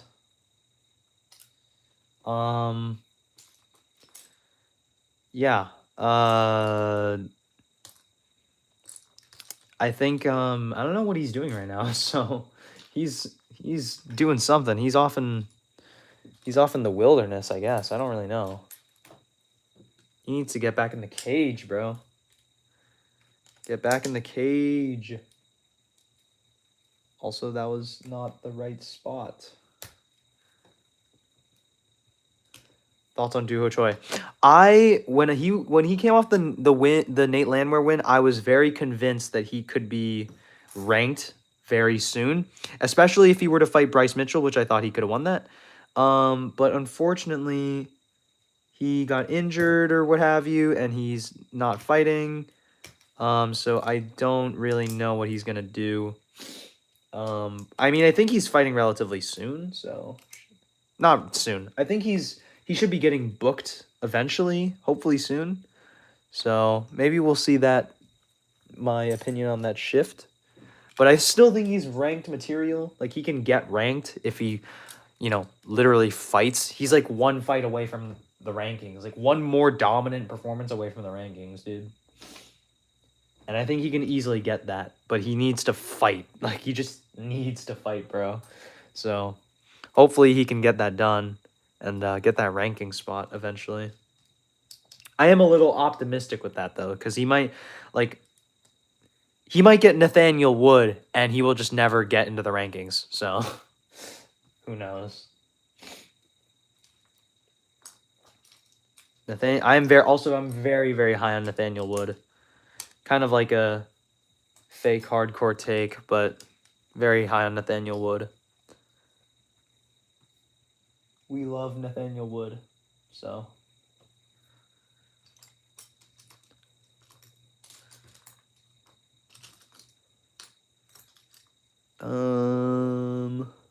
Looking for another tile. There we go.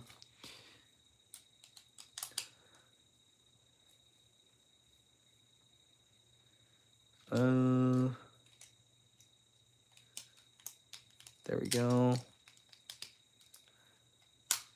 Are you fast twitch or slow twitch? I am definitely a fast twitch kind of guy. At least I think I am.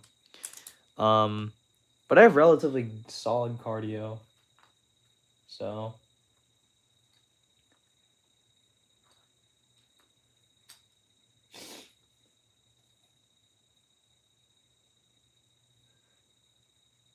I'm not really.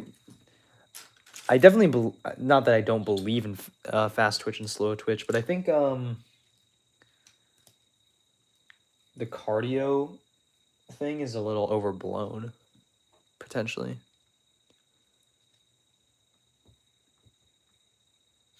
Not a fake hardcore wood is sick. The thing is that it's more like British casual funny. It's like, I don't know. It's like a funny thing. All right, here's the back door here. There we go. That looks pretty clean. It's a nice looking build. Yeah. There we go. You can have both. Yeah.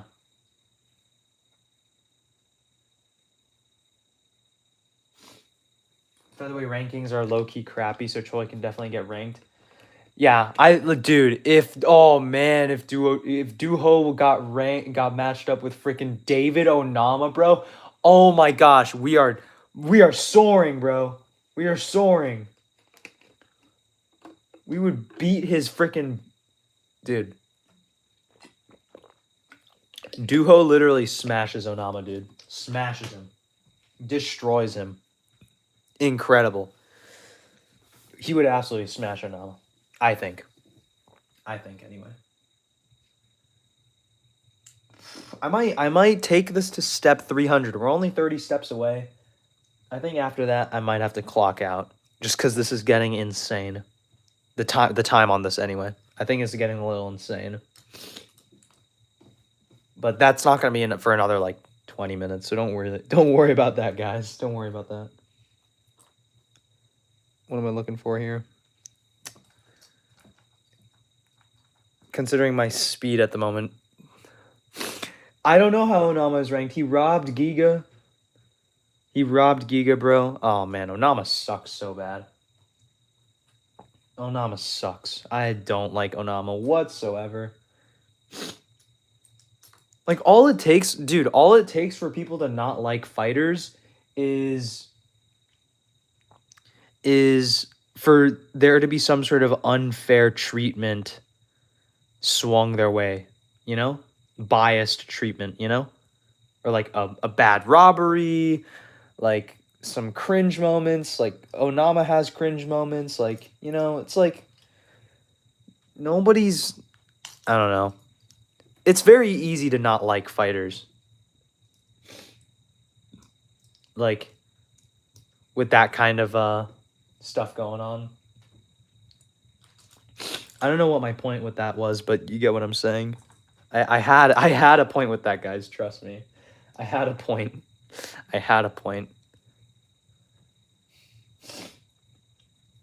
Yeah. Thoughts on Steve Garcia? Steve Garcia is sick, man. I have some friends who quite like Steve Garcia. I'm not a Steve Garcia like mega fan, but he is really cool. He's a great finisher. We love finishers at featherweight because featherweight needs some finishers, man. They need some dangerous guys that'll make these guys think twice about being like technical pitter-patter fests, you know?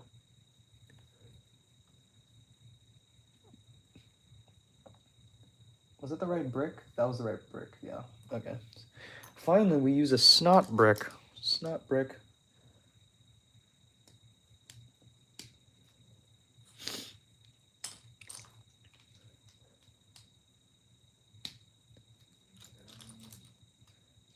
Oh, my days. I feel so dumb. There we go.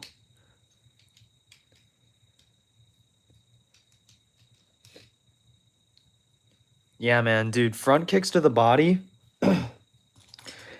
As someone who, I don't want to sound like a freaking nerd, dude. As someone who as someone who's like a really good boxer, dude. No, but as someone who started in boxing, like the hardest part about transitioning from boxing to MMA striking is body kick defense, because you just don't have the eyes for it, and they're very punishing.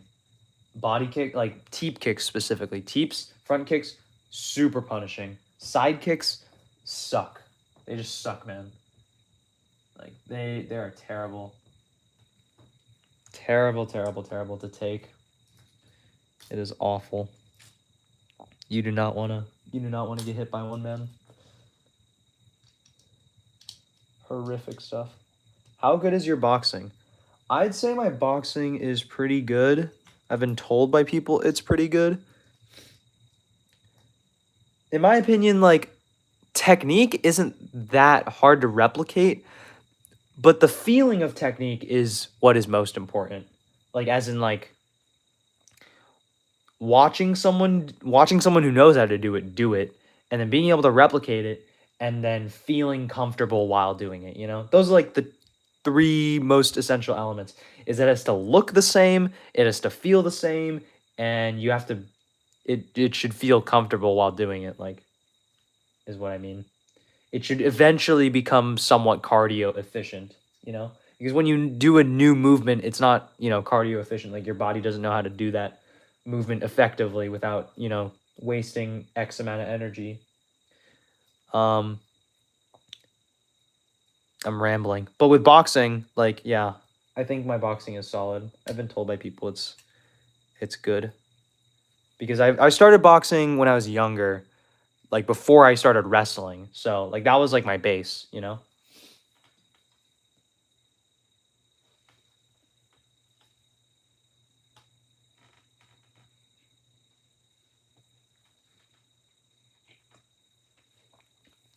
Yep.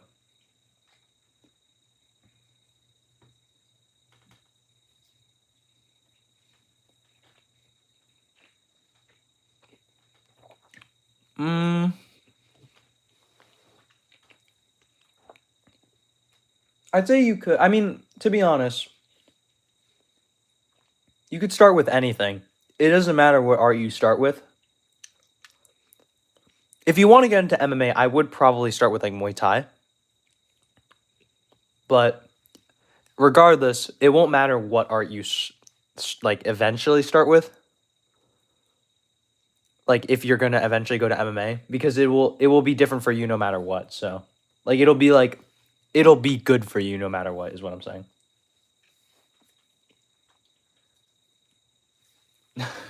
No, you're good, bro. You're good, Diego. What's your morning routine, bud? You looking to join an MMA? You looking to join an MMA gym, bud? Looking to join an MMA gym? Alrighty. That piece. Boom. What is that? Oh, that's the printed. Yo, we finally get to use this control panel. Awesome. I just don't want to get brain damage. Any advice? Yeah, you probably want to go to Muay Thai then, because... Well, I mean, I guess not. You wouldn't want to go to Muay Thai. I don't know. You don't want to get any brain damage. You could go to like a boxing thing, because they won't make you spar. I'd say that don't let them... Don't go to... I guess start with boxing, and then don't let them make you spar until you're comfortable, you know?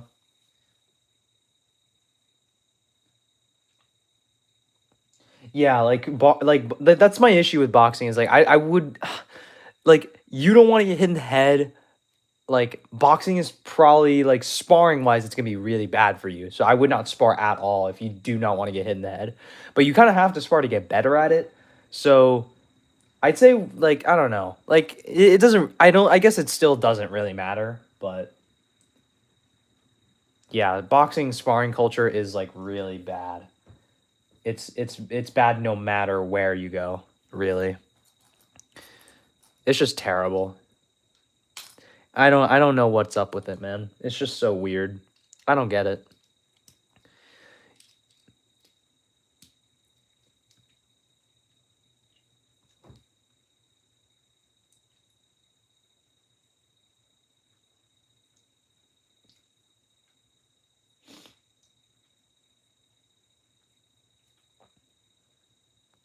I spar with like, dude, I remember I was sparring one time and this guy hit me with like a flush, like he went for the, I was like shelled up and he went for this flush, like knee to the chest. Oh, that sucked, dude. That was terrible. That was horrific.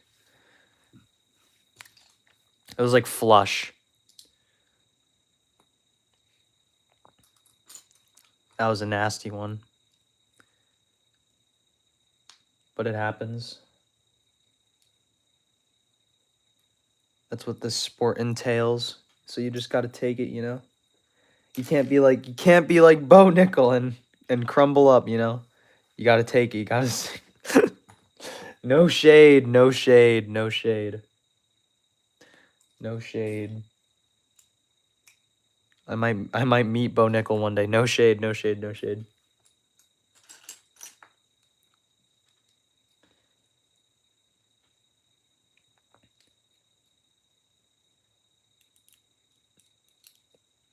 Yeah.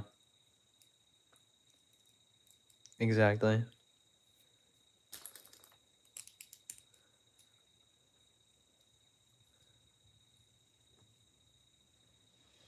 Oh. Oh no no. Do do do do do do do. I put my hands up in the air sometimes. Oh my gosh. I'm slowly going insane. But it's all right. It's for your viewing pleasure. It's for your viewing pleasure. And I'll be fine tomorrow, so it's all right.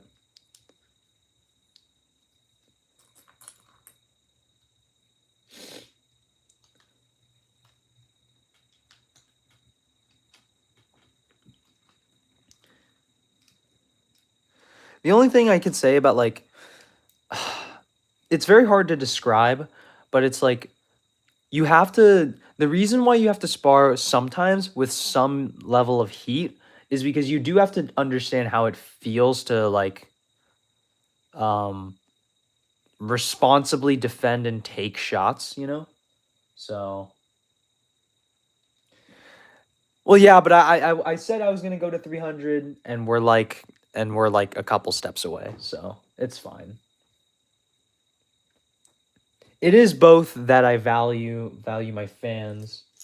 It's not that I don't value myself. It's that this is still fun. So this is still enjoyable. I'm still enjoying myself. It's just like a little harder because I've been on this for almost 10 what how long 10 hours. That'd be crazy. It's not 10 hours.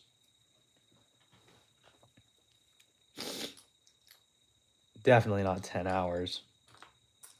It's been like 7. I don't remember. It's been a freaking long time.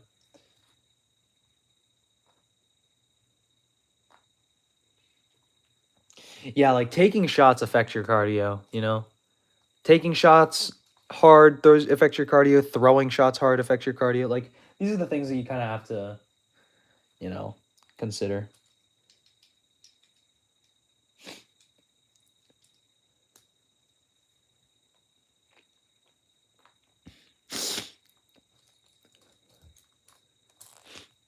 You know, I can never understand people who want to do combat sports but they don't like cardio. Like I just don't. I think you'll never. Not that you'll never, but I think it's gonna be very hard to succeed if you hate doing cardio. You know, you gotta love to do it. You gotta love cardio, man. You have to love like pushing yourself to the brink. I know that's corny, but like we're talking about MMA, so.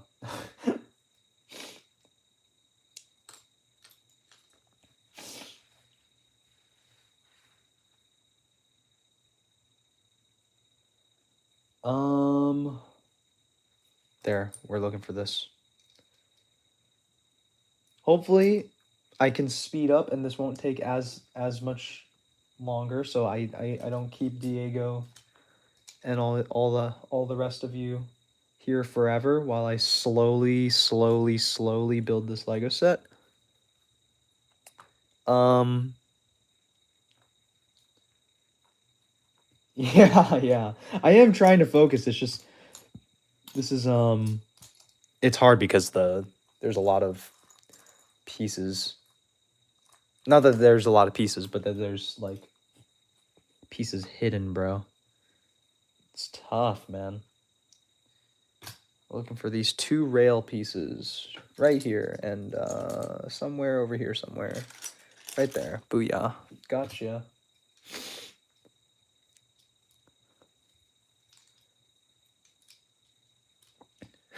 It's hard because of Tim Welch.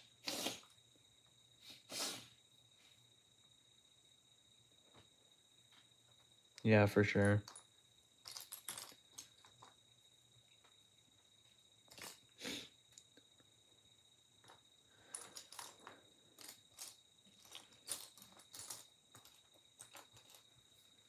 All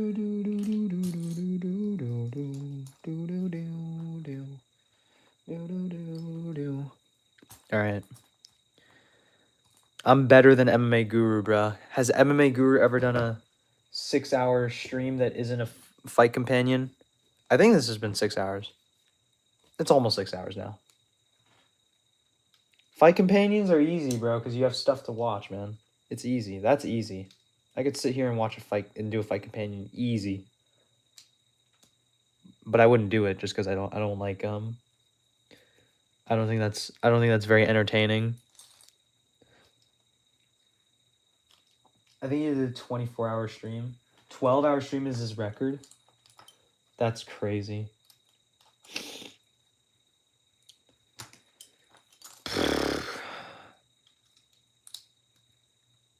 All right, maybe I'm not better than MMA Guru. Maybe I'm not better. I don't want to be better. I'm good. You could keep that. Guru's funny, but he was funnier. He was funnier like a year ago when he was less. It's not even about him being mainstream now. It's just him being like, kind of like loud to be loud, you know?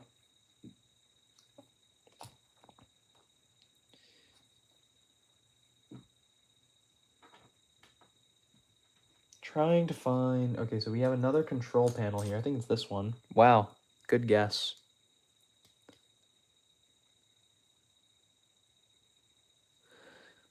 Nice.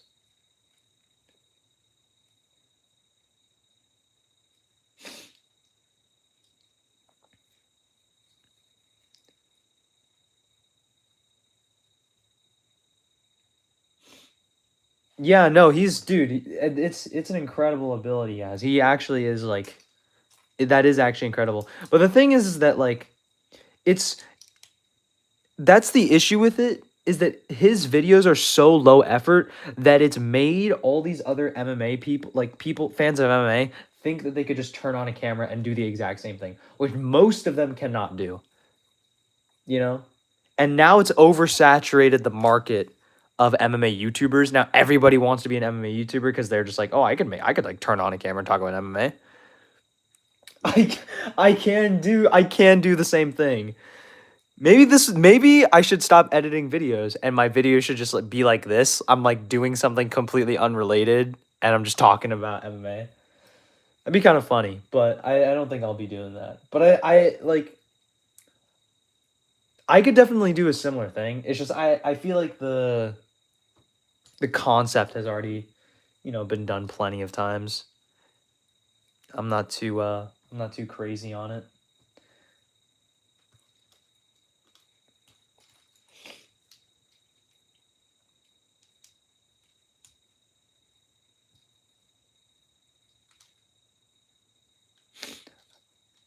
I try to be kind of funny. I'm trying to incorporate some humor into it sometimes.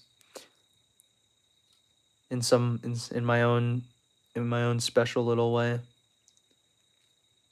Even though it's like kind of bad, but it's all right. It's okay sometimes. Sometimes it's funny, sometimes it's not. I don't see. I just don't see the connection to Aniki in my videos, man. I don't know. I don't really. I just don't see it personally. Maybe I'm blind. I just don't see the similarities, in my opinion. This is just my opinion, but I don't see the similarities personally. The humor, effort posting. I guess, yeah. I guess effort posting. The thing is, Aniki like makes like very eccentric videos. Like he's like Jeffrey Epstein if he was a UFC fight. You know, like he makes very like you know he makes content. You know, is what I'm getting at.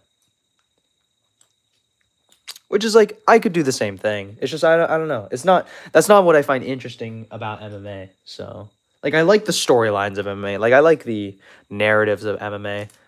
If you guys watch like Vampiric Legs, like I like his videos about like narratives.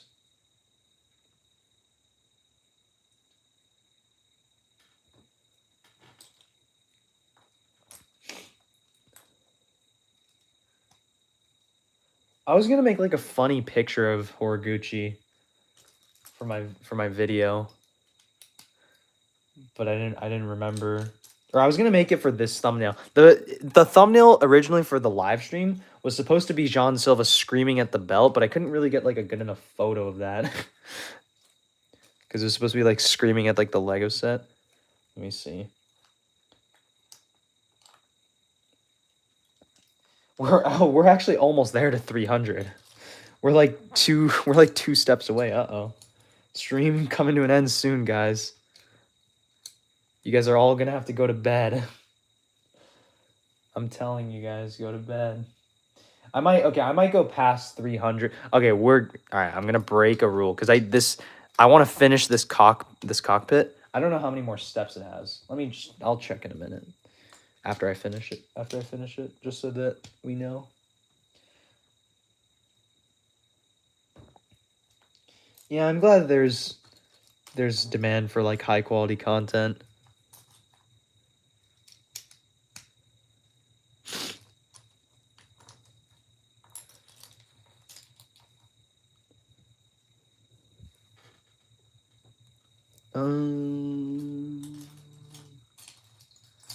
Let's see. Where is this piece that I can't seem to find?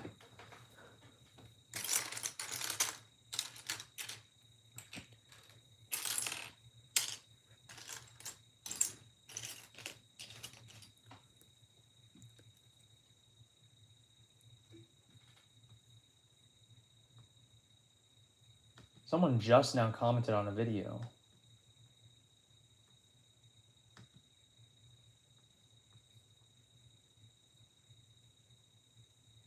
Oh, someone was replying to someone else. I thought they were replying to me. They're talking about Amir Alblazo. Would you agree that MMA does have some of the slowest fans IQ-wise? I think it's just sports fans in general. I've realized that sports just attracts stupid, dumb people. I don't mean to. That was a little charged, but it just does. It's just all sports. Not all sports, but you know, popular sports. It just happens. But yeah. Perhaps they might. I don't really know. I would like to see the average IQ of all MMA fans versus the average IQ of like all football fans, but the fan base is much bigger, so maybe that's a little unfair. All right, we're gonna do the old bird's eye view trick. See if I could spot the piece from the bird's eye view. Bird's eye view trick incoming.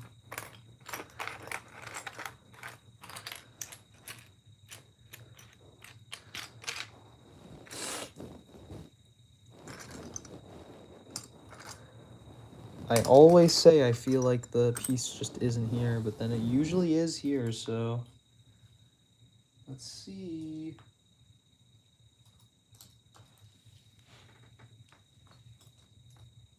Soccer fans and religious people, the worst combination. Not a lie told. It's Spectrum MMA guru type content will attract more lower IQ. Hey, I don't wanna insinuate that my videos are specifically high IQ, but I would like to promote that sort of thinking, rather. I would like to promote people to think more, yes.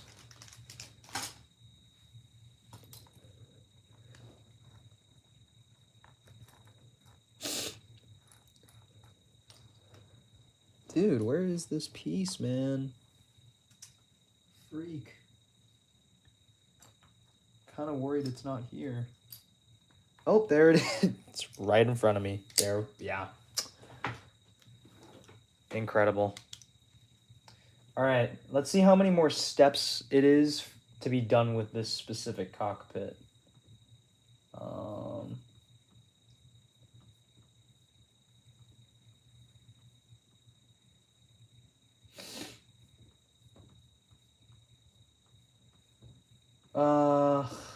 Man.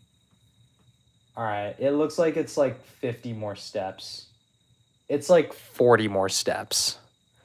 Guys, do we do we do 40 more steps or nah? 40 more steps? Would it be I think it'd be kind of awesome. My choice. All right, we're gonna play rock paper scissors versus. We're gonna do rock paper scissors here. All right.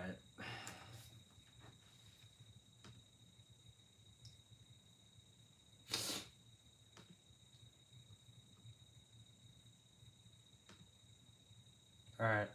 Let's see.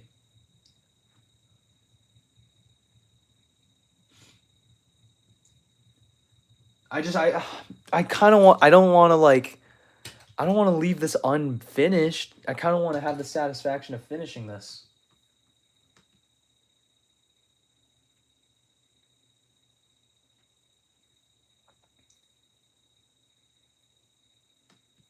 I mean, the thing is that like, I mean, I'm just gonna wake up tomorrow and I'm gonna be like watching the card anyway, so it doesn't really matter. Like, I don't really have any responsibilities tomorrow other than doing some of that homework, but I could like do that while watching the fights anyway, so it's not that big of a deal. It's not like I have responsibilities. It's more just sleep. Just need sleep. We'll get. You know what? Why the hell not? Why freaking not, dude?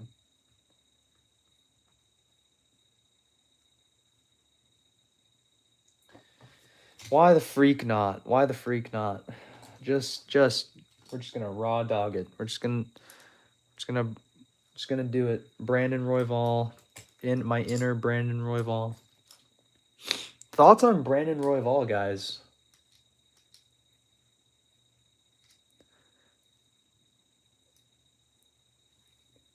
Thoughts on Brandon Royval?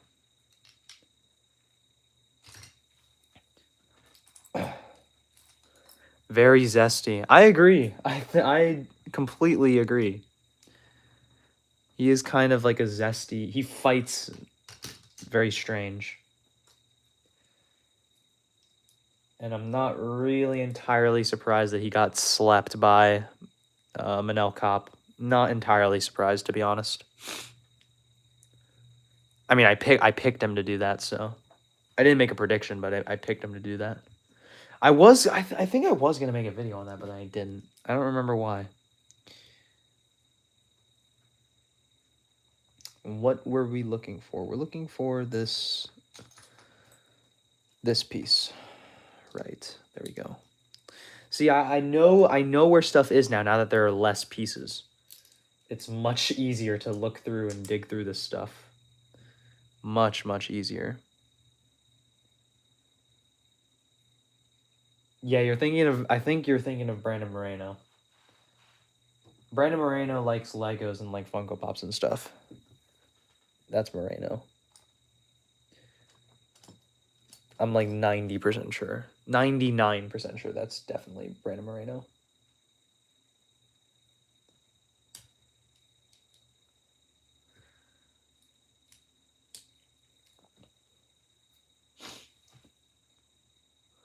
Quentin Tarantino's movies? You know, I would consider myself...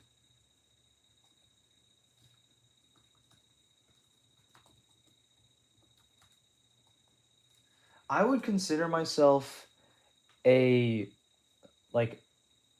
movie head, but I honestly don't watch a lot of movies. Like, a lot of like super iconic movies, I probably haven't watched them. And I haven't watched many of Tarantino's movies, to be honest. I know of a lot of his movies, but I probably haven't seen much of any of them. It's also because I'm pretty young, so I didn't grow up with any of them.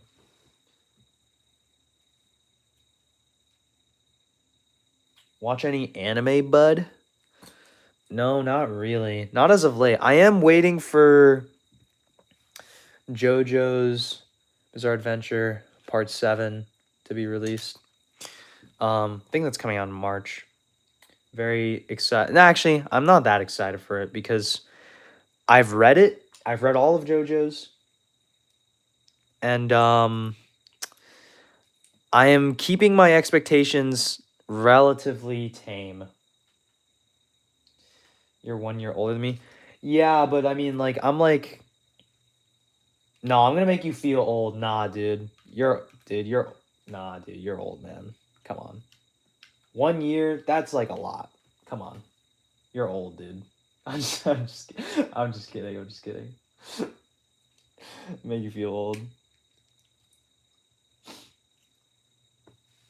Steel Ball Run is very good. It's one of the best things in fiction. It is one of the best pieces of fiction I've ever read in my life. It is incredible. It is... Yeah, it is incredible. Oh my gosh, that thing just went flying.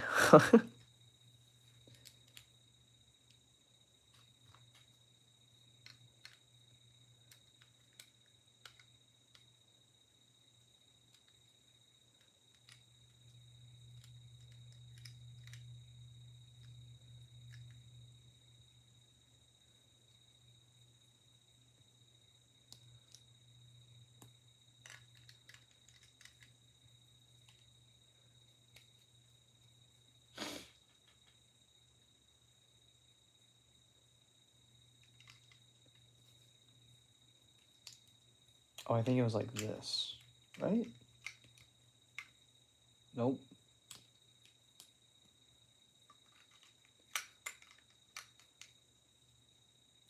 Okay, I think this is right. Surely?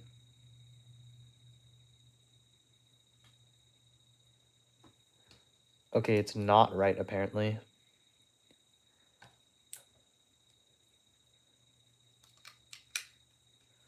Oh, okay, okay, it was supposed to go like this. Sorry. I'm not... The thing is that... in terms of, like, anime, I've only ever watched... mainstream anime, I've only ever really watched, like, Evangelion and JoJo's. Like, I've only watched the weird stuff. I've never watched, like, Naruto. I was always of the opinion, like, because a lot of my friends around me growing up liked Naruto, and I always thought it was kind of, like, corny. I never really got into it. I never watched, like, Demon Slayer. I've never seen Attack on Titan, you know. The only thing that I have, like, watched relatively... Not relative. The only other one is Dragon Ball, but weird thing about Dragon Ball, I read all of Dragon Ball. I have not watched all of Dragon Ball, which is really weird.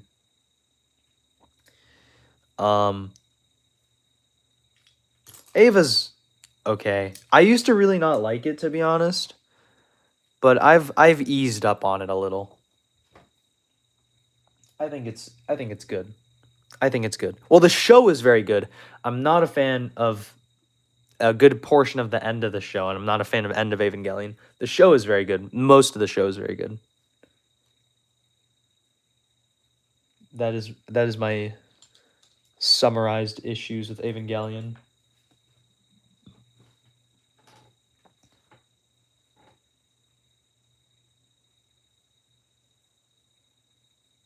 I liked it a ton more on rewatch.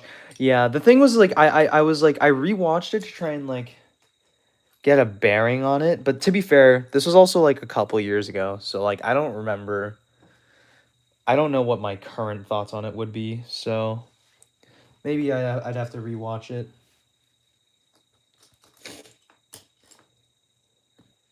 Dude, where is this seat piece?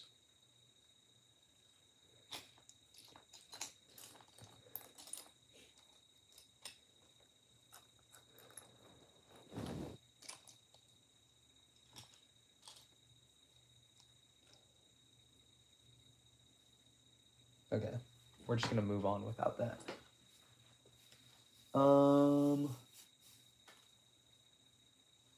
Favorite movie. My favorite movie is Pacific Rim, which is tied. I would say Pacific Rim is probably ahead, but they're always changing, to be honest. Pacific Rim and How to Train Your Dragon 1. Two of my favorite pieces of media ever. Let me see. I can't seem to... It's kind of weird how Pacific Rim has become like kind of mainstream as of late.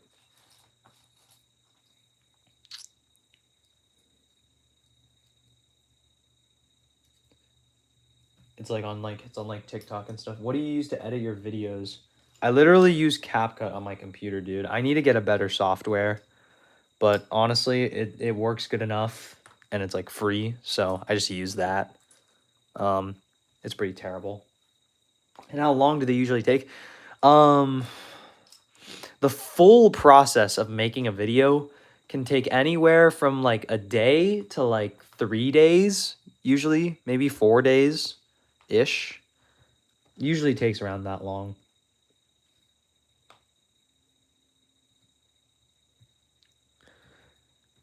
I am pretty convinced that I'm missing this piece. I don't think it's anywhere in here.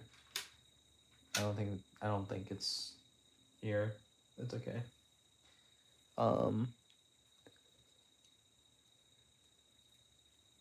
I appreciate it. Cult classic. I don't know if it qualifies as a cult. I guess I don't know. I mean, because I don't know if it's like a classic either. It's a relatively new movie. It only came out like a little over a decade ago. But it has always had like a very devoted following, I should say.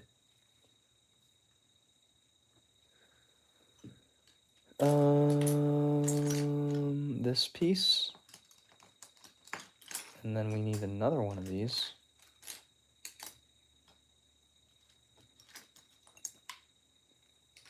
This piece. And both of these go here.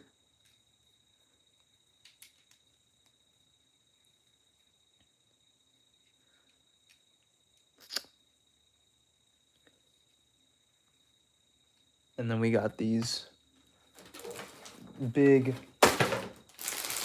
windshield. These big windshield pieces I just kept in here the whole time.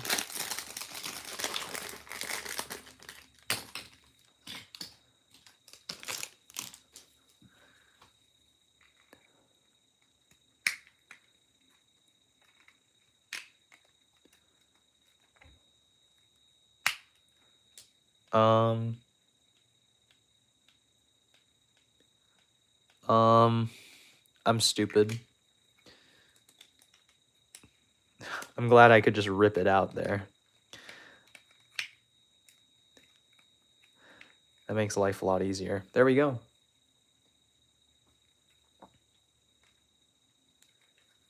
And then on the bottom, we got two white things.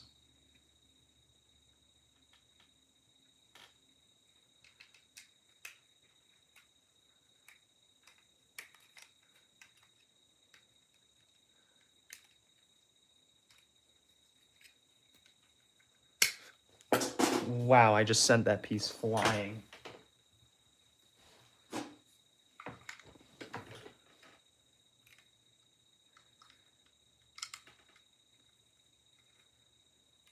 Whoops.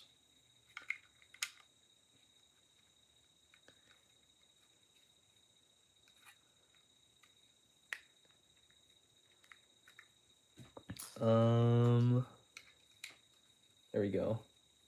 Yeah, we're making big progress here. It always this saying that reminds me of the way I said that reminds me of Ariel Helwani's like outro. We're doing big things over here. How often do you play Battlefront 2? I don't play it like I can't. The thing is, I can't play it often because I have to come home to play it. Because I don't. I'm at my house right now. I'm at home, and I live in a dorm, so I have to like go. I have to go to my dorm and I play Battlefront. I would play Battlefront here because my console's here. I didn't bring my console to school, so yeah, that's a big issue. But otherwise, like I probably would play it relatively often, but I can't really. Do you watch fights with your dad? I feel like I should more with my dad. Yeah, I mean, it's a good. I don't watch fights with my dad as much anymore, mainly just because, like, some fights are a little important. The thing is that my dad doesn't like it when we get loud over fights. So I tend to get loud because, you know, I'm pretty invested. So yeah.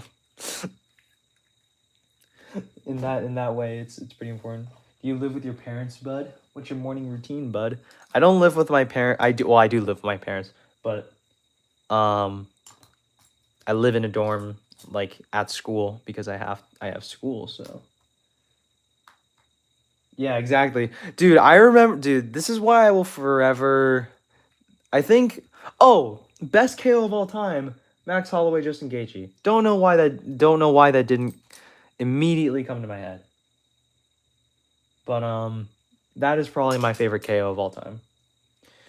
Mainly because the viewing experience was incredible because I was watching it with my dad. I watched the whole card with my dad. And because the reason why I said earlier that I have like a cultural tie with Max Holloway is because my dad lived in Hawaii for like a big portion of his life.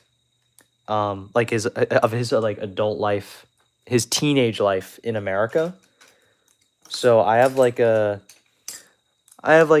connection to Max Holloway because my dad cheers for him. And like Max Holloway's a cool fighter, why not cheer for him? And so we always root for him. Yeah, maybe because of the 9-hour stream. Yeah, maybe that's why I forgot. But yeah. And I remember, dude, during that KO, man. Dude, it was electric. It was electric. I picked Gaethje, not picked Gaethje. I picked Holloway, and I was riding with him so hard, and he pulled it off, dude. It was glorious. It was glorious. That fight was just incredible. I loved every second of it. It was awesome.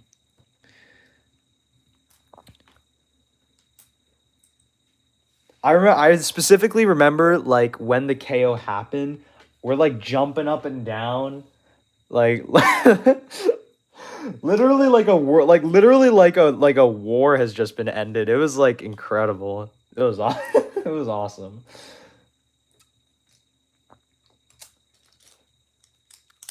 But yeah, that will forever be like cemented with me, like most iconic, like best KO ever. Just the moment was like incredible, dude. I don't think there will ever be anything that is like quite close to being what that was, you know? Bro, go to sleep. I will soon. We're not that far away from me going to sleep. We're not that far away. We're pretty close. We're pretty close. Don't worry about me.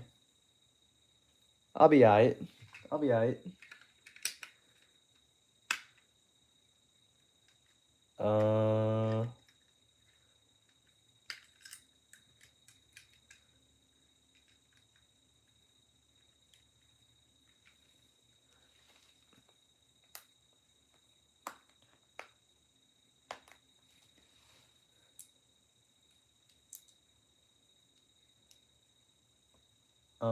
Am I stupid?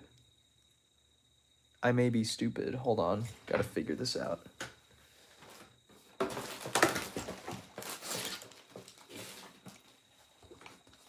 No, I don't think I'm stupid, actually.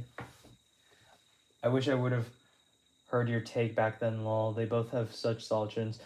I mean, honestly, I probably wouldn't have explained my take very well. But yeah, I didn't really have any like real opinion like that was rooted in much reality. I remember like pacing around my house that day and like thinking about my picks, like thinking about why I was picking who. 300 was special, man. 300 was crazy. I don't think there will be anything quite like it anytime soon.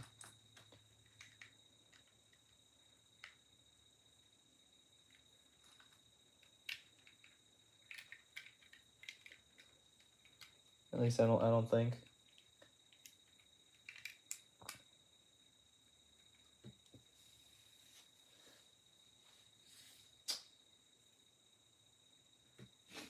I don't know. I don't think it was like in my opinion, I mean Max was doing pretty well before the nose break. I don't think it would have like I don't think it is as sort of like what's the word I'm looking for? I think it was pretty inevitable for Gaethje to go out the way he did. Not like the way he did, but I think it was pretty likely he was going to lose. Yeah, like he was taking advantage of that dip the whole first round. So like it was eventually going to happen.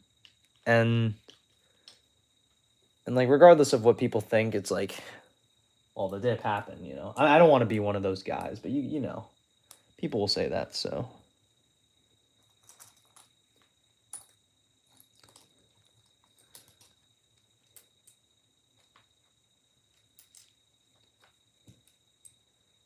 people will always be like, it's a fight, man.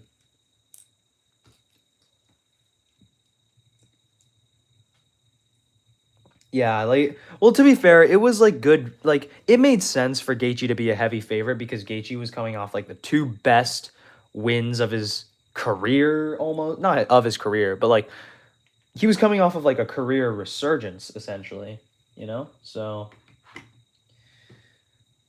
I don't think it was a bad pick.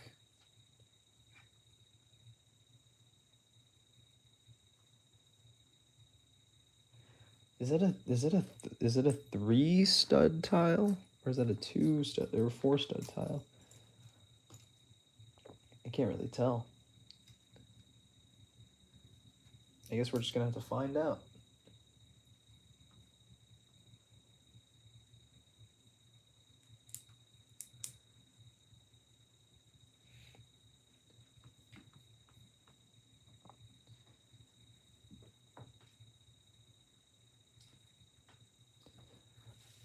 I want to see Chandler versus Connor. I feel like Chandler wins that fight. Who do you think wins that? I think Chandler sucks, though. I feel like it's very winnable for Connor, but like we have no idea what he would look like coming back into the octagon. Like, not only has he not fought since the leg break, he hasn't fought at all in however long, like almost 4 years, right? So I don't know. It's it's a tough fight to predict. Just because too many unknown variables.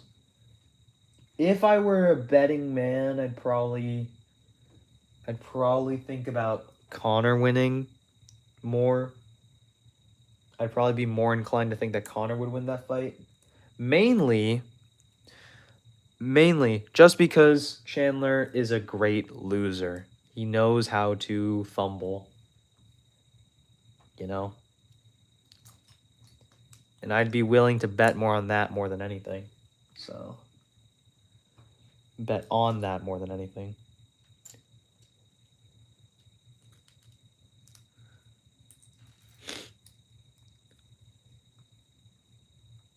We're making efficient time of this build. We're making efficient time with these last couple steps.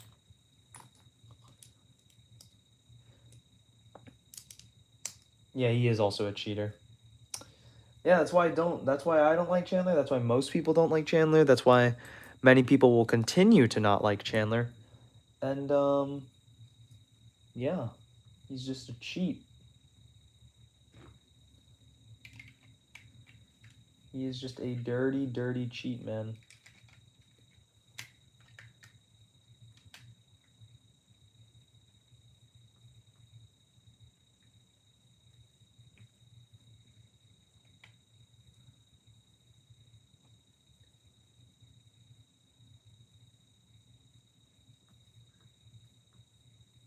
Am I stupid?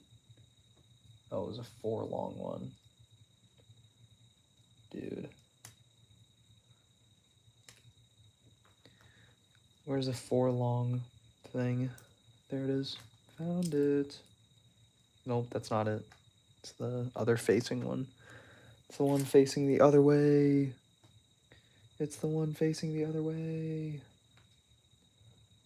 Where's the one facing the other way? There it is. There we go.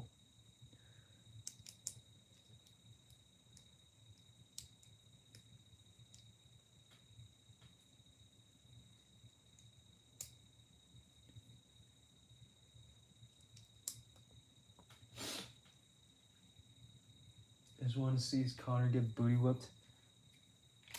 I think Connor's good for the sport. I don't really mind if he wins.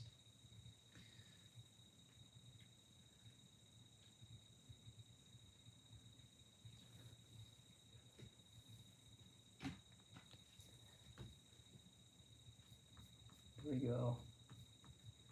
All right, starting on the other side now. We got this and just one of these. I just realized I haven't been building on camera again. I don't think I have for a little while, but it's all right. I don't think it matters a ton. Alrighty.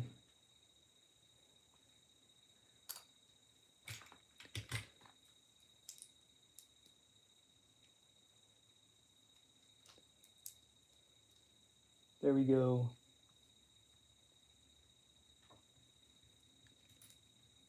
Dude.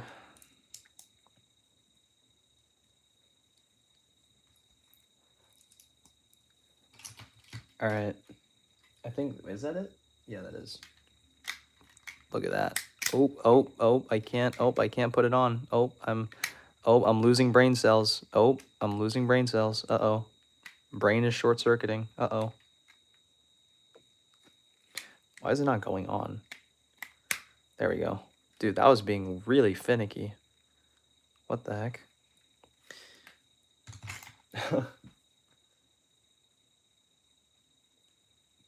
Do you like hard tech MMA edits? What is that supposed? What is that? Is that like a genre? I don't know what that means.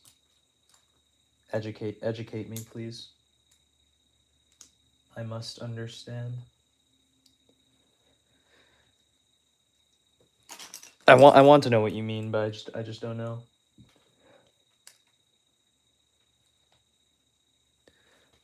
Six stud. There we go.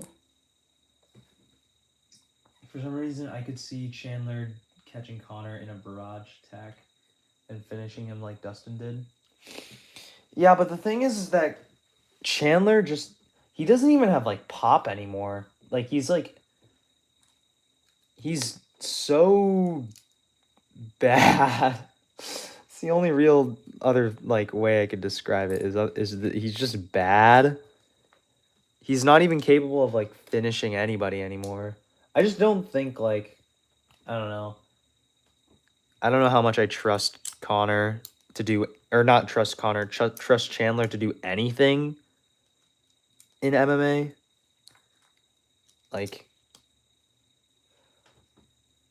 are you more excited for Mario versus Oliveira or Kyoji versus Albazi? I'm probably more excited for Bautista versus Oliveira, to be honest. Probably more excited for that.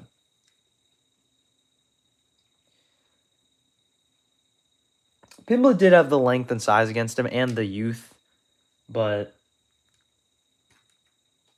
I think so will Connor. So obviously the youth isn't really that much of a factor, but hey, it's something.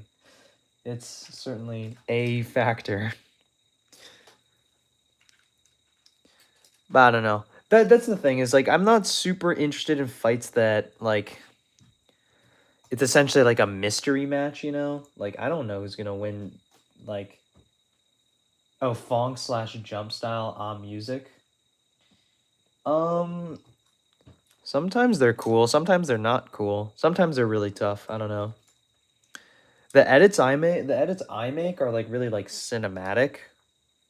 Or at least I think they're kind of cinematic. My friend calls them mixtape style. That's what I've been told that my edits are like, so I guess that's what my edits are like. I'm not really sure. You think Kyoji finishes Albazi or wins by decision? Probably wins by decision. I don't see him finishing Alblazo. Albazi's pretty tough. So I think he will survive. Probably. But Kyoji, if Kyoji finishes Albazi, I think he's in good contention for a title shot. He will most certainly be in the good graces. I feel bad for Albazi though. Edits that tell a story. Yeah, something like that, yeah. I mean mixtape specifically is supposed means I mean well I said cinematic, but what my friend describes it as specifically mixtape means like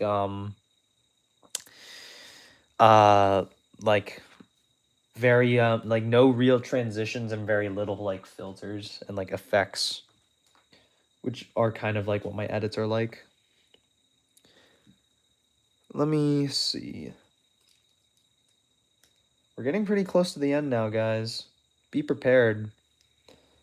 It's about to be bedtime soon.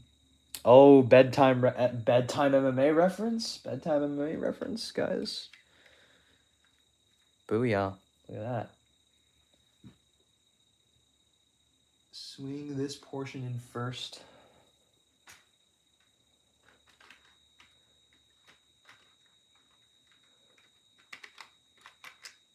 Oh.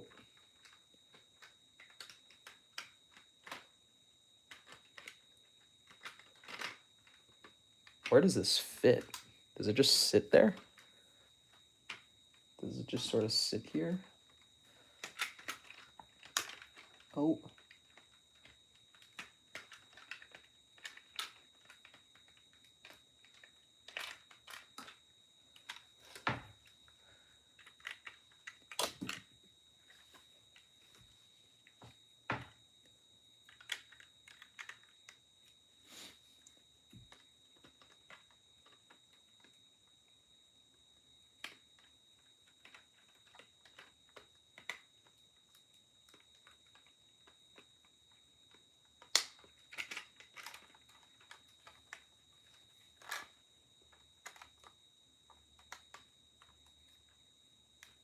Sorry, this is taking a minute.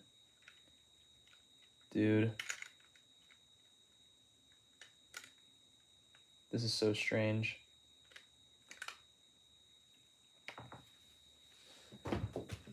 Okay, because this is supposed to plug in, but it's not really doing the plugging.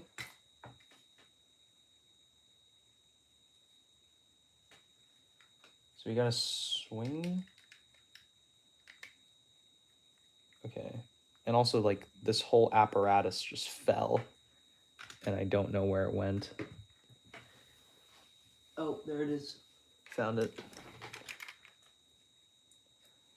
We chilling with the boys.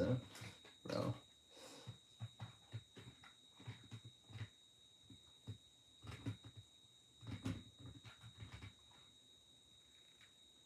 Okay.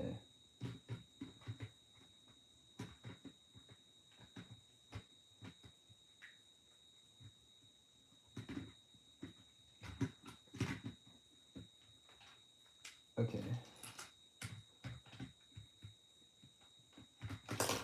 Bro, this is terrible.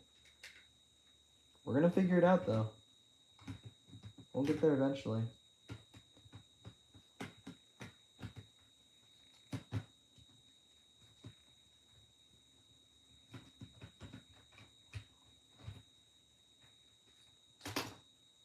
Oh. This feels like a...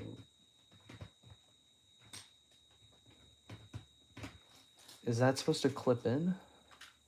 That's supposed to clip in, but it's not clipping.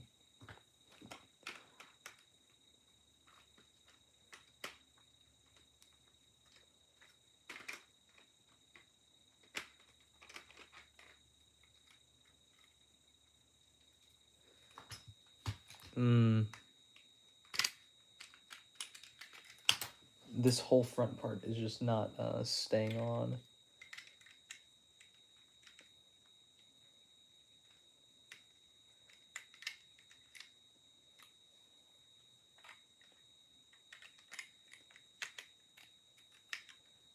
Hanging with the boys, dude. This is the most frustrating thing I've ever experienced in a Lego set, probably.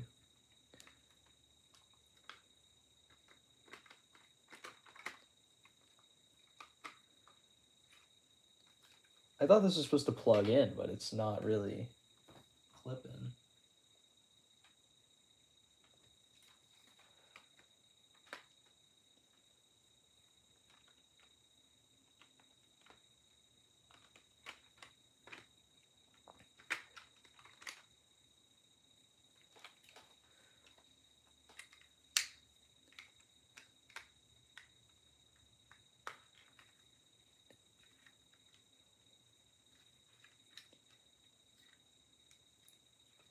Dude, what the heck, man?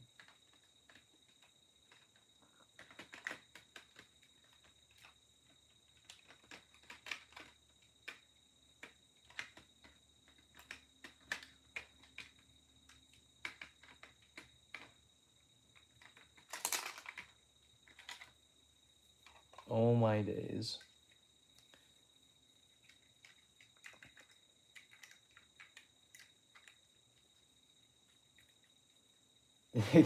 I'm showing my grit and heart right now. This is what we're doing. This is what we're dealing with. I'm just gonna leave these side panels off.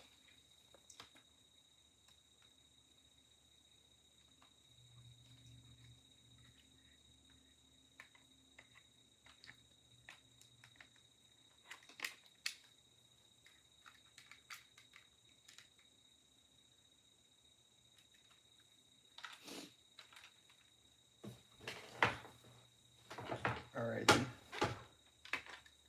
We're gonna try this one. We're gonna try this again.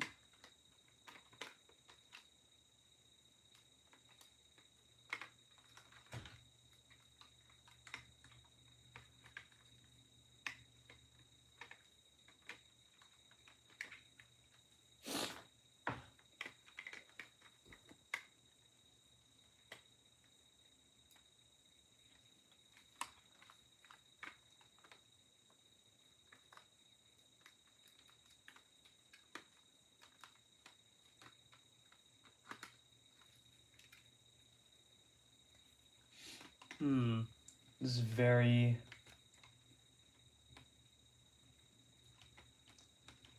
This is very interesting.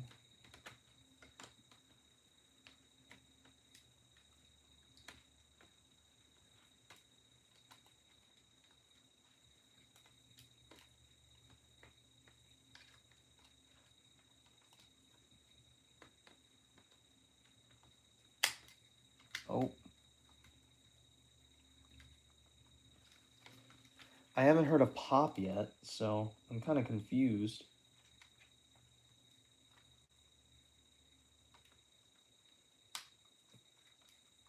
I think that was the pop. All right, I'm just gonna assume that the piece is in now, but let me put these side panels back on because they all fucking flew off.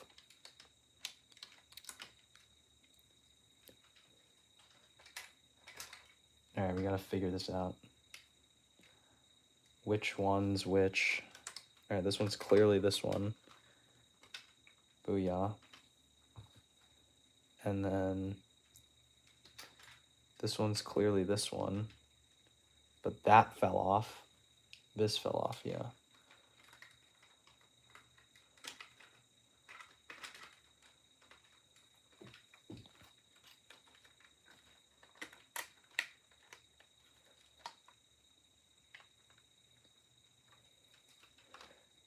There we go. That is the progress for today. I'll probably make a post when I finish it just so that the people who watch the stream will know. Sorry, I was not talking for a minute there. But thank you all for tuning in. Really appreciate it. I'm glad that it had such a consistent viewer base for so long. It makes me very happy. Yeah, appreciate it. I'll see you guys another time. Thank you for watching. This is Pak MMA. Good night and goodbye.